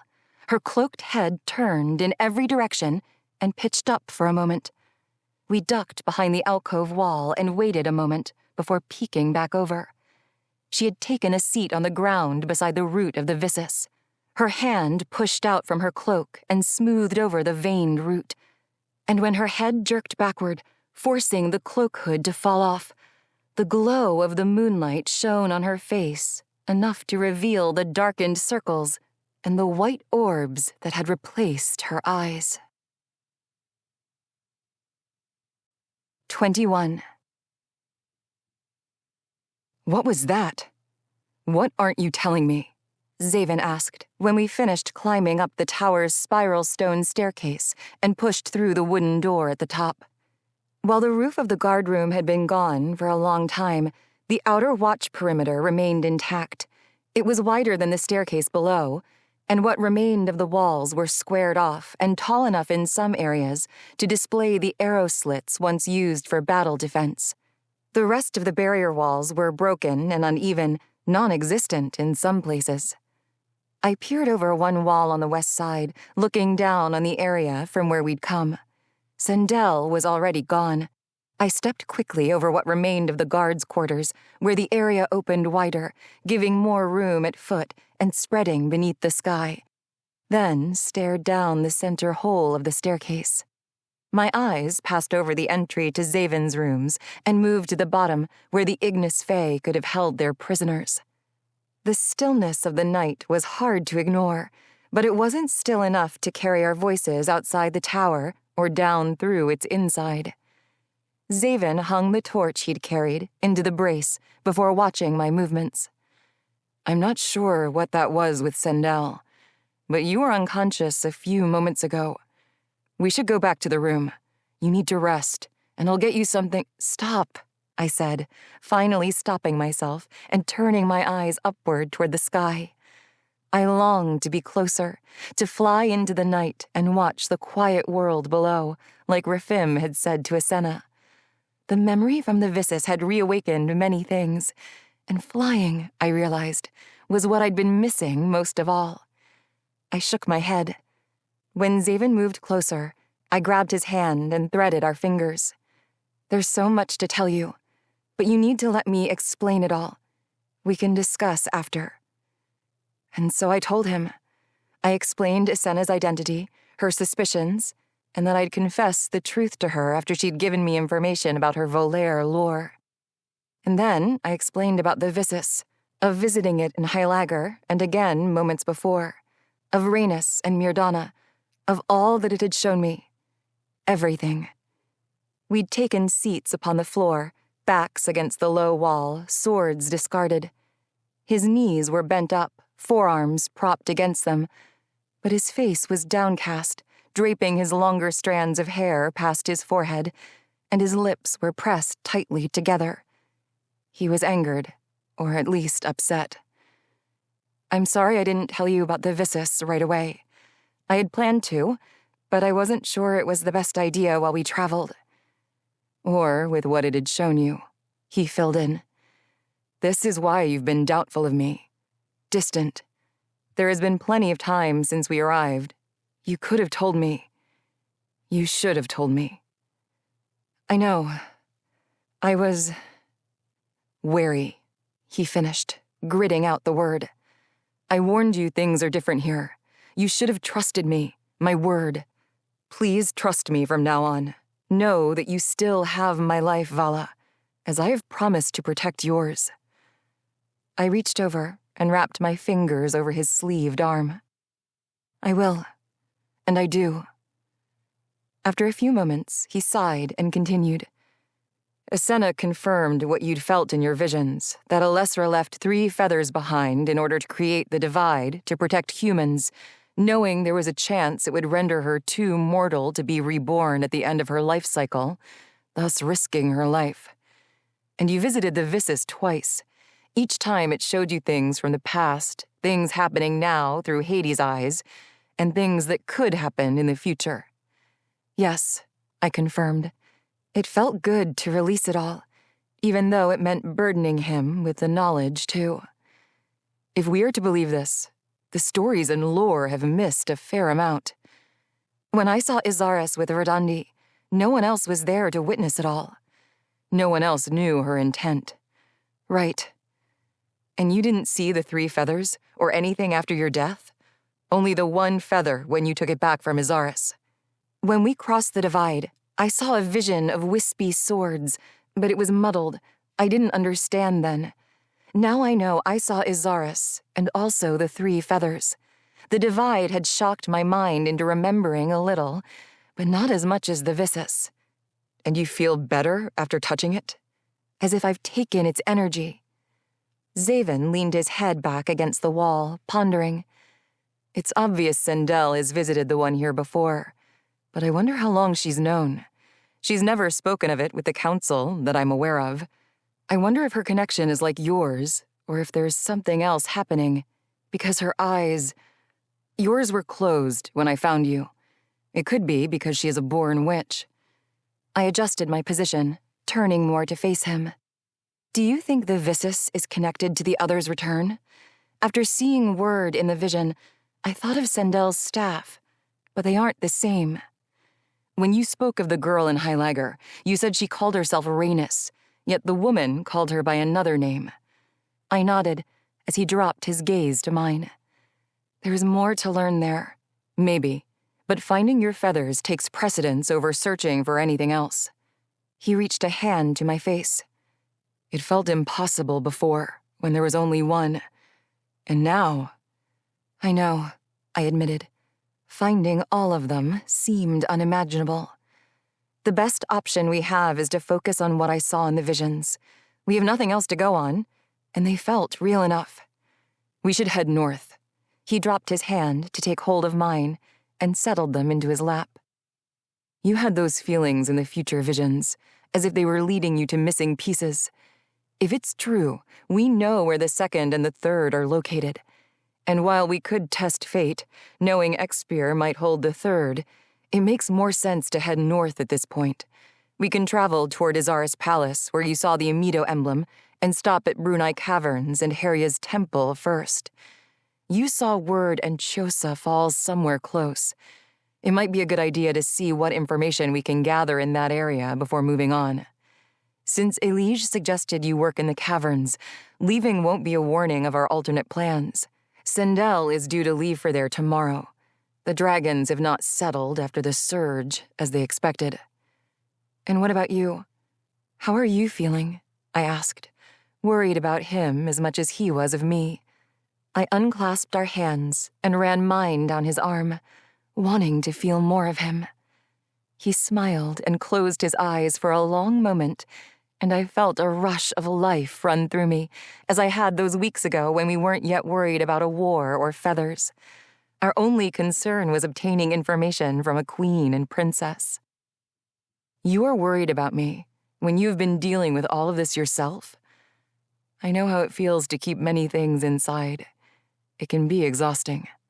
And that's why I'm asking how you are, I replied, with my own smile. Do you always work so hard when you're here? I don't see what you do, but I can guess you bear the weight of many. He took a deep breath, sat up straighter and closer to me, then moved his own hand to my thick plaits, brushing them over my shoulder. His hand traveled down along my arm, mimicking the path mine had taken along his. When I'm here, yes, I do my share. It's not as bad as it used to be.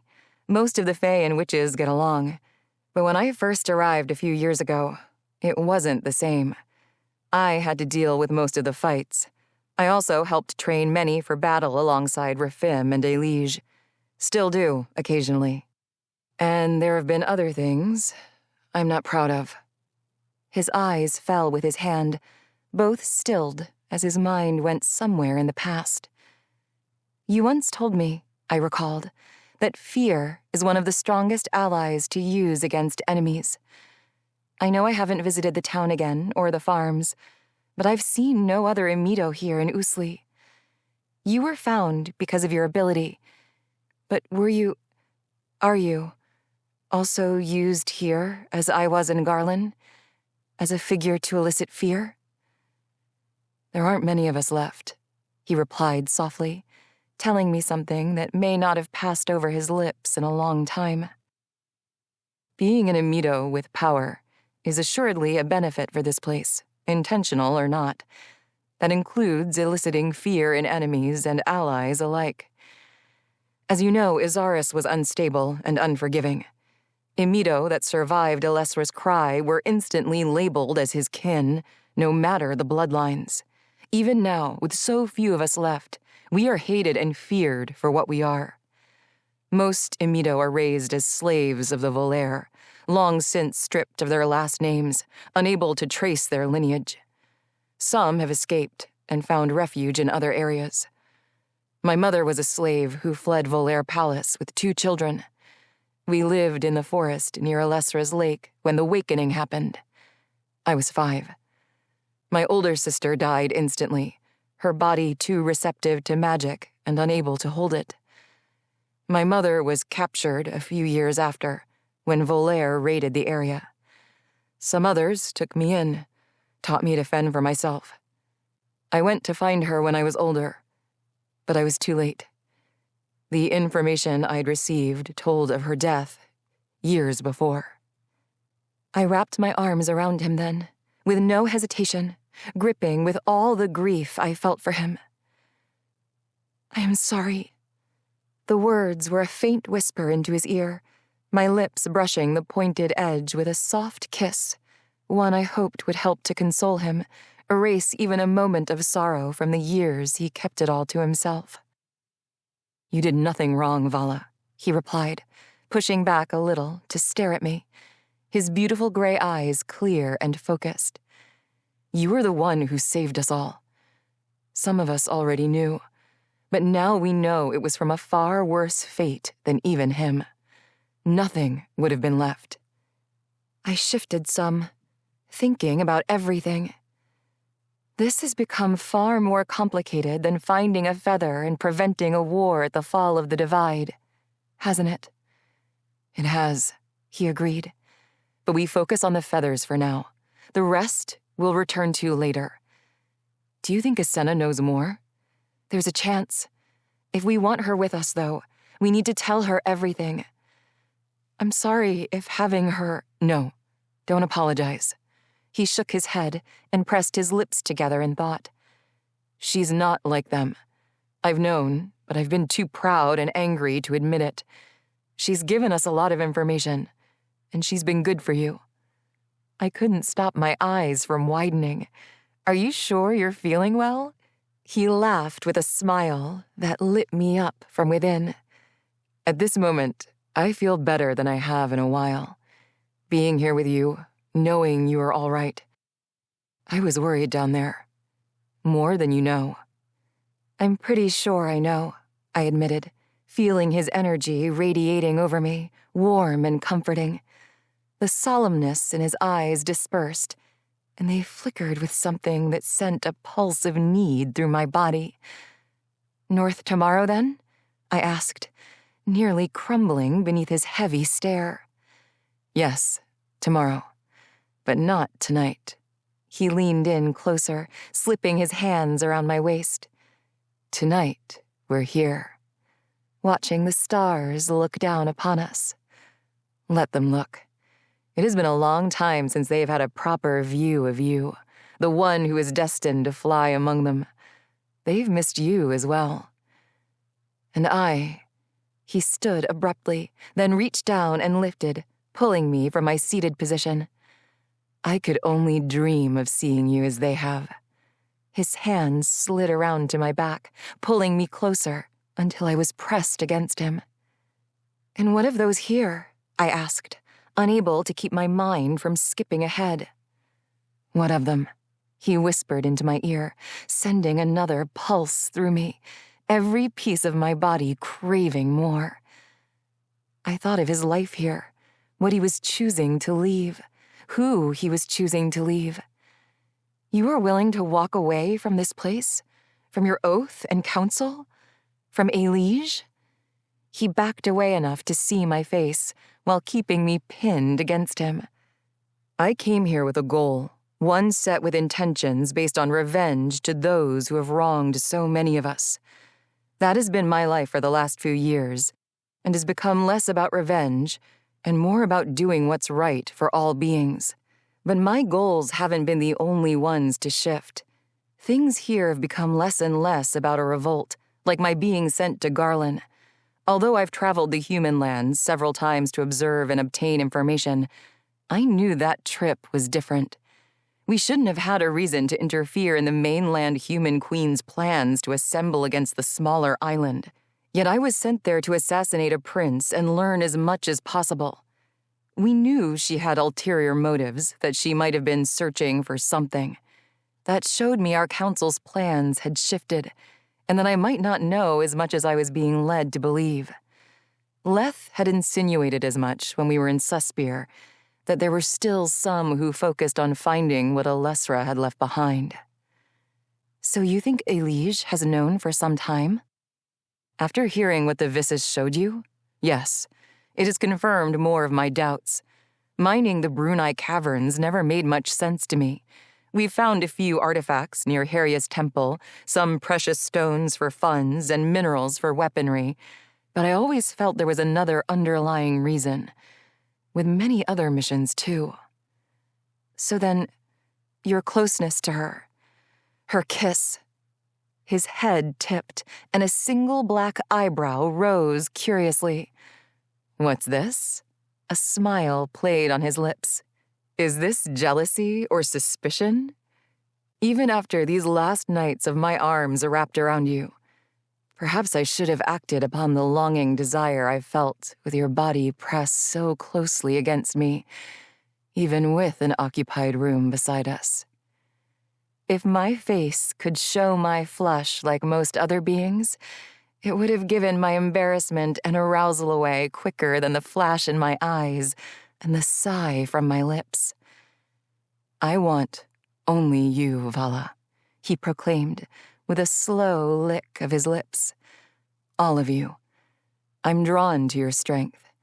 I crave you in ways I cannot even express. I want your friendship, your trust, your love.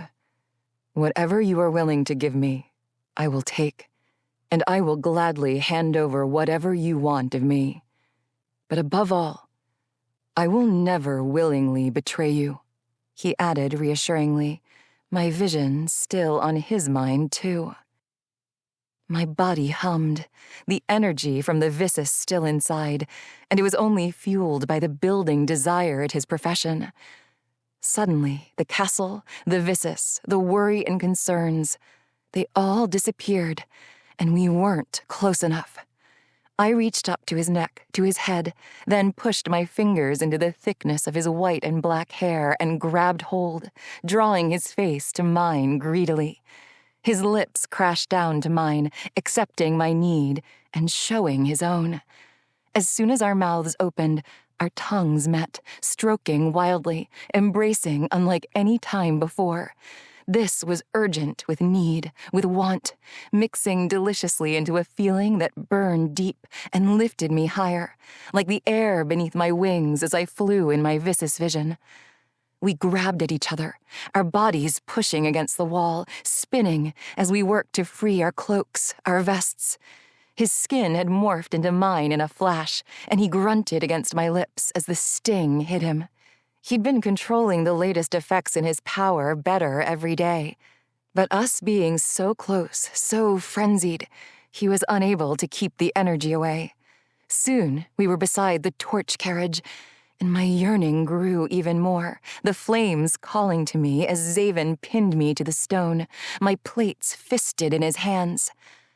My skin had always been a hindrance in many ways, and I knew even with us being the same, the contact wouldn't make the experience any easier. This was all so new, feeling so close, falling so hard. I wanted it all in the best possible way. "Burn with me," I said, breaking the kiss. He backed away as I grabbed at my undershirt and lifted it over my head. His eyes flickered to the fire, hearing the flames call as I did, then came back to me, staring at my bare upper body. He removed his shirt also, then pressed himself to me again. "I want to see you, feel you this way first." His hands did just that, exploring and caressing, while his lips found mine again. A few moments later, the rest of our clothing lay strewn at our feet. He perused me reverently, the intensity making me shake. I did the same to him, admiring all aspects of his sculpted, solid form.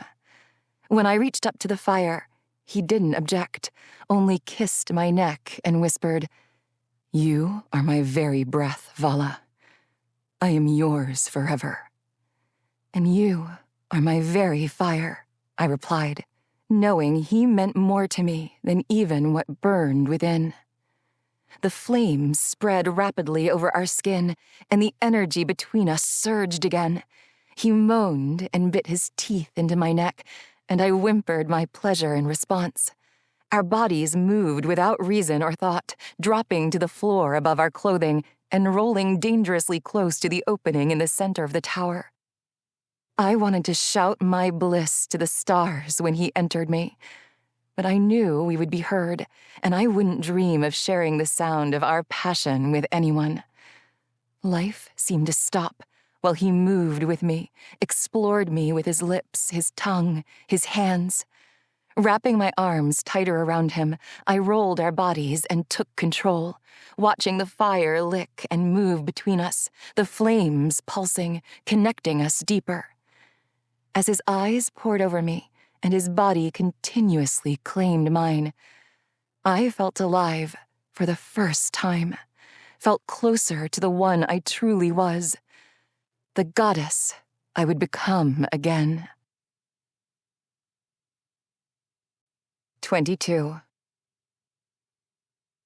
Much to Sindel's dismay, we left Islain with her and Wraith as the dawn crested over the black and white forest to the east. Xavyn had visited with a liege and confirmed our travels to Brunei Caverns the night before, following our time together on the tower.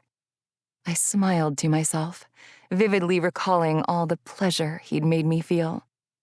My body warmed in response, even though it had been racked with weakness since we'd returned to his rooms to eat and sleep. The Visis's energy had disappeared and seemed to have taken more of mine with it, and neither food nor sleep had helped combat the sickness I now felt. That bird is unnerving. Does it truly have to go with us? Isenna whispered, watching the raven fly outside the carriage window. A liege had insisted on it escorting us. I barely remembered her speaking with Xavyn at the steps of Islain before we'd left. I barely remembered anything as I battled between restlessness and sleep. I nodded, feeling the weight of my head in even the slightest shift. It throbbed. I kept my eyes at a squint, the dim light of the carriage still entirely too bright. You'd think I'd prefer it to that beast of a cat also riding along, but at least its observations remain its own. Isenna's dainty fingers released the window curtain, and her yellow eyes swept to me. There's nothing you can do for this, is there? Except for the obvious, she said, now focused on my health again, after having questioned me a few times already. I wouldn't be as alarmed if...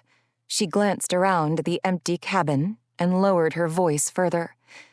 If I could still feel your energy, the connection. It's so dim, I almost can't feel it. It's like... Death, I said, knowing the truth. I could feel it whittling at my bones, hollowing me out from the inside.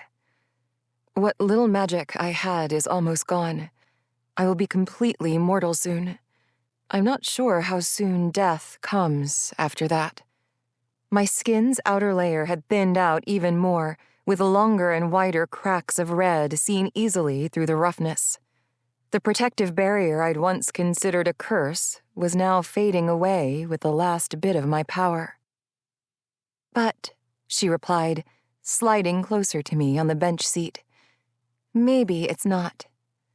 Xavyn had agreed we should tell Isenna all that we knew, so while he'd sought out a liege to discuss our travels, I told Isenna everything I hadn't yet. My energy began to plummet soon after. I've been fading since the divide. My crossing, connecting with its magic. It sent the surge, which combined energy from it and what remained in me as well. I kept my eyes squinted and my focus on my words, fighting the pull of sleep. I think I chose the human lands on purpose, chose the island far from the divide. In the event I was reborn, being cloaked and contained under the fog kept me from feeling anything, from knowing who I am. It ensured that everything would remain hidden. That would make some sense, she replied. But what might have happened had you not? Were you close enough to mortal that you would have died in a human lifespan, like us Fae? It is said we lived much longer lives before, and now we live only a few short years like them. When I remained silent, she added, And let's not forget the others. They could be out there. In fact, there is something I wanted to tell you last night, but you went to sleep. I'm sorry. No, don't be. Everything you told me last night made me think more about my studies on the goddesses, the piths. It is said that the goddesses were connected as well. The world's magic was strung together through them, which was both good and bad. If one of their piths were lost or taken, that affected more than the one goddess. All of them were affected, like removing a segment of a ring. The others remained immortal, of course, their piths intact, but their power wasn't quite as strong. It's the reason Izaris was able to take your feather. He already had Herya's sword, so you were weakened, in a sense. I forced my eyes wide, grasping onto every bit of wakefulness. Wouldn't I have felt it if there was a change? Wouldn't I have known? Yes or no. If you didn't notice, it would be because you were occupied or because it had never happened before. I don't believe there were any writings about it. The bigger concern is not about what did happen, though. I'm concerned with now. If you had died on Garlin, or if you die now, what happens? Do the others return? Or are they already here? Does your pith remain, or do your feathers also die, and possibly strip away magic for good? Her wispy black eyebrows drew together, and her ashen face paled at the thought. I wanted to have the answers, to know all the right things to say to ease her worry. But in that moment, I knew as much as she. And I was scared, too. The scenery outside had changed in the first day of travel. Bits of grass spread into longer expanses accompanied by tall, leafy trees of fiery colors that appeared to burn beneath the sunlight, their blazing embers falling to the ground as gusts of wind fed their fire. There was less ash and black rock, more life. I would have called it beautiful, had I been able to admire it properly, but remaining in the carriage for most of the day and only exiting at night didn't allow me to fully appreciate the landscape, not to mention my weakened focus already being fully occupied by the task of masking my illness enough to do even the most of menial tasks, like walking properly. I was failing. Sindel had noticed soon after we'd left, commenting her disapproval to Xavyn about my eventual hindrance inside the caverns. This time, Islain and I hadn't been banished inside the carriage, hidden away from onlookers. Sindel had been sure to express her irritation at that as well, noting that it would have been different if a liege hadn't made the decision. Xavyn knew I wasn't strong enough to ride outside, though. Accepting that the situation was best, he allowed Islain to remain with me and spent every stop at my side. With Sindel around and the raven Animo hovering close, we were bound and limited on words and discussions. Truthfully, I had trouble engaging in conversation anyway, so I rested a majority of the short 2-day trip, hoping it might help me regain some strength, knowing it likely wouldn't. As we drew nearer on the final day, a hollow feeling pulsed inside me. It was faint, buried in the depths, concealed by the weakness. But it was there. It continued as I slept, and demanded more attention as we passed by the growing canvas of land and short hillsides outside our moving carriage. Sometime during the afternoon, Islain's voice informed my semi-conscious self that we had officially left Islain and crossed the border of Winland. A little later, she spoke of seeing many large openings in the ground and that they were connecting passages to the Brunei caverns. Though we didn't stop until we reached Herya's temple at dusk, where we overheard Sindel tell Xavyn outside that she wouldn't wait for us. The hollowness continued to beat down the weakness in an internal fight for my meager attention. This time, the pulse of it was accompanied by a familiar pull, a direction. It called through me, down, down. And despite my weakened state, I knew it was the same call I'd felt in Suspier as well as in the Vissus visions. A feather was close. Xavyn opened the carriage door with a jerk, then wiped his hands down his face as he exhaled an audible huff of breath. "It's better this way," he said as he looked at us. "If she's not with us, we can talk and roam freely without much care of being overheard." "True," Islain said, hopping out of the door as soon as Xavyn moved out of the way. "Why travel all the way here? Why not enter the caverns when they began?" "This entrance is closer to the latest mining area," Xavyn replied as he extended a hand to help me from the carriage. When I fully emerged, I was hit with recognition. The temple still stood.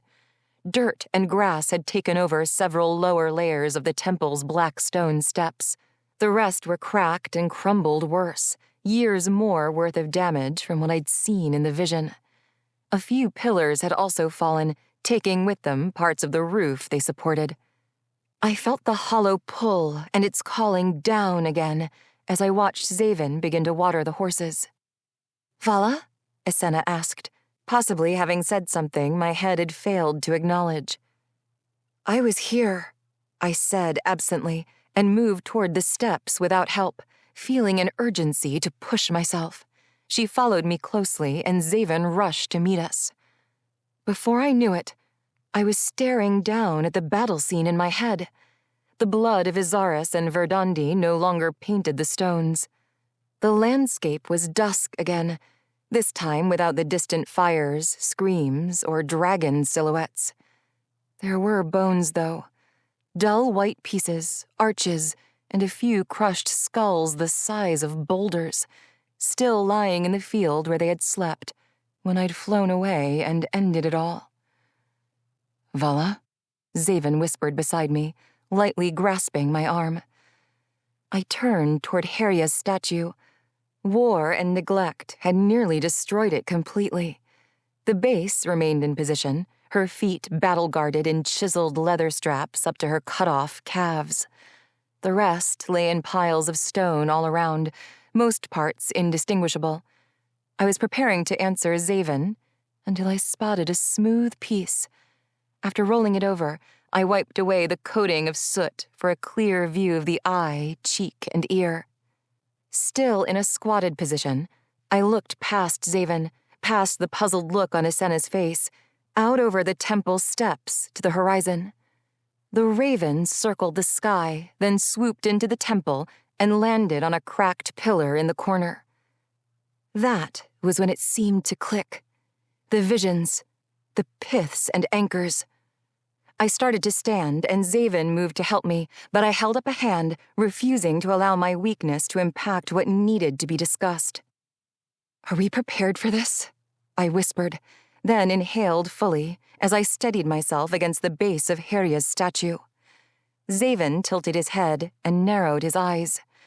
I mean fully prepared. Because I think I realized something. "Yes, I believe we are," Xavyn said, tracking my eyes as I glanced up at Animo studying us from above. "What are you thinking?" "I feel one, here. It's calling to me. It wants to be found." Both of them stepped closer to hear my lowered voice, their eyes wider with shock and attention. But there's something else we should discuss first. Before the Vissus visions in Hylager, the witch girl, Rhaenys, had told me that the one I was on the way to meet, the Raven, was no witch of hers, and no witch at all. I knew she meant a liege, but I had taken it to be of little importance, like she didn't belong in Hylager or she wasn't a full witch by blood. I'd always assumed she was, and gifted with more, Xavyn admitted. She led everyone to believe that anyway. She'd been strong from the start, having a deeper animal bond than any other. Sendel has a good connection to Wraith, but she cannot look into his mind and see what he sees or hear what he hears. When I was in the last vision, I saw the goddess's piths and anchors. I didn't think much about the anchors, as the piths, more specifically mine, are what we are mainly focused upon. But there was a raven. I stared up at Animo, watching as he leaned his body over the ledge, shifting his head back and forth. Xavyn blinked. "Are you saying—" "I don't think the raven anchor belonged to Verdandi," I said, keeping my voice low so Animo wouldn't hear. Islain chewed on her lower lip. "I'm not sure why I didn't consider it before. I mean, you're here. We know you came back, and still wondered about the others, thought it could happen, but never thought to identify the remaining signs in front of us. I think you're right. All the stories suggest the same. The Valkyrie goddess often had ravens at her side, too. Witches were the natural choice, though, given the other hasn't lived in so long. So all this time, Xavyn muttered, his arms crossing at his chest and his brows drawing together. I knew there was something different, something more, but I never thought. We know now. That's what matters. Do you think she knows?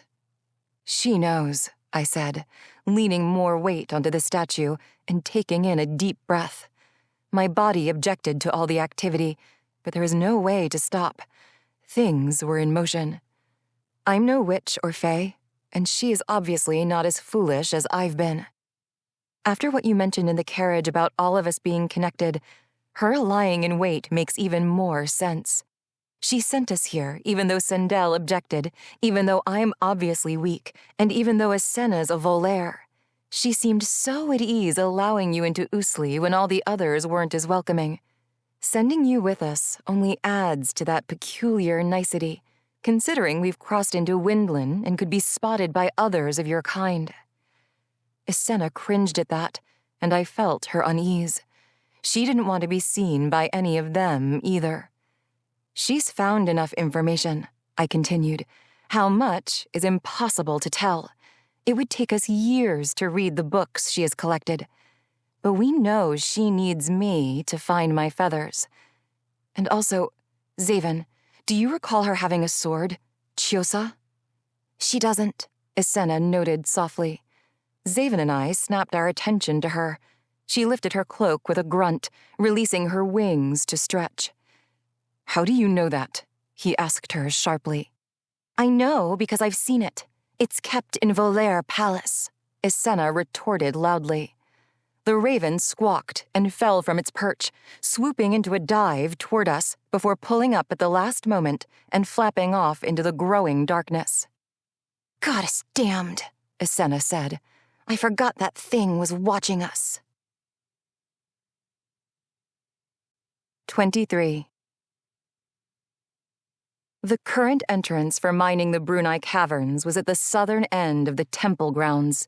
It resembled Sacred Lake in Garlin, an arch naturally carved into the side of a rocky slope, a darkened path wide enough to fit 10 people across, descending down into the ground. The footing was far less jagged, though, with a smooth mix of red-tinted dirt and stone. The day was ending, which was the best time to arrive, since that was when mining usually began. Dragons were nocturnal, after all. There was a spark of excitement within me about seeing a dragon up close, and not a shadowed image from a vision.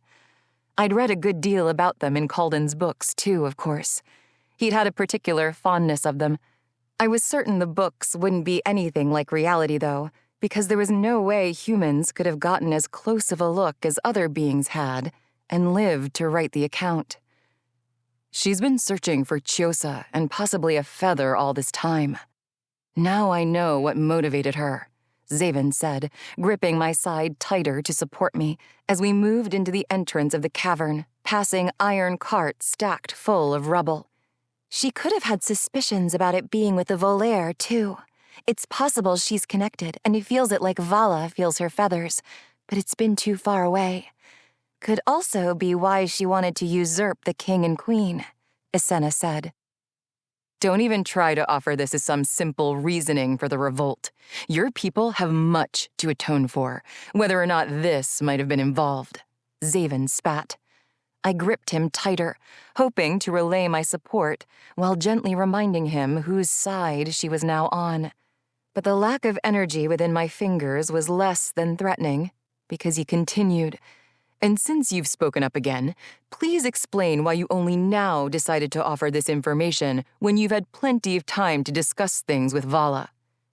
She tucked her wings in tightly to avoid scraping one along the narrowing wall as we continued to walk together, me pinned between them.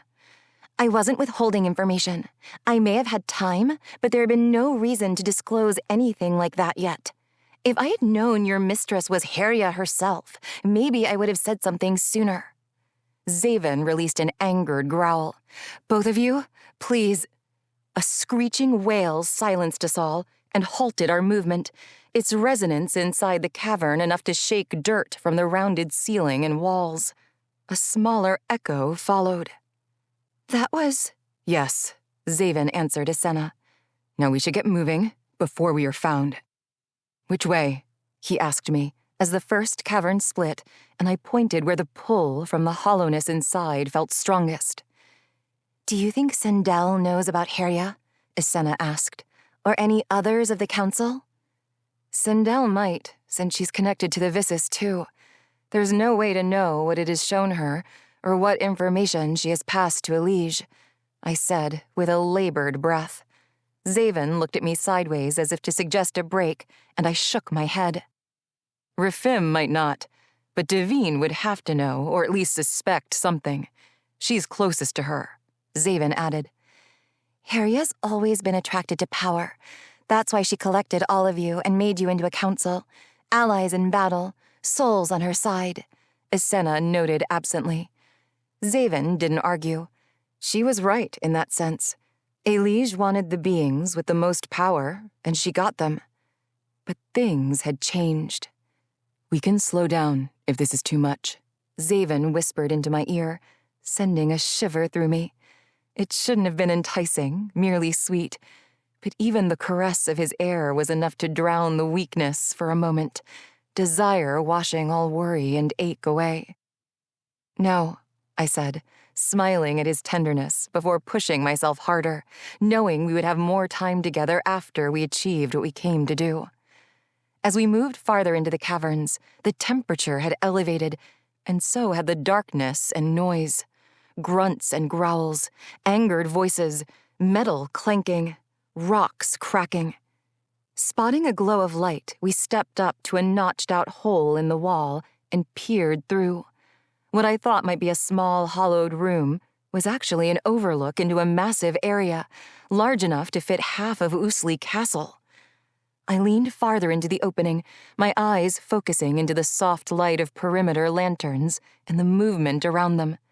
Then, as I watched a portion of the cavern move, I realized it wasn't a part of the cavern wall or a pile of stones at all.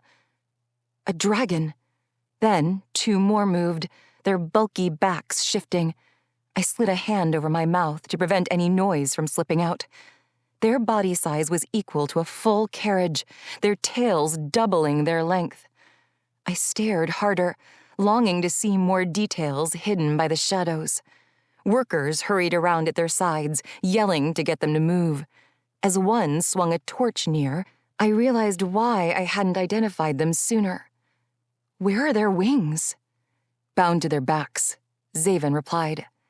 It was Isena's turn to cover her mouth. Why? I asked, watching as one of them thrashed toward the torch with a screech, the flame casting light on the broad snout scrunched back to expose its teeth. It helps control them. They can't use them for flight, but they still rely upon them for balance, even though they're adapted to the confines of the caverns. And here I thought you were against slavery, Islain hissed lowly. Or do creatures not matter? Xavyn's body tensed up at my side. I believed it was necessary for our cause, but never fully agreed with it. Yeah? Well, I never fully agreed with my kind's decision either. It's why I left, she whispered. I suppose we are both damned for our silence. I felt the hollowness pulling, lulling the ache inside my head. There was no time for arguments. We need to move. After a few close calls with other workers, we traversed several dimly lit passageways. Finally, we came across another expansive area, this one with enclosure pens carved into the high surrounding walls, iron gates at their fronts and tops. Like cells. A dragon prison. Our viewpoint was on the same level, unable to see inside those cells, but I counted 2 rows of 6 as we moved through the entry. Look, Islain whispered, pointing. Sindel. As soon as we saw her, the 3 of us lunged behind a row of iron supply carts that reeked of raw meat and dragon excrement. Sindel, with her long, ragged cloak and staff, stopped in front of one of the closer pens. An attentive wraith halted at her heel. This is the one? Sendel asked, her voice barely loud enough for us to hear over the mining noises. It's the worst of the 4 acting out. Broke its wing bindings, decapitated its witch handler. The worker, a Ligna Fae with a large build and pointed ears, kept a leery eye on Wraith, as if he recalled the cat doing something similar. Did you add more yinth to its food and water?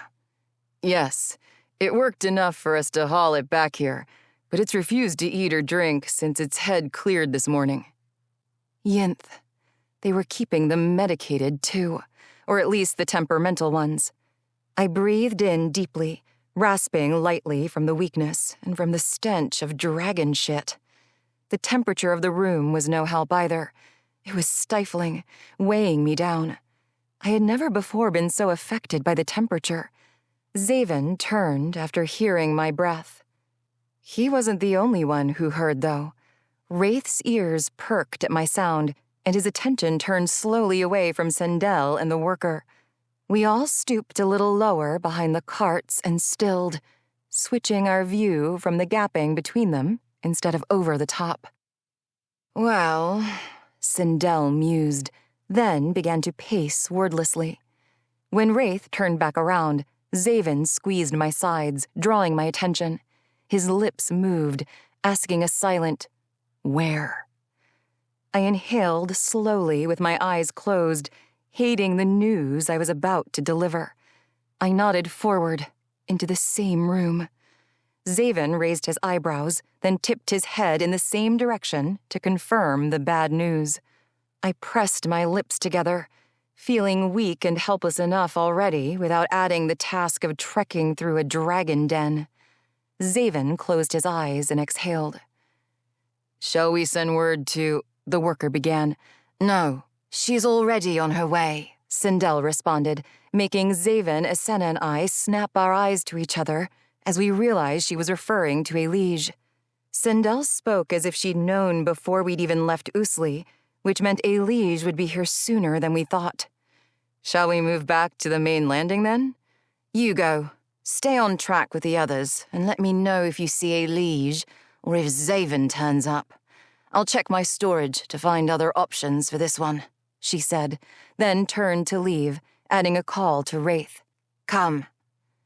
As they all moved toward the entrance, we slunk back farther into the rows of carts to remain hidden.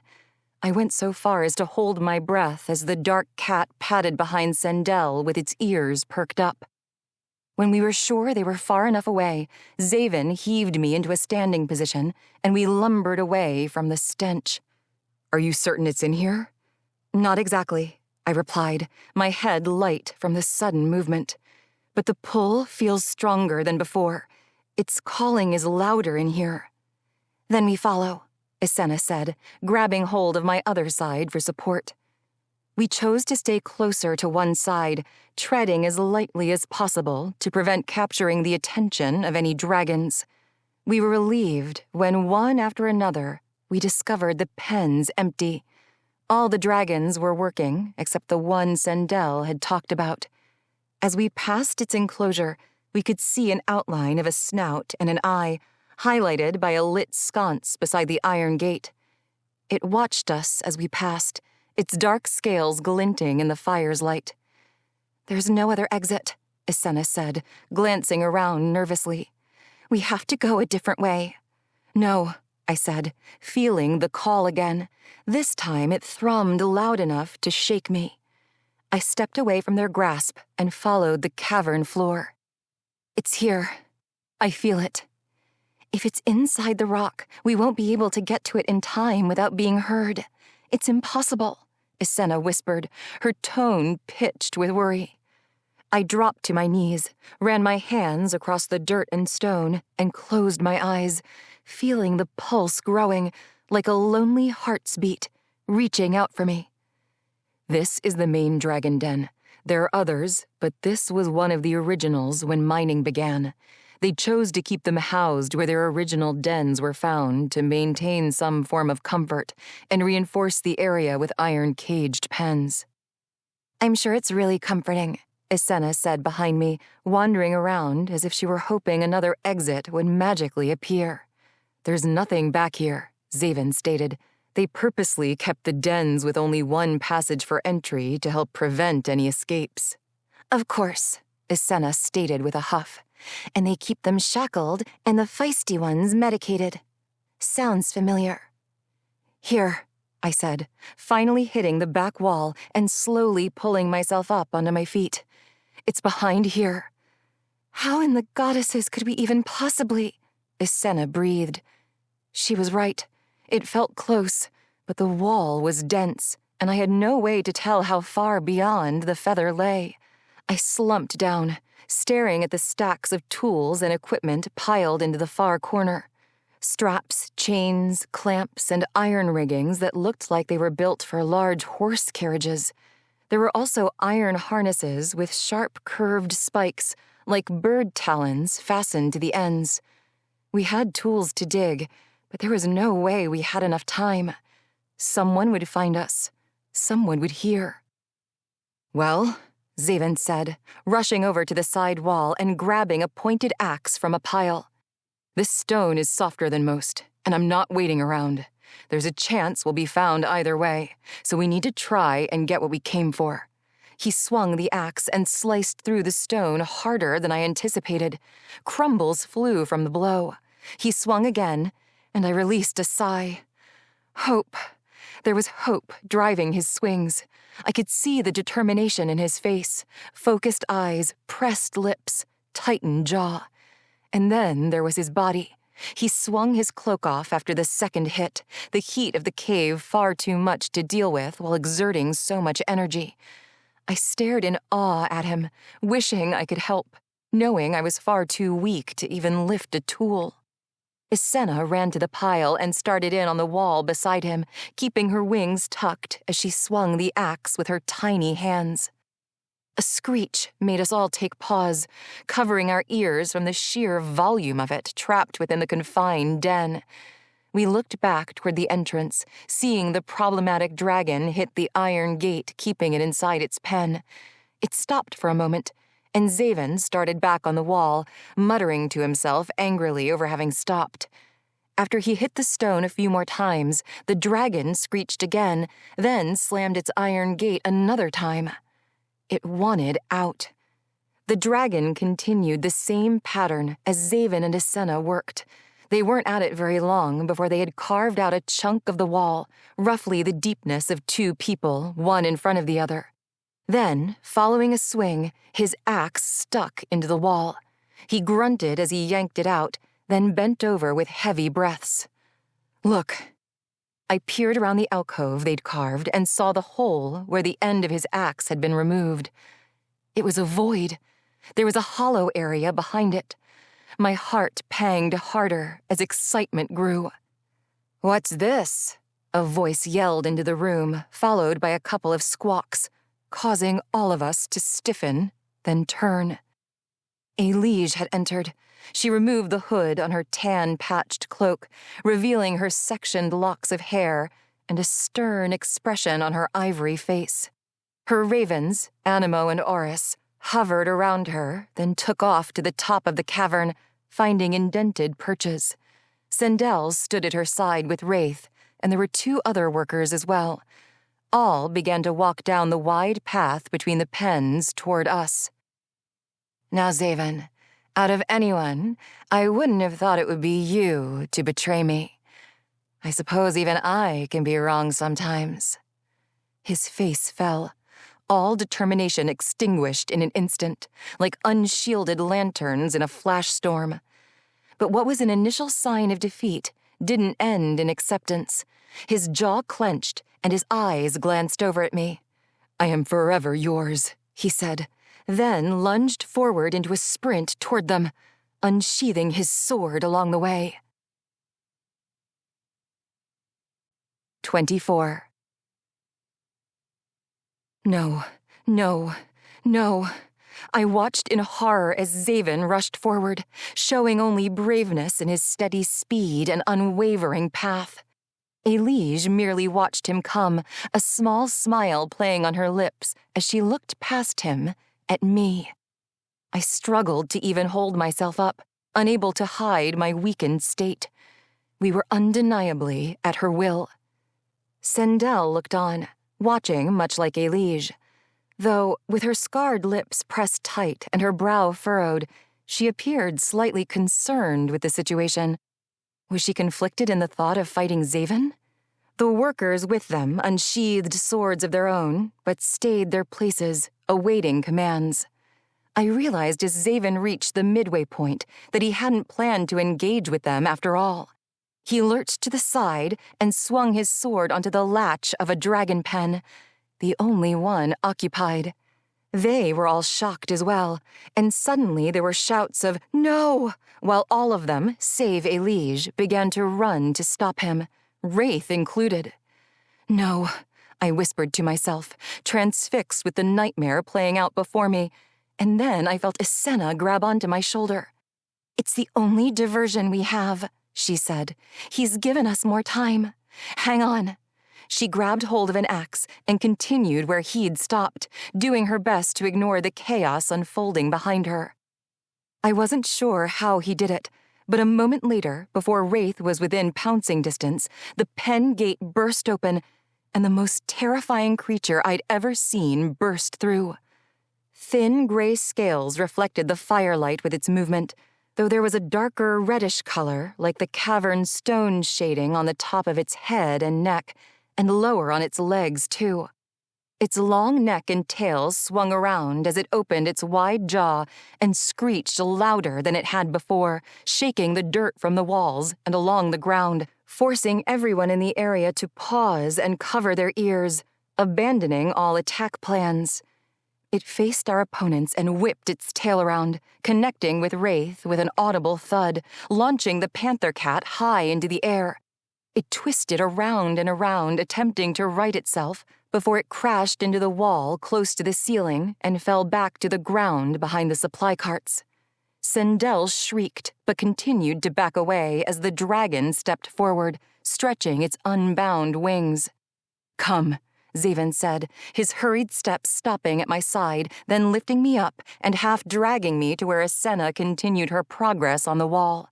She stepped aside, knowing he held a better chance at breaking through faster. I kept my eyes toward the front, watching the others try to sneak around the dragon as it thrashed, catching another worker with its tail. Its wing bindings were off, but there were harnesses on its front feet like the ones in the piles of tools. They had the iron talons used for mining, dark and sharp and frightening. I tried not to think of them ripping through flesh. The hollow ached harder and faster. I turned with a gasp as Xavyn broke through fully, knocking out a wide enough hole for a single person to fit through. He reached back to me, drawing me closer before stepping through and helping guide me inside. With only the soft light at our backs, it was impossible to see how large the area was, to see where anything was. But I didn't need to see. I felt it. I stepped feebly but fast, hearing Isenna yell, "They're coming!" through the opening, followed by another ear-piercing screech from the dragon. "I can't see anything," Xavyn said, his voice sounding frantic, his scuffing movements even more so. "I can," I said, closing my eyes and letting the feeling guide me forward, my feet stumbling lightly over uneven rock. The thrumming caused my body to shake, and color formed behind my closed eyes. It was there, lying on the ground. A long, wispy sword of red, gold, and orange sparkled in my mind's eye, a light with color even more vivid than in my visions. I reached out and opened my eyes to the darkness. My hand wrapped around a soft tuft, and an instant warmth consumed my body. It was not like the temperature of the caverns, but what I'd known for years before. Home. A piece of my being reunited. The feather's colors sparked at the connection, bathing the area with light that increased quickly until it reached a blinding intensity.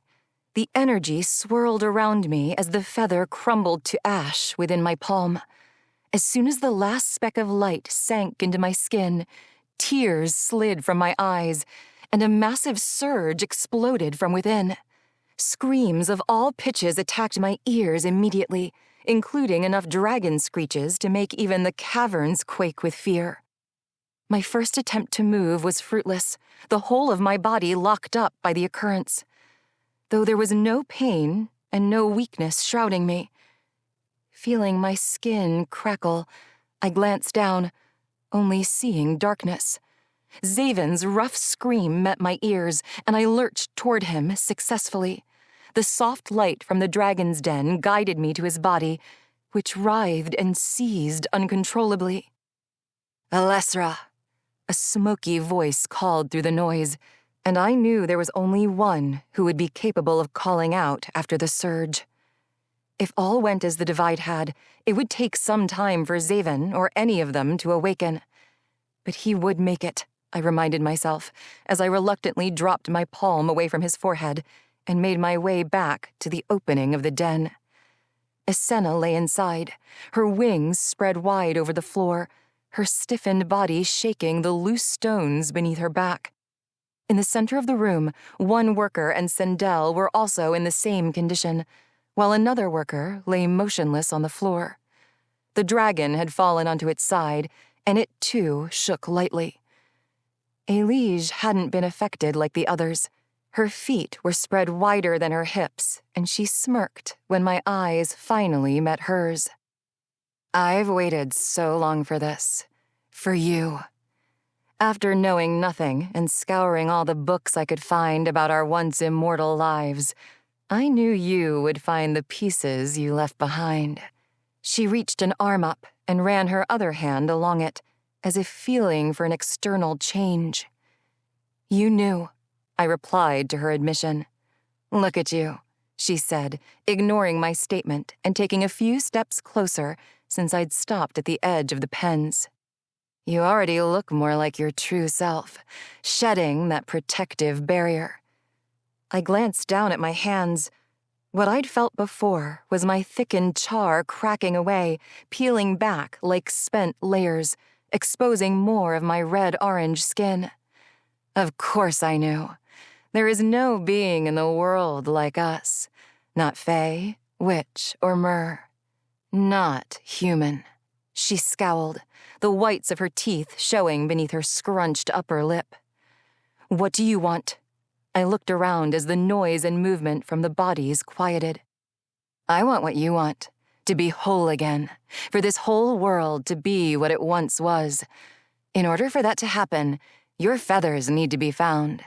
That will reintroduce magic fully to us and to the world." She took another step.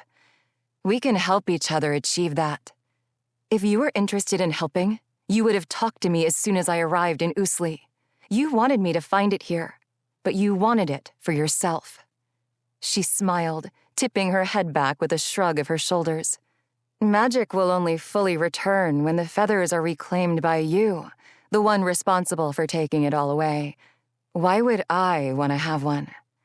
I'm sure you were hoping for a different outcome than this, one where you held a feather and enough control to make the changes you want." "You're right," she admitted. "I had hoped you and Xavyn would have been more forthright when you arrived in Islain. We could have avoided all this and worked together to regain our glory in this world. As I realized that your plans didn't align with mine, things had to change. But I am all for adapting to circumstance. My existence has always revolved around choices, and my choices, souls or otherwise, are often sacrifices that build and prepare an army for war or to aid them during. This outcome, while not the easiest, has worked out nicely enough," she said, her hand on her sword's hilt as she took another step, eyes narrowing in challenge. I gripped mine in reply, readied and feeling more alive than I'd ever had. The weakness was gone. I only felt energy and power humming within my veins, pushing for a test. You could be right, though you still won't be whole enough to make those vital choices your existence relies so heavily upon, because you don't possess what you need most. Chiosa. She sneered. You gave too much of yourself to save this world and have 2 pieces still missing, not 1. Don't be foolish enough to believe you can't be harmed. With a lift of her arm, the ravens dropped from their perches and flew hard toward me. I felt a stir inside me, and I closed my eyes for a moment in an attempt to identify the source. It was their energy. I could feel their approach. Perhaps this was what Islain had felt around me, this connection between those made for the sky. Mine had been muted for so long. I opened my eyes to them, their paths crossing over each other as they swooped in. Other birds had acted strangely since my crossing. Even the ravens had seemed to study me with more interest when they were close. The only way to know if they'd react and listen as some of the others had was to try. With a wave of my hand, their wings began beating harder in a reverse motion, halting their glides into a hover. With another wave, they darted away. I may be foolish in many aspects, but I know I made the right choice. Her wide eyes narrowed and her mouth opened as if to speak, but she was interrupted. The dragon woke, its body stirring and breath quickening as consciousness returned. More grunts could be heard from others waking. Herya lunged, unsheathing her sword as she ran toward me. She knew with the dragon loose, the situation was no longer controlled, which meant a greater opportunity to lose whatever she planned to achieve. I followed suit, unwilling to stand and wait for the attack. No sooner did she reach me than bodies began to move. The dragon rolled with a screech, thrashing its neck and tail around, dragging along the edges of the pens, knocking the sconces off the mounts and sending torches spinning through the air. Herya's sword met mine with a fierce clank, the metal sparking in the dimming light. The dragon's wings extended not far from us with a few flaps, the air churning around, whipping up a cloud of dirt from the floor as we swung our blades again, connecting hard and sliding close. She released a frustrated scream through her clenched teeth, inches from my face. We both drew back again, preparing to deliver another blow, when voices cut through my concentration. Vala and Xavyn yelled from somewhere behind me, but I wouldn't turn my back on an opponent, especially the Valkyrie Herya. She was far too powerful to ignore. I kept my focus on her, watching her cloak open slightly as she swung her blade back. Something shiny around her neck stole my attention. Against her chest, catching what little light was in the room, were vials, a necklace of them. I should have been more aware of our surroundings, because before we both could swing again, the dragon's tail sliced through the air between us, landing hard and forcing us to back away. The dragon thrashed again and released a loud, hacking rumble from its throat, a noise between roaring and choking. "Vala," Xavyn called, and I backed farther and faster away from the dragon. The workers had flanked it, using spears and whips, creating a distraction, while Sindel moved with Wraith to help corner and push it toward its pen. "There's no way we are getting through that way," Islain said, with heavy breaths. I looked her over quickly. Her wings were ruffled, but she appeared the same. Xavyn had changed, though. The number of translucent lines in his skin had increased and lengthened, over his neck, on the visible parts of his arms and hands. He let out a grunt and swayed in place. I grabbed hold of him and watched the dragon spread its wings and flap, knocking them into the workers, almost hitting Herya, who had been staring at us. Her eyes darkened like they had in Usli's garden when she touched her ravens. This time, though, the birds weren't on her arm. They sat high along the cavern's ceiling, perched as they had been, watching over the scene. Then one dropped suddenly with a squawk, wings extended, gliding toward us. "Grab the torch," I said to Islain, holding Xavyn at the waist to support him. I think I saw an opening in the other area when it was briefly lit. The dragon continued to thrash as we hustled to the hole in the wall. It made the throat sound again and wrenched its neck around, this time clipping Sindel and knocking her staff from her grasp. I lifted my hand as the raven got closer, but it didn't stop as it had before. Islain waved the torch at it, diverting its goal of attack, giving us time to enter through the opening. The lights helped guide our steps as we struggled to aid Xavyn. We spotted the small crack in the opposite wall, and I let out a relieved breath, happy to not have been mistaken. Xavyn let out another wail. "Off," he said to Asenna. Something shifted beneath his leather vest. "Back up," I said to her, recalling what he had said about being too close to her in Suspier. She let go instantly, not appearing hurt by the sudden rejection, only concerned. "Vala, let me go, please," he said, and I did as he asked, steadying him first, then backing away. Several loud thuds echoed in from the other area.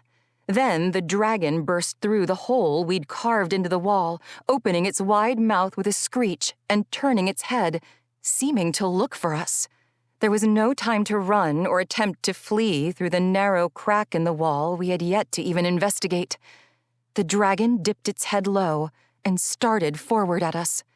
Asenna froze, her upright body stiff and shaking almost as much as it had been after I'd touched the feather.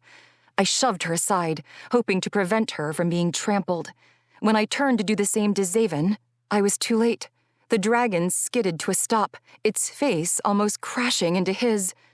He remained completely still as the dragon sniffed him, its nostrils flaring and mouth cracking open, blowing Xavyn's hair back with its breath.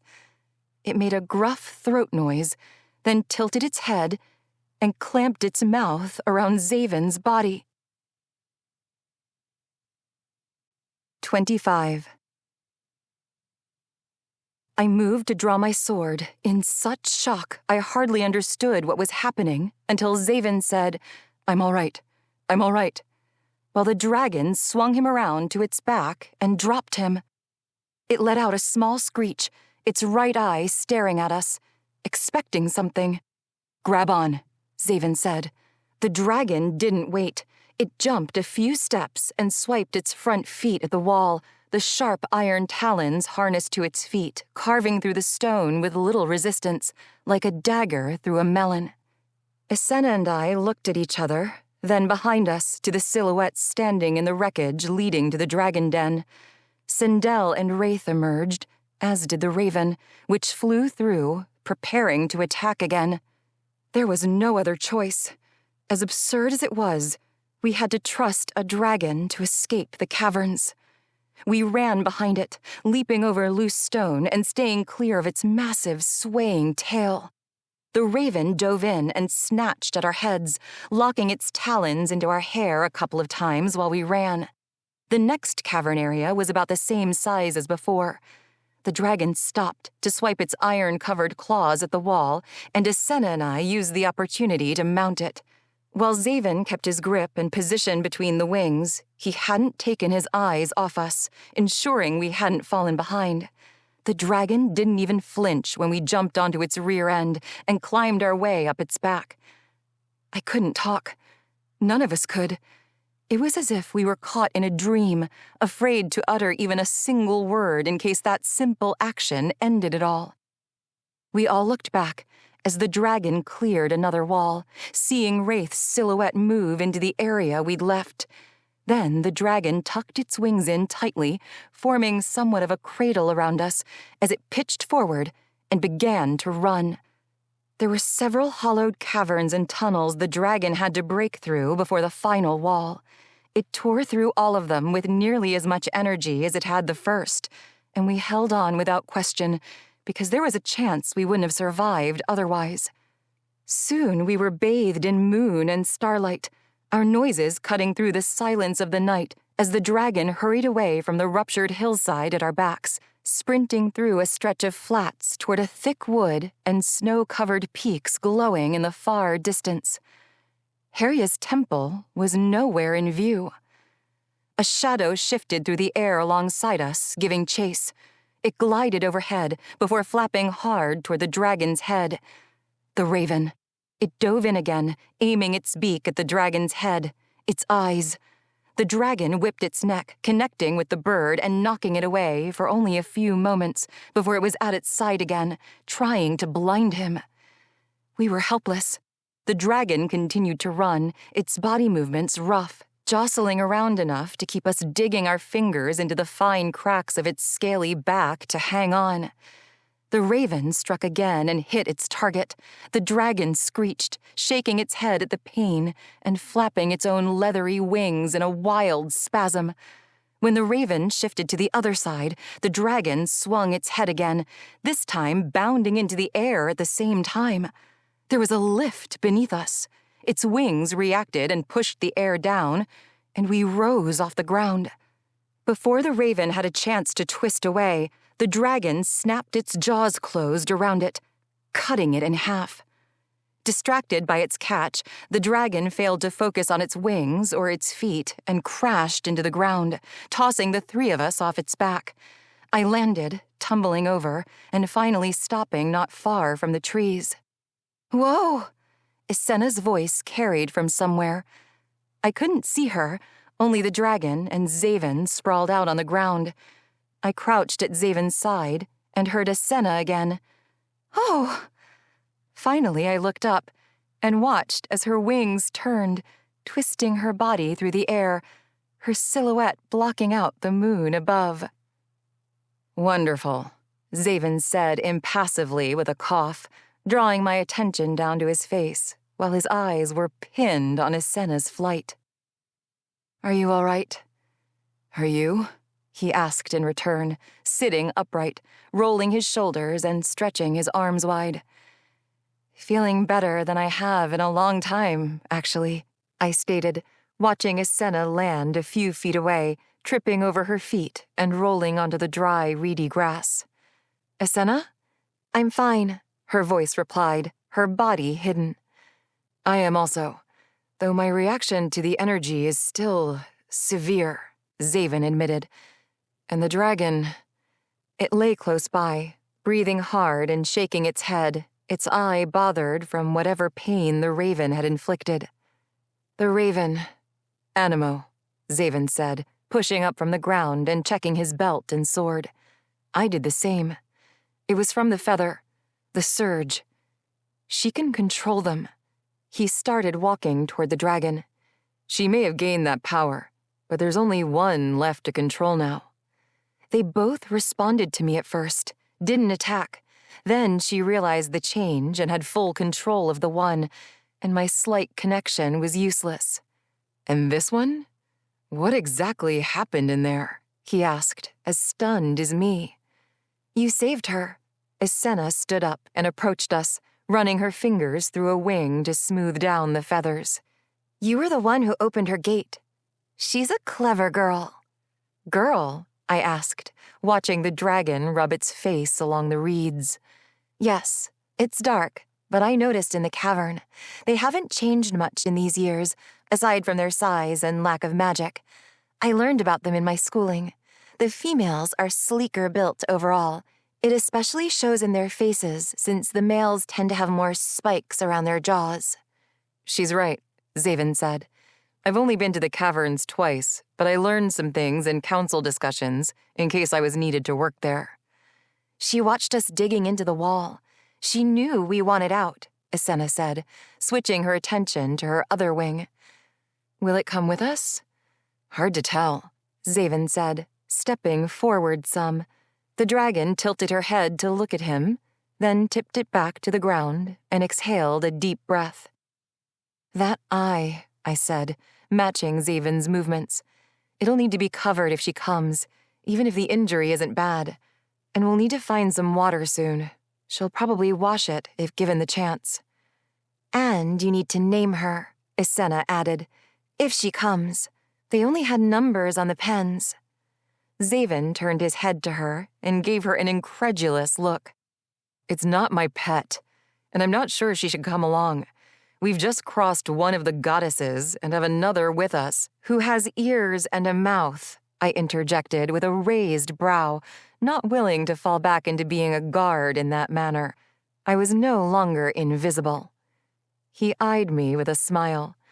"I'm certain you both understand my meaning. This is far too important. Aside from the obvious size issue, they're unpredictable and highly destructive. Is it really a smart idea to have one with us?" "Perhaps not." Isena shrugged her shoulders and let her wings relax behind her. "But she unpredictably chose to save us back there, and was large and destructive enough to make it happen. That makes for a pretty decent escort. And besides, how many beings can say they have a pet dragon? She smiled, and I laughed. Xavyn threw his hands into the air and shook his head. So I'm to be the sensible and serious one of us. He released an irritated breath, but smiled as he did. Let's just see how she reacts now, shall we? If she rips my head off, then there will be nothing left to debate. Oh, I'll still debate it, Islain said, and I cast a glare at her before turning to him and gripping his arms. He had to know she was teasing, mostly, but he let out an irritated growl anyway. The dragon raised her head again, looking around. Xavyn took the movement as an opening to approach. He stepped in front of her head, in line with her good eye. She pushed her face closer to him, her snout pressing against his chest, and inhaled a few quick times, sniffing. He reached a hand up, showing her, before resting it on top of her head. Islain and I both exhaled a sigh of relief, releasing the tension that had built in such a short amount of time. Wow, she murmured. Look at her eye, I said, and he shifted his position for a better view. Surely scratched, but not bloody. Here, I called, removing a dagger from my belt, slicing off the bottom of my cloak in a long strip, then tossing the piece to him. Until we get to water, where we can help her tend to it, if needed. He caught the material. She sniffed it before he lifted it over her eye and fastened it around her face. She shook her head, but didn't attempt to remove it. Now what? Now you name her, Islain said, stretching her wings. You've never had a pet, have you? I eyed Islain, knowing that despite all we had gone through, her spirits were high because she'd taken flight. I couldn't fault her for that, since I was feeling the best I'd ever felt too, but she needed to tread lightly. Now, I said, looking back at Xavyn, you take off those iron harnesses. Then we need to leave before we find out if they followed. He glanced down as the dragon shifted her head again, this time sniffing at the ground. You both need to do them, he said. If she acted to reciprocate, then you both should offer this gesture. He had a point. Then we all get to name her, Islain said, smiling big enough for her teeth to shine in the moonlight. I couldn't see Xavyn's eyes roll, but I knew they did by the way he tipped his head back. Islain and I stepped up beside him, cautiously waiting for the dragon to sniff us before we crouched down to her feet.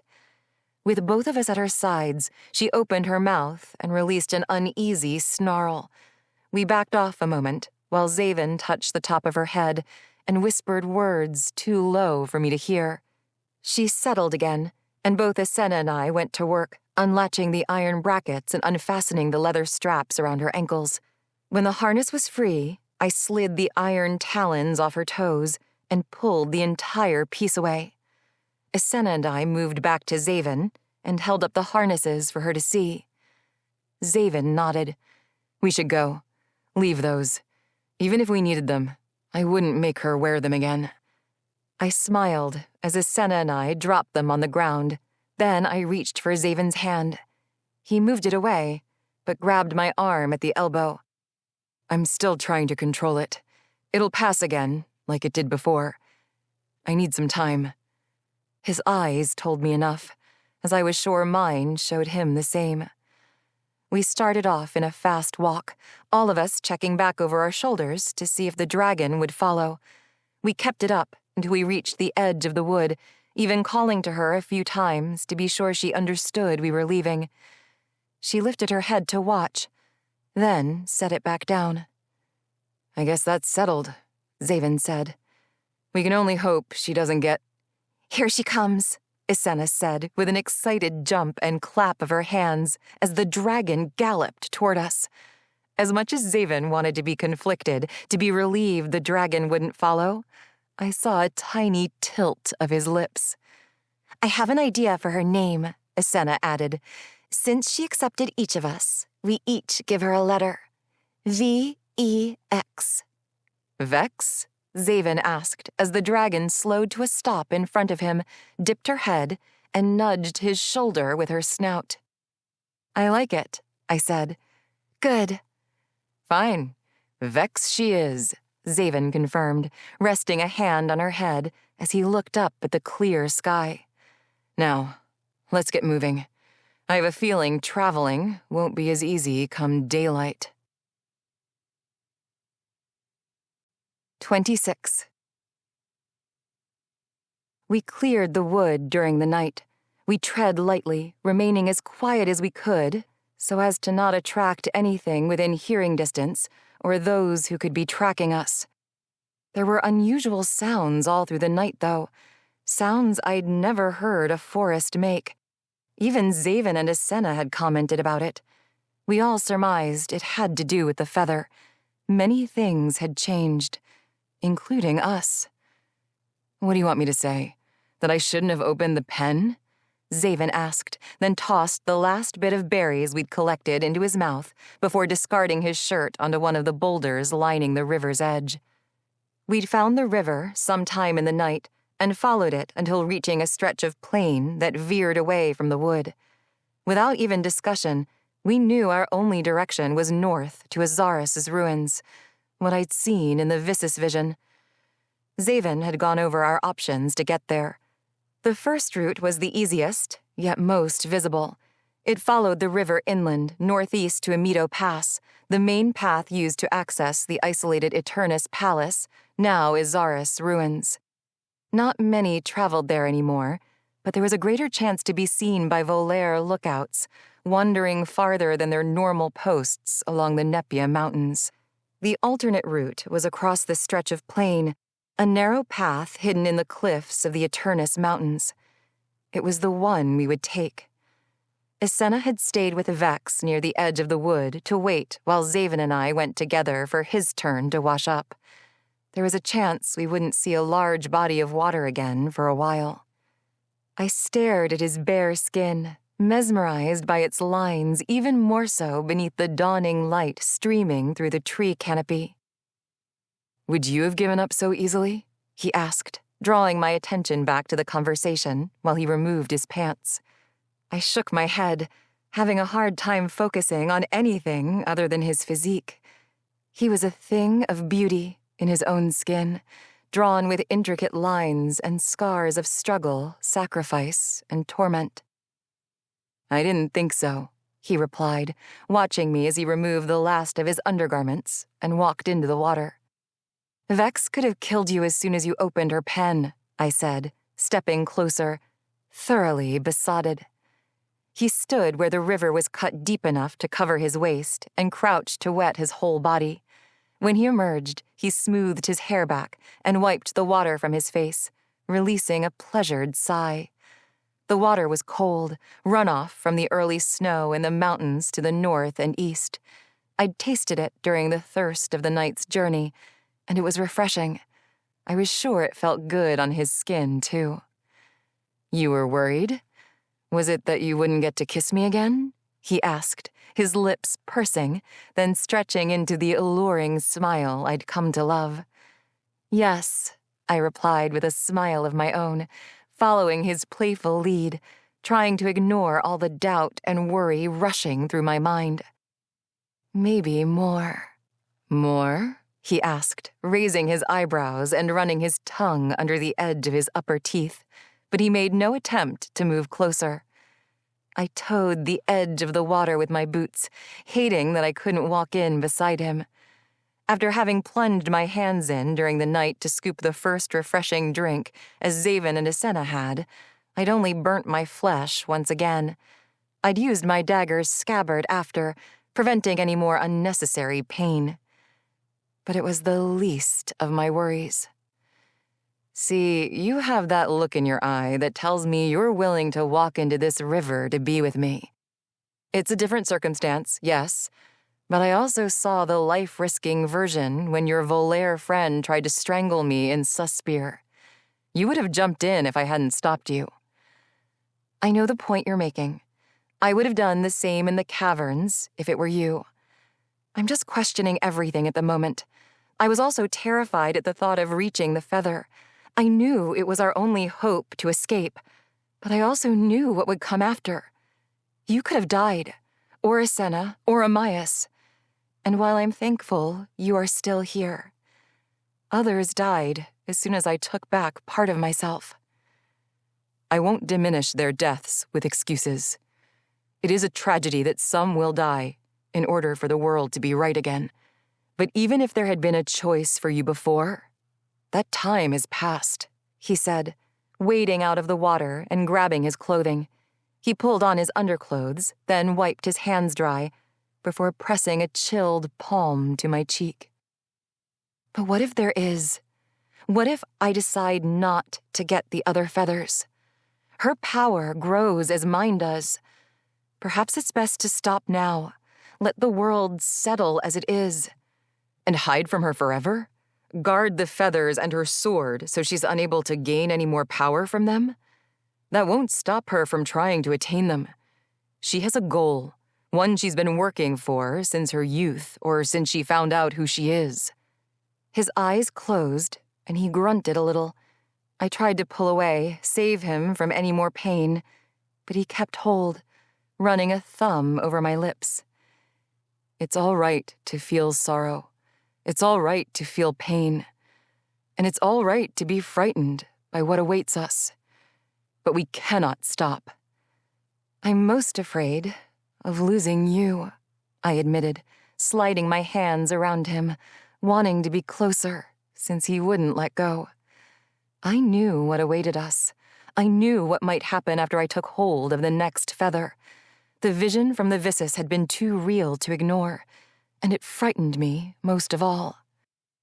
And you, he said, his lips pulling into a lazy smile before pressing to mine. The kiss was soft, his tongue playing with mine in a way that made my knees weaken and my heart ache with fullness. All too soon, he backed away. I should dress before I force my energy to acclimate by taking you right here on this riverbed. You have no idea how much I want to right now, no matter how much pain I might feel from these new, sensitive lines. He ran a finger down his body, tracing one of the extended, widened lines from his throat to his waist. I pressed my lips together in a tight smile at his admission, and my thighs as well, imagining his words coming to life and his hands all over me. We should go, before I make that decision for you. Dressed and back to the edge of the wood, Xavyn and I crouched with Asenna beside a sleeping Vex.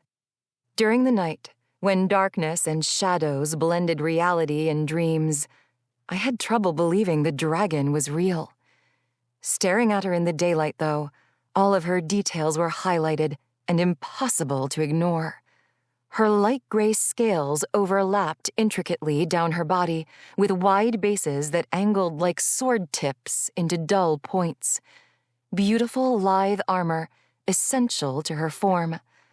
A muddy red color, like dark Garlin wine, tinted not only her head and legs, but was spattered along the top of her back and her leathery wings as well. I would have mistaken the color for dirt from the caverns had I not seen her in the day, seen how the color melded throughout, like a marbled gray stone. Her horns were also magnificent, doubling the length of her skull, with a slight curve, bending downward and back up again. She was wondrous, and the name Vex fit her well. Watching her breathe, I ran a finger over one of the pointy facial spikes above the eye that had been injured by Animo. She'd lost the bandage during the night's travel, but showed no signs of issues since. We can't stay here. We need to move. Has anyone tried to wake a sleeping dragon? I'm not sure I want to be the one to do it, Asenna said with a yawn, rolling to her side, her black and yellow wings shifting out behind her. Xavyn ran his hands through his wet hair. We'll all get to sleep after we enter the path. Are you going to explain that to her? Asenna asked, lifting her eyebrows doubtfully. Xavyn shook his head. What's wrong? You scared she'll snap you in two like Animo? Islain cringed, then stood up, slowly backing away. Xavyn huffed a humored breath. I suppose she's mine, after all. But I won't be catching her dinner or cleaning up her shit. That'll be your job when we need to hide our tracks. Islain gaped, and I laughed. Even if he was serious, it was too humorous to hold in. The light smile on Islain's lips disappeared. Should we be covering our tracks? We are worried about Herya, but should we worry about others? Xavyn pulled his hand away after touching Vex's head. We need to be cautious, yes. While it should be barren now, you know as well as I that Volair travel north occasionally.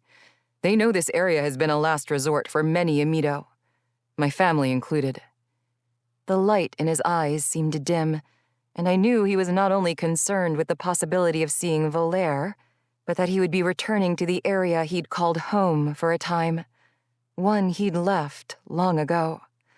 All the memories would surely return. I ran my hand over his shoulder. We should also discuss other things. Verdandi, most of all. We know she has to be back as well. But where is she? Will she show her face soon? As much as we want to plan for everything, we should focus on what's ahead of us right now. She could turn up soon enough, but Herya, she won't wait. From the time I spent with her as a liege, I know she'll plan around the information she has.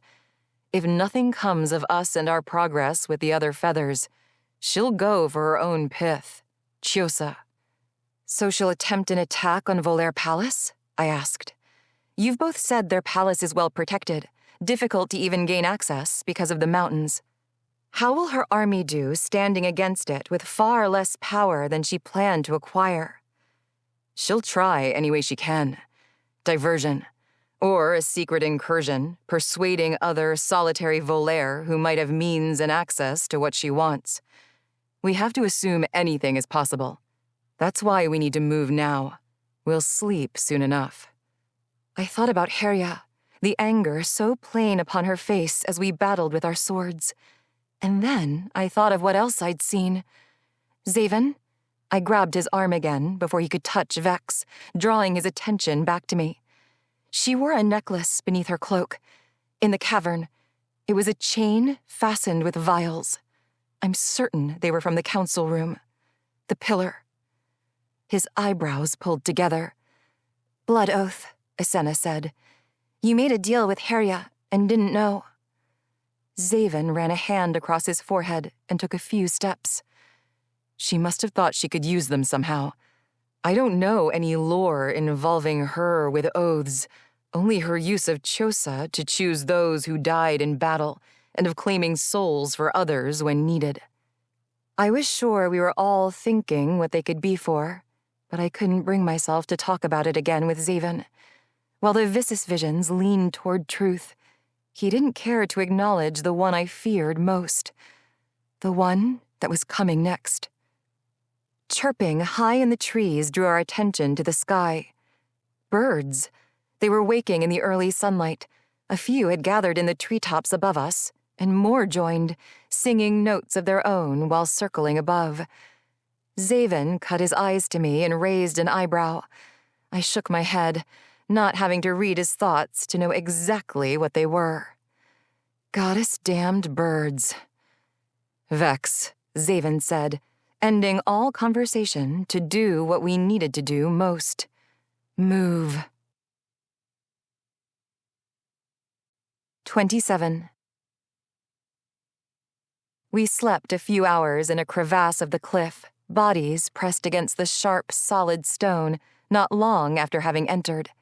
The path inside had many splits, but Xavyn knew which we needed to take. It had been the route he'd traveled after leaving Izaris ruins years before. He was certain few others knew of the pathway through the Eternus Mountains, even though the Volair raided the ruins within often enough to keep them clear. While we saw no one along the way, there were plenty of things left behind by previous travelers, camp items, shredded clothing materials, fire remnants. Xavyn stayed quiet much of the time, mourning his past in sorrowful silence. I wanted nothing more than to hold him, but I knew he would only push to move forward, to not waste any time. Vex navigated the paths without many problems, squeezing between or breaking off dense rocks. She was a cavern dragon, after all. Our only problem was keeping her quiet, especially when the birds traveled too close to greet us. It didn't matter that they wore feathers of bright colors instead of inky black. She didn't trust them. I felt the hollow call begin shallowly, and soon after, the jagged, confined path finally opened, dumping us into a wide, basin-shaped stretch of land surrounded by mountainous peaks. Before we could decide the best way to cross the open expanse, Vex locked focus on something in the distance, then began to run. We called out for her on instinct, but gave up the effort when we spotted her target of wild cattle grazing deadened early winter grass. Although waking a dragon had been easier than anticipated, none of us would dare stand in front of a hungry one. We kept close to the cliffs for as long as possible, using caution to avoid any attention drawn to the area by Vex and the birds following high above. There had been nothing to worry about, though. The ruins were not unlike those in Islain. There was more of them, with mounds of rubble in the distance being all that was left of the outlying buildings. The palace had been one of the grandest of its time all those years ago.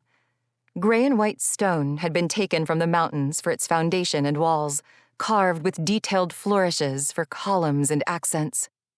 More than I'd imagined remained intact, some overtaken with lush evergreen ivy and dormant tangled brush. They were also coated with blackened soot from the surrounding fertile soil and years of punishment by the weather. The hollowness deepened within my chest, calling and steering me. I stopped not far from what was once possibly the grandest entrance to any palace, with an outdoor staircase as wide as all Byler Chateau in Garlin. It was far from its old glory, with cracks the size of people spread all the way to the top and parts calved off the sides. I climbed and entered through the missing doors, moving quickly around the crumbled walls and through the empty, exposed halls. Xavyn and Asenna followed closely, their voices and steps silent. We traveled a few more indistinguishable sections, then came upon a tall archway, its wooden doors broken in shards and chunks on the floor, most pieces gone. My body shook, feeling the vision I'd seen from the Vissus, the past, when I'd once stood outside those doors, being led to my capture by Azaris. "Vala," Xavyn whispered, concern hanging in the sound. I bent down and lifted a piece of the door, running my fingers over the carved flame and pair of wings, the symbols still identifiable within what should have been a full circle. "This is part of your Fae emblem," I whispered back. He placed a hand on my shoulder. "And it has been cursed since the day Azaris chose to betray you." I stood up and turned to him, feeling his pain as deeply as my own. "I told you I lived here when I was young, in hiding, before my mother was taken, and for some time after. The highest peak is to the northeast, and under it sits Alessra's lake. That's where I learned and grew, drank from the water, climbed amongst your embers. No matter how painful, this was meant to be. It brought us together, and brought you back to return magic to this world." I nodded and blinked the memory away. We had a goal. We had to press on. "It's here, somewhere low." "All right, let's find another piece of you."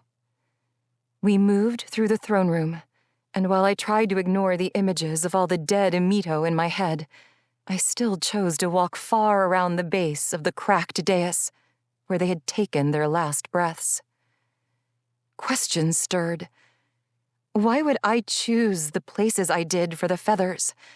Caverns, this palace where I was imprisoned, and if the Vissus is right, underwater.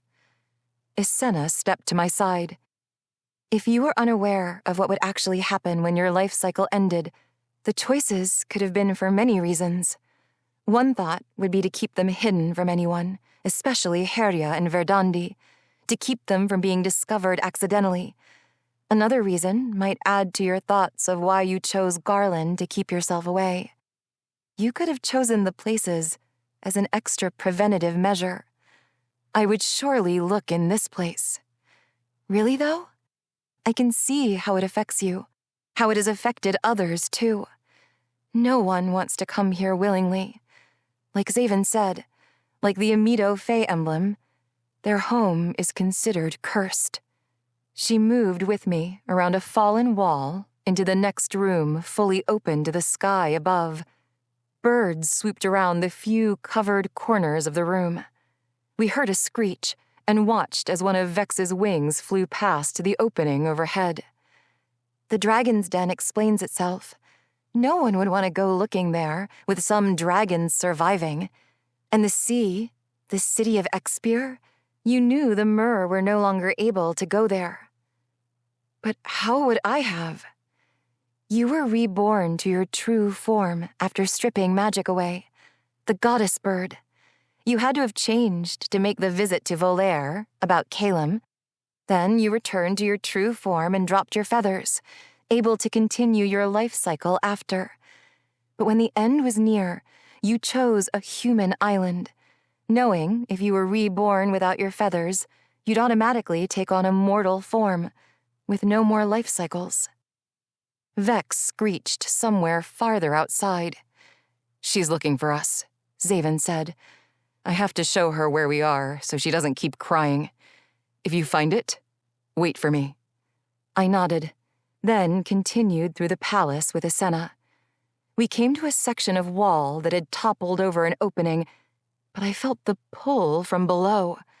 After shifting some stones, we uncovered a spiraling staircase leading below ground. Down and down we went. The thrumming inside grew, and with it, also a foreign kind of ache, one whose sting burrowed deep into my bones. When we reached the bottom, I turned a corner and pushed through an iron gate. A wide room with arched ceiling points was partially filled with water, deep enough to cover my ankles had I jumped down inside its sunken floor. The height at the tallest arches would have Vex stretching her neck to touch. My stomach rolled and twisted, but it wasn't until I saw the statue of the bird across the room that I realized where we were.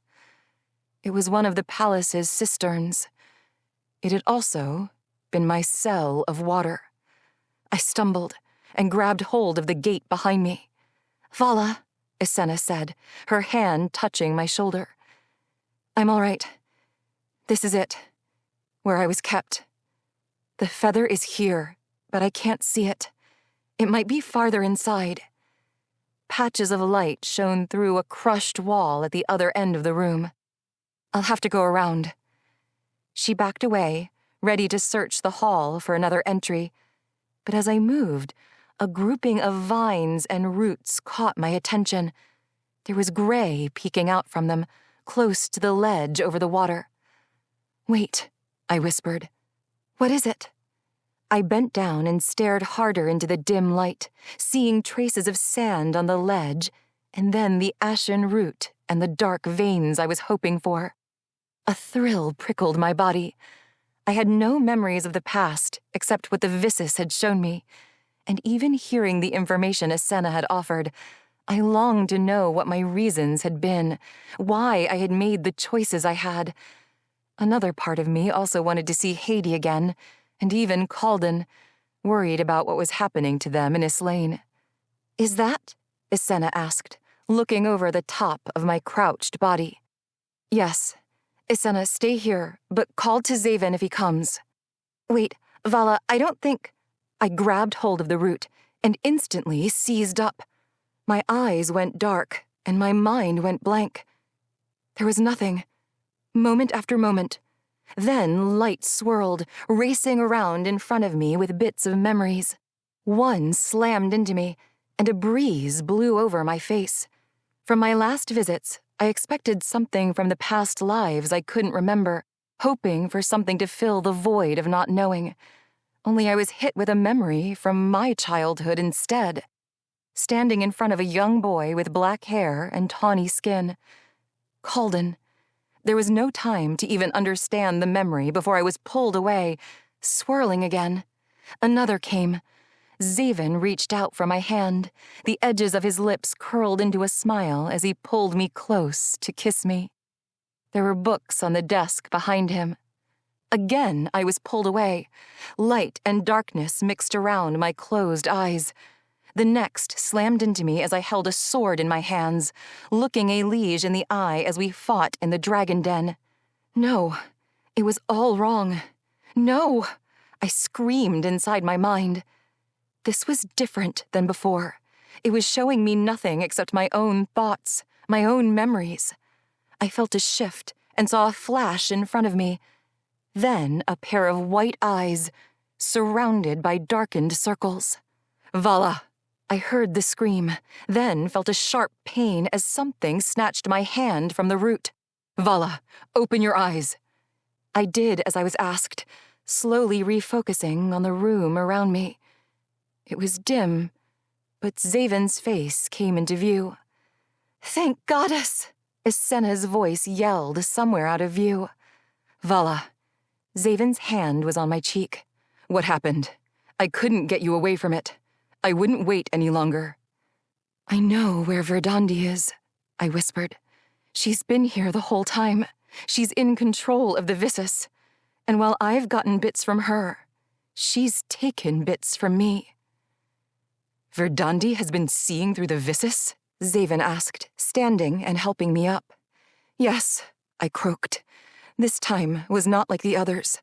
I could see her searching my mind. I also saw her eyes, staring in.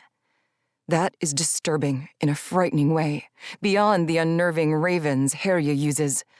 They are all gaining power, some things not written about in any books I recall. Rhaenys, the girl from Hylager, told me its roots have always stretched from end to end, beyond the craw, underground. Her reach is far. A strangled squelch sounded not far above us, and Xavyn cast a look over his shoulder. Vex heard us screaming. I'm all right, I said, more to myself than them, as I glanced around. We need to go. I can still feel the feather, but I can't walk through the cistern. My eyes focused on the partitions and tiny platforms within the room, knowing that when this palace was in its best state, the cistern would have been full, leaving only those places dry. That was where I would have had to sit, stand, and sleep. The cracked bird statue at the far end of the room only made it all hurt more, a mockery of what I was and how he had me trapped inside, unable to fly, unable to sing, unable to breathe. I wondered why I had left one here, but Isena's words had been correct in every sense. I would have never wanted to come back willingly had I truly remembered all that I had endured within these walls. Let's move then, Xavyn whispered, holding my arm for support. Yes, I agreed, my eyes locking onto the scratches gouged into the support pillars. They weren't from weather or from any animals.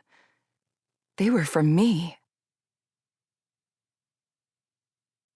28. It's here, I said, the hollow ache guiding me, hitting harder, the beat heaving inside. We weaved through the shambled hallway that surrounded the cistern and entered where the wall had caved. The statue of the bird was right beside us, and the feeling led me closer to it. I leaped to the platform and closed my eyes, searching in the dark as I had within the dragon den. It was brighter here. Perhaps because it was the second, my body reflecting its call with more fervor now that I wasn't as weak as I had been before. The colors beamed at my closed eyes, outlining the statue. I grabbed hold of the stone wing and smoothed my hands along as I eased around it. At its back, there was a supported wall with a notch down low. It was there, inside, the feather of orange, red, and gold bursting and ready for me to take. I dug my fingers in, pulling at the pieces that surrounded it. freeing it. When my hand was close, I opened my eyes and bit my lips together, the fear of what could happen surfacing again. More death, possibly taking all the ones I loved. I looked over my shoulder at Xavyn and Islain, afraid it might be the last time I ever would, and tears pooled inside my eyes. Xavyn nodded, then grabbed hold of Islain's hand, stunning both of us. "It's all right, Vala. This needs to be done, no matter what happens." He tugged Islain's hand reassuringly, then he sat down on the floor, motioning for her to do the same, preparing for what was about to happen. "And Vex is right upstairs, on the ground last I saw." I nodded in return, then clenched my teeth and grabbed hold. Warmth spread over me once again as another piece of my being reconnected, my life extending and heightening. Sparks shot from the soft tuft within my fingers, and the light projected into the area with growing intensity. As it grew, the feather crumbled to ash as the first one had. When the last bit of light circled into my skin, a surge exploded and shook the room. The screams followed, from Xavyn, from Islain, and from Vex outside. I couldn't move for several moments, my body adjusting to its new energy. As soon as I was able, I leaped back over to the hall beside Islain and Xavyn, watching and waiting as their bodies seized and their eyes rolled.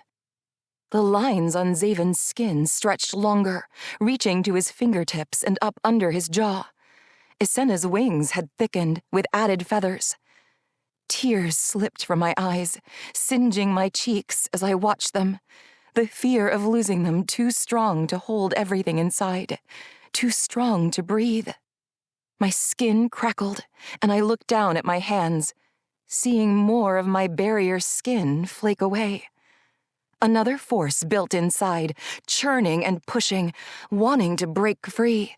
The power twisted with so much force, I felt as if I might burst apart. As soon as their bodies calmed, I rushed out into the hall and charged up the stairs, finding the first collapsed wall to break free of the palace. I'd been stifled down there, my body responding as if it could remember all that my mind couldn't. I stumbled past Vex, her body sprawled on the side, motionless, her breathing hard. Despite the chill in the early winter air, my body felt as if I had walked through a fire and collected my flames.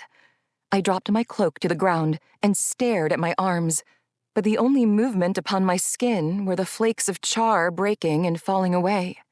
I rubbed at the barrier, removing what little remained, revealing my true red-orange skin.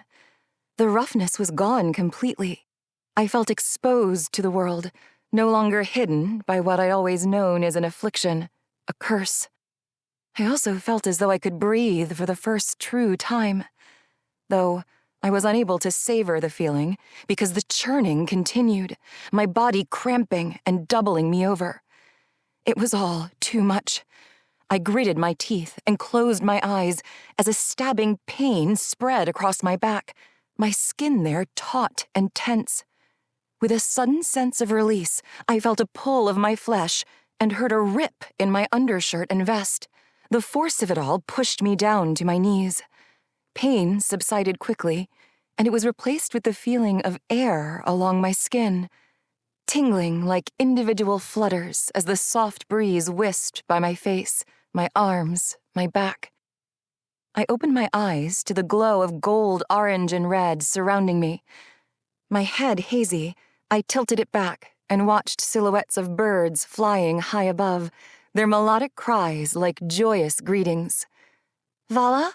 Islain called for me from somewhere close. I blinked several times and dropped my shoulders, the burning colors falling away at my sides. "Oh," she whispered when I got to my feet and turned toward her. With her hands braced along the edge for support, she climbed through the broken wall. Xavyn followed behind her, stumbling over the stones as he exited. When he looked up, his mouth gaped. "Vala." I felt lighter. All the pain had gone, and so had the rush of uncontrolled power. The haze was also lifting, returning my focus. There was weight at my back and shoulders, so I rolled them on instinct and watched as 2 wings spread out from my sides, fully extended. The burning colors I'd seen before. My eyes cut back to Islain and Xavyn, meeting their stunned expressions. Vex stirred not far away, twisting over onto her stomach, shaking her head, then spreading her smooth wings.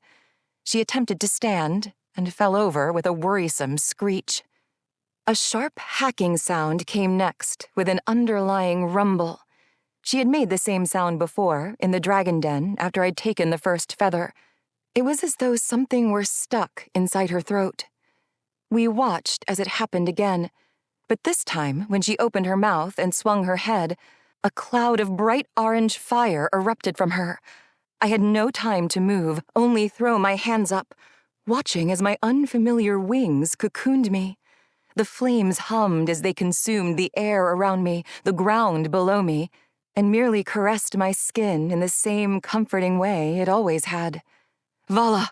Xavyn and Islain screamed, while Vex coughed again, then screeched lightly, her silver eyes fearful, flickering all around, especially at the birds flying above. I let my arms fall, my wings as well, and walked to her, extending my hand to ease her. She leaned into the touch, not frightened by the flames rolling over my skin, burning bits of my undershirt. She stood fully and walked away calmly, still rasping from her throat. "It's happened!" Islain rushed forward through the smoky air rising from the burnt piece of ground. "Your wings, they're beautiful. How do you feel?" "I feel more complete, lighter, unbound," I admitted, letting her circle around to my back. Her hands smoothed over my wings, inspecting the feathers, as I had done to hers so many times. Xavyn's footsteps were unsteady, and his eyes heavy as he moved closer. He leaned in, looking at the wings, before staring into my eyes. "Are you really all right?" "I am," I said, as he lifted my hand in his. Vex's flames had already vanished into my smooth skin. "Are you?" I asked, worried about his obvious pain. Like the first feather, he struggled to walk. "You are enchanting," he said, but then he flinched, dropping his hand away from mine, and I knew he was not well. He was pained by our energies, as he had been before. I lifted my hand, but he backed farther away. "I'll be all right. I need space." The words came out strangled as he bent over, bracing his hands on his knees. Islain and I rushed farther away, though it hadn't been fast enough. Xavyn released a scream with the words, "Too much!" Then the material on his rounded back tore open as mine had, wings ripping from his body. I gasped, seeing the same bright feathers as mine. The birds above cried out, their song more alarmed than joyous, and I tilted my head to the sky. White flecks started to fall, tiny and cold. "Snow," Islain said absently, as her eyes remained on Xavyn's wings. "Possibly the first fall of the season here, though the mountain peaks already have their share." I'd never seen snow in Garlin. The temperature had never dropped so low. But the snow reminded me of something, especially when Xavyn stood, his back facing us, large, magnificent wings falling out to his sides. Smoke surrounded him, a cloud of haze with flecks of white. And his figure, white skin turned red. I took hold of Islain's hand. This was the Vissus vision. She squeezed my hand as Xavyn turned. He was stunning, and I wanted nothing more than to touch him, but I took a step away. His lips had begun to lift with relief, the pain having fallen away with the change. But that mirth dropped when he noticed my movement. He raised a brow, almost in question, until his lips parted with realization. "Vala, this is me. I know what you saw, but please believe I will never harm you." I squeezed Islain's hand in return and continued watching him.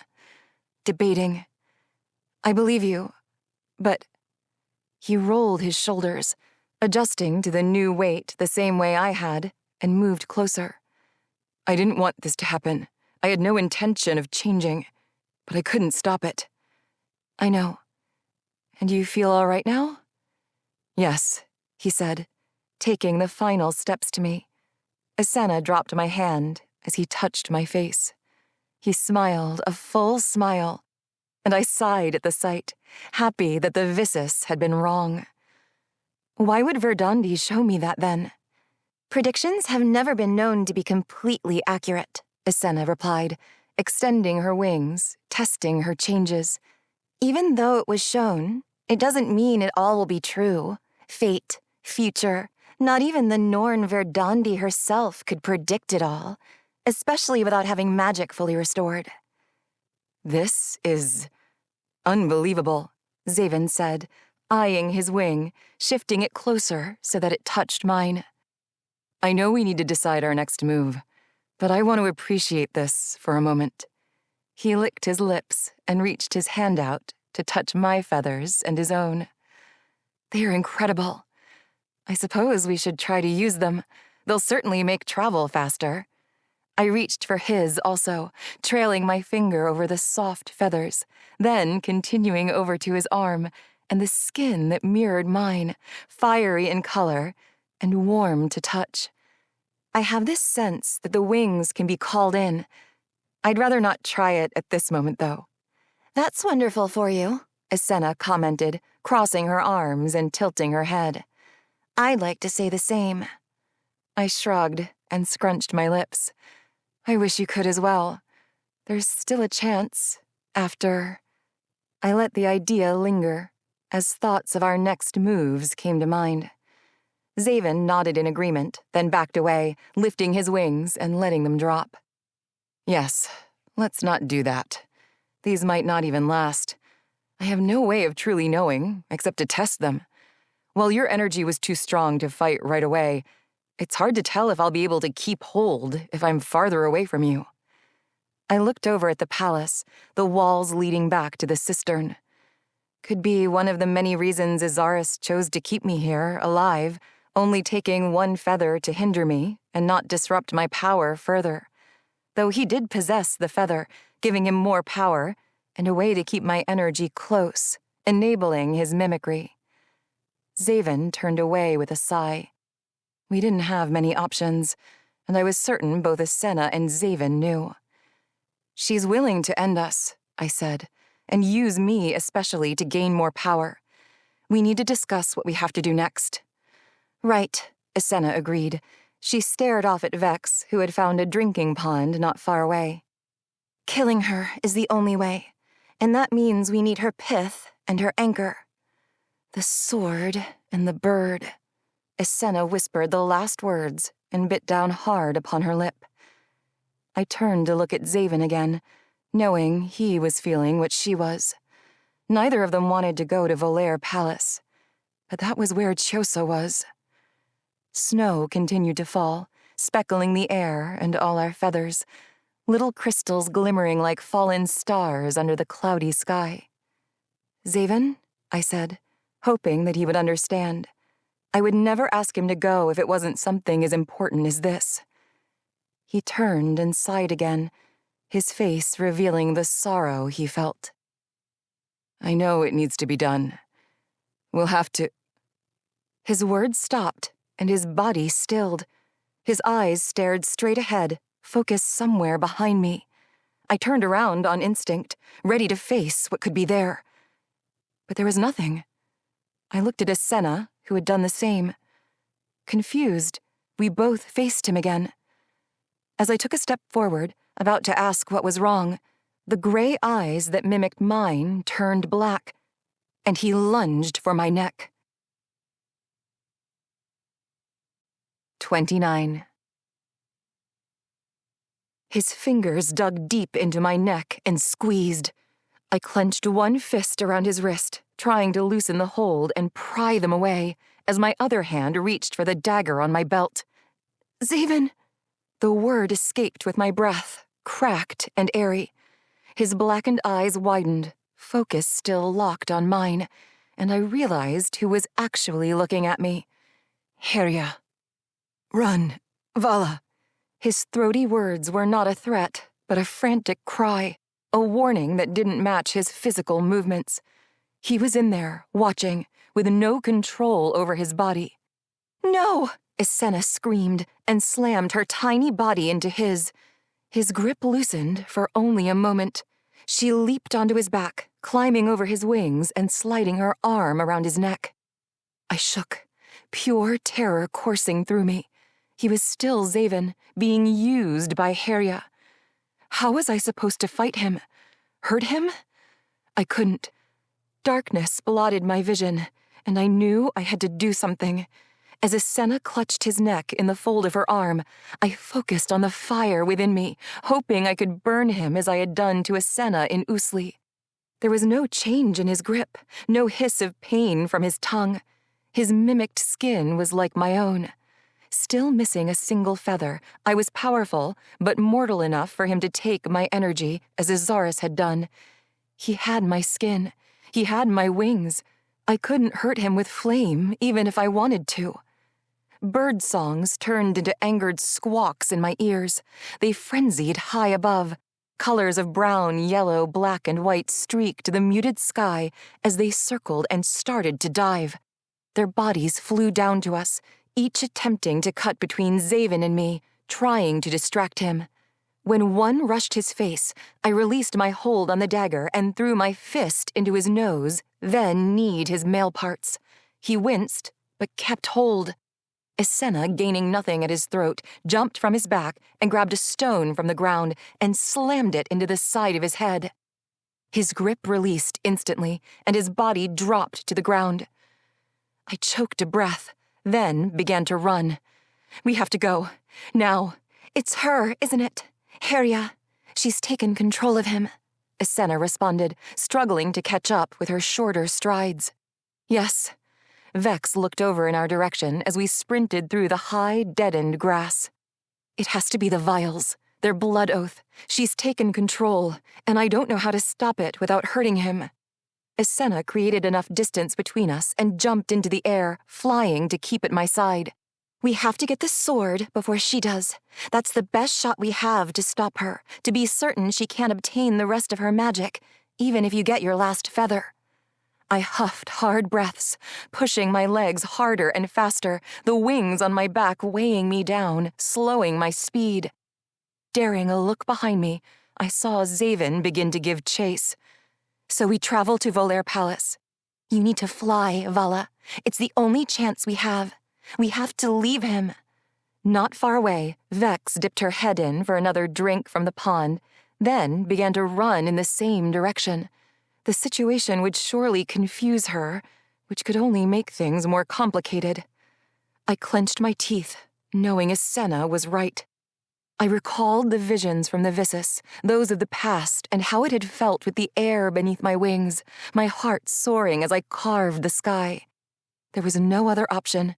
I spread my wings and caught the air, the force knocking me back, slowing my forward progression. I leaped anyway and pitched forward, focusing on the movement of my wings, until one edge caught the ground and flipped me into a tumble. Get up! Keep going! Islain yelled as she twisted in the air, turning back toward Xavyn. I rolled onto my feet and ran again. When I heard a scream, I turned around in time to see Islain dive at Xavyn, birds flanked around her. She kicked out her legs and struck his wings, knocking him off his feet. Turning forward, I kept running, pushing, harder and harder, then leaped another time. The air rushed beneath my wings and lifted my body up. I beat them, leaning forward and climbing higher. Vex took to the sky also, keeping her distance. Her head kept twisting back toward Xavyn, checking on him. Islain returned to my side in no time, my unsteady and untrained wings wavering through the snow-flecked air. He's already up, she said. I fought the urge to glance back and focused on my movements, afraid to falter. The higher we climbed, the more I realized what needed to be done. Distance. What? Asenna yelled, her head turning as Vex's had to keep track of Xavyn. It's what we need. Distance. We aren't sure how strong his power is, how long he can hold my energy, or yours even, if he's far away from us. He'll lose the wings, she replied, understanding. Yes, but the thought of him falling. Right. Look, she said, pointing at the change of landscape ahead. The flat ground climbed, the slope of the closest mountain starting to lift. Over a small ridge sat a plateau surrounded by a forest, a lake at its center. The river feeding it traveled up multiple cliffs and falls, up and up, to the highest peak. Alessra's lake, I said, as we flew overhead. It was so far away that it looked like a puddle of rain. Birds joined in our flight, to our sides and below. I wanted to rejoice at the sight and the feeling, but I couldn't celebrate with them. My mind was too concerned with losing Xavyn. You'll have to bait him. It was the only place he could call home, where he grew, where he drank the water that allowed him to cross the divide, and how he knew about the morning flowers. Ember, he had called them. My chest heaved with sadness at the thought of leaving him there. But if we didn't, Herya wouldn't stop using him to attack me.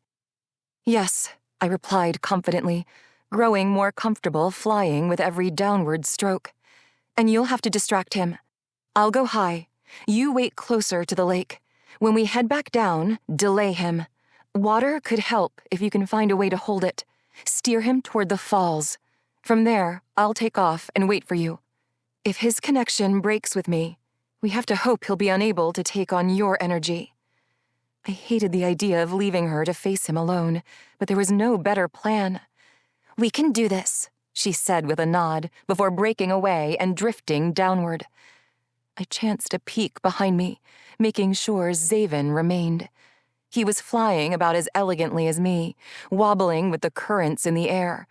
Vex had drawn nearer to him, her wings steady as she glided alongside. I climbed until I laid eyes on the highest plateau, which appeared to burn in the distance. Ember did not die in winter, it seemed. Blooms of red-orange dotted through the collection of snow, their webbed vines spreading somewhere below the surface. I thought of the Vissus vision, recalling how hot my pyre had burned while I cried out, wiping all magic from the world, save my own. I veered to turn around, prepared to set the trap for Xavyn, but I'd been too naive and too slow. He struck me from the side, knocking me off balance, sending me spinning down to the plateau. I skidded into a roll over the wet snow, hissing as my bare hands made direct contact. He landed close, stumbling to catch his footing. Vex followed, dropping onto the edge of the cliff, attentive, but unconcerned with our battle. Xavyn, I said, crawling to my feet and unsheathing my sword. The fear of having to use it against him brought tears to my eyes. I know you're in there. Try to take control away from her. Hear me. He marched forward, ignoring my words and unsheathing his own sword. No, his voice said, but it was soft, a plea, and it nearly broke me. I parried his first swing, backing away, keeping with defense to control the fight direction. While the plateau was large, it was in no way large enough for a running takeoff. My best chance at an escape was a dive. I glanced toward the edge of the cliff and continued to back toward it. Vex opened her mouth wide, releasing a placid screech that quickly shifted into a hacking rumble. Xavyn swung at me again, and I dodged, shifting toward Vex and sheathing my sword, anticipating what was coming. She coughed, and a cloud of fire emerged, aimed toward the center of the landing. I used it as a diversion, diving head first through the flame. My body ignited as I rolled, grazing petals of the ember before getting to my feet and sprinting for the edge. I threw myself over and began to plummet until the air caught my wings, forcing them open and my body into a glide. Beating my wings hard and fast, I stole a look back. The entire plateau was ablaze. The ember had caught, setting it all on fire. The flames followed the runoff path, down to the waterfalls, fire and water flowing down the side of the peak. Vex screeched and lifted from the plateau as a pair of burning wings dropped away from the cliff. I held my breath until I saw them moving through the air, following my path. I planned to turn slowly to draw him back toward the lake, but then I noticed another set of wings, black and yellow, not far from the cliff. After checking my path, I looked back again, in time to see her pass above him, a cascade of water dropping as she went. Xavyn's scream met my ears, and my stomach twisted, recalling the same pain as if I'd been hit with it too. The glow of him extinguished, the fire doused. His body spun, and then plummeted. I stopped and turned, watching in horror as he fell. Vex swooped into a dive as Islain released the large empty basin she'd used for the water and yelled, "Keep moving!" I couldn't leave him. His wings disappeared, and the burning colors faded, and I choked on a scream, terror crushing my chest. Vex released a loud, panicked screech as she followed him. I tracked her, hovering in place with shallow breaths. Her mouth opened, and she snapped the air, catching Xavyn, then leveling out. "She got him! Go!" Islain yelled, her wings pushing hard as she flew toward me. "We have to go now. She can't follow us." I knew she was right, but I stayed another moment, focusing on the body hanging limply from the dragon's mouth, before turning south for the mountains along the horizon. 30. We flew for as long as we could, then landed in a secluded valley at the base of one Kepia peak to forage and sleep. The mountains were immense, covering most of the east in Windland territory. Seeing the world's beauty from above, feeling the air upon my wings, it all made my body hum with recognition, with a delightful energy of the time I couldn't remember. We climbed high, into the clouds if there were any, careful not to draw attention of anything on the ground. Birds visited along the journey, accompanying us for a time, before heading off in their own direction. It was glorious. And heartbreaking. "How much farther?" I asked Islain through the darkness. We'd decided it was best to fly the last stretch at night, so as to not be seen by the outlying Volaire villages. It was also safer for our arrival, regardless of our plans. Even during our stop, she'd been taciturn about visiting the palace, her home. I could tell she was frightened, nervous about returning, about being taken or reclaimed for her father's oath. I tried my best to reassure her, but she didn't seem to hear any of my hopeful words.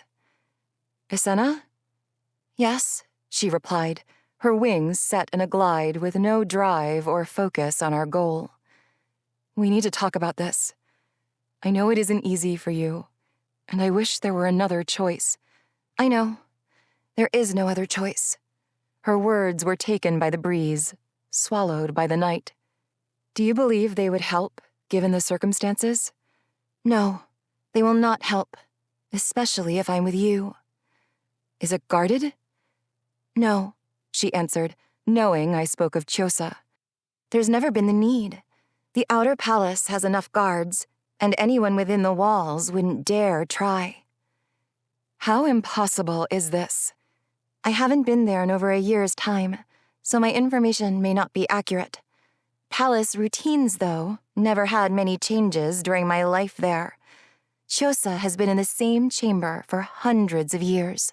That location is the only thing I can guarantee, the only thing I'm willing to bet my life on. And yours." "What do you believe is our best course of action? Do you know someone who might help? Or do we only plan the best route for me to go with the least amount of struggle?" "Us. For us to go," she corrected. "I would never ask you to—" "There's no need to ask." Her wings began to beat harder, carving the air as if she'd been flying her whole life. "We are in this together. If we choose to explain to them another time, we will. But it won't be tonight." "As you say," I replied, accepting her decision. I believed she had been strong all along, but I felt as though she had become something more in the time I'd known her.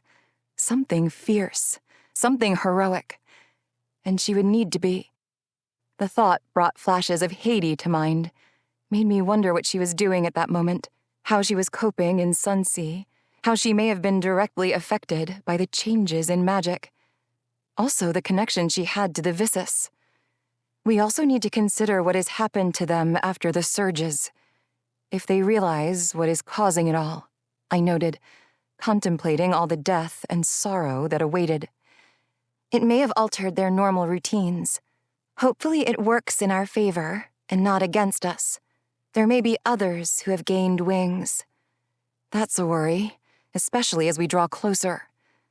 I focused on the shadows of the peaks ahead, the soft light of the moon and stars shining enough glow upon the landscape for us to navigate smoothly.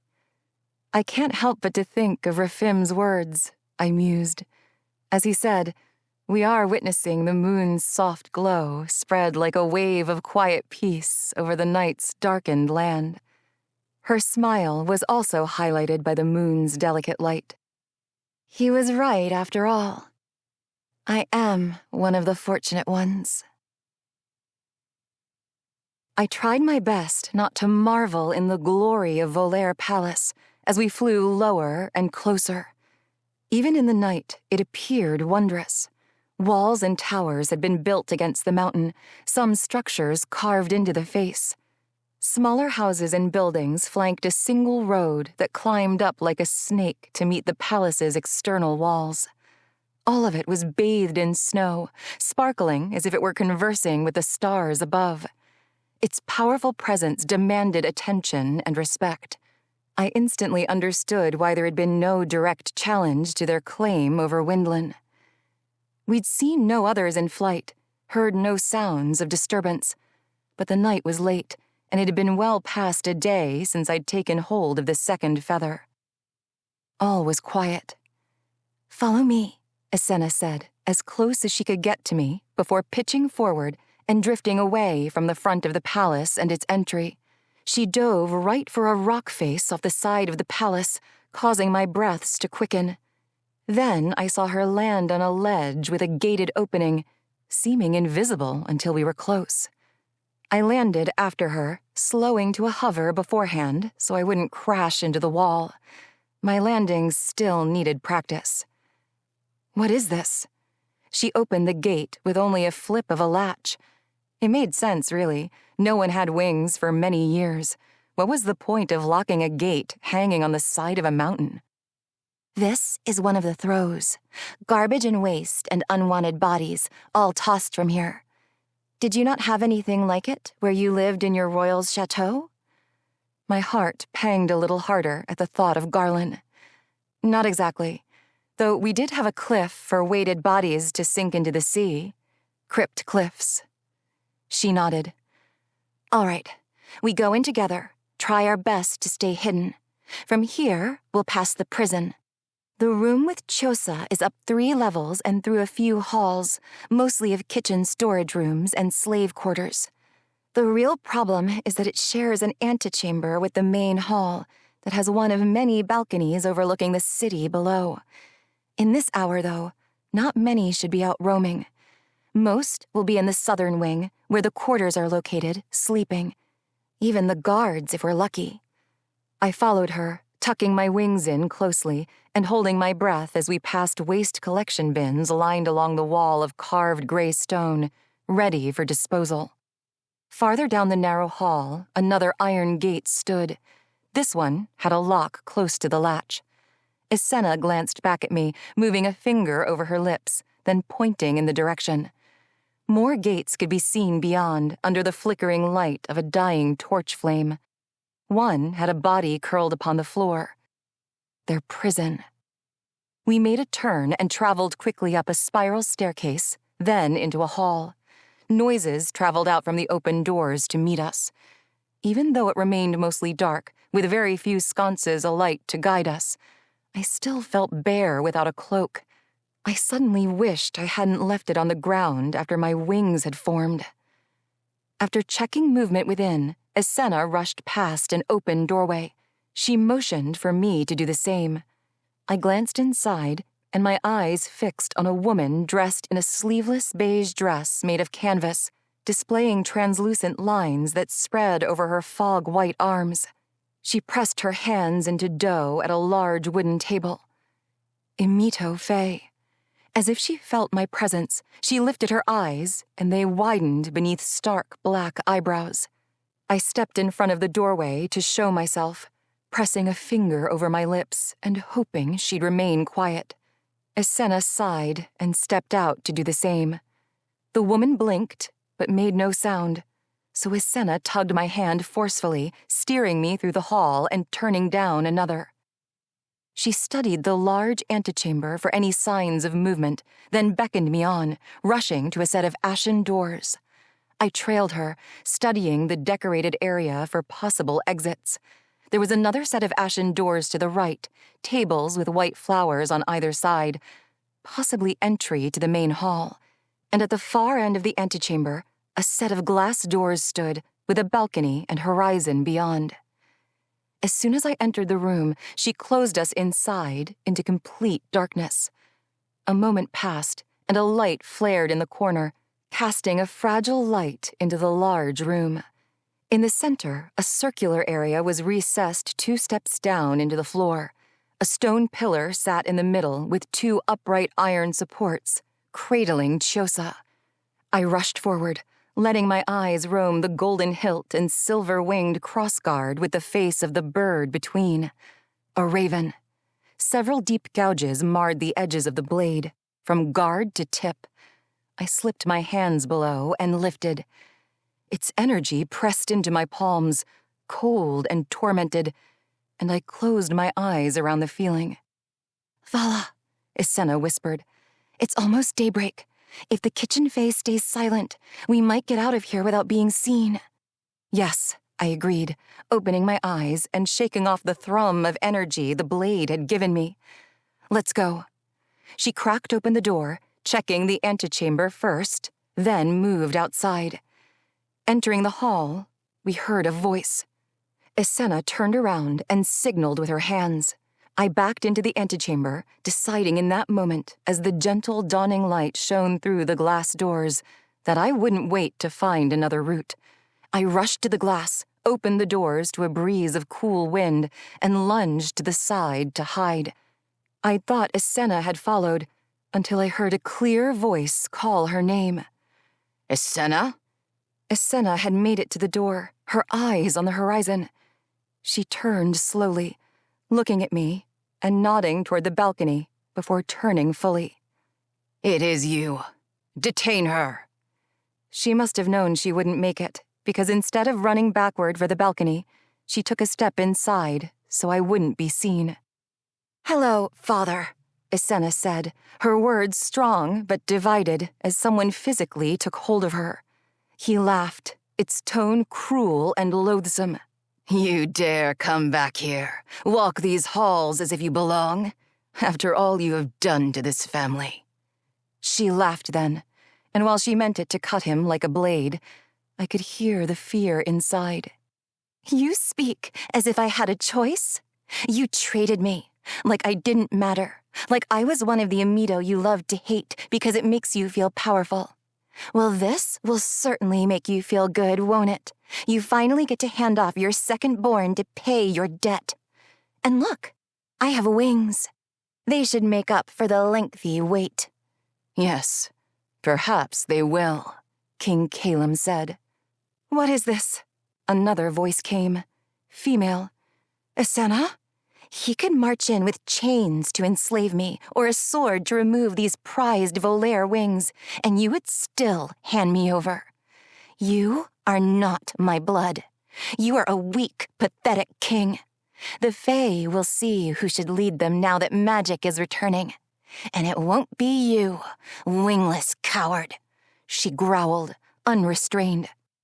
Go then, she yelled even louder. But I knew the words weren't meant for her father. Get him! It won't take long for Lord Alder to arrive.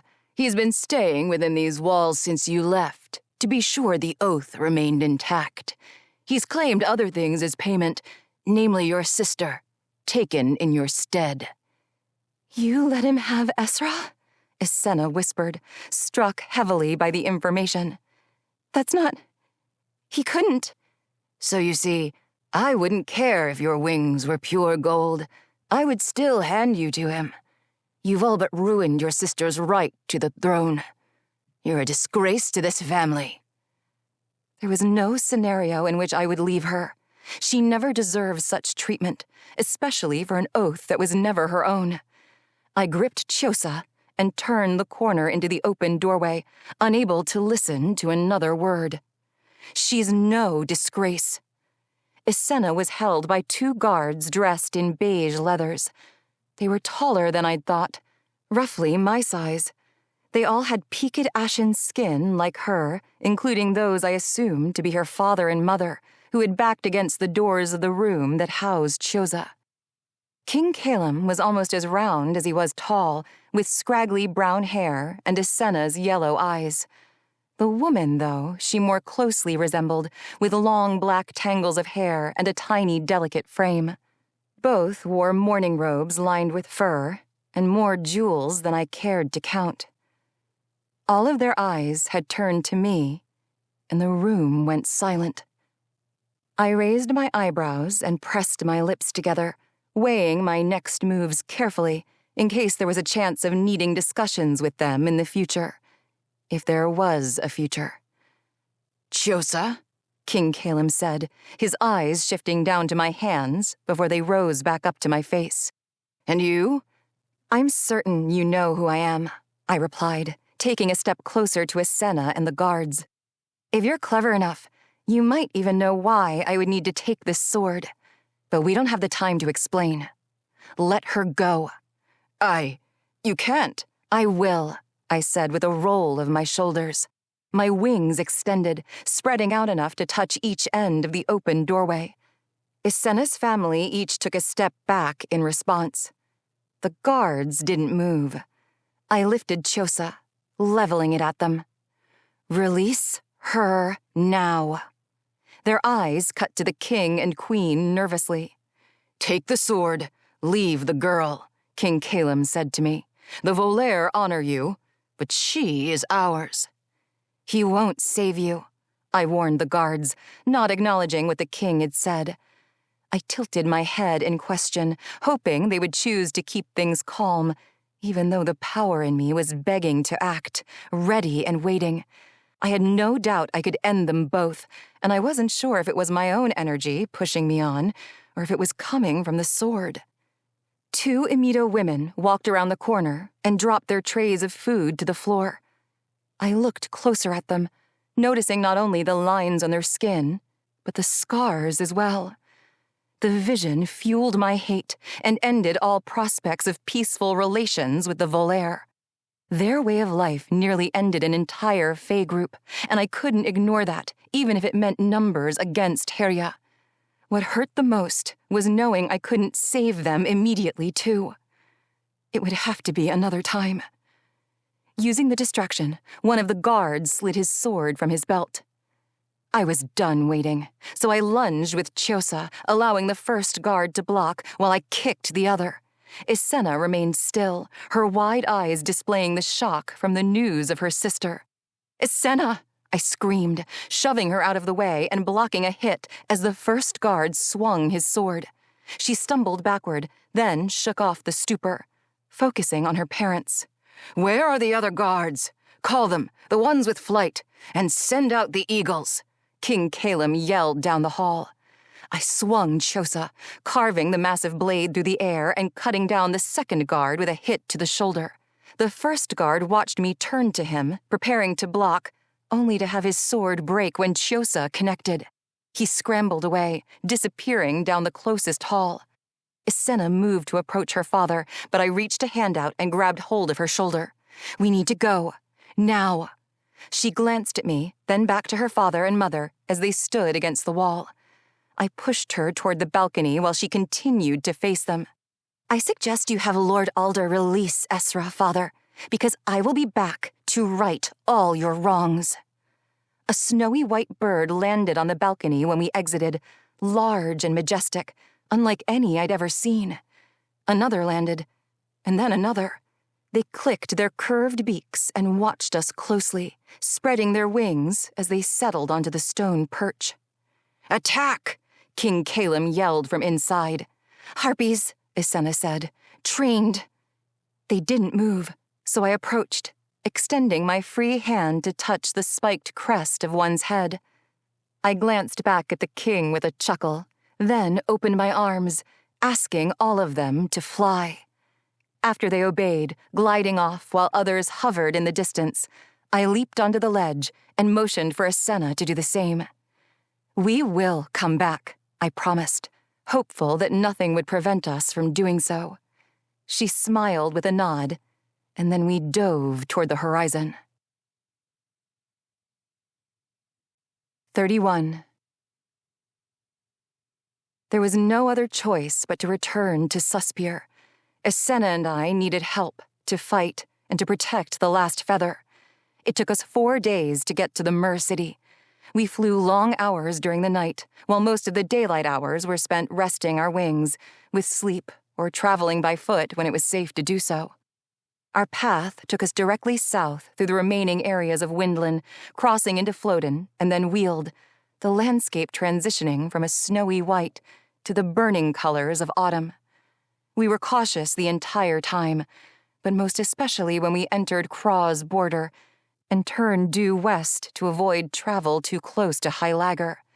Dealing with witches or being near any part of the Vissus was not what we wanted to add to the journey. Birds from all areas traveled with us at different times. Though it risked discovery, it was nice to have the occasional company. It also gave us assurance that if all else was bleak, at least we'd have some allies when we faced Herja. "Look at that," Isenna said, pointing ahead. "The sea, and the divide. It's still there." Through the darkness, the moon's light dimmed by high clouds, the building tops of Suspier could be seen. Behind them, the calm sea was quiet, the surface as smooth as a puddle long after the rain. Nothing like the ship-made disturbance we'd encountered when I'd first arrived. And, as Isenna said, the divide still appeared, stretching like a blanket of fog high above even our lofty position.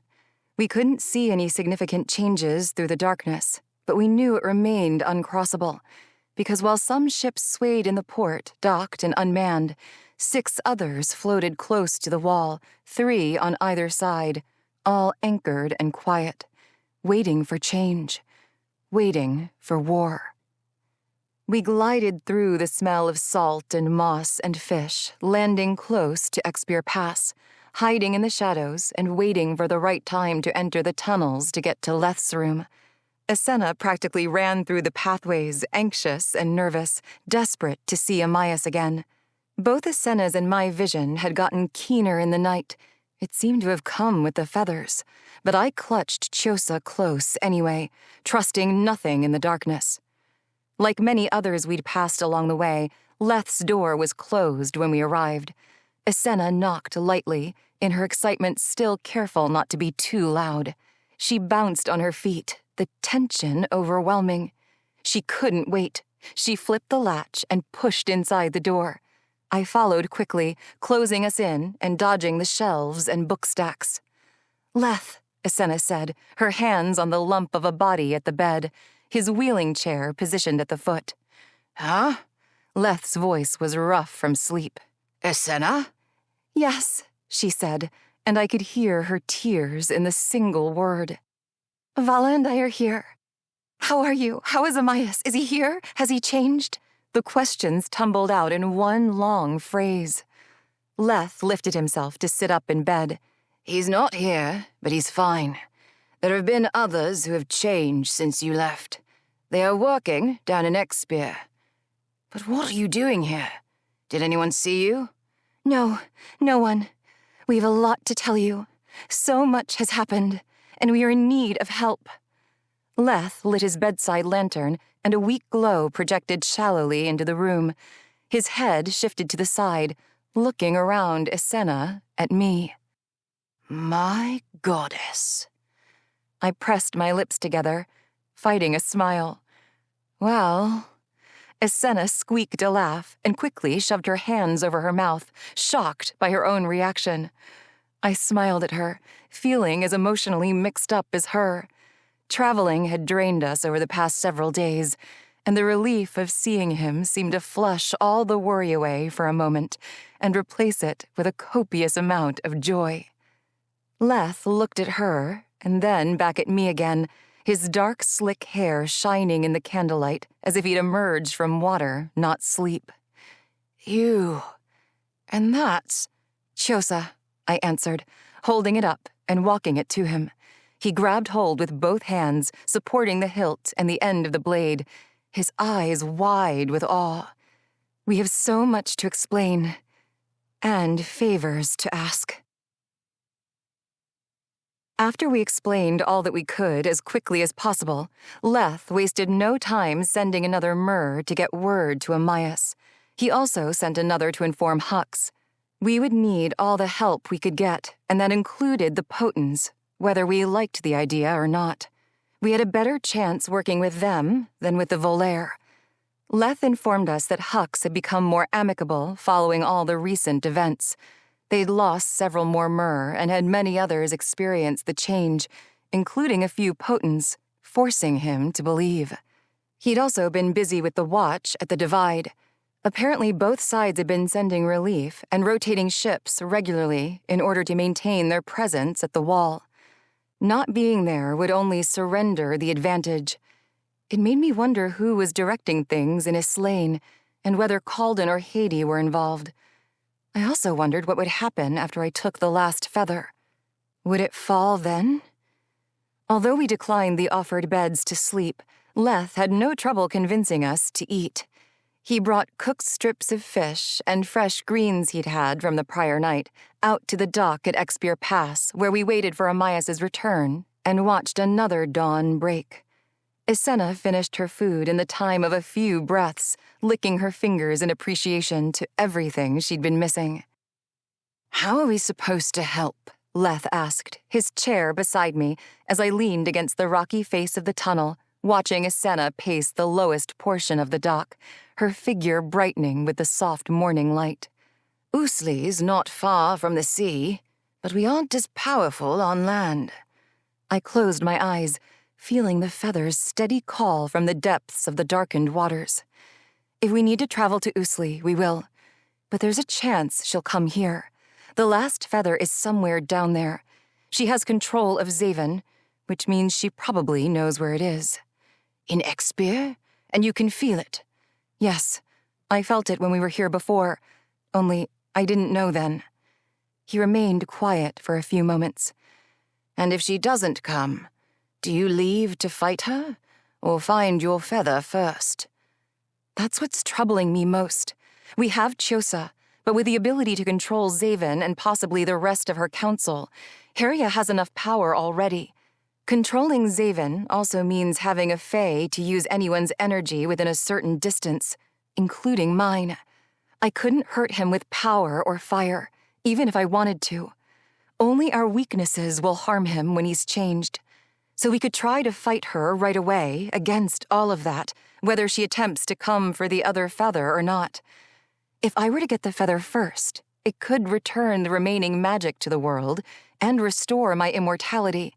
That would prevent Xavyn from mimicking my energy, as it had also been impossible for Azaris to do before he'd taken my feather. And though Haria would gain more power too, without Xhosa, she wouldn't be immortal. "That is a fair amount to consider," Leth agreed. "What is this?" a voice asked, drawing our attention toward the tunnel. Hux's tall body exited, flanked by his officers, Syra and Sibon. "We have far more important concerns to contend with, so I hope I was not summoned out here for the trivial requests of a Volair child." All of them wore leather armor this time, prepared for their conflict with Islain on the sea, for the divide to fall. Their gazes went from tracking Islain's movements on the dock to Leth, and then to me, as I shifted my body enough to unfurl my wings. "I requested your presence," I said, thoroughly enjoying the mix of emotions crossing over their faces. And your help. The Disseer have returned, as we all suspected, but didn't want to accept, Leth said, tilting his head into a nod at me. A liege is Heria, and she's been collecting and waiting these years for a time to act, wanting to destroy, take power, and rule over more than Windlin. With Alesra's feathers being restored, that time has come. Even though we have the Divide to attend to and Expier to reawaken, we need to take action while we have the chance. I thought it best to let Leth speak to his kin, so I turned my attention toward Isenna, watching her for a while as Leth continued to fill them in. Sometime later, bubbles surfaced beside the dock, and Isenna let out a yelp.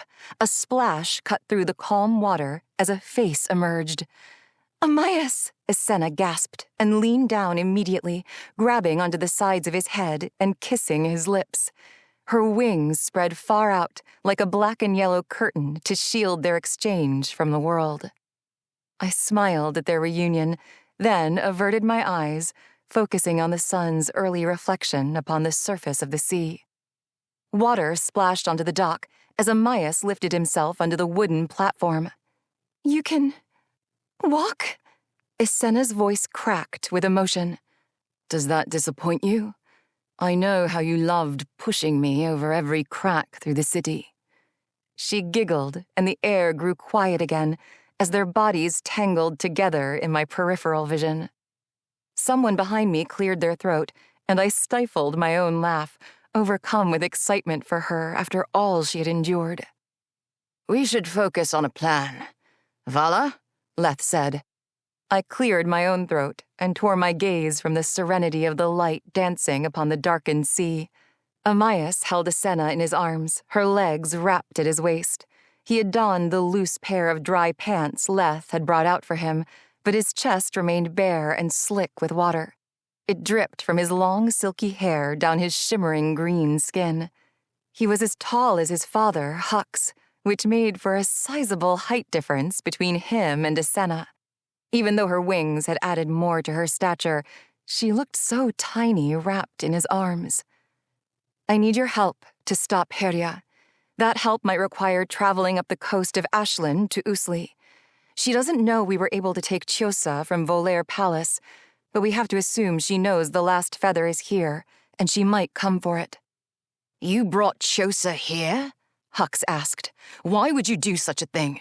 At least there it was safe from her. Because to kill a goddess fully, even one who is partially mortal, one needs their pith and their anchor. If not, it was once presumed that they would return to this world, which now we know is true. Death as a semi-mortal is only a temporary death for them," Leth said, passing on what we'd come to learn. "Temporary is better than nothing," Saibon said, crossing his arms and widening his stance at Hux's side. "True," Leth agreed, "but it's better to end it for good." "Do we know what happens then? Are we willing to risk everything without knowing for sure?" Syra commented. Her eyes hadn't met mine once since she'd arrived. Perhaps she was still angered by her loss at our first meeting. "No one knows for sure. The Disseer have looked over this world for longer than we've known. But it would be better to take the risk than to have her take control, or worse." "What is it you would like us to do, Alesra?" Amias asked in a smooth voice as he set Isenna down at his side. She clung to him in a way that made my heart race, unsure I'd ever get to do the same with Xavyn again. "Vala," I corrected, as I struggled to lift a corner of my lips. Having others call me by that name felt wrong. After all, I couldn't fully recall her life. "I believe the best chance we have is for me to get the last feather first. Like with the others, some will die, and some will gain more power. That includes her and me. But she won't fully succeed without Chiosa. From there, we need to find her and capture her anchor, the last of her trusted ravens, Aris." "Hux," Leth said, repositioning his chair to fully look at him. Can we spare Myr to fight with a ship or two for travel if needs be? Hux inhaled and worked his jaw as he thought. He finally gave a shallow nod. We can spare 2 with crew if needed. The rest remain here to guard the divide. Amias, you've been examining Expeir the last several days with the other newly capable Myr. Have you seen anything that might not belong? I would have told you, Amias said, wiping water away from his hair and down over his flat ears and the gills at his neck. The feather is below surface? Yes, I admitted, and I think I need to go down and get it. A screech sliced through the silent morning like a nightmare clawing through a daydream, its source close enough to scatter all the birds from the trees beyond the statue remnants of the small cove. Vex, Isenna and I said together, our faces tilted to the sky as the scatter of birds painted their vivid colors against the delicate sky. 32. What was that? Hux said, his large eyes shifting skyward, too. They're here, I said, looking toward the north. Even though Herya could control Xavyn and possibly the others from a great distance, she wouldn't want to be too far from the prize she desired. The distance would only leave more option for error. No, she would travel too, which meant she had to be close. We forgot to mention the dragon, I said. She will stay close to Xavyn, and she's not to be harmed if at all possible. At all, Isenna added sternly. Xavyn saved her, so she's fond of him and doesn't know he's being controlled. She saved us too, and is new to her own power like everyone else. She doesn't deserve to be harmed. They all looked at Isenna, then at each other in questionable agreement. We need bodies. She's close. This is far too important for her not to be. While she controlled her raven, her own body was left a mere shell, incapable of movement. I expect the same to be true when she controls Xavyn. We need to focus on the search for her. Isenna, you and I from the air especially. Everyone keep watching for the raven Aris. It might remain near her, and it's vital we find it. Will you gather more Myr to fight or defend, in case others have traveled with her? Whether her followers know her truth or not, they will have orders, so we'll need to ward them off. We'll gather them now, and position ships if needed, Hux said, then left, with Syra and Saiban following behind.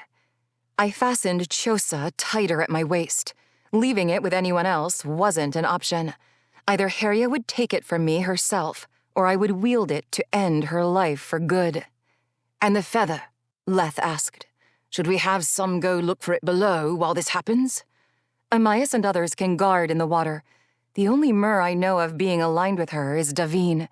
There's a chance she has the ability to change, and that means she might attempt to find it. You've seen her? Amias asked. Isenna moved her hand over his chest. Yes, she's not simply on their council. They are lovers. She's had to have known for some time. Another screech ripped through the morning. Other noises followed, voices of the Myr waking, realizing something had come to their city. Leth, it's best you stay here. We'll check in whenever we can to keep all informed. I nodded at Isenna as another screech came. She jumped and hovered in front of Amias, grabbing hold of his cheeks and kissing him deeply. I jumped as well and pushed my wings hard, lifting fast toward the birds above. They rushed around me, frantically turning and spinning. I attempted to convey thoughts to them, waving lightly before finally speaking. Find the black raven. Look for its golden-haired master. They turned through the air and flew, all in separate directions, searching. As I climbed higher into the sky, Isenna came up at my side. Around the bend, past Suspir's main cove and its docks, the divide shined brighter in the light of the rising sun. 6 ships maintained their anchored positions, 3 human Islain ships flying banners of deep blue and gold, and 3 from Suspir with sails of jade and gray, close to the fog while leaving a safe distance between one another, outside arrow range. Shouts came from their decks, and though Isenna and I might draw some attention, we weren't the cause for distress. We turned northward to see Vex gliding effortlessly through the air, heading toward us, her beauty and elegance terrifying. "You should know something," I said to Asenna, catching her sharp yellow eyes. "If I should fail today, I need you to know that none of what your father said was your fault." I'd told her during the days of travel, even expressed that we'd return to fix all the problems her father had created himself or continued with his reign, but she needed to hear it again. "I know that," she replied with a hint of a smile. "And it's we. If we fail today." I wanted to protest, but there was no sense. We needed to focus. As Vex drew near, we spotted Xavyn on her back, holding himself comfortably in front of her wings. "We'll save him," Asenna said. "Yes." I watched the dragon soar, the wind carrying her and a rider I love so deeply, the thought of hurting him stole the very breath from my lips. After a fearful pause, I inhaled deeply. It was time.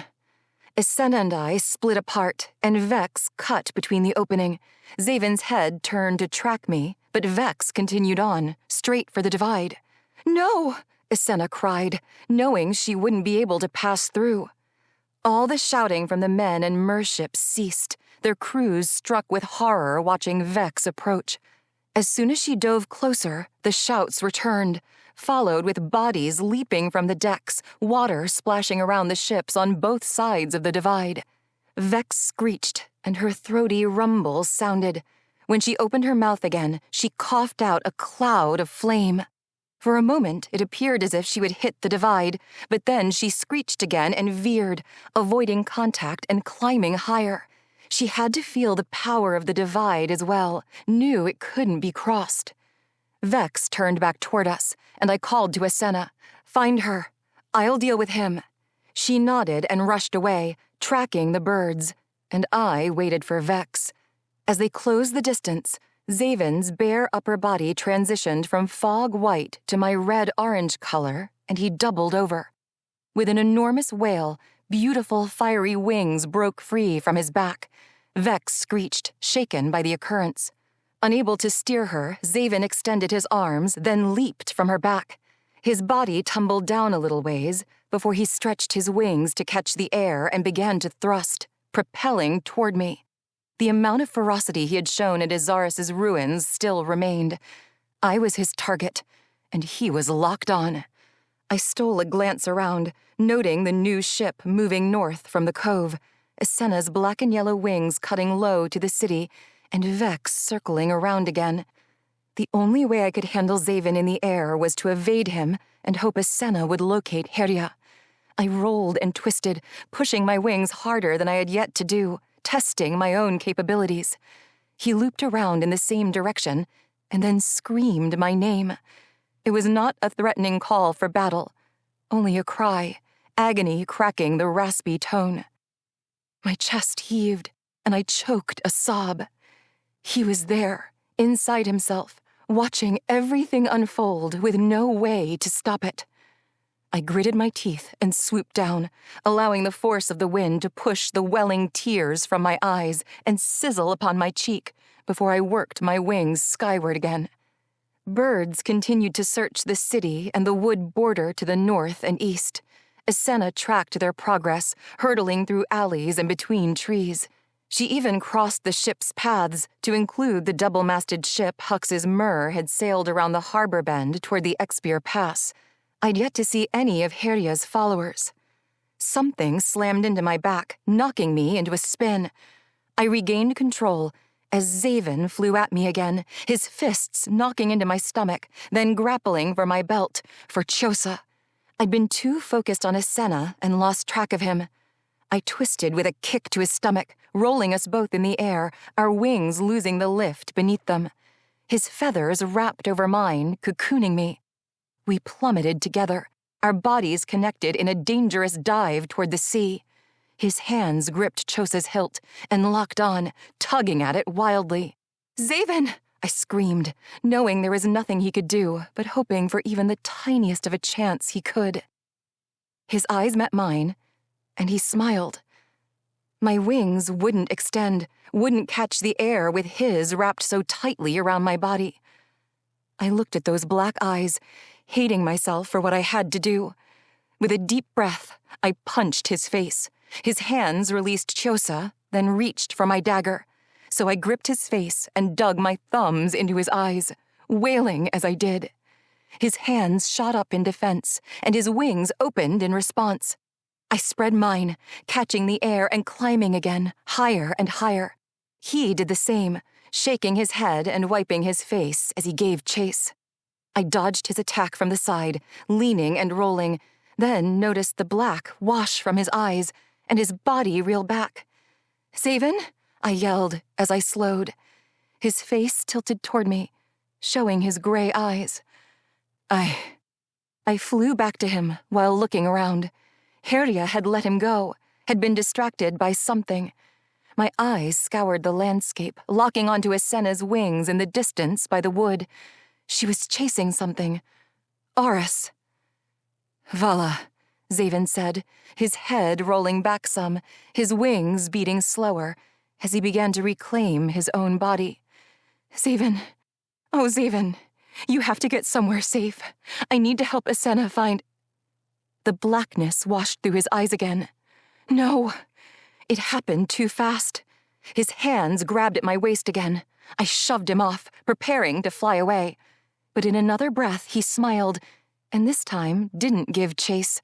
His wings suddenly disappeared, and he fell. The smile still set upon his face. "No!" I screamed, staring in shock as his body tumbled toward the sea below. Hitting the water from our height could kill him, and she knew I wouldn't let him die. Even if it was part of her plan, I would still take the bait. I would fall 1,000,000 times, risk a life trapped beneath the sea, or accept eternal death if it meant saving him. There was no question, no confusion. I was his, and he was mine. I pinned my wings and dove. The air pushed up around me as the sea grew nearer and nearer. I grabbed his boot and pulled myself into position over his back, wrapping my arms around his waist. But I hadn't been fast enough. As I spread my wings, the weight was too much to redirect. Our bodies slowed and lifted a small amount, then plunged headfirst into the water. My body instantly seized, the cold water stabbing into my flesh as it always had. Mixing with the burning pain, the feather's call beat inside, the rhythm harder than it had been while flying above the surface. I cried out, unable to hold the misery in. The memory from the Vissus vision hit my mind, and I dared to open my eyes. The green water grew dimmer as I continued to sink, daylight fading behind me. My wings were gone. I'd lost my grasp on Xavyn. He was nowhere in sight. I kicked to turn when something wrapped securely around my waist. It began to push, moving me deeper. The sting in my lungs grew, matching that of my skin, and I squirmed within the grasp of what was holding me, desperate for air. I reached down to free myself, and realized they were arms. They cinched tighter in response. I tipped my head and saw our path. There was a flicker of golden lights illuminating rooms and windows behind silhouettes of walls and buildings. Expier.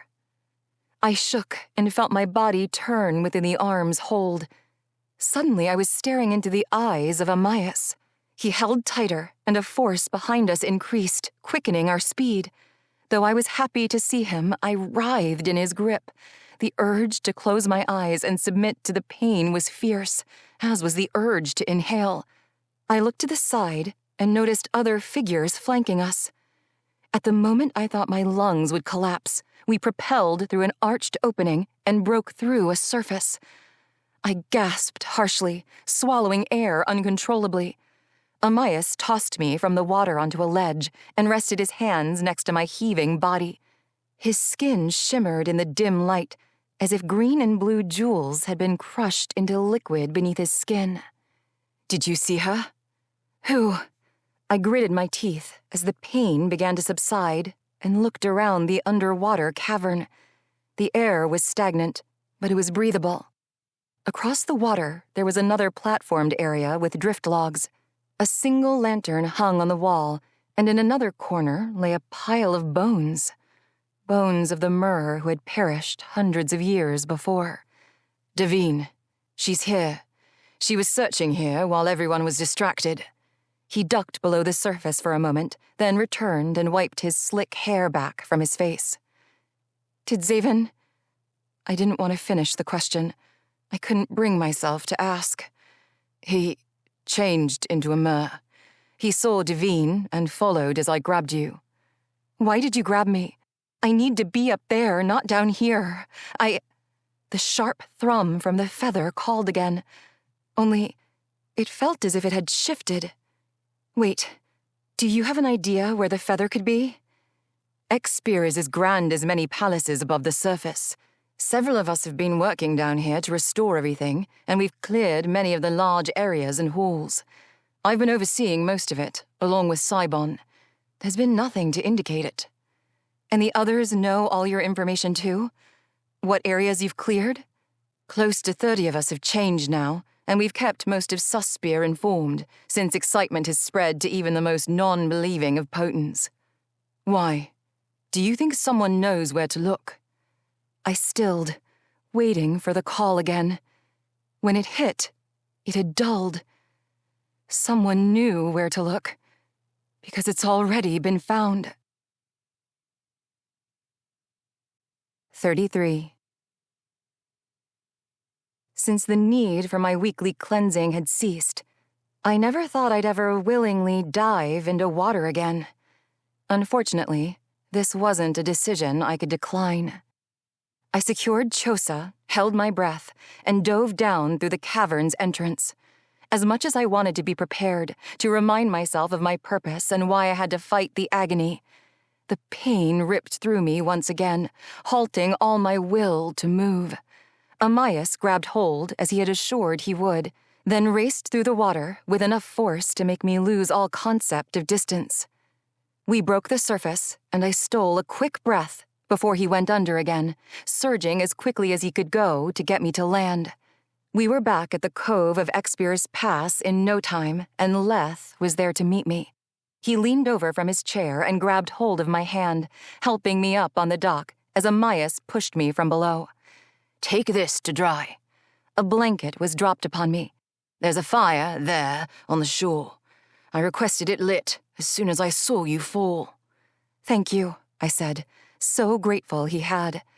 My eyes went skyward, searching desperately for any sign of a senna, and only spotting a few birds swooping down to inspect me. I dropped my gaze back to Amias in the water and said, Track Xavyn and Xavyn if you can. If they have the feather, they will take it to her. I'll also track its call, but I need to check in with Asenna. On shaky feet, I stood and handed Leth his blanket before rushing over to the fire.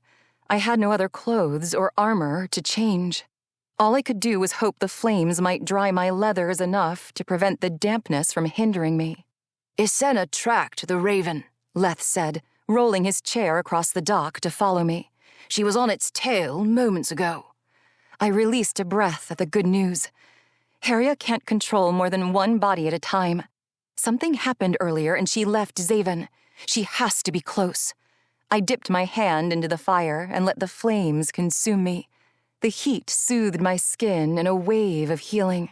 I closed my eyes and called upon my wings, feeling no pain when they broke free of my back. It was time again to fly. Vex passed overhead as I soared into the sky.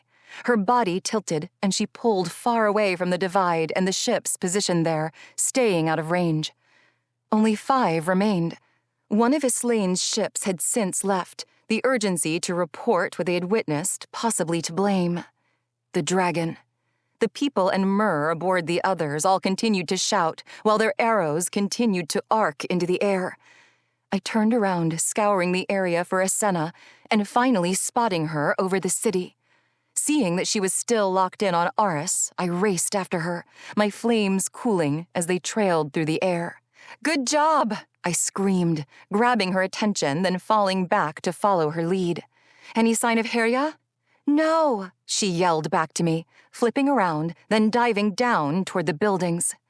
We threaded the alleys, flying sideways through some, having barely enough room for our wings.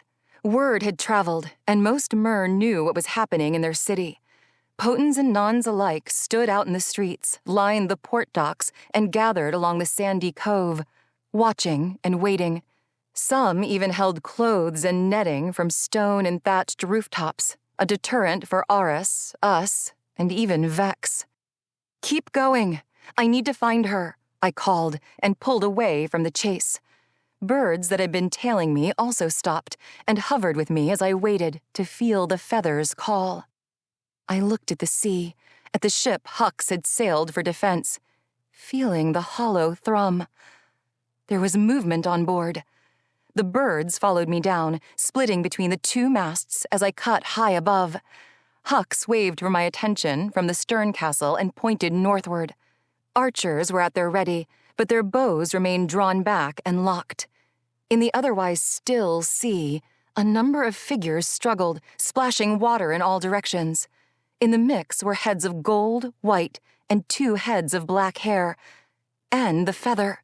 Its call was a sharp beat in my chest. It surfaced in the hand of the black-haired Mer, Xavyn, who swung it forward, catching the side of a blonde's face. Cybon. The hit distracted Amias long enough for Xavyn to land one of his own. They all went under. I lost sight and had to turn around, hoping to see them from above. After another pass, waves shifted farther north. I pushed my wings hard in the direction and watched as 2 figures emerged and ran into the wood, carrying my final piece, my pith. From above, I followed their progress into the trees. A whoosh through the air distracted me. Another came, and its sleek iron tip skimmed my wing. She had brought other fae, and they were firing from the wood, guarding her position. I had gotten close enough to become a threat. Esena was too far away to signal, so I spun and dodged as best as I could, making every effort to find her. Vex screeched, searching for Xavyn, flying lower to the trees. She'd picked up his scent. When she dipped her head and lowered toward the ground, I realized they weren't firing upon her. I kept close to her back until she dropped down into a wide clearing where I shifted and landed closer to the trees. "The Mer from the ship are already on land," a voice said. I moved around quietly, finally seeing where they had chosen to hide. A small wooden carriage was positioned behind a tight grouping of trees. It had to be for transport while Herya was in another body. Though she wasn't as hidden as I thought she'd be. She stood in front of the carriage horses, still as the surrounding trees, with her vacant black eyes pointed toward the sky, and the necklace of vials hanging over her shirt, contents emptied. I counted 15 bodies around her, including Rafim and Sendel.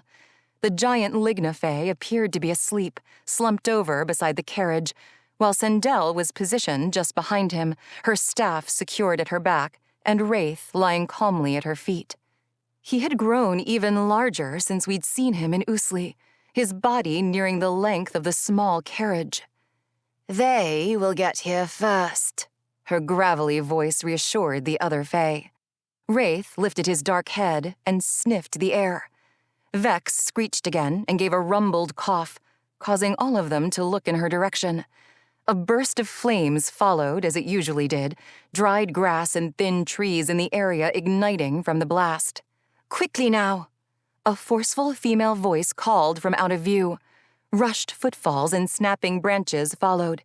Xavyn and Xavyn appeared moments later, strands of wet hair clinging to their faces, their leather and cloth pants reduced to strips hanging from their waists.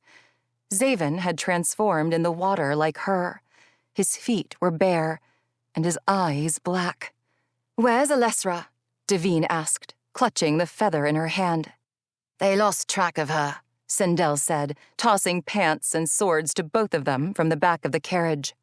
The other fae all took position from where they'd come, readying for a strike from the Mer. Xavyn stepped into the pants, then walked to the horses and extended his bare white arms, the muscles flexing, before his skin changed to red-orange and wings burst from his back. He launched into the air, and I covered my mouth to prevent myself from unleashing all the rage I felt inside. I had to remain calm and wait for the right moment. "She's close enough," Xavyn commented as she donned her pants and fastened the belt and sword. "Herya will get Chosa." Vex extended her wings and flew off after Xavyn, dust and smoke swirling in her wake. I ducked farther behind the tree and thick bramble concealing me. "How did you find the feather?" Sindel asked, her face tipped up to track Vex's flight. "I've been searching down there for days, watching and checking areas after the Myr would leave. Expir is far bigger than anything mapped in our Myr texts. It would have taken me weeks to search it all. Lucky for us, my father's lead officers, Sibon and Syra, have always twisted orders to their liking. Sibon separated from the rest as soon as he entered the water, leaving those he was charged with, which was odd, even for him," Xavyn replied, running a hand across a mindless Herya's cheek, then kissing her on the lips. Shouts erupted from the other Fae in the distance. The Myr had come. I unsheathed Chosa. There was no way I could let Asenna hunt Aris alone while Herya had Xavyn up there with her. "I'm sorry for this," Sindel said from behind Xavyn as she snatched the feather from her grasp. Xavyn turned, eyes widened with confusion. But before she could even speak, Sindel sliced the feather's edge across her neck, and she dropped, lifeless, to the ground. "Ah!" I screamed as I charged, Chosa drawn and ready to strike. Vex's fire surged hotter behind me, as if it were responding to my aggression. "We will meet again, Alessra." Sindel's scarred lips lifted into a smile as Wraith sprinted from his position toward her. He skidded to a stop, and she threw herself onto his back, clutching the feather in one hand and the scruff of his neck in the other. As I ran after her, another large panther cat emerged from the wood, one of a dull yellow shade with open circle spots of black covering its entire body. It was as large as Wraith and also held a rider, one with a tiny child's frame perched in a saddle. Dark russet skin and unruly brown hair could be seen under her cloak's drawn hood. "Rhaenys!" I screamed, and her eyes found mine, even though they were clouded white and rimmed with black circles. The Fae and Merfight continued in the distance as Rhaenys and Sindel turned to escape with the feather.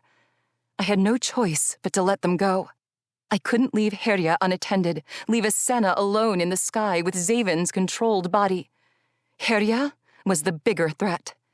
As I slowed, Sindel and Wraith suddenly stopped and began to turn around. Rhaenys moved quickly, brandishing a staff with gray lines, hitting Sindel's head hard enough to throw her from Wraith and cause her to drop the feather. She leaned over and scooped it up from the back of her panther cat, then bounded across the clearing and disappeared into the wood. Sindel got to her feet and looked toward me, eyes as black as night. Xavyn landed beside me, his body rolling onto the ground, dazed. Vex was right behind him, her wings fanning more smoke around the clearing. I ran to them, unsure how long Herya would be inside Sindel. "Vala," Xavyn called, his voice shaky. "Aris, you must pierce Aris first, then her." Asenna flew overhead, her speed as quick as it had been from the start. She looked over the scene, but kept after Aris, diving between the trees down to the ground and back into the sky again. Sindel mounted Wraith, this time having the massive cat run toward me as she readied her staff. I spread my wings and leaped from the ground before she could hit me. A moment later, Wraith slowed to a stop, and Sindel's body wobbled on his back. Then Xavyn lifted into the air behind me, his eyes black again. "No!" I screamed in frustration, the fire swelling again, flames spitting as I tore into the air.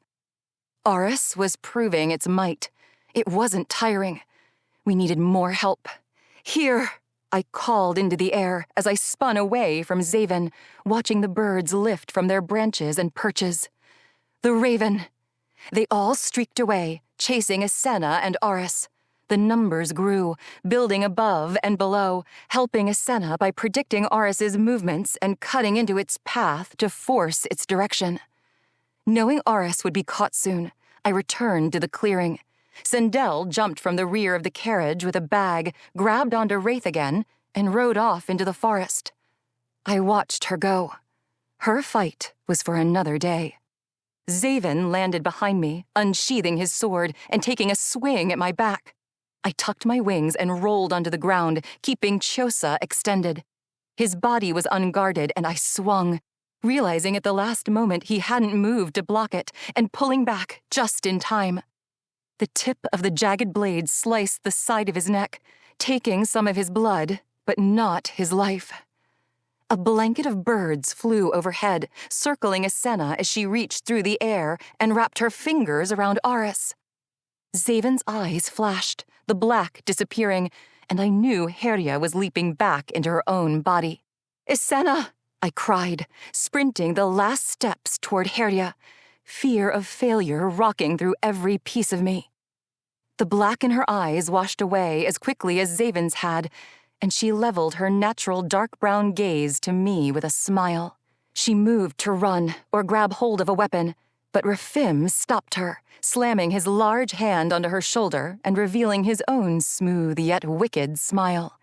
Islain landed between us, heaving hard breaths and holding a squawking Aris up triumphantly.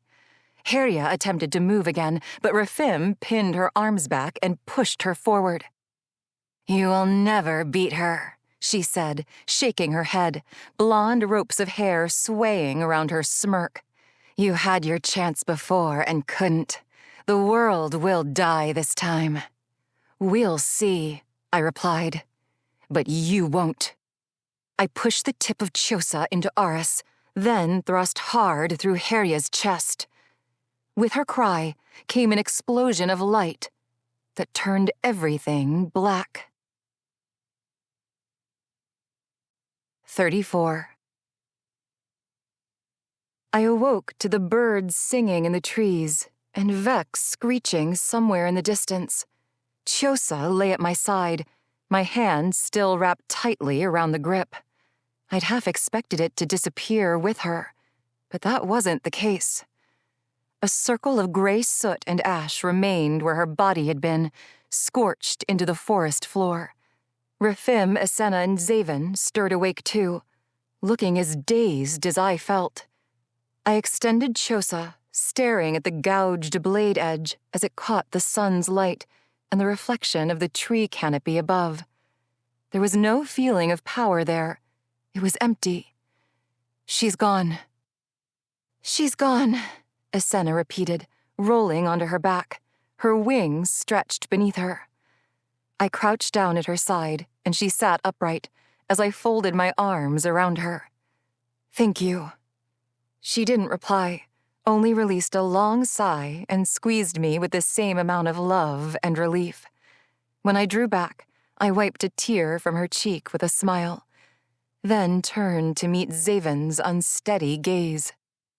I rushed to him and fell immediately to my knees, my hands roaming over his ghostly chest and arms, checking the wound at his neck, touching his face as he knelt up in front of me.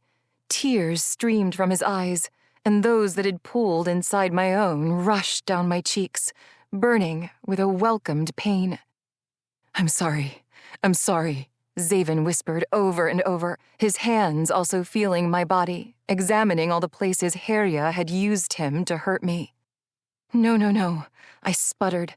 "I'm sorry. I tried. I couldn't. Vala, I watched it all, felt it, all. I couldn't stop her." His voice nearly tore my heart in two, tones filled with the misery I hadn't been able to save him from. "Please don't," I said, grabbing hold of his jaw, lifting his face to look into his distressed eyes. "You did nothing wrong. I only wish I could have stopped her, saved you from her control." "I love you. I'm sorry. I love you," he whispered again. I pressed my lips to his, needing him to stop, to understand that none of it was his fault, and that I loved him beyond what I ever knew love could be. He surrendered to me and wrapped his arms around my back, digging his fingers into my skin, pulling me onto his lap, and crushing me against his body with raw, powerful emotion. The kiss turned desperate, his mouth moving with mine, tongues colliding, worshipping the very knowledge that we were together, that we were alive and connected. Others stirred and talked around, but no one dared to disturb us. Vex landed in the small clearing, crawling close and sniffing the area.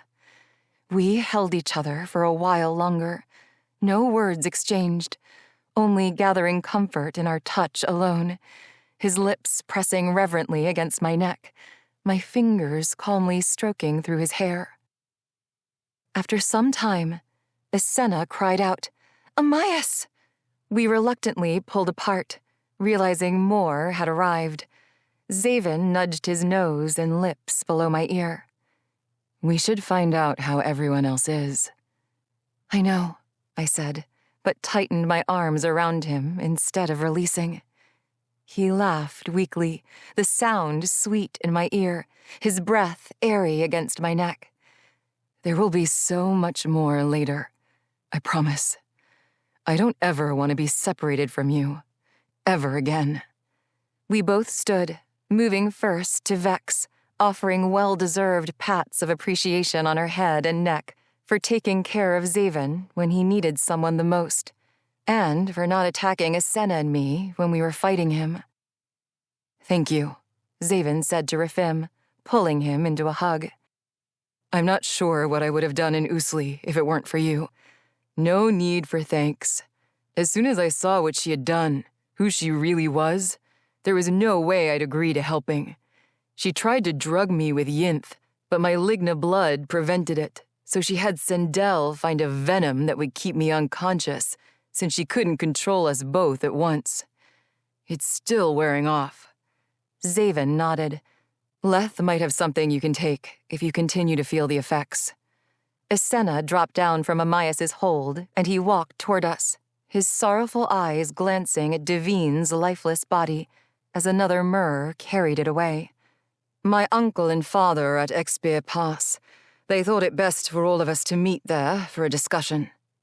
"Yes, let's meet them," I replied, eyeing the myrrh who were already leaving the area, some carrying their fallen, while others took custody of Heria's horses and carriage and restrained the few remaining Fae. "We need to talk about Hux's officers."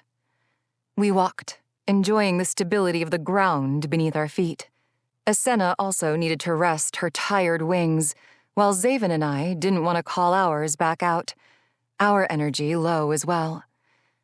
"I hope you locked your officers away," I said to Hux as soon as we rounded the last standing myrrh statue and stepped foot onto the rocky beach.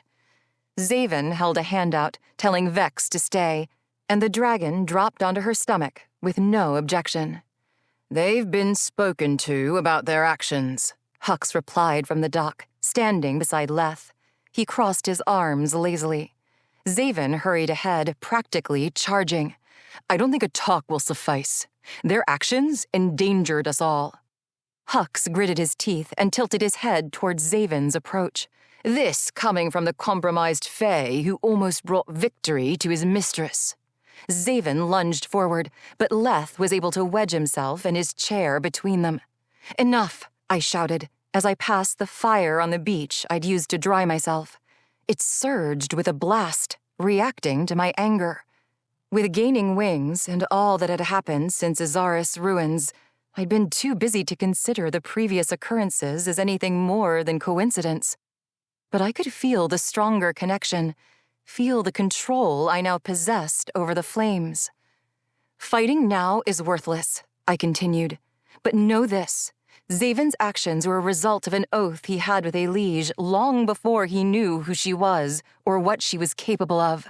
Your officers, however, acted of their own accord, prepared to end Heria, and possibly even me. They said that a temporary death was better than nothing. They were willing to risk it all to retrieve my feather first, and now that feather is in the hands of Verdandi. Sharp intakes of breath passed over the lips of all but Islain, Xavyn, and Leth. They already knew of my trips to the Vissus, knew that it was Verdandi. Sindel was working with her. She killed Davine and stole it. And there was another rider, a child witch from Hylager, Rhaenys. I believe her to work with Verdandi too, or even be Verdandi herself. "All right," Leth said, easing his chair out from between Xavyn and Hux, aiming a stare at Hux. "We agree the officers will be dealt harsher punishments, yes?" He turned back to me. "Now, we need to be concerned with Verdandi having your feather. If what you said about the final war in Izaris was true, she might be focusing on the same goal." "Which is?" Rifim asked in a calm tone, standing beside Islain and Amias. "Oh, end the world," Islain said, shrugging while shaking her dark hair. "Yes," I confirmed. "And now that Herya is gone and Chiosa has no power, she might only need our 2 piths and anchors to achieve her goal. We know she has my pith, and I saw Rhaenys with a staff that looked like it was from the Vissus." "Oh, goddesses," Leth whispered and cupped a hand over his mouth. "Yeah," Xavyn murmured into the new silence. "I think we should all rest for the remainder of the day and night. We'll try to gather more information before any decisions are made. And there's also the matter of the divide and the humans beyond it," Amias added. I looked high into the sky over the hill separating Expier Pass from Suspier's Port Cove. It hasn't fallen yet, and that could be because I failed to get the other feather. Or maybe I simply need to cross again now that I have more power. It's hard to know. "We'll need to plan for everything when that time comes," Leth admitted. "For now, let's focus on recovery and paying respect to those we lost today." Hux nodded and ran a hand over his slicked hair. "The Elder Council are expecting answers from me. I'll explain all I know, but they will call on you soon enough." He gave us one final look, turned, and entered the tunnel. "I should take my leave also," Leth said. "They are still bringing in those with injuries. If you all are all right." I moved to touch Xavyn's neck in question, but he shook his head and said to Leth, "Rifim might need some attention." Rifim shook his bald head to decline too. "Later, possibly, after all others." "All right," he replied. "There's food inside and beds. Rest up. We're all going to need it." "Thank you, Leth. For everything," I said, watching him disappear inside. I slid my hand over Xavyn's arm, turning his body toward me, wanting to be closer, to feel him again. He pulled me against his bare chest and ran his fingers through my thick plaits. "I am enchanted by you, Vala, for being brave and bold, for going to Volair Palace and getting Chiosa. I was awed by you when we first crossed swords in Garlin. But you are so much more than I ever imagined. My love for you is endless." I smiled as his palms held my face. "I had help, He pressed his lips to mine slowly, tenderly, stealing my words away. "I was part of that help," Islain jested.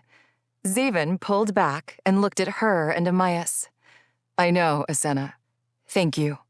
And before anyone could react to his words, he leaned away from me and grabbed her for an embrace, carefully avoiding her wings as he lifted her from the ground. When he set her back down, she kept the same frozen position for several moments, her widened eyes unblinking. I covered my mouth to stifle a laugh. In a quick moment, my humor died as my thoughts returned to Volair Palace. I hate to admit it, but the Volair should be informed of what has happened. And more importantly, we'll need to return soon. There are some who need freed, and others who need relieved of rain. Islain's shoulders slumped, and Amias pulled her into his side. "We should all get something to eat," he said, tugging onto her hand and starting to walk. We followed in silence, happy to be safe while the tiredness and aches began to settle in, and relieved for the time to give our minds reprieve from recollections and the stir of worry for what the future held. "Why exactly do you want me to come out here?" Rafim asked groggily as we led him back out to the dock of Expier Pass. "Don't worry, you giant fae baby," Xavyn said. "You'll get more sleep soon. And Leth said it was fine to wake you after drinking the healing tea." As soon as we stepped out into the moonlight, we saw Amyas dive into the dark water and a Senna leap into the air, her wings thrusting her into the sky. She circled high, then looped down, reaching out to Amyas as he swam below. He forced his upper torso out of the water as a Senna dipped closer and grabbed his face for a kiss, her wings beating just above the surface. Love. They had a magical kind, and it was a joy to witness. Vex's head lifted when she noticed us, but she remained lying along the beach, close to the trees. She had already been fed a barrel of fish and would surely sleep all night, despite being nocturnal. "I'm not in the mood to watch this demonstration," he said as Xavyn ushered him toward the edge of the dock. "No?" I asked, calling up my wings as I kept my distance behind him, then nodding for Xavyn to do the same. "What are you in the mood for?" Xavyn backed away a step, his skin flashing with my color before he arched his back and grunted as the wings broke free. A Senna flew close in front of him. "The moon looks pretty tonight, don't you think? Maybe you'd rather witness the moon's soft glow spread like a wave of quiet peace over the night's darkened land and see from high above," I finished. "What?"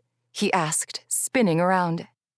"Prepare yourself," Senna said, smiling brightly as he turned back to her. "You're about to become a fortunate one, for a little while at least." I grabbed a hold of one of his large arms as a Senna wrapped hers around the other. We pushed our wings hard, and his legs slowly lifted from the dock. "Whoa," he said uneasily as Xavyn grabbed him from behind, locking his arms around his knees and shoving upward, his wings adding more power. "I'll be down here to catch you," Amyas said with a laugh, then swam out away from the cove, a wake spreading out behind his powerful tail. This?" Rafim's smooth voice wavered. I studied his face as we climbed higher, Senna and I supporting the weight at his arms, Xavyn securing him from below. His eyes pointed toward the stars, wide with awe. We spun around, turning back toward the land for a view of Suspier and the Divide. As soon as his eyes leveled, tears fell, rolling over his large cheeks and into the creases of his full smile, glinting under the night's soft light. "Beautiful," he whispered, the sound getting lost as it mixed with the flutter of our feathers in the otherwise quiet night. "The beautiful world we fortunate ones will protect." This has been Scattered Plume, Fallen Flame Series Book 2, written by J.M. Miller, performed by Amelia Hugh. Copyright 2018 by J.M. Miller. Production copyright by J.M. Miller.